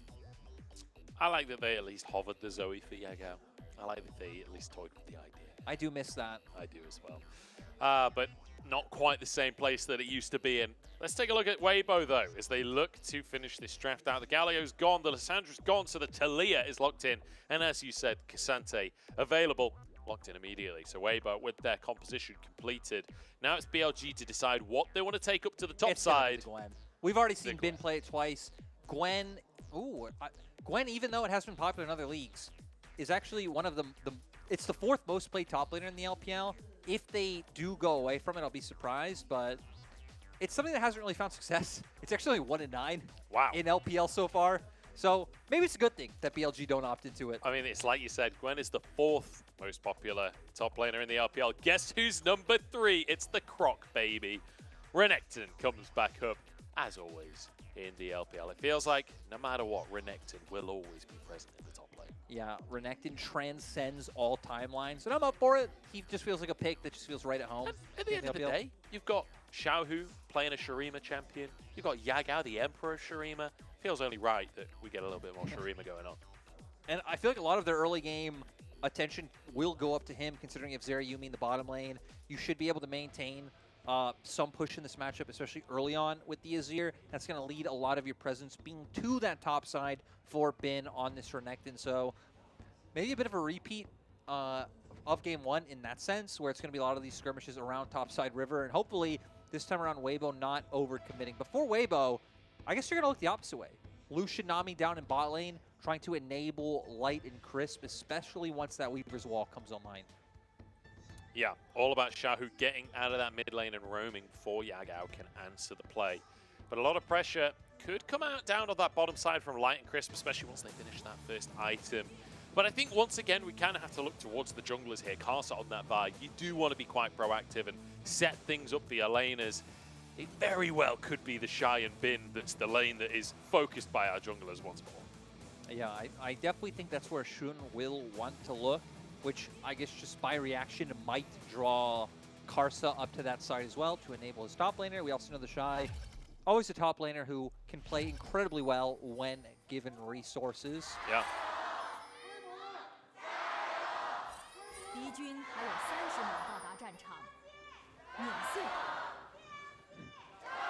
I like how after they win, their Gyro got like 100 like 3 times stronger, yeah. Like, there was not that much BLG Gyro in last time around. That is for sure. I do just want to quickly mention this Vi pick for Karsa as well. Obviously, picked up due to a lot of bans coming out from BLG. It's actually sort of a denial pick from Shun as well. Shun actually has played 4 games of Vi. So, like at the start of the series, before any games have been played this series, he's got two Wukong games, 4 Vi games. So Karsa stealing that away certainly removes one of the standard strategies. We do have to remember though that BLG, I feel like BLG must have expected the pick. Like you banned 3 junglers out. Vi's still the highest priority option. So it seems like something they're fine with Karsa getting on, or just incredibly confident with Shun still being on the Wukong in this side of the matchup. Bit of aggressive trading early on. Crisp and Light trying to get the best of it, but Elk just dishing this damage out here. Soften the way that it goes at level 1, right? The Zeri and the Yuumi. Having a little too much damage, I think, and Yuumi obviously getting nerfed more recently. We're not on that patch just yet here in the LPL, so Yumi's still just as strong as she always has been. And we'll see where the junglers are going to go. They're actually starting on the top side, though. So pathing down, not going to be going up to try and influence Bin and the Shy's matchup. The Shy going with that Ghost as well, so he can chase people down across the lane phase. Yeah, gonna, in lane, but also in team fights, going to be incredibly good at trying to get on top and stay on top of people like Elk and Yagao. Because that's what it really feels like the game's going to be about, right? You have this long range coming out from the Azir, you have tons of heal coming in, things like the Yuumi, the Wukong, Zeri obviously able to reposition with her dashes, and then short range on the side of Weibo. Sure, you have range coming out from Xiaohu, but Karsa, the Shy, and Light all wanting to get into the thick of things. So a lot of this is going to be up to Karsa and the Shy. We've seen a lot of great, Nami tidal waves earlier in the day, so Crisp can also have a massive influence on that. Yeah, he certainly can. Crisp has been, as you said earlier, like a fantastic support across his career regularly, kind of in the top 3 in the league. So you anticipate Mako, Crisp, always that trifecta. Yeah, with Sword Art having a very small entry in and then dip back out again, unfortunately. Feels bad, man. Sword Art had Bard for a split. How dare you? I love Sword Art. I coached in that region. He played Leona too, just not well, that's all. Why you gotta do that to him? His Leona was fine in 2020. I remember Dagda specifically being really bad at Sword Art's Leona one game. Like, we left the game, we finished casting, and in the Metro home, he was talking about how annoyed he was at how bad Sword Art was Sword Art Leona is an that day. absolute GOAT, and you took this too far as not doing as well this split. But you know who is? His teammate in Karsa. Might have lost game 1. We need to remember, Weibo still are undefeated in terms of series in this split, taking down Top Esports in their first one. Excellent pivot coming from me as It was until you pointed it out. I wanted to ruin it. Yeah. Well, you did. You ruined everything, you Eric. I'm just kidding. Or am I? BLG, let's try and bring ourselves back to the game here, because it's been a fairly quiet early start here, but 45 seconds until that first Drake comes online. It will be Kill-Tech Drake as well, which is definitely worth the pickup. There's Light and Crisp trying to get some damage down. The Ignite comes out onto Light, and that's enough to dissuade the play. Yeah, both Ignites. Actually, no, Ignite and Barrier, I'm sorry, going down from the side of BLG. So Weibo gonna feel great about that trade in terms of not having to worry about anymore. I guess I wouldn't say aggression, but like the dissuade of aggression, because I feel like in this matchup, even things like the Ignite, typically that is what it's used for down in that bottom side coming from the Yumi. So after a few resets come out and we get more items under our belt, I think Light and Crisp are going to start looking for those more aggressive options. Elk might find the cheese. Oh, trying to stop Light's recall. They can't quite finish the kill, though. So close to grabbing it. It's flash for flash in the end. Very smart. They pan like they're going to go for a recall, wait in Fog of War, but we need to pause on that Shun. Find Xiaohu. Into the mid lane we go. Xiaohu still having those summoners available to him. Might have to use them as the Blake back knocked over the rocks. But in they go. Shun re-engages the fight and Yagao finds first blood. Karsa wants to answer, but the cooldown's just not there for him. Shun trying to escape now, turned around, back by Yagao. Karsa surely can't yet, backs away. Shun was one of the best and most aggressive junglers we had in the LPL last year. Yagao was maybe the best mid laner at enabling his jungler in the LPL. You put these two together and we're gonna see some magic happen. Great game coming out from him. Xiaohu playing up towards that top side. It's where his jungler was making his way around, so he feels a semblance of safety there. The rocks come out, but Shun, I mean, waits for the dash to come back up, goes in. I love that Yagao is there with the follow-up as well. Yeah. And, I mean, flash, burn, really nowhere for Xiao to go. Yeah, and the biggest takeaway, I think, is just pointed out that Yagao's there to follow up as well. That was clearly a communicated re-engage, right? They knew exactly what they were doing. Neither of them even has to use flash, and they get the kill onto Xiaohu after he's used his own summoner. So really, really nice play coming out from both Yagao and Shun as a duo. Now Shun moving down towards this Drake. Wants to grab an objective for his team. Xiaohu hovering, but I don't think this is something Weibo can contest. I mean, Xiaohu, it seemed like was looking like a window to use the Weaver's Wall. Considering that with him going down, comes out of the map first. Yagao still had to recall, but great by BLG's bot lane. They don't give that window over. They aren't playing in lane after they get the wave pushed down. They're playing for Dragon, but Karsa now waiting in the wings. Now can Shun want to get the ward? That's a great little combo knockups, but it's 3v3 here. Shun in the middle of the fight. Elk so low on HP, but the Weaver's Wall comes up through. Chris barely surviving, but Elk is down. Shun over the wall. Yagao trying to save him, but here comes Karsa. One more auto won't do it. Karsa goes down. It's a 2-for-1. Huge play coming out from Weibo. Karsa with a bit of over-aggression gives something back to the side of BLG. But getting a kill on your Talia, gonna be great. Yagao on the opposite side though, getting one for him on the Azir. So two of these great scaling champions. Dominus comes out, the Shy trying to pull Bin over to the wall. Doesn't look like the commitment will go through here. I like how Bin's just waiting for cooldowns. He goes back in. Here we go. All comes out from the Shy as well. Bin just disengages, but Ghost comes out. The Shy's not done with Bin just yet. The flash into the brush, trying to find the Qs. The Shy waiting for cooldowns here. The knockback comes through! And the Shy with yet another solo kill. The Shy, huge plays on Cassante. Bin thinking he can find it, waiting out the rotation of cooldowns is Yagao. Ooh, the Shy wants to get this wave pushed in before he goes for the recall, and he might get punished for it.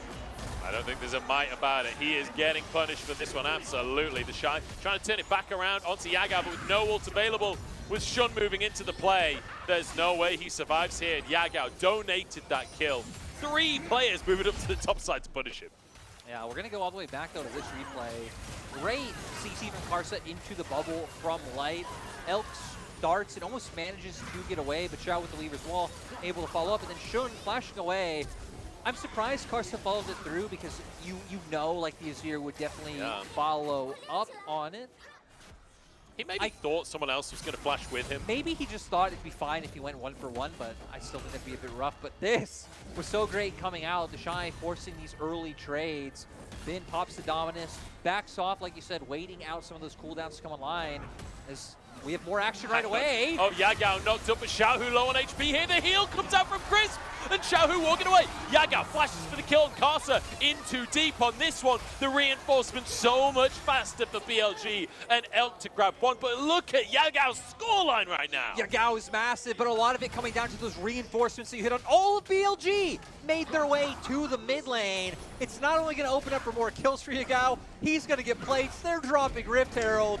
This Azir is going to be terrifying, and I guess it's not as drastic as game 1, but still some flashbacks of just these small mistakes leading to some huge, well, what's going to be item advantages coming out for the side of BLG. Yagao starts it off with the Emperor's Divide because he knows his team's here. Elk follows up, might be a great deal coming out from Chris. Look, Bin and Shun coming from one side. Elk and On were already here, and there's just nowhere for Karsa or Xiaohu to go. You know, I don't feel like people have this idea of Yagao being like the big playmaker of a team. You know, on JDG, I'm not sure that was the reputation he built for himself. But like, if you're watching, if this is your first day of watching Yagao, you believe that he is the absolute playmaker. He's there looking innocent in the mid lane, does it for the level 2, level 3 gank that came in from Shun, does it for the play there on Xiaohu with the Emperor's Divide. Beautiful stuff coming out from him, and decisive clear play. Also just coming off of a great split from him. 2022 summer might be the best split of his career. He just was one of the best mid laners in the LPL. Not only in terms of how he worked with Kanavi, like we were hitting on earlier, but his laning was solid, his team fighting was great, and he was someone who is very regularly a carry threat for JDG. And I want to quickly clarify something I said there. It's not that I didn't think Yagao has been really good in the past. I think Yagao has been an excellent mid laner for a long time, but not necessarily, like, when you think of Knight or Rookie, you think of like the insane 1v4 plays. That's not usually the thought with Yagao, but I feel like that is changing over the last sort of 12 months. I feel like he's been building up, and today he is on fire on this Just wait for LeBlanc, Zoe meta. Yeah, you just wait. You just wait. Oh man, that feels like a long time ago, doesn't it, that we saw Yagao on Zoe and LeBlanc every game. Definitely increased his champion pool since then. But the gold right now, only 300 apart, maybe less than that even. Yagao could be in trouble. Flash from Karsa, and everything to follow it up. Emperor's Divide does anything but divide as it unites the squad of Weibo, and they can move towards the Drake. I love that Weibo pissed about the last play that happened. Now they bring 4 members to the mid lane. They didn't bring them shy, so I guess they weren't as mad as I guess BLG were on the opposite side, but 4 members to the mid lane. They are giving up a wave in bot, so you're kind of trading something to be able to make that play. But I think they're fine with it. They get a kill. They're going to pick up Dragon, and they shouldn't even be able to push in mid. Looks like Elk might be on his way there to try to catch that wave. Yeah, I think Xiaohu got at least half of that wave in the bottom side as well. He'll be shoving that next one. As a culling actually comes out onto Elk to try and dish a bit of damage out. Light flashing away, followed up by Shun with the Cyclone here. The Ultra Shock Laser. It's not going to be enough. Shun grabs a kill. Great flash. I mean, knowing the tidal wave's going to come out from Chris, holds on to it, flashes over to make sure he gets the latter half of the knock-up as well. And now this is going to open for the Tier 1 turret to come out. I don't think Karsa should be able to hold this. No, not at all. This should go down. And that's pre-14 minutes as well. That's a lot of gold going into the pocket of Elk there. Getting the first tower off the game as well as that bonus plate. And Yagao unanswered on the bottom side. He'll be able to get a plate or two himself. I guess it's crazy to me that the gold lead isn't so overwhelming. Yeah. But it only looks that way when you look at the fact that all of Waveless kills are spread out to where BLGs are concentrated, which makes it look worse. And we start to see these lanes where the Shy's picking up plates. There's a CS advantage in mid lane. We are going to get a replay of what happened in mid, though. Goes in, flashes the tidal wave to make sure that he gets the rest of the CC and the damage to come off. There's nothing that Light is able to do. Great little punish from Shun there. And I mean, Light really overextended, taking 2 tower shots just to land your culling that it wasn't even close to getting the kill. So big mistake there from Light, but great punish from Shun. I believe that Elk needed to reset anyway as well. So even if you did get some damage to stick, it really wouldn't have meant all too much. Important to mention, as we do every single game where it's Lucian Army, Mandate and Gale Force are finished. This is the biggest window in the game for Lucian Army, really to pack a punch. So keep your eyes peeled on Crisp and Light to start making some plays. The opposing side, Mythics are done for Shun, Yagao, and Elk. Like so, the relative to like when your champion is most powerful, not going to mean as much for Elk as it will for Light and Chris, but at least the fact that Wukong is huge and this Azir's coming online a bit earlier is quite nice. But hell, with the CS advantage that Xiaohu has, about 20, he's even just done fine in terms of like keeping up with gold. I was going to say, they're probably on a very similar amount of gold right now. Probably still a slight lead for Yagao because of all the turret plates in the mid lane, but even still, like you say, in touching distance, good stuff from Xiaohu there. Will be able to get himself that blue buff as well. There's Herald spawning in 20 seconds. And it feels like the concentration of players is really shifting up in that direction. Bin and the Shy, down at the bottom side, neither has teleport available, so that will very much be an island. We might have a 4v4 for the Herald. For Weibo, it's about kind of zoning out or... What is happening? Oh. The Shy has gone to the other side of the turret. He's 1v1ing Bin here, and will knock him back. Oh, uses the ult to get back past the turret again, and now looks for the 1v1. Dominus comes out from Bin. It's touching distance on HP here. The stun is there. The Shy forces the flash out from Bin.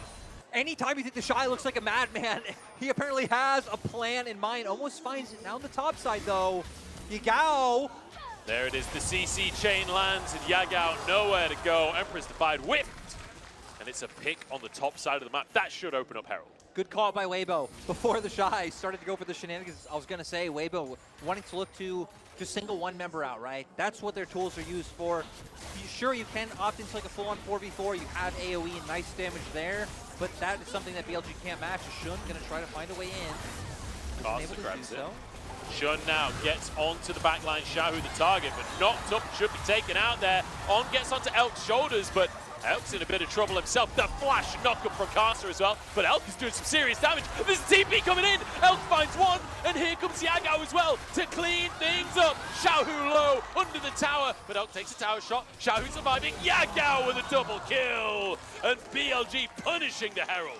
Weibo thinking they could find something, but the Zeri is just so annoying to deal with. Elk having confidence as well because he knows Yagao has TP up and can join in the fight. They're going to get a whole ton of kills off of that. They're going to be able to pick up a turret. Shy answering on the opposite side. Bringing us straight into the replay. Great tidal wave into bubble coming out from Crisp to make sure that Shun goes down immediately. And I mean, you're Weibo. You have a 4v2. You should feel good about taking this. Karsa even getting the knock-up with the flash. But Elk are just able to continuously put out damage. A lot of members of Weibo already low, and once the TV starts sinking in, you're just able to continuously run it down. And the thing is, like, Karsa flashes to get that knockup, but nobody on his team has any cooldowns. Nobody can follow that flash and actually get damage down. So Elk essentially gets a 2v1 because he's got on his shoulders this entire time. Karsa isolates himself, but Elk just to stack up his ultimate passive, get a bunch of free damage down, and then they all line up for his laser towards the end as well. It really couldn't have been a better situation for Elk. Now we're coming to Dragon. Weibo trying to get this one. They threw down the Herald to generate pressure, but weren't able to just take it outright. And now BLG in a position where they are able to match. All right, Drake started by Weibo. I think BLG just going to forego this one. Trying to maybe get the inside track of the mid lane. That tier 2 is very low. With Elk, they should be able to take it. Not to mention Yagao is there actually very good at taking those towers himself. But the wave is not there just yet. Weibo might be able to cut it off. Xiaohu trying to get some DPS there. Light alongside him. Here we go, Shun. Double engage on both carries here, but Xiaohu's surviving, and the culling takes Shun out instead. In goes Yagao, knocking one back, but it's Crisp who just finds the knockup instead, and Yagao's found himself going down. Karsa now looking to help out his top laner as the Shy backs off finally. A nice 2 kills for Weibo. What a play there. The Shy zoning off the key members of BLG. You see Shun goes in. No one's able to get past the Cassante. Yagao with the same thing. It just gives more gold over to the side of Weibo Gaming. And it's things like that that are keeping this game close. These back and forth fights. You're going to see here Shun wanting to go in. Finds a great knockup. But we immediately see the turn from Karsa and the Shy, not allowing anyone to pass, even once Yagao. Sadly, only finding the Emperor's Divide onto Crisp Nami, but still, there was really no way for like Elk or Bin to get involved in the fray. And it's the fact that Elk is there, like, trying to stack up by hitting the Cassante, but then the Shy just blinks and teleports halfway across the fight. Elk can't actually do anything. He's not in range of anyone at that point, so really nicely done by the Shy, not only to zone, but then to pull himself to safety there and find a bonus pick off the back of it. And now look at the goal difference, 200 between these two teams. And Yagao was so huge earlier on, still a lot of kills under his belt with these last couple of fights. He's the one that's getting targeted. I mean, and he's the one, he's trying to be that playmaker that you were setting him up to be, you know, again, over this past year. And sadly, that time around, it comes back biting him. Now Karsa gonna look to get on Elk. In behind, Elk the target, knocked back, stunned up, should be taken down. There's the kill, Shun in the back line, and the Emperor's Divide underneath the turret. It's like to go down here. Shun trying to find more on the backside. It's the Shy in a 1v2, and he finds one anyway. Now onto Bin as well. Bin's got a lot of damage, should be able to finish the job, but the knockups are there. How is he turning this? The Shy gets a double? That is insane. Shun alone in the world with just a cat on his shoulder. Thanks to the Shy, this ends up being a 3 for 3 at the end of the day. This looked like it was Look so at Shun's face. BLG favored. Shun cannot believe what just happened. The Shy, and right, these are the heights of the Shy and what he's able to do. Sure, I mean, a lot of people have qualms with Cassante, which I think are fair, but great fight from him. They go for this play because they know Elk has no flash, all the CC layered, he immediately gets taken down. Great Emperor's Divide from Elk, knocking 3 members back. Light actually goes down to a turret shot there, but then leaves himself in a bit of a rough position to go down to the Shy. The Shun on the opposite side was finishing off Xiaohu, and then this. I mean, I don't blame Bin for trying. No. Like, how on earth does Bin not get a kill there? I just don't understand Cassante, man. Cassante, just once you pop that ultimate, and you know, like, sure, you're giving up some of that tankiness, but the stats that you gain. It didn't seem like he was giving up much tankiness because he was on 200 HP the entire time, and it didn't seem to take any damage. That was something else. And now he's got a Gargoyle Stone Plate as well. He is going to be unkillable in the midst of a fight. Baron is on the board here. It's 11 to 12 at 21 minutes. More than a kill a minute so far this game, and gold is still dead even between our two teams. Now we're going to see BLG are actually the team angling for a pick right now. They have Cyclone available, so you can see what they're looking for. Should go and knock someone up. Yagao follow with the Emperor's Divide straight back into the team. But Weibo haven't given them that opportunity just yet. And are they going to look to pull them in with a Baron start? That'd be pretty cheeky. It'd be extremely cheeky. Xiaohu's at the bottom side of the map right now, has teleport available. Bin has teleport, but is not in the right position to stop Xiaohu pushing. So Weibo playing this one slow, I think, is the correct play.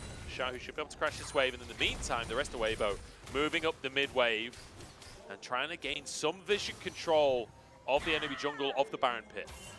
Yeah, they're gonna take this away, try and deny that from BLG. But Dragon's coming up in 30 seconds, so both teams realizing very fast they want to start pivoting down towards that bottom half of the map.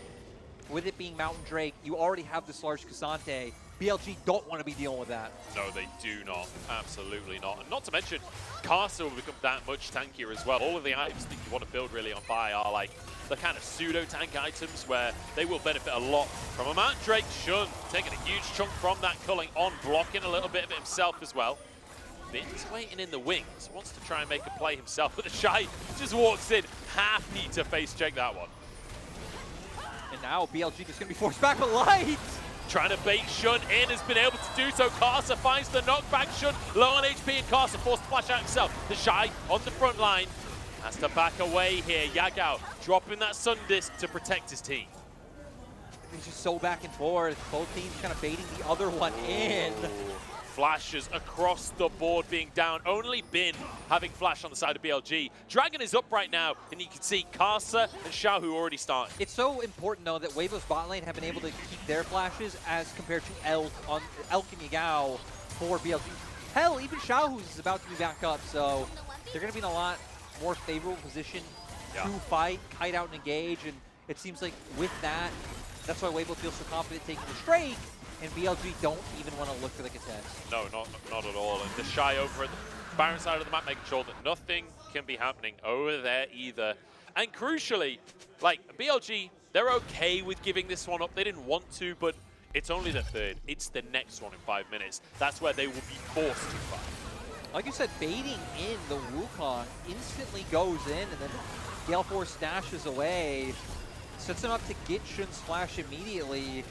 And then just the amount of skill shots being thrown. We saw there, it was Elk who was forced to flash as well. Xiaohu putting up a good fair bit of damage. And then once again, Xiaohu, seismic shove. Yagao has to get the hell out of I feel like that was bait after bait, right? Yeah. They baited Shun in, and then at the end, Yagao thinks he's going to get it, but Xiaohu snuck all the way up that brush, gets the seismic shove, like you say, and forces the flash. So really, really well played. And I feel like that was very much Weibo outplaying BLG, you know?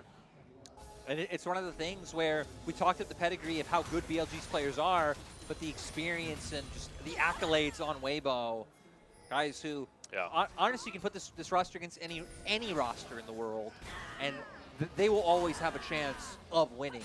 Just with how the peaks, the heights of these players have shown throughout their careers is, I was going to say, I was kind of surprised Karsa was feeling as confident as he did to walk forward. Look at where Weibo Soul Inners are. Actually looking for the 1-3-1 right now. Xiaohu pushing in topside. And Shy down in bottom lane. Yeah.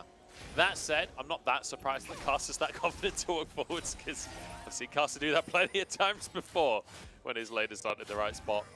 Here we go, the Shy trying to pressure in the bottom side of the map right here. Bit of damage onto Bin once again.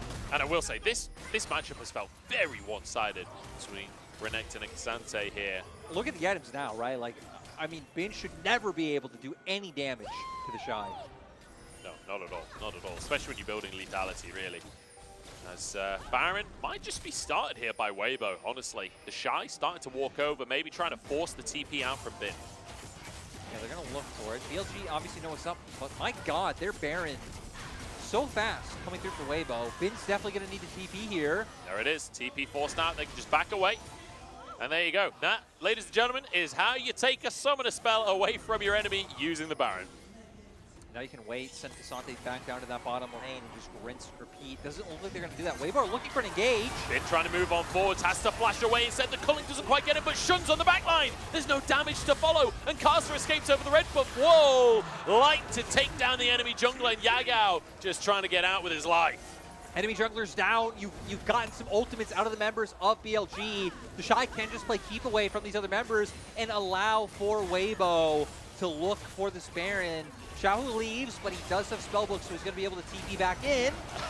It's difficult to contest Baron when the Shy can 1v3 you over the side of the wall. Yagao trying to get damage down, but what a flick back from Xiaohu. Beautifully done. And Light picks up another. Weibo are dismantling BLG in this mid-game. Right. Early game, incredibly close. See that in the kills, 13-12. But mid-game, Weibo have just had their numbers so far. They walk in blind. Weibo able to punish that. Bin forced away immediately, but it looked a little bit dicey. Karsa forced to flash out, but the Shy, once he gets involved, no one from Weibo.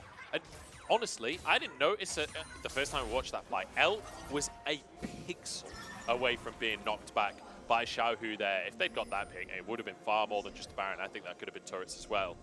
El barely getting out with his life on that one. And now we kind of restart once again. Shun wants to find a pick, won't find it though. Karsa now, to reclaim vision. Dragon's coming up in a minute, it will be Soul, so you know Weibo don't need to go for any sort of overzealous pushes or like crazy picks in the enemy jungle. Use your Baron buff to maintain priority, get vision down.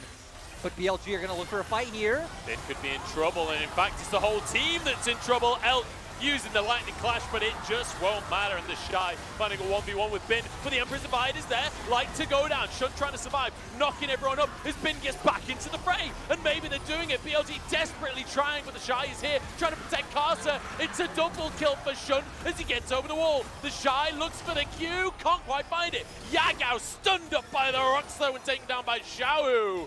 It's a close fight, the closest we've seen this game, but the Shy chasing Shun down through the jungle, but the monkey and the kitten escape.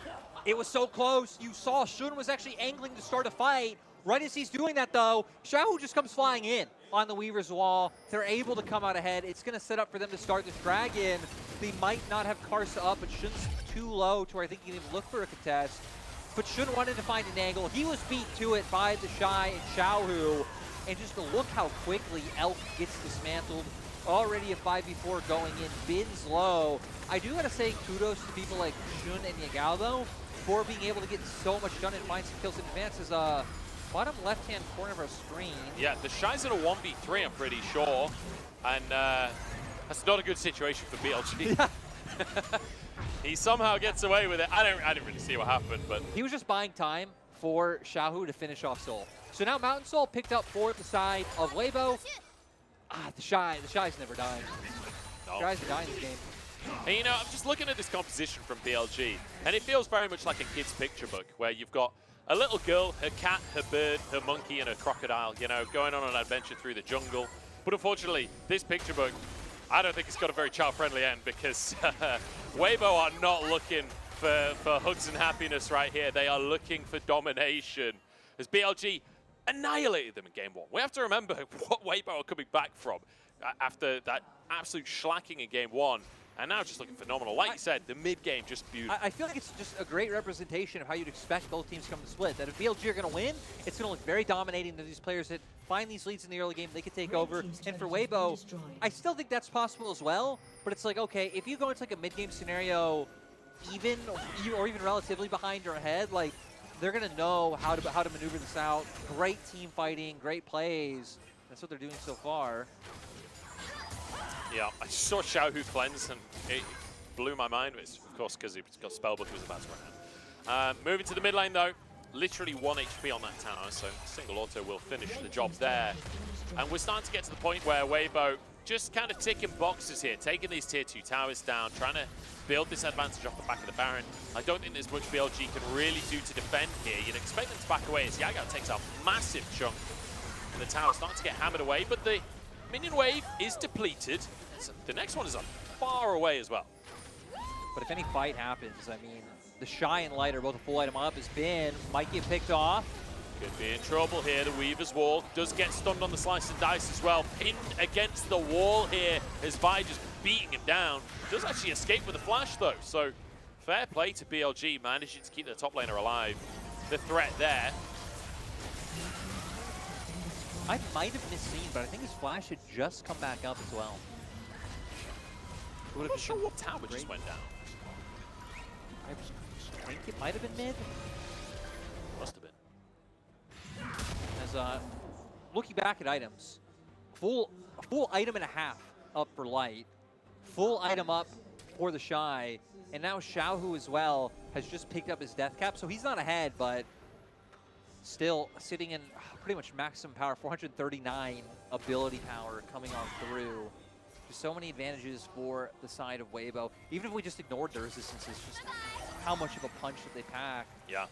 I will say, Elk for a while wasn't sitting on LDR, so he's had it built for a couple of minutes now, and that is going to be very necessary for any hope BLG have of taking the fight. Yeah, absolutely. I will say, especially, like you say, with the Mat Soul coming in, that LDR, more than valuable. So that was the Shun clone. It stayed a little longer than I expected it to. I was worried that that was the actual Shun then for a second, but no, it was the clone. Shun walks away with his life. And Weibo slowing things down a lot here. The 5,000 gold up, but that doesn't feel like that big of a difference at 32 minutes. You can see what they're angling for with Xiaohu on the minimap is, you know, taking away camps, but if Bin overstep, you have Weaver's Wall come out, you look for the pick, you can start just opening up the map even more that way, but they're still going to win out so hard in that 1v1 inside that the Shy will just naturally be able to get that. Shun always looking for his window to potentially make something happen. Or have something made happen on him. Question mark, that's not very good grammar, but Shun walks away with his life just about on, using that Shrelia's battle song to get his jungler out to safety. And I'm just scared about what the Shy is going to be able to do to our backline with this Mountain Soul in tow, with his 3 items that he's built. He's going to be indestructible, even after his ult. Like, his tanking stats are going to be insane. Yagao turns gold, keeps himself alive here. Shun flashing out the backside. And the final chapter actually going the wrong way from on there as Karsa dodging from the laser. Bin in the meantime is being 1v1 by the Shy, who's pulling the whole squad of BLG over to this side of the map. He finds a solo kill. He brings the entire enemy team over while his team does Baron, and they can't even get onto him. The Shy just taking over this game for Weibo. Baron in hand, knows the whole team's chasing him down. I love it. Ult's Bin that way, under, like, towards his turret, able to get away. And yeah, what do you say? I don't know. I don't know what you say when you're witnessing a massacre like this. Because the thing is, it's one of these ones where the gold isn't that dramatically different. Like, the items aren't that dramatically different. There are some advantages there, don't get me wrong, but this isn't just about, like, a goal difference kind of win. This is Weibo outplaying BLG. This is Weibo having way better control of the map, having way better coordination between their players. We really haven't seen Weibo give over any opportunities for the past 10 or so minutes of the game. It really just has been fully in their control since earlier on. Parsa gonna walk into Shun though, but Shun, I mean, they don't know how many members are in the jungle. They're gonna knock him up, trying to find some damage here as the knockback is there as well. And with the Shy there's nothing Shun can do to escape the Weaver's Wall, blocking his exit. And wow, what a pick up. Oh my god, the damage out from Light. That is disgusting. 3 on the board already, and looking for more. The Shy ruins the Penta, but Weibo do a victory lap. Weibo gonna be able to push the base and bring us to a 1-1 scoreline. Early game might have been messy and close, but mid to late game, Weibo had full control. Absolutely magnificent game from Weibo there. And BLG, I mean, having a win like that in game number 1, and then this game, like, you've got to be scratching your head on, like, what happened during that mid-game? Like, I'm sure the coach has a lot of words to be saying to these players in the break. Yeah, it was rough. The opportunities were continuously there, but I believe it was the one fight in mid lane where we just saw the Shy, you pointed out, right? The Zeri was stacking up. I was at Neon. The Zeri was stacking up onto him, gets away. He's zoning off all the members from the side of BLG. So you kind of just have Shun jump in alone. He instantly goes down. You then have Yagao try and find an Emperor's Divide. I believe he only got Crisp, if I remember correctly. He then goes down. And you kind of just have your Renekton and Zeri just like standing there with their arms up of like, hey, what do we do? Where did everyone go? Yeah. Yeah, just take it down. And I mean, it wasn't even just the fights. Like, the fights, like you say, were fantastic from Weibo. Really, really well played. Especially the Shy. Like, mechanically today, the Shy is absolutely on fire. But it's the way that Weibo were controlling the map as well. It felt like every single time they had the read on what BLG were trying to do, and they were forcing BLG to play into them, forcing BLG to make mistakes, and they're punishing every single time. I feel like they needed the control to be able to do that, though, which is, you know, that one fight. But after that, it looked like BLG's only playbook was like try and have Shun play somewhere in Fog of War and hope for an overstep.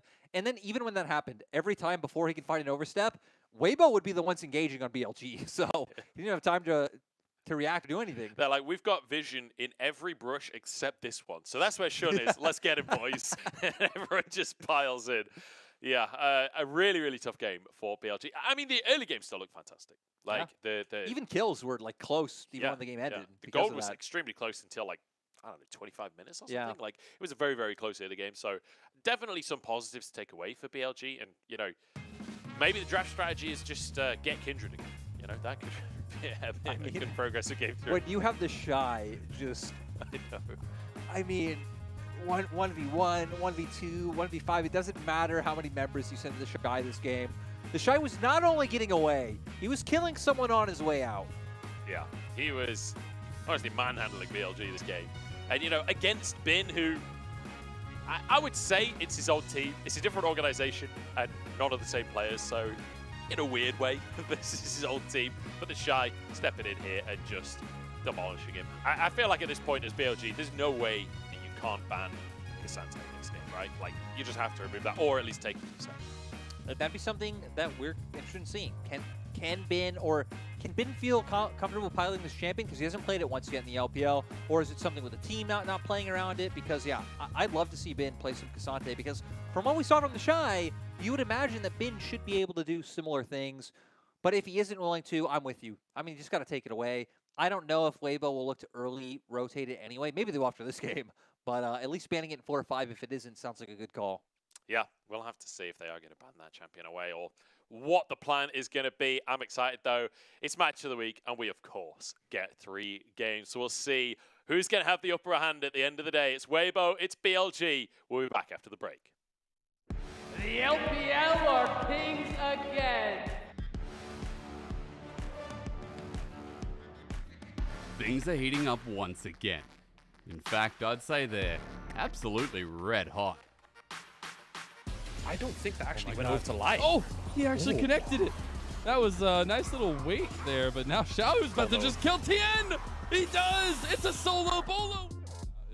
In actuality, yeah, it's just trying to wait out this rotation window, though. from Weibo. They find the cease and desist. Got to get over the wall, Rookie, and a lot of damage coming on Xiao, who doesn't really have much. The nice save from Crisp. Is it enough? He goes golden too. Top Esports catastrophe at hand. It'll be a flash used by Rookie. This week, it's all about the new team powerhouses in the mid lane. You know them as Yagao and Xiaohu, two upper echelon mid laners who have been packing one hell of a punch. They won't even come close. Why do you think you were better than me? LWX will finally make his way, but Shun gets the Rift Herald there, I believe. The knockups come through. Hell yeah. Just gets killed by the power unleashed from Yagao. LWX is on the wrong side of the fight. FPX Care is now the target here for BLG, and he goes down right afterwards as well. LWX has reconnected with Lula, but FPX has been eviscerated. Meganar up, 3 back, and the final chapter doesn't do enough. Care also just bursted down by the culling. The cease and desist was left to the last moment, and more kills raining. A quadra kill. We've got star-studded rosters, carry performances, and not to mention a top lane matchup that just speaks for itself. And so now, we just have to let them cook with our match of the week.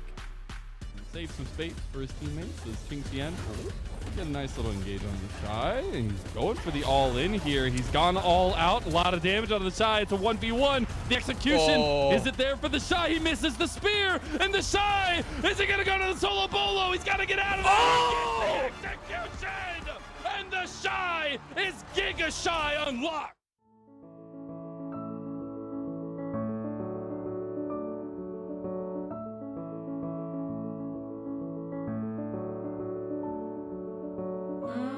Now I know how it feels to hold pure solid gold.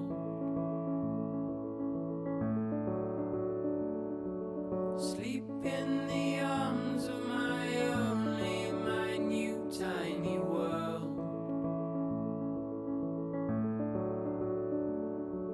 And right here in our arms you'll stay until you can find your own way. Oh, my son, stay curious, my boy.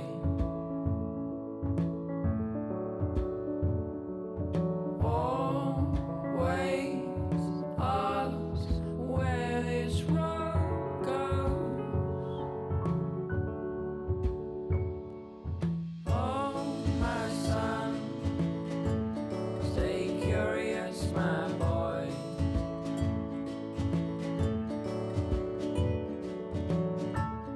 Just outside your door, you'll find love where you don't know.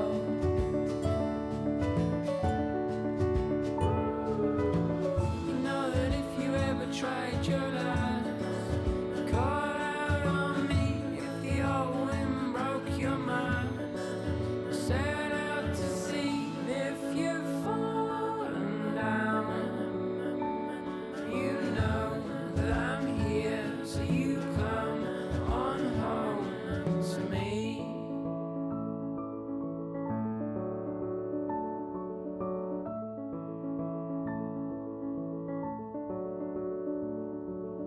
Oh, my son, stay curious, my boy.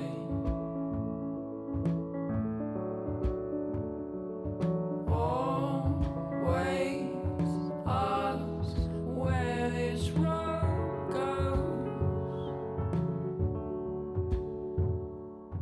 Oh, my son, stay curious, my boy.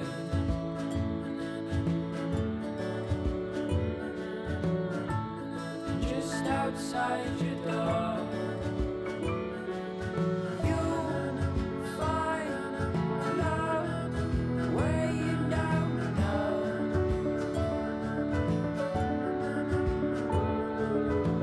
You know that if you ever tried your last, call out on me if the old wind broke your mind. Set out to sea if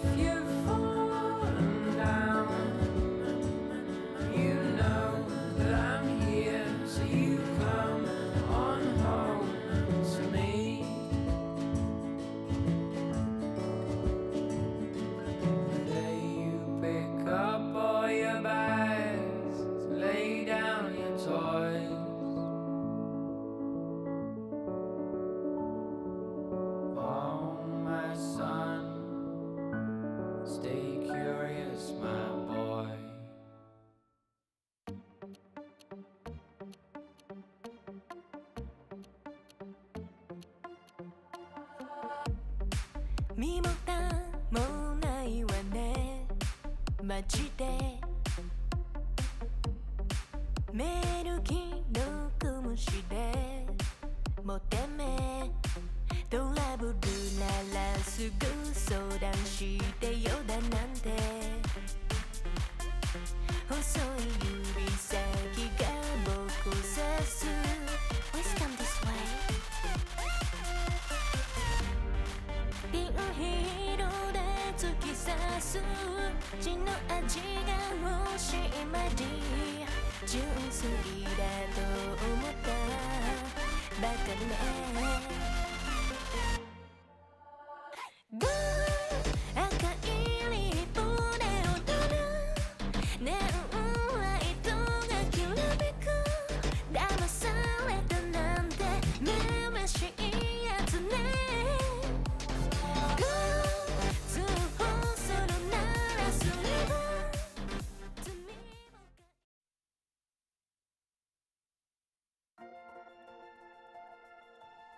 Welcome back, ladies, gentlemen, and everyone else as well, as we head towards our third and final game of our match of the week. BLG versus Weibo, as we've had an incredibly one-sided game number 1 in favor of BLG, an incredibly dominant mid-game from Weibo in game number 2. Now we have to find out how this one finishes. I'm Munch, joined by Lyric as we head to game 3. Yeah, I mean, it's been a great series so far. I will say, surprisingly, MVP gets picked up by Karsa. I feel like the Shy just dominated so much that it was what you would expect to come out. Karsa, the one locking people down, setting up these fights, so maybe that's the logic, you know, kind of coming into this MVP. He's picked up every MVP for Weibo so far. I believe he picked up both MVPs in their past series as well. But yeah, I'm going to give my shout out to the Shy. Yeah. That was disgusting. Yeah, the Shy haven't anything in. What's a Xiaohu? Like, Xiaohu barely missed an afflictor. His seismic shots were pretty clean. Yeah, absolutely insane stuff. I mean, honestly, the whole team played well, right? Like, when it's a win like this, it is very much a team win. But yeah, you're absolutely right. Like, some fantastic stuff coming out from the Shy. Just, like, forcing people to play differently. I think that's one of the most valuable things you can have in League of Legends. Often kind of difficult to describe. Right, it's like when you're pulling so much pressure and attention that the game is kind of warped around you, gives your team a lot more freedom to be able to look for these picks. Like you said, the mid-game overall was just good from Weibo. Their cohesion in these engages, like we saw in the clips as well, where it's like, you know, the Vi ultimate comes in at the second the Weaver's wall is going, and you can already see the tidal wave coming out from Crisp, and it was really clean, and what you would expect from the veteran seed coming in from such long-standing players. Absolutely. So game number 2 in the books for Weibo. BLG hoping to go back to the start of this series where they dominated in the early game. And if they could find another big lead like that, obviously that's where they're most comfortable. Weibo fans feeling happy after game number 2 right there. We'll see how things are going to change as instantly the Kindred ban comes back out. I will say, to go back to game 1, at least BLG go to blue side. Also, I wonder if BLG are going to be our new 3-game team. This is their 3rd series in a row, so all their series so far that have gone the distance, able to match up with anyone, it seems like, whether win or lose. I feel like, I mean, this is anecdotal, I could be totally wrong here. I feel like BLG were a 3-game team last year as well. Weren't they, like, always going to 3 games in their series? You know, I can't remember because watching BLG... yeah. It was tough. It was tough last year. That was a BLG was rough, but now BLG coming in a lot more exciting. I like that. Not only things that the Kindred keep up, Yumi once again going to be off the table. BLG did ban that one out on blue side in their game 1. Their last ban was the Maokai. We've seen a lot of heavy focus towards Karsa this series, but I love it. We talked about it at the end of game 2. If you aren't playing the Cassante, take that away from the Shy. It is a very strong champion if you know how to maneuver it. Just don't let them get their hands on it.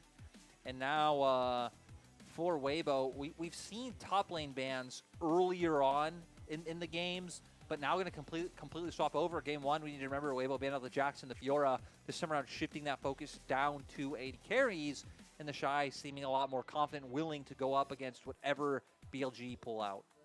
Yeah, I'm kind of curious what's going to happen in the bottom lane here with the Yumi band as well as Lucian and Varus. Like, Varus kind of being the fallback AD carry for a lot of players. I mean, we saw Huanfeng obviously absolutely loving the Ziggs earlier today, but like Siva, I think, is the the champion that stands out the most, but then without Yumi, do you really want to go for that? Ashe is going to be the answer for On, at least. We'll see. You just felt where like the rest of team Lulu goes. if you wanted to bring out the Zerian, you know, True. go for that hyper carry bot lane with that one on the board. Maokai, another thing that's still left open as well. It was banned in both Game 1 and Game 2, so this will be the first game that it's left open and would set up Karsa to, you know, try and be that more team fight, lockdown-oriented jungler that he has been.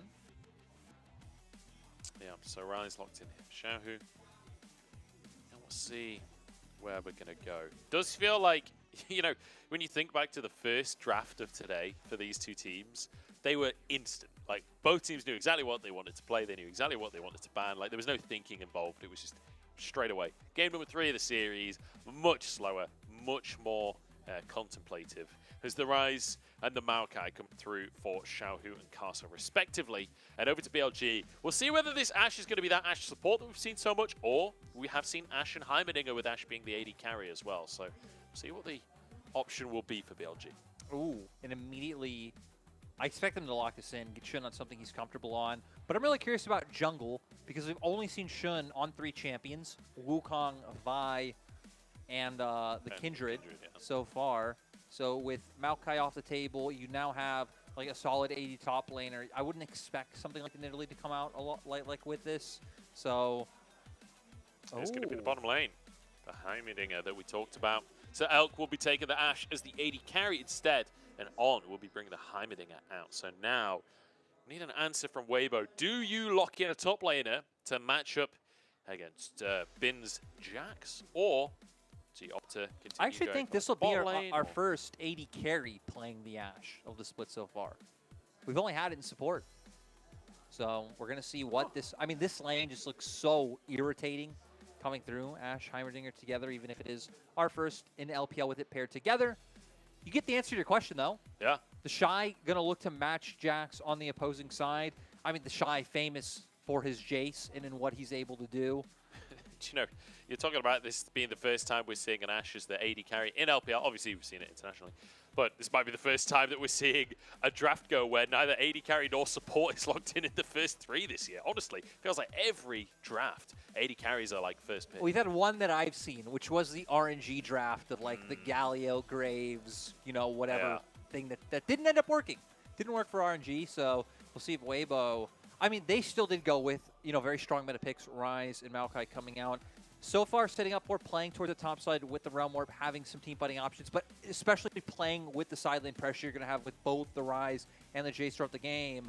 You can see them wanting to take away the hard, engaged tools that BLG would want to play with to try to force Weibo together and really find those engages when the split push is going on through. To where on the side of BLG, just going to take away some of these AD carries. We're already in the trenches of what you can go for. We already talked about things like the Lulu can still set up for either one of like the Sivir or the Zeri. Yeah. We also still have, I guess theoretically, things like Draven if Light wanted to go. Ezreal. That would do really well against Ezreal's this. an option that does quite well into the Heimerdinger as well. It's Yeah. reasonably strong right now. Works with a Jace, etc., so could be an option for them. But I like the idea of going for the support first. Leave the AD carry pick until you know the whole picture.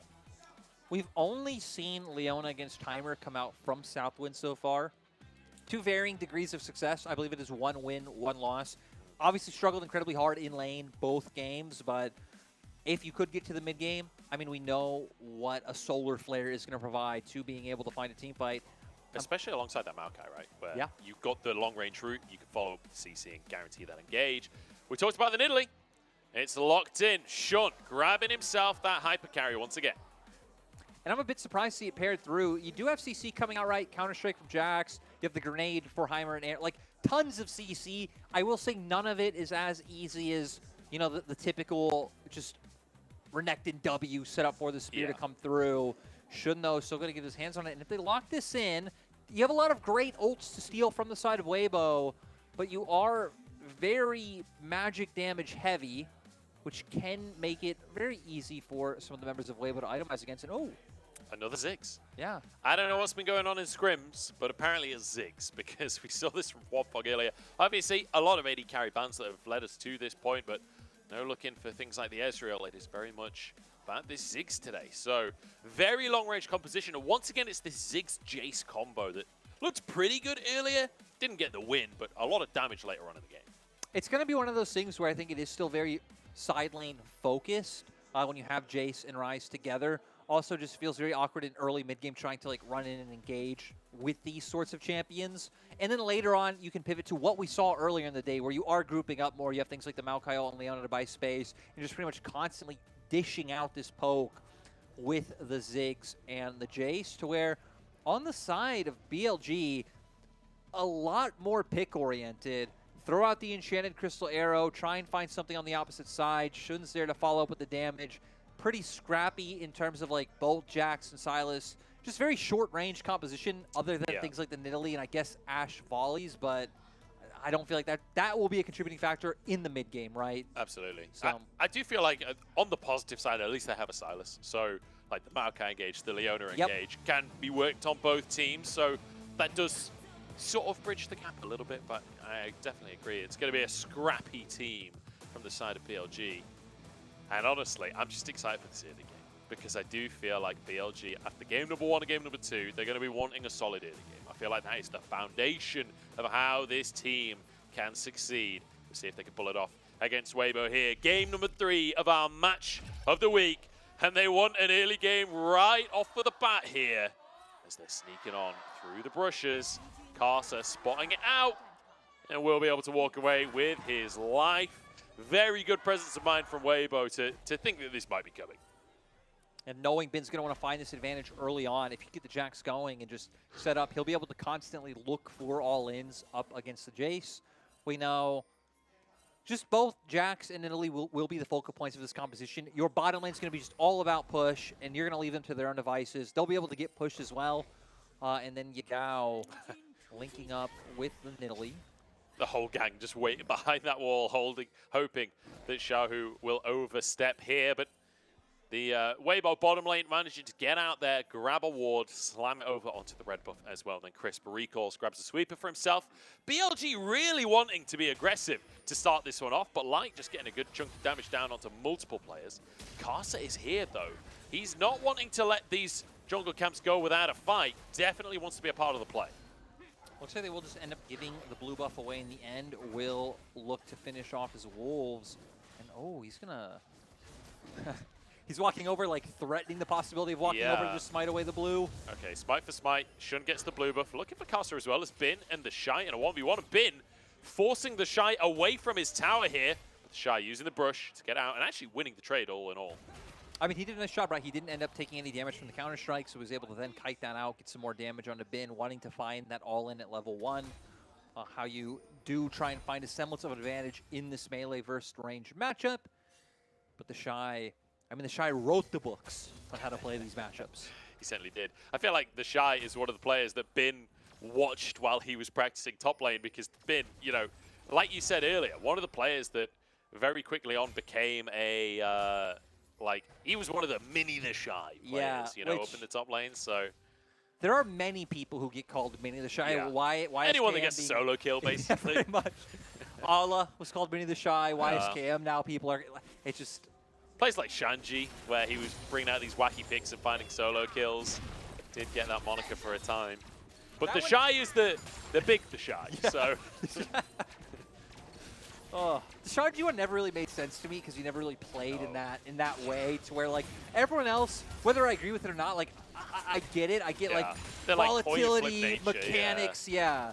Shanji was always never really that volatile of a player. Just had wacky picks and could find solo kills. And yeah, I do feel like when it comes to that moniker specifically, all people really want is that they get solo kills. Yeah, it is given out pretty loosely, for being honest. Yeah. But yeah, Bin was one of the originals. Anyway, let's digress the point. The Shy up on the top side of the map here, getting dived by Shun and taken down before he can even think about flashing. Very fast kill coming out from Bin and Shun. Right, I mean, Counter-Strike coming out, the spear, even just the amount of damage Bin was able to do in that exchange as well. Enough to take down the Shy. And when the comp started coming together before we finished draft, we hit on side lanes for Weibo. But I mean, look at BLG. both Silas and Jack's going to be a monster later on. No one going to be able to match up against that Jack. Xiaohu, though, now being focused down by Shun. Yagao has TP, so maybe they wait for him to come back and see if they can make a play off of this. Yeah, I do feel like Xiaohu's going to get out of here. Does have flash available, but I don't think there's a significant threat against him here. Going to be able to recall. They were hoping he greeted, right? Yeah. Went with the wave forward, and then maybe you can set it up. Not really too much time value lost either. You do have 2 camps up as Shun, who's now looking back towards top side, but Weibo are reading this well. Bin there. Everyone's coming. Shun, but Bin's actually in big trouble here. The Shy doing massive damage, and Shun just has to heal. As you say, the whole gang is here. Carcer and Xiao coming out from the top side. It's actually tragic that the Shy won the trade so hard, right? Because yeah. Ideally, you would have wanted them to come into you when you're bringing Carcer, when Xiaohu's TPing in. Look at Crisp on the minimap. He was walking up, and then maybe you could have converted that into actual kills. But it will lead to a contest for this Fluma. Oh, the Shy could be in trouble again. Stun comes out. Shun's not in range for a spear, though, and Bin takes another chunk. Weibo hoping the Shy will lose one of these trades that late. Look juicy, and he's like, does not compute. I don't lose trades. That's not who I am.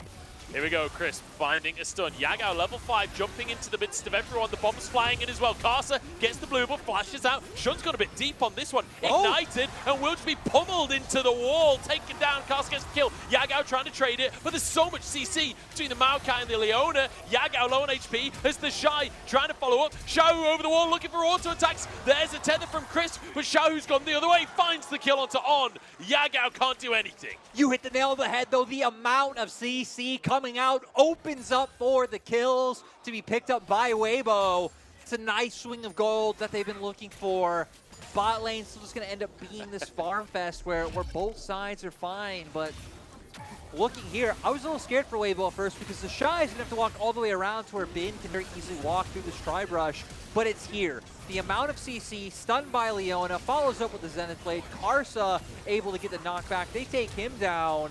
The Shy sadly not able to finish off Bin.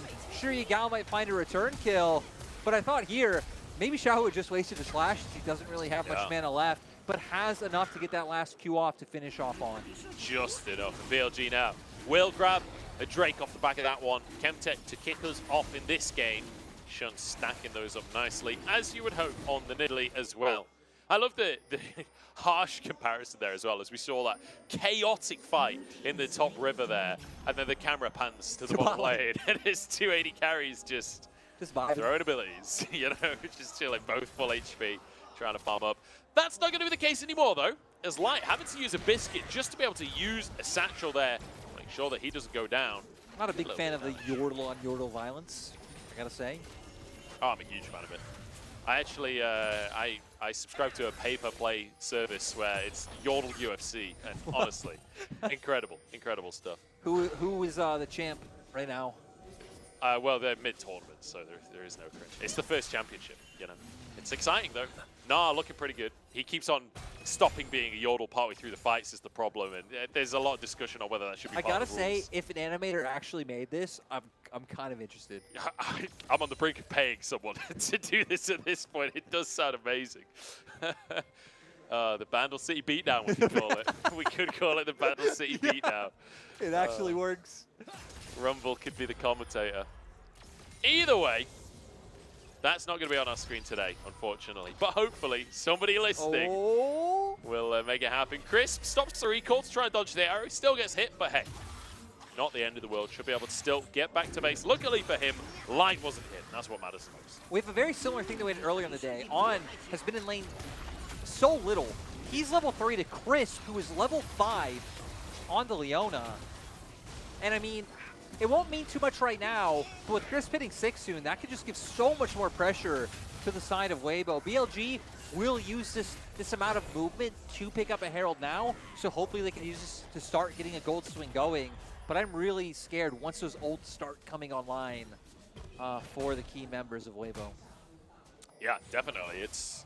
There's going to be a huge spike in favor of Crisp, right? Once he hits that level 6, and we'll see what BLG are able to do about it. That said, hammering a support, like, the level 6 is not necessarily the most important thing for him. Granted, the stun across the whole team is very valuable. Pretty much, but, yeah, that's it. But generally speaking, it's more about how you're playing around your turrets, etc., etc. I'm not going to pretend to be an expert. But Weibo now in control of the top river here. No Herald to be talking about anytime soon. Just trying to make sure that they don't lose control. I love how the bottom lane is just being completely ignored this game. I mean, when you have, right, Jace versus Jax in the top lane, a Nidalee jungle on the side, I think it makes a lot of sense that Weibo just putting their pressure here. I still want to see, I wish we can see how close Chris was to that level 6 mark, because that could potentially open up for dives. Yagao.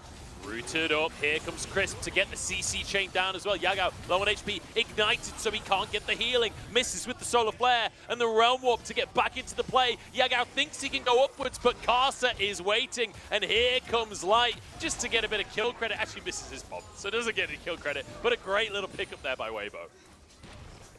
Waiting in the brush. Yagao walks through all members on this side.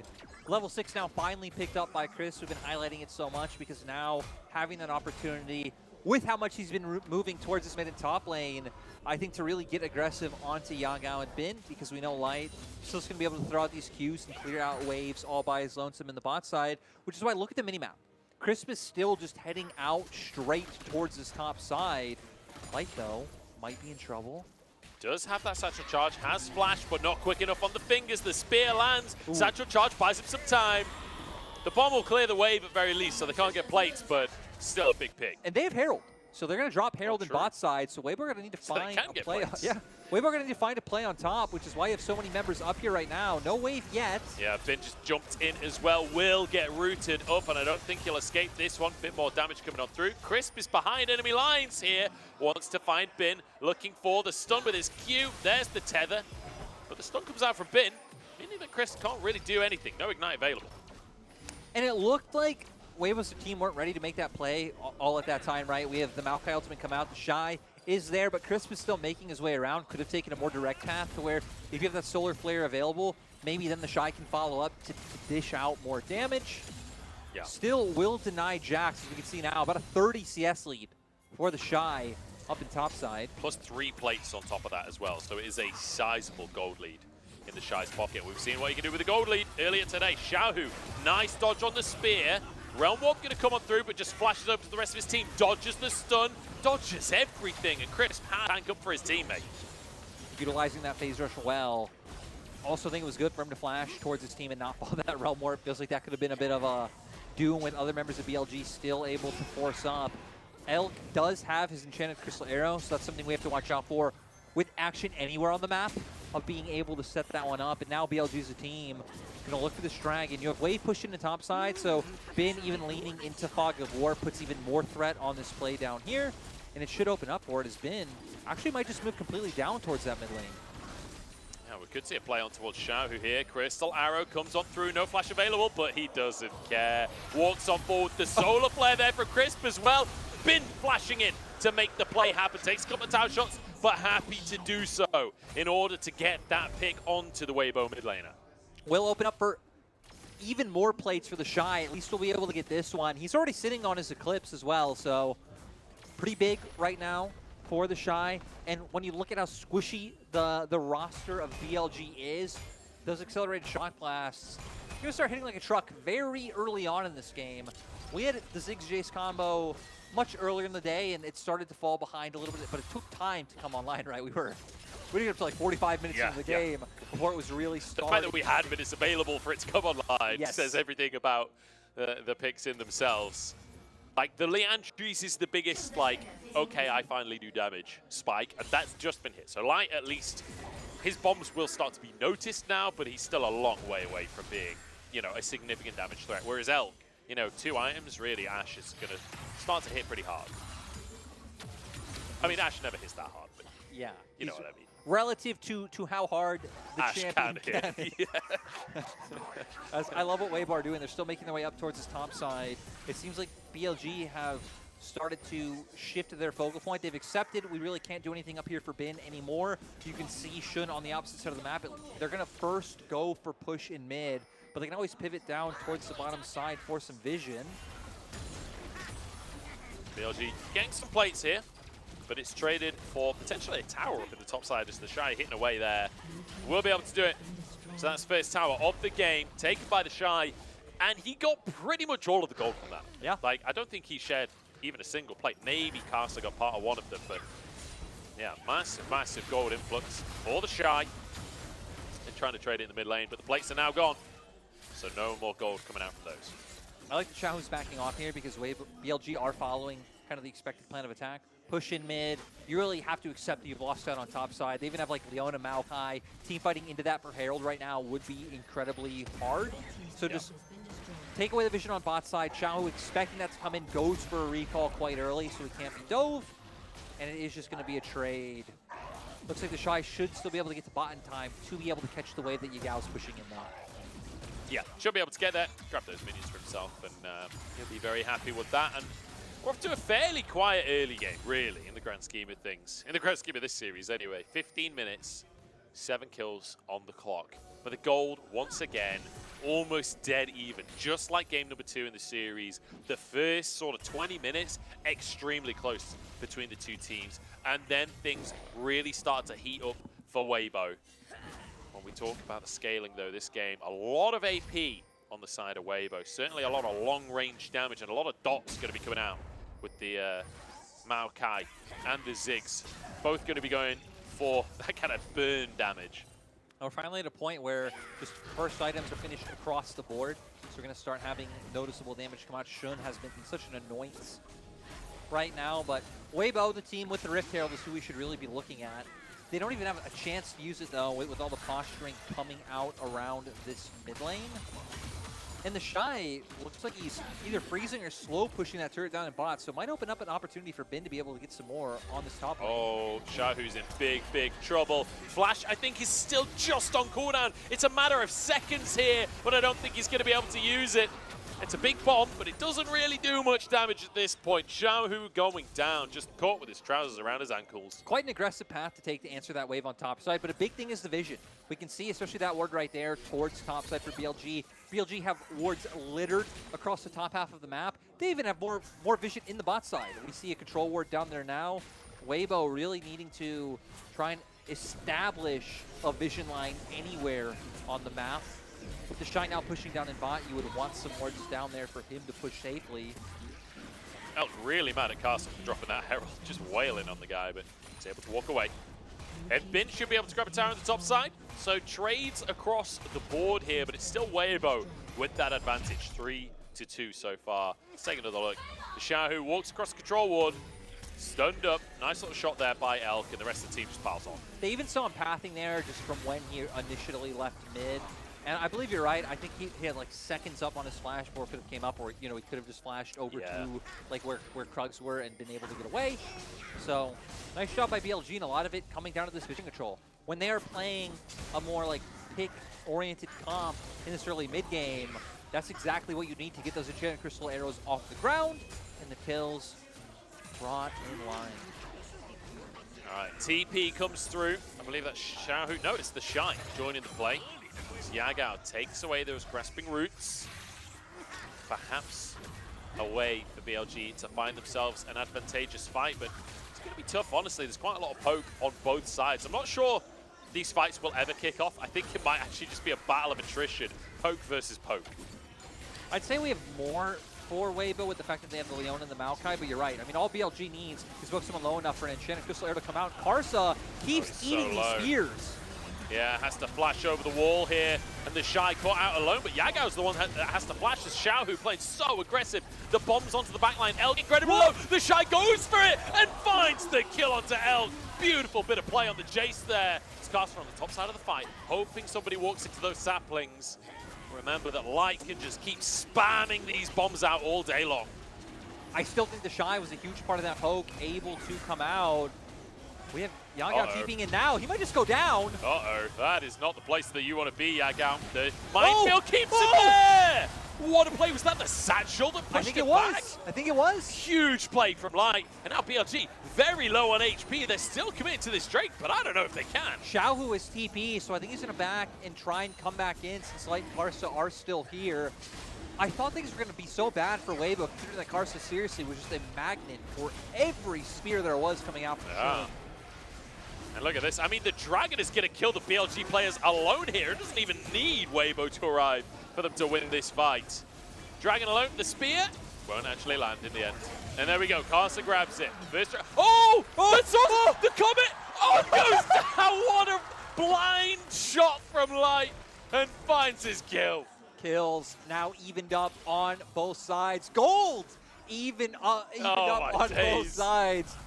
And here, again, Karsa had eaten every spear, gets chunked out. You see Maokai ults coming in left and right, but the Shy having no fear. And Xiao using the Realm Warp to come in. If you actually force flashes out on both sides, but the key thing is here, the Shy finding this opportunity to get straight onto Elf. There's a sizable amount of damage to other members as well. And this whole time, like, sure, literally spears are poking out Karsa, but Ziggs bombs are poking out the whole team. Yagao with a bit of a interesting TP is, I think it was the Satchel that kept him in there. Yeah. And then immediately into the Rune Prison, making sure he couldn't get away any further. And then Weibo knowing that Xiao has that TP, he can come back in full HP. All the members of BLG are so low, they can force him off the Drake. And I mean, the Drake basically forcing them off the Drake. I'm not sure they would have won the 3v1 against the Drake, honestly.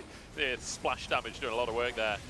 And then this final bomb. Oh, they did get, it was a Scryer's Bloom on him, so it wasn't blind, but I mean, that's a very greedy recall from Odd, honestly, especially when the Scryers hits him. Surely you leave at that point. But on punish for that one. 6-6. As you say, gold, only 500 apart. It's a Drake, most recently for Weibo, but 2 on the side of BLG. 3 towers to 2. It could be more exciting for our match of the week. It's such a close run thing between these two teams.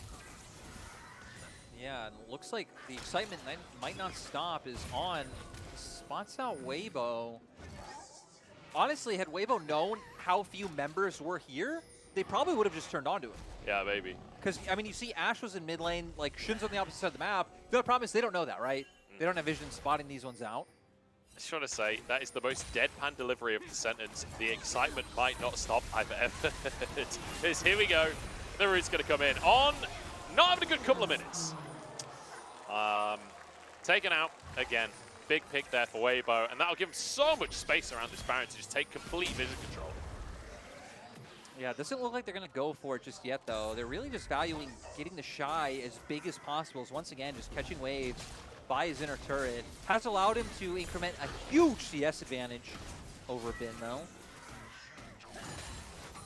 Spear goes wide on Karsa. Just trying to push these waves, but it's impossible versus the Ziggs. And the Shy going to move down to the bottom side of the map. As you can see, Bin on the top side. Xiaohu resetting. Curious what our lane assignments are going to end up being with the fact that Baron is on the cards here. You'd expect you'd want Bin down on the bottom side of the map, but he's here to play. Oh, and they're just going to start this one outright. TP flank coming in from Yagao. They might be able to get on top of Karsa. Yeah. Yagao behind enemy lines. Still That's an spotted. arrow. Realm Warp comes in to protect Light, though.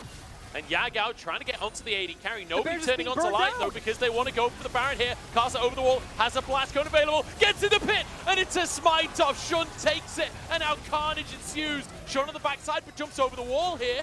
And Nature's Grasp is going to go wide. It's a 1-for-2. Baron taken by BLG, and Weibo are furious. They're desperate to punish, but BLG escaping on the bottom side of the play. Yeah, BLG, they just managed to get away with the robbery. Weibo tried to make their way in. Karsa did, but at the end of the day, Shun Smite coming in clutch. They won't be able to take anything off of this, but we're going to see here a very weird play. Because Yagao comes in with like the early TP, tries to find his way into the flank.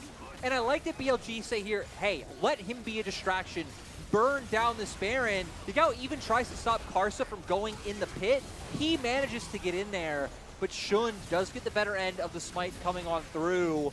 And now, plan from BLG is, hey, everyone get the hell out of Dodge. 2 members still go down, but the fact that BLG now with 3 Barons will allow them to keep up the push and pressure, hopefully for this Dragon, coming up in 30 seconds. Yeah, well played by Elk there just to get 1 bonus kill at the end of the play. That's the 2-item spike I was talking about. Ash does the most damage she ever does, kind of, not really, but ish. Here we go, arrow comes in, Crisp stunned up. Shun will be answered onto here as Crisp just goes for the play, forces a flash out from him. Yagao wants to answer though when it's Crisp that's been caught out instead. And Weibo, they're running out of presence in this game, but Shun, 1 HP, somehow walks out with a cleanse there. And Yagao onto the Shy, trying to escape.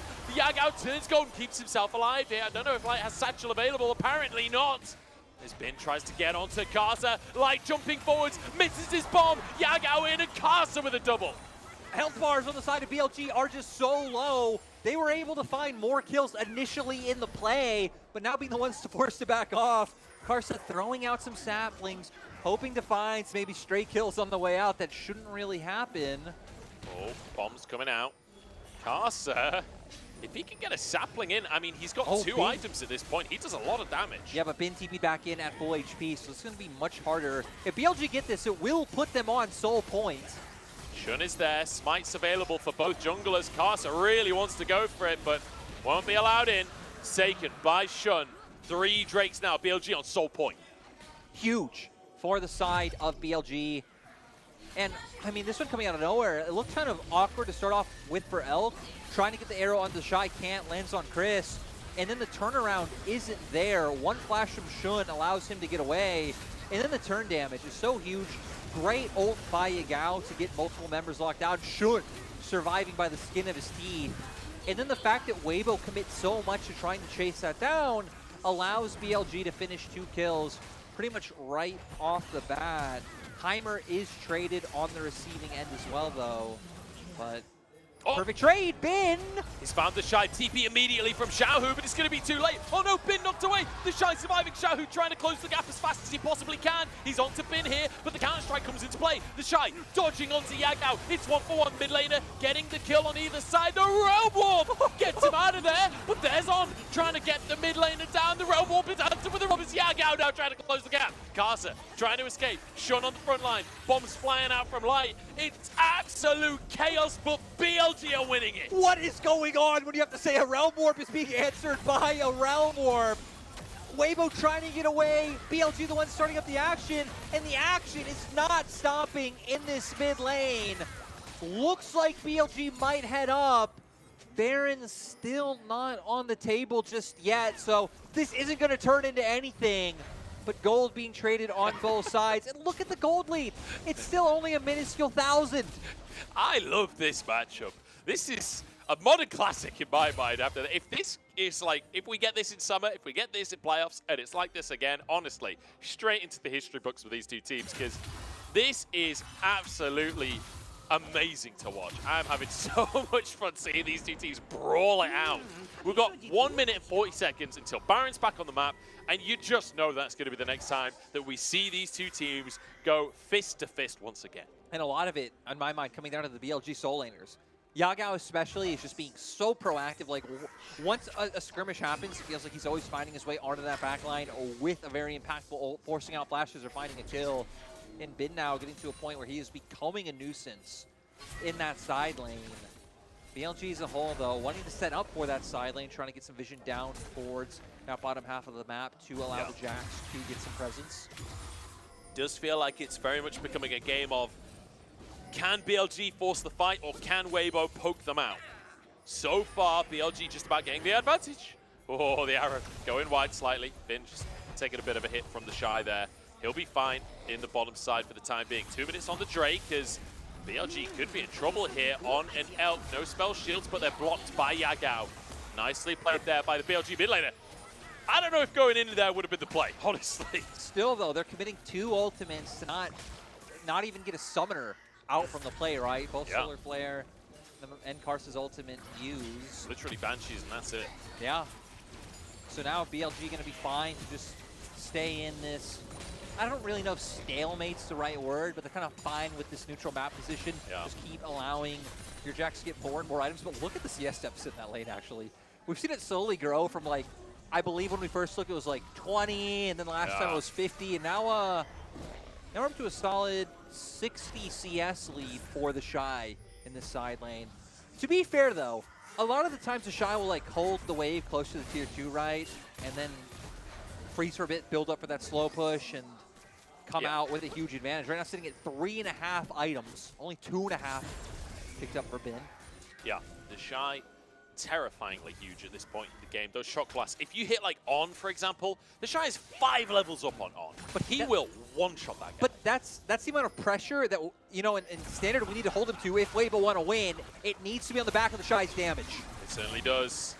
Light as well, following up on that. Like, you see a Shock Blast land, we need to see the Mega Inferno Bomb finish the job. There it is! There's the Shock Blast! Half of his HP instantly. Quite low. Weibo wanting to follow us up. Solar. It's the setup for the sapling. He flashes though. Crisp now too deep alone. Uses the Eclipse to try and keep himself alive, but Yagao is there to finish the job. Flashes over the wall, trying to keep himself safe. Xiao, who's there? Zonyas comes into play. Light with some bombs, but it's too early. He mistimes it, and Yagao walks away. Weibo lose a player with 10 seconds until Soul spawns for BLG. The timing could have been the difference between an even trade and taking out such an impactful member like Yagao. Yeah. It's not going to come through, and now Dragon's online. Yagao has the TP in, he's the flank. He's on the flank, the health bars are low for BLG. There's still a chance Weibo can win this if they find their skill shots and they find their moments. Realm Warp coming on through, the root coming out from Xiaohu. Yagao has a blast cone, gets out to safety. And again, the poke has to land here from Weibo if they want any chance. And for BLG, they still have flash on people like El Bin as well to try to close on the distance. Dragon. 5k on the Dragon. They're running out of time. Carson's got to get in there. He's got to find his smite. It's taken by Shun again. Shun is on point with the smites today, and that's Infernal Soul for BLG. Weibo just haven't been able to get it together around the Dragon, whether it's giving over small picks to start off or even finding an avenue in, now turning right to the Baron. Can they do it in time though? The TP already coming on through. BLG, they want to contest this. They're looking for it. Arrow comes out. Spin rooted up, they take it. The Baron is theirs. Crisp looking for the engage as well. Bombs coming flying in. Karsa low on HP. It's one for BLG, but it's traded back. Elk trying to kite back. The Shy flashes, but it's answered immediately. Shun now underneath the tower. I don't know if he escapes this one. Shock Blast is there. The acceleration as well. Xiao Hu tries to cut off his escape. Shun is on Nidalee though. It's so easy to pounce away from these plays, but can he dodge the Shock Blast when it comes on through? The shield is gone. A little bit more damage would do it, but here's Bin, the surprise turnaround. Should have been making it happen. Xiaohu, 1v2, needs to find his spells. They back away. Slight missteps coming out for Weibo. Keep costing them. Gold still even. Weibo do manage to get a Baron buff onto a couple of members, but it's always these razor thin margins where members of BLG keep getting out alive. Literally a game of inches is the only way to describe this. The arrow coming in, getting Xiaohu to start with Crisp, managing to CC up 2 players to start it off. Yeah, Bane and Yagao both getting taken down. Makarsa just very squishy at this point in time. Follow-up isn't exactly there. Great flash from Elk, but that Zenith play would have definitely landed. And then the chase down, as we just saw, Shun able to buy enough time and space for Bin to be able to make it there. And now we have Weibo trying to use this push to, I don't even really know. I feel like if a fight breaks out now, you're kind of scared of just the amount of raw damage power that BLG has. And it goes back to what we said earlier, right? For Weibo, there's a lot about Light, the Shy, being able to get damage off first. Crisp in trouble. On has the combo to try and get the damage down, but Crisp managing to walk away here. Solar Flare there as well. Roots coming in. The bomb on the Comet. The burn, is it enough? On goes down. It's a pick for Weibo. They find the advantage despite the discrepancy in items and damage. They still have the Baron to push on in with. A tier 2 goes down. Shun trying to defend the spears, really chunking out Karsa at this point in the game. Remember, the Ziggs can destroy these towers very quickly. Xiaohu forced away. The ball answered by a bomb. And the spears continuing to land from Shun here. They've got to try and escape. Karsa barely getting away from that one. But a slow from Light should be enough for them to get away. And sadly, it feels like they really need Leona ult now, kind of these tools to look for the turns that they want. So not going to be able to get any more other than that pick onto On and 1 turret. Shun, as you pointed out, doing a crazy amount of damage, just consistently landing those spears on Weibo's retreat. Yeah. I love the triple void staffs in the inventories of Weibo right now. They need that magic pen. They need these spells to stick. And you know, there's an Infernal Soul on the side of BLG, but I feel like damage is pretty much even on these two teams. Like, it's all about positioning. It's all about execution right now. Whoever finds that moment will find themselves maybe the game at this point, with Baron and Elder Dragon spawning in 2 minutes each. Still gonna keep looking to play towards this bottom side of the map. There really isn't anything to play for anytime soon, so it feels like this is the time when you should start trying to get your side waves in order. I feel like both teams are scared of potential engages coming up, which is why they're not relegating too many members to doing that. We can see Xiaohu finally answering down in the bottom lane, but someone from BLG is actually going to be sent down there soon to catch that. Yeah, Xiaohu sending a bit of a slow push there. As Crisp taking a bit of damage from Elk here. Crystal Arrow goes in as well. And that's a Leona flash. That is very valuable with these two objectives coming up. Crisp going to be forced back to base. BLG, you'd think maybe could get the tier 1 mid off of that, but it is Ziggs that you're up against, so maybe the wave just gets cleared, and there you go. But the roots coming on through. Realm Warp cancelled in the end. Zelk takes a massive chunk as well. Yag out throwing out some bombs. I feel like both teams just launching everything from the other side of the room. It's like a food fight. I feel like we just have the most extended posturing in the world where neither team willing to commit to getting really their sides in order, vision down. It's like, hey, we're grouping up. BLG, we want to take mid turret, and Weibo, they just want to stop them. They both have a decent amount of range to play with, and that's what's leading us here. We have both neutrals up in a minute to halftime, so Elder definitely feels like what this game's going to come down to. You're not going to want to trade that for Baron at this point in time. But Weibo might be able to give away Soul, but I don't think Weibo can afford to give away Elder. No, definitely not. And it has to be said, we've had two 50-50 smites this game. Shun has won both of them. He has been absolutely on point. Carson not being able to find those yet. Oh my days, that damage after the Shy. On in serious trouble if he gets hit by just 2 spells at this point. Light can follow up with his own ultimate. At least On has the flash available at the moment. Yeah, looking at summoners, flash is available across the board other than Crisps, who won't be too impactful. I mean, we'll just have that solar flare, and if you can buy the range of the Zenith Blade, the angle will of course be there. Yeah.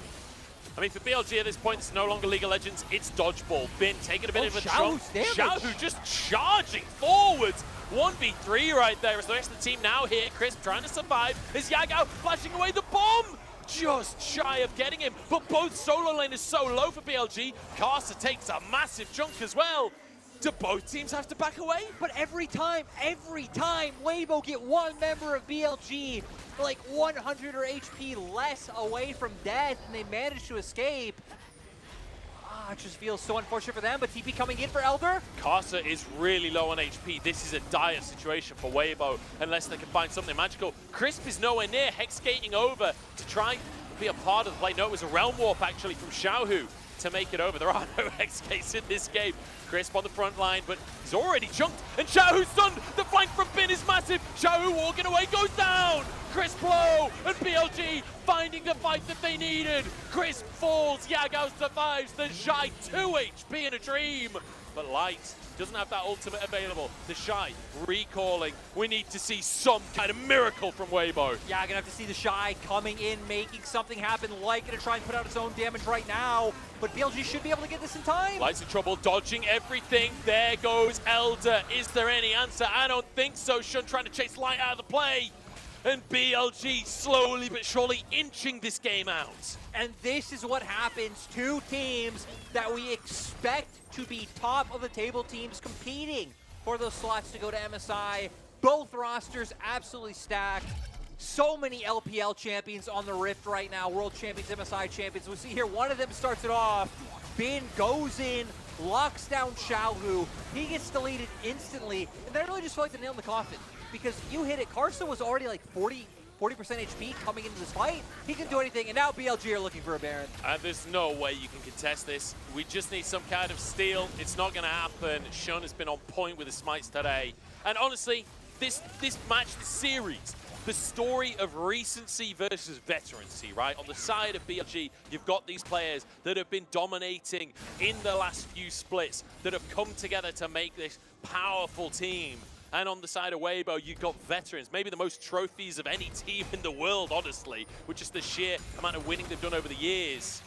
And right now, it feels like recency is winning. I do gotta say, though, this is incredibly close. Yeah. And I am excited for 5 games of this. Shen and Crystal Arrow does end up going wide, but Bin and BLG are still fishing for the angle to end the game. So tier 2 taking Bin, Black's-coning himself over, hoping for a pick, but he can't quite find it. Pings over towards the tier 2 on the bottom side is BLG. They know that this is their opportunity to just tick some boxes, get towers across the map. I mean, for BLG, they'd love to find a fight. They have 45 seconds with this Elder left online. Yeah. Sure, they're going to use the Baron, push down these turrets, but if they can break open these inhibitor turrets and get the engage, the game can just be over right here. 35 seconds on that buff. This Casa just continuously taking these spears. It's been a tough game for him, it has to be said. As the roots coming on through. Crisp will get caught, has to use a Zhonya's there just to survive the Elder Dragon burn. The Shy surely loses this tower, he can't stick around. And BLG finally open this base up. That's one inhib taken. Elder for 10 seconds more, but they will not find their fight in time. Caster with a root across the team here. Bin the target, solar flare in, bombs in. Damage just isn't there right now for Weibo. They can't finish any players off. No, BLG gonna manage to get away, but hey, at least Weibo stopped 2 inhibitors going down. Looks like they're gonna try and threaten following through, but with the Baron and power recalls, they shouldn't be here. Where are they? Well, oh my god. That's without Elder. Over half of Caster's HP from a single spear. Shun is annihilating this game. And I just want to take a second, Lyric, and say, like, how often do we see 40-minute games in the LPL? We get 2 40-minute bangers today. One between TT and IG. Now this one between Weibo and BLG. I gotta be real. My voice, as you know, has not been able to handle this. This has been a day of LPL, and I love it. It's been a But I don't know if the world can handle this kind of day of LPL. I couldn't handle this being my everyday, but I love that I get a treat like this today. Bin moving up to this top side as BLG group up to try and finish the job. Casa caught by an arrow here. Bomb comes in from Yagao. Can they finish the job? Chris has to flash. Bit of damage traded back. Elk actually chunked out by Xiaohu. He walks away with his life. Nobody goes down. It's still so tense. I mean, the damage coming out from both sides. Like you said, it doesn't matter if that soul is there with Elder gone, Weibo. I mean, the Shy and Xiaohu especially, I'm continuously surprised to see how much damage Xiaohu's putting on in such a short amount of time and not getting punished or bursted out with how close he has to get to deal that damage. I mean, his movement is so clean. Like, he is dodging so many skill shots consistently, moving around beautifully in these fights. Almost at that 6-item mark. And we are getting to that point in the game. Elk, has finished off his 6th item at this point, and there are other players getting extremely close. Both mid laners light as well. Cars has to flash away. Shun trying to finish the job. Dodges the spear, but a single auto is enough. Shun finds his javelin, finds his mark, finds his opposite man, and perhaps finds the match of the week for his team. A huge window of 45 seconds to work with. Weibo waiting for the wave to come in. It is going to come through right now. Looking for the fight. Arrows there. Crisp is down. Xiaohu is next as he turns golden to buy time. Health bars are low, maybe light, and the Shy could do something miraculous. They're looking for more. Shock blast in. Bin turns golden. Light throwing these bombs out as fast as he can, but Bin walks away. Another bouncing bomb would do it. Shun and Bin both on 1 HP. Elk alone to try and end this game right here. The heal's coming on through, trying to clear the minions, but he doesn't have the damage. Elk onto the Nexus. I think they've done it. BLG. No, Elk with the 1v1. The cojones. Stops hitting the Nexus to get the kill first, knowing he has the DPS online. BLG winning in style. That is the most Giga Chad play I have ever seen. The Nexus is there, and he chooses to 1v1 Light says, bring it on, buddy. What a match of the week coming out from both teams. BLG walk out their heads held high. It was really close. In terms of like how this affects perception of teams, like, my God, both of these teams are going to be scary for other teams going on in the split. Shun, exceptional performance on his signature picks today. He got his hands on both of them, Nidalee and Kindred, both on board. I mean, we saw Yagao having an excellent series, I believe, as well. And then Bin, Elk, like different members having different moments. It's great. Yeah. They keep getting pushed to 3 games. And they've now beaten, another expected top team in Weibo, and they've lost to another expected top team. I believe it was in JDG from that week 1. So, yeah. I don't know. I mean, the most important takeaway is they're putting themselves in that echelon on top. Yes. Right? They are going to the distance with these teams and winning today, like you said, losing against JDG, but ultimately going to 3 games, having these exceptionally close games. Like, it is so impossibly difficult to call who the best team in the LPL is right now. I mean, a lot of people were saying IG before, but TT really going the distance against them today, managing to get their first win. So who knows at this point? The LPL is completely up in the air. Yeah, whatever, like however it pans out, I like that we're getting these matchups where the other week I said, okay, is more of these expected like teams in the same tier facing against each other. We're going to get to see kind of where they actually relatively stack up. Yeah. I don't feel like we really learned anything from that today, other than that both these teams have a lot of clutch factor, have a lot of star power. There was like good decision making coming out on both sides in, I think, different areas of the map. Yep. And yeah, I think the biggest takeaway, like you said, is that BLG aren't a team that's one tier under like JDG, Tez, Weibo. No, they're fighting in that tier. Yeah, completely agree with you there. Amazing game number 3. Amazing game number 1 from BLG as well, like sheer domination. Game number 2, so exceptionally close. I do feel like with BLG having these 2 close games and, you know, really having to fight for every single moment, I'm a little disappointed, honestly, that game number 1 was such a stomp, because I feel like game 2 and game number 3 were just such quality that I just want more of that. But look at the Shy's damage there. Definitely out-damaging Bin. But honestly, I'd say the Bin actually had a bigger impact on the game. Like his flanks, his stuns, really what turned a lot of this. I was going to say, because I think it'd be surprising to see how much damage all of Weibo are doing. Like, remember how much damage Xiao was doing? It's like, oh wait, but Karsa's out-damaging him. Remember how many fights where members of BLG were just left on pretty much every fight, every member of both team got to like 100 HP, yeah. which is about who is actually in position to finish off the kills, and most of the time it was BLG. Yeah, absolutely. And I want to see, I don't want to see how much damage Shun did. I want to see how much healing Shun did, right? The amount of ease he must have cast throughout this game to just survive that.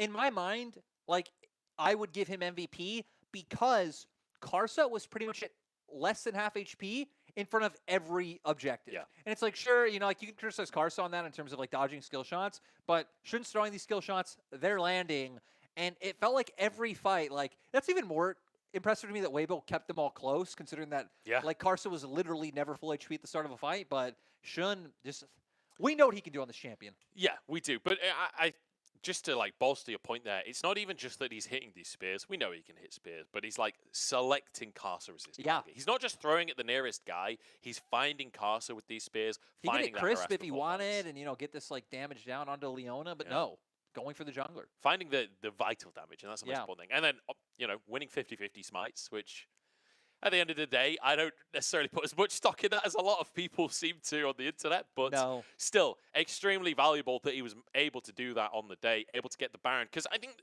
getting the Baron multiple times was really the thing that kept BLG pushing forwards in this game. Without the Baron buff, there's no way they can take in nips. Yeah, and especially you think about the fact that I love that you say pushing forward, but even in a literal sense, like a lot of times when the gold was even, they were the team that was allowed to push with Baron. And like even before they were touching inhibitor turrets and things like this, they're not allowing Weibo to walk into their own jungle. Weibo are always the team that are slower coming into Drake, and it was just rough. All right, well, we're going to head over to an interview. It's the man in the mid lane himself, Mr. Toothpaste. We're going to head over to chat to Yagao. Hello there, welcome to Post-Game Interview. I'm Christina. We're joined by Yagao, the millionaire for BLG. Congratulations on your victory. My first question is about Game 1. How did you guys manage to open up the situation on top lane from very beginning? Because Game 1 is very solid. I would say it's a perfect game. 欢迎我们牙膏选手来到赛后采访。第一个问题想要问一下，在今天是一个完美速推级的第一局当中，你们是如何在前期就从上路多次 gank 之后打开局面的呢？因为我们上路那个选出了刀妹嘛，所以说那个对局很重要，所以说我们也是中野是就很照顾我们刀妹，去帮她打出优势。The reason why we target on top lane in very early game in Game 1 is just because our top laner picked Which is really important. So our mid and the jungle decided to go to the top lane and help her open up the situation on the top lane. My second question is about Yagao.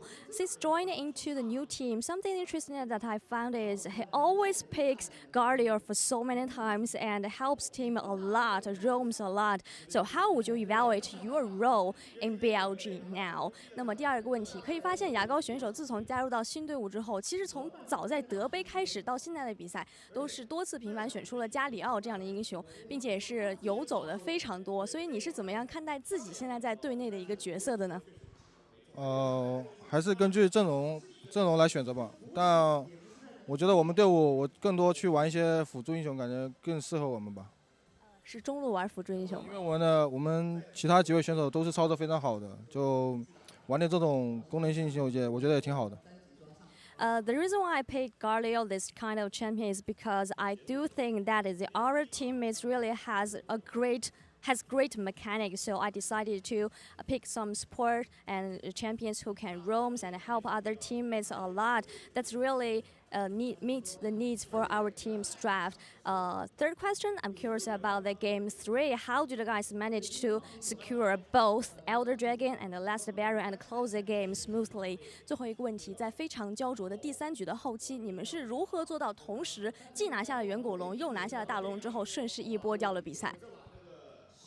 就因为就是拼操作嘛，但我们有个火龙魂，感觉更好操作吧。然后对面的大招都挺好用的，所以说我们打团感觉应该更好打一点。The reason why I think that we can both secure these 2 drakes is because I think our opponent's ultimate is really available and really useful. So I have stolen their ultimate for so many times. And the reason why we can close the game smoothly is just because our personal. I would like to say. 是说队伍自己的实力吗？还是说？是觉得你们队伍自己的选手的实力吗？在最后的拼操作的这样一个环节是？不是，就我们阵容后期更强一点吧，我觉得，因为我们阵容后期更强一点。I just think that our draft is more stronger than our opponent in very late game, and we have great mechanics. Sorry for that, but thank you so much for joining us. 让我们再次感谢牙膏选手来到我们的赛后采访。Back to you guys. Bye bye. I love how even Yagao coming out of that game just goes, yeah, it was just draft diff. You know, it is 50 minutes slog of just neck and neck gameplay. It's like, just draft diffing in it. All right, sure it was, mate. I don't know if that's the conclusion I'd draw. He's another player that's like, I've maybe seen Yagao look happy like once that I can think of, like once. Yeah, he's a stoic. He is. He's very. I kind of respect it. Yeah. You got Yagao clearly just vibing coming out of that game. I don't know how he's so relaxed, honestly, after a game. But that goes to say about the veterans who we were talking about in this series. Let's take a look at our MVP coming out of game number 3. It was Shun. I heard wrong. I heard wrong too. I was going to say, because Shun, like I said, this was our guest coming out from the game. His spears were insane. Yeah. Like, I don't know if a super late game Nidalee should look that good. He also had Infernal Soul, but for that to work, everything needs to land. His heals were impactful, and he was one of the members who so many times was escaping on like that inch of health in terms of how well he's able to, change to the Cougar form, get away, jump over the right terrain, get the heal, and the man was delivering. Yeah, certainly was. And, I feel like watching this game and looking at his item build at the end of things, like, he's bringing back mid lane Nidalee just in the jungle, Like that late game AP Nidalee that just chunks someone for half their health. Shun is bringing that kind of gameplay to the LPL right now. We reminisce about those moments. Good old Season 3, Season 4. They were the days. This turnaround was absolutely mental, but ultimately it came down to finding those spears before the plays, finding the killing blows, finding the smites that mattered the most. Absolutely exceptional game, not just from Shun, from the entire BLG squad. It's kind of crazy to think that like both IG and Shun have won out on the dissolution of the marriage, right? Like on Shun leaving, which I guess Shun winning out shouldn't be a surprise. I guess it would have depended on his team that like you would have said before the split, right? But IG still being a powerhouse is quite impressive. And I don't know. Just everyone who's like, not everyone. Everyone in recent eras that's been touched by the IG org. Sorry, I'm thinking back to like old LPL that I'd watched that did have some tragic players. But recent IG, either like we'll call them graduates, people who move on from the IG organization. There's a lot of good players from IG. Yeah, definitely. I think IG would love for some of those players to be really good on the roster and like actually, win some tournaments and things. But we'll see if that works out for them. But hey, so long as you're getting the good players and then having them bought away from you, that's the main thing. That's why they started the organization in the first. They're the young miracles of the LPL, if you will. I was gonna say maybe they could be winning on the finances, Yeah, well, maybe. Yeah, you're absolutely right though. Like a lot of these ex-IG players really destroying on their future teams, and I'm glad, as you say, that this divorce, both parents are winning, right? Yeah. Shun doing extremely well on BLG. IG doing extremely well. Obviously, the series against TT does raise a couple of questions, but to be fair, that was an absolute banger. So yeah, I'm not too worried about IG off the back of that loss. I think they would have won if they had Mole.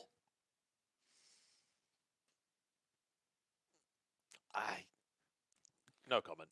That is the loss on the marriage. Is now we get to just kill time, celebrate BLG for winning until we get to review the day's games. Yeah. It's crazy to think that there was got out of focus. There was 3 series because these last 2 series were so crazy. The first one was OMG WE. I remember that. Yeah, good times. Yeah. Feels like a long time ago that series happened. It's been a long day. My voice, as you can hear, is like dying. I pretty much cut out at the end of that last game. 6 games with Game 3 being so insane in both of these 2 series. Like, I'm actually happy. That was a hell of a day. I'm happy we got the game 1 of BLG Weibo, because could our voices have handled? Yeah. Could the fans' anxiety and excitement have handled another one of those? I don't know. I mean, I know no on the first question. The fan anxiety and excitement, that one I have no idea. I'm sure they'd live. I'm sure they'd survive. Yeah. There's been more anxiety-inducing series than this one in the history of League of Legends. There have also been like even if there wasn't more, there have been 5 games of those, right? So it's true. Oh. It's true. Well, we had 6 games today. In fact, no, we had 8 games. We had 8 today. games. I can't just count. Let's look at our results as we round things out. We are completely spent here on the caster floor. OMG managing to take their win against WE 2-0. WE leading both of those games and managing somehow to lose them both. TT getting the upset against IG with a 2-1 win. Game number 3 was absolutely mental. Go back and watch the VODs if you missed it. And then BLG taking a 2-1 over Weibo to round out our day. Yeah, it's been a great day. It's been a lot of fun. I love that TT got their first win, especially. Kind of sad about IG, but the IG hype is still real. They're still 3-1. They're still +5 in terms of games, and they're a team that I don't think anyone should stop being excited for. They were a team that I think if you expected them to stay like, let's say, top 2, top 3, or like undefeated throughout the split, a bit of a higher unreasonable expectation. But looking at tomorrow, those expectations aren't there. EDG RNG. EDG RNG. Tez and IP as well. I think it'll be a pretty exciting game. RA. Even RALNG. Like, honestly, tomorrow's kind of a banger. Yeah, and it's like all in different ways. I think RALNG will be maybe the most interesting close like gameplay one. NIP and like their scrappiness, how they can go against Tez. Yeah. And the last one, both teams having a rebuilding year, but still that storied rivalry coming on through. So, don't miss out on tomorrow. Yeah, I feel like there's going to be a lot of pressure on some of those EDG and RNG players to kind of live up to a legacy that basically the biggest legacy in the LPL is this matchup. So a huge amount of pressure on those players. So hopefully they can perform tomorrow. Certainly be glued to the screen watching that one. It's an exciting day of games tomorrow. It was an exciting day of games today as well. It's been a pleasure casting with you. First time we get to cast from the living room. From the living room. We've got soundproofing. There's a carpet and or a rug on the floor. We set up some curtains for soundproofing. We do. They're actually, I'm glad no one can see them.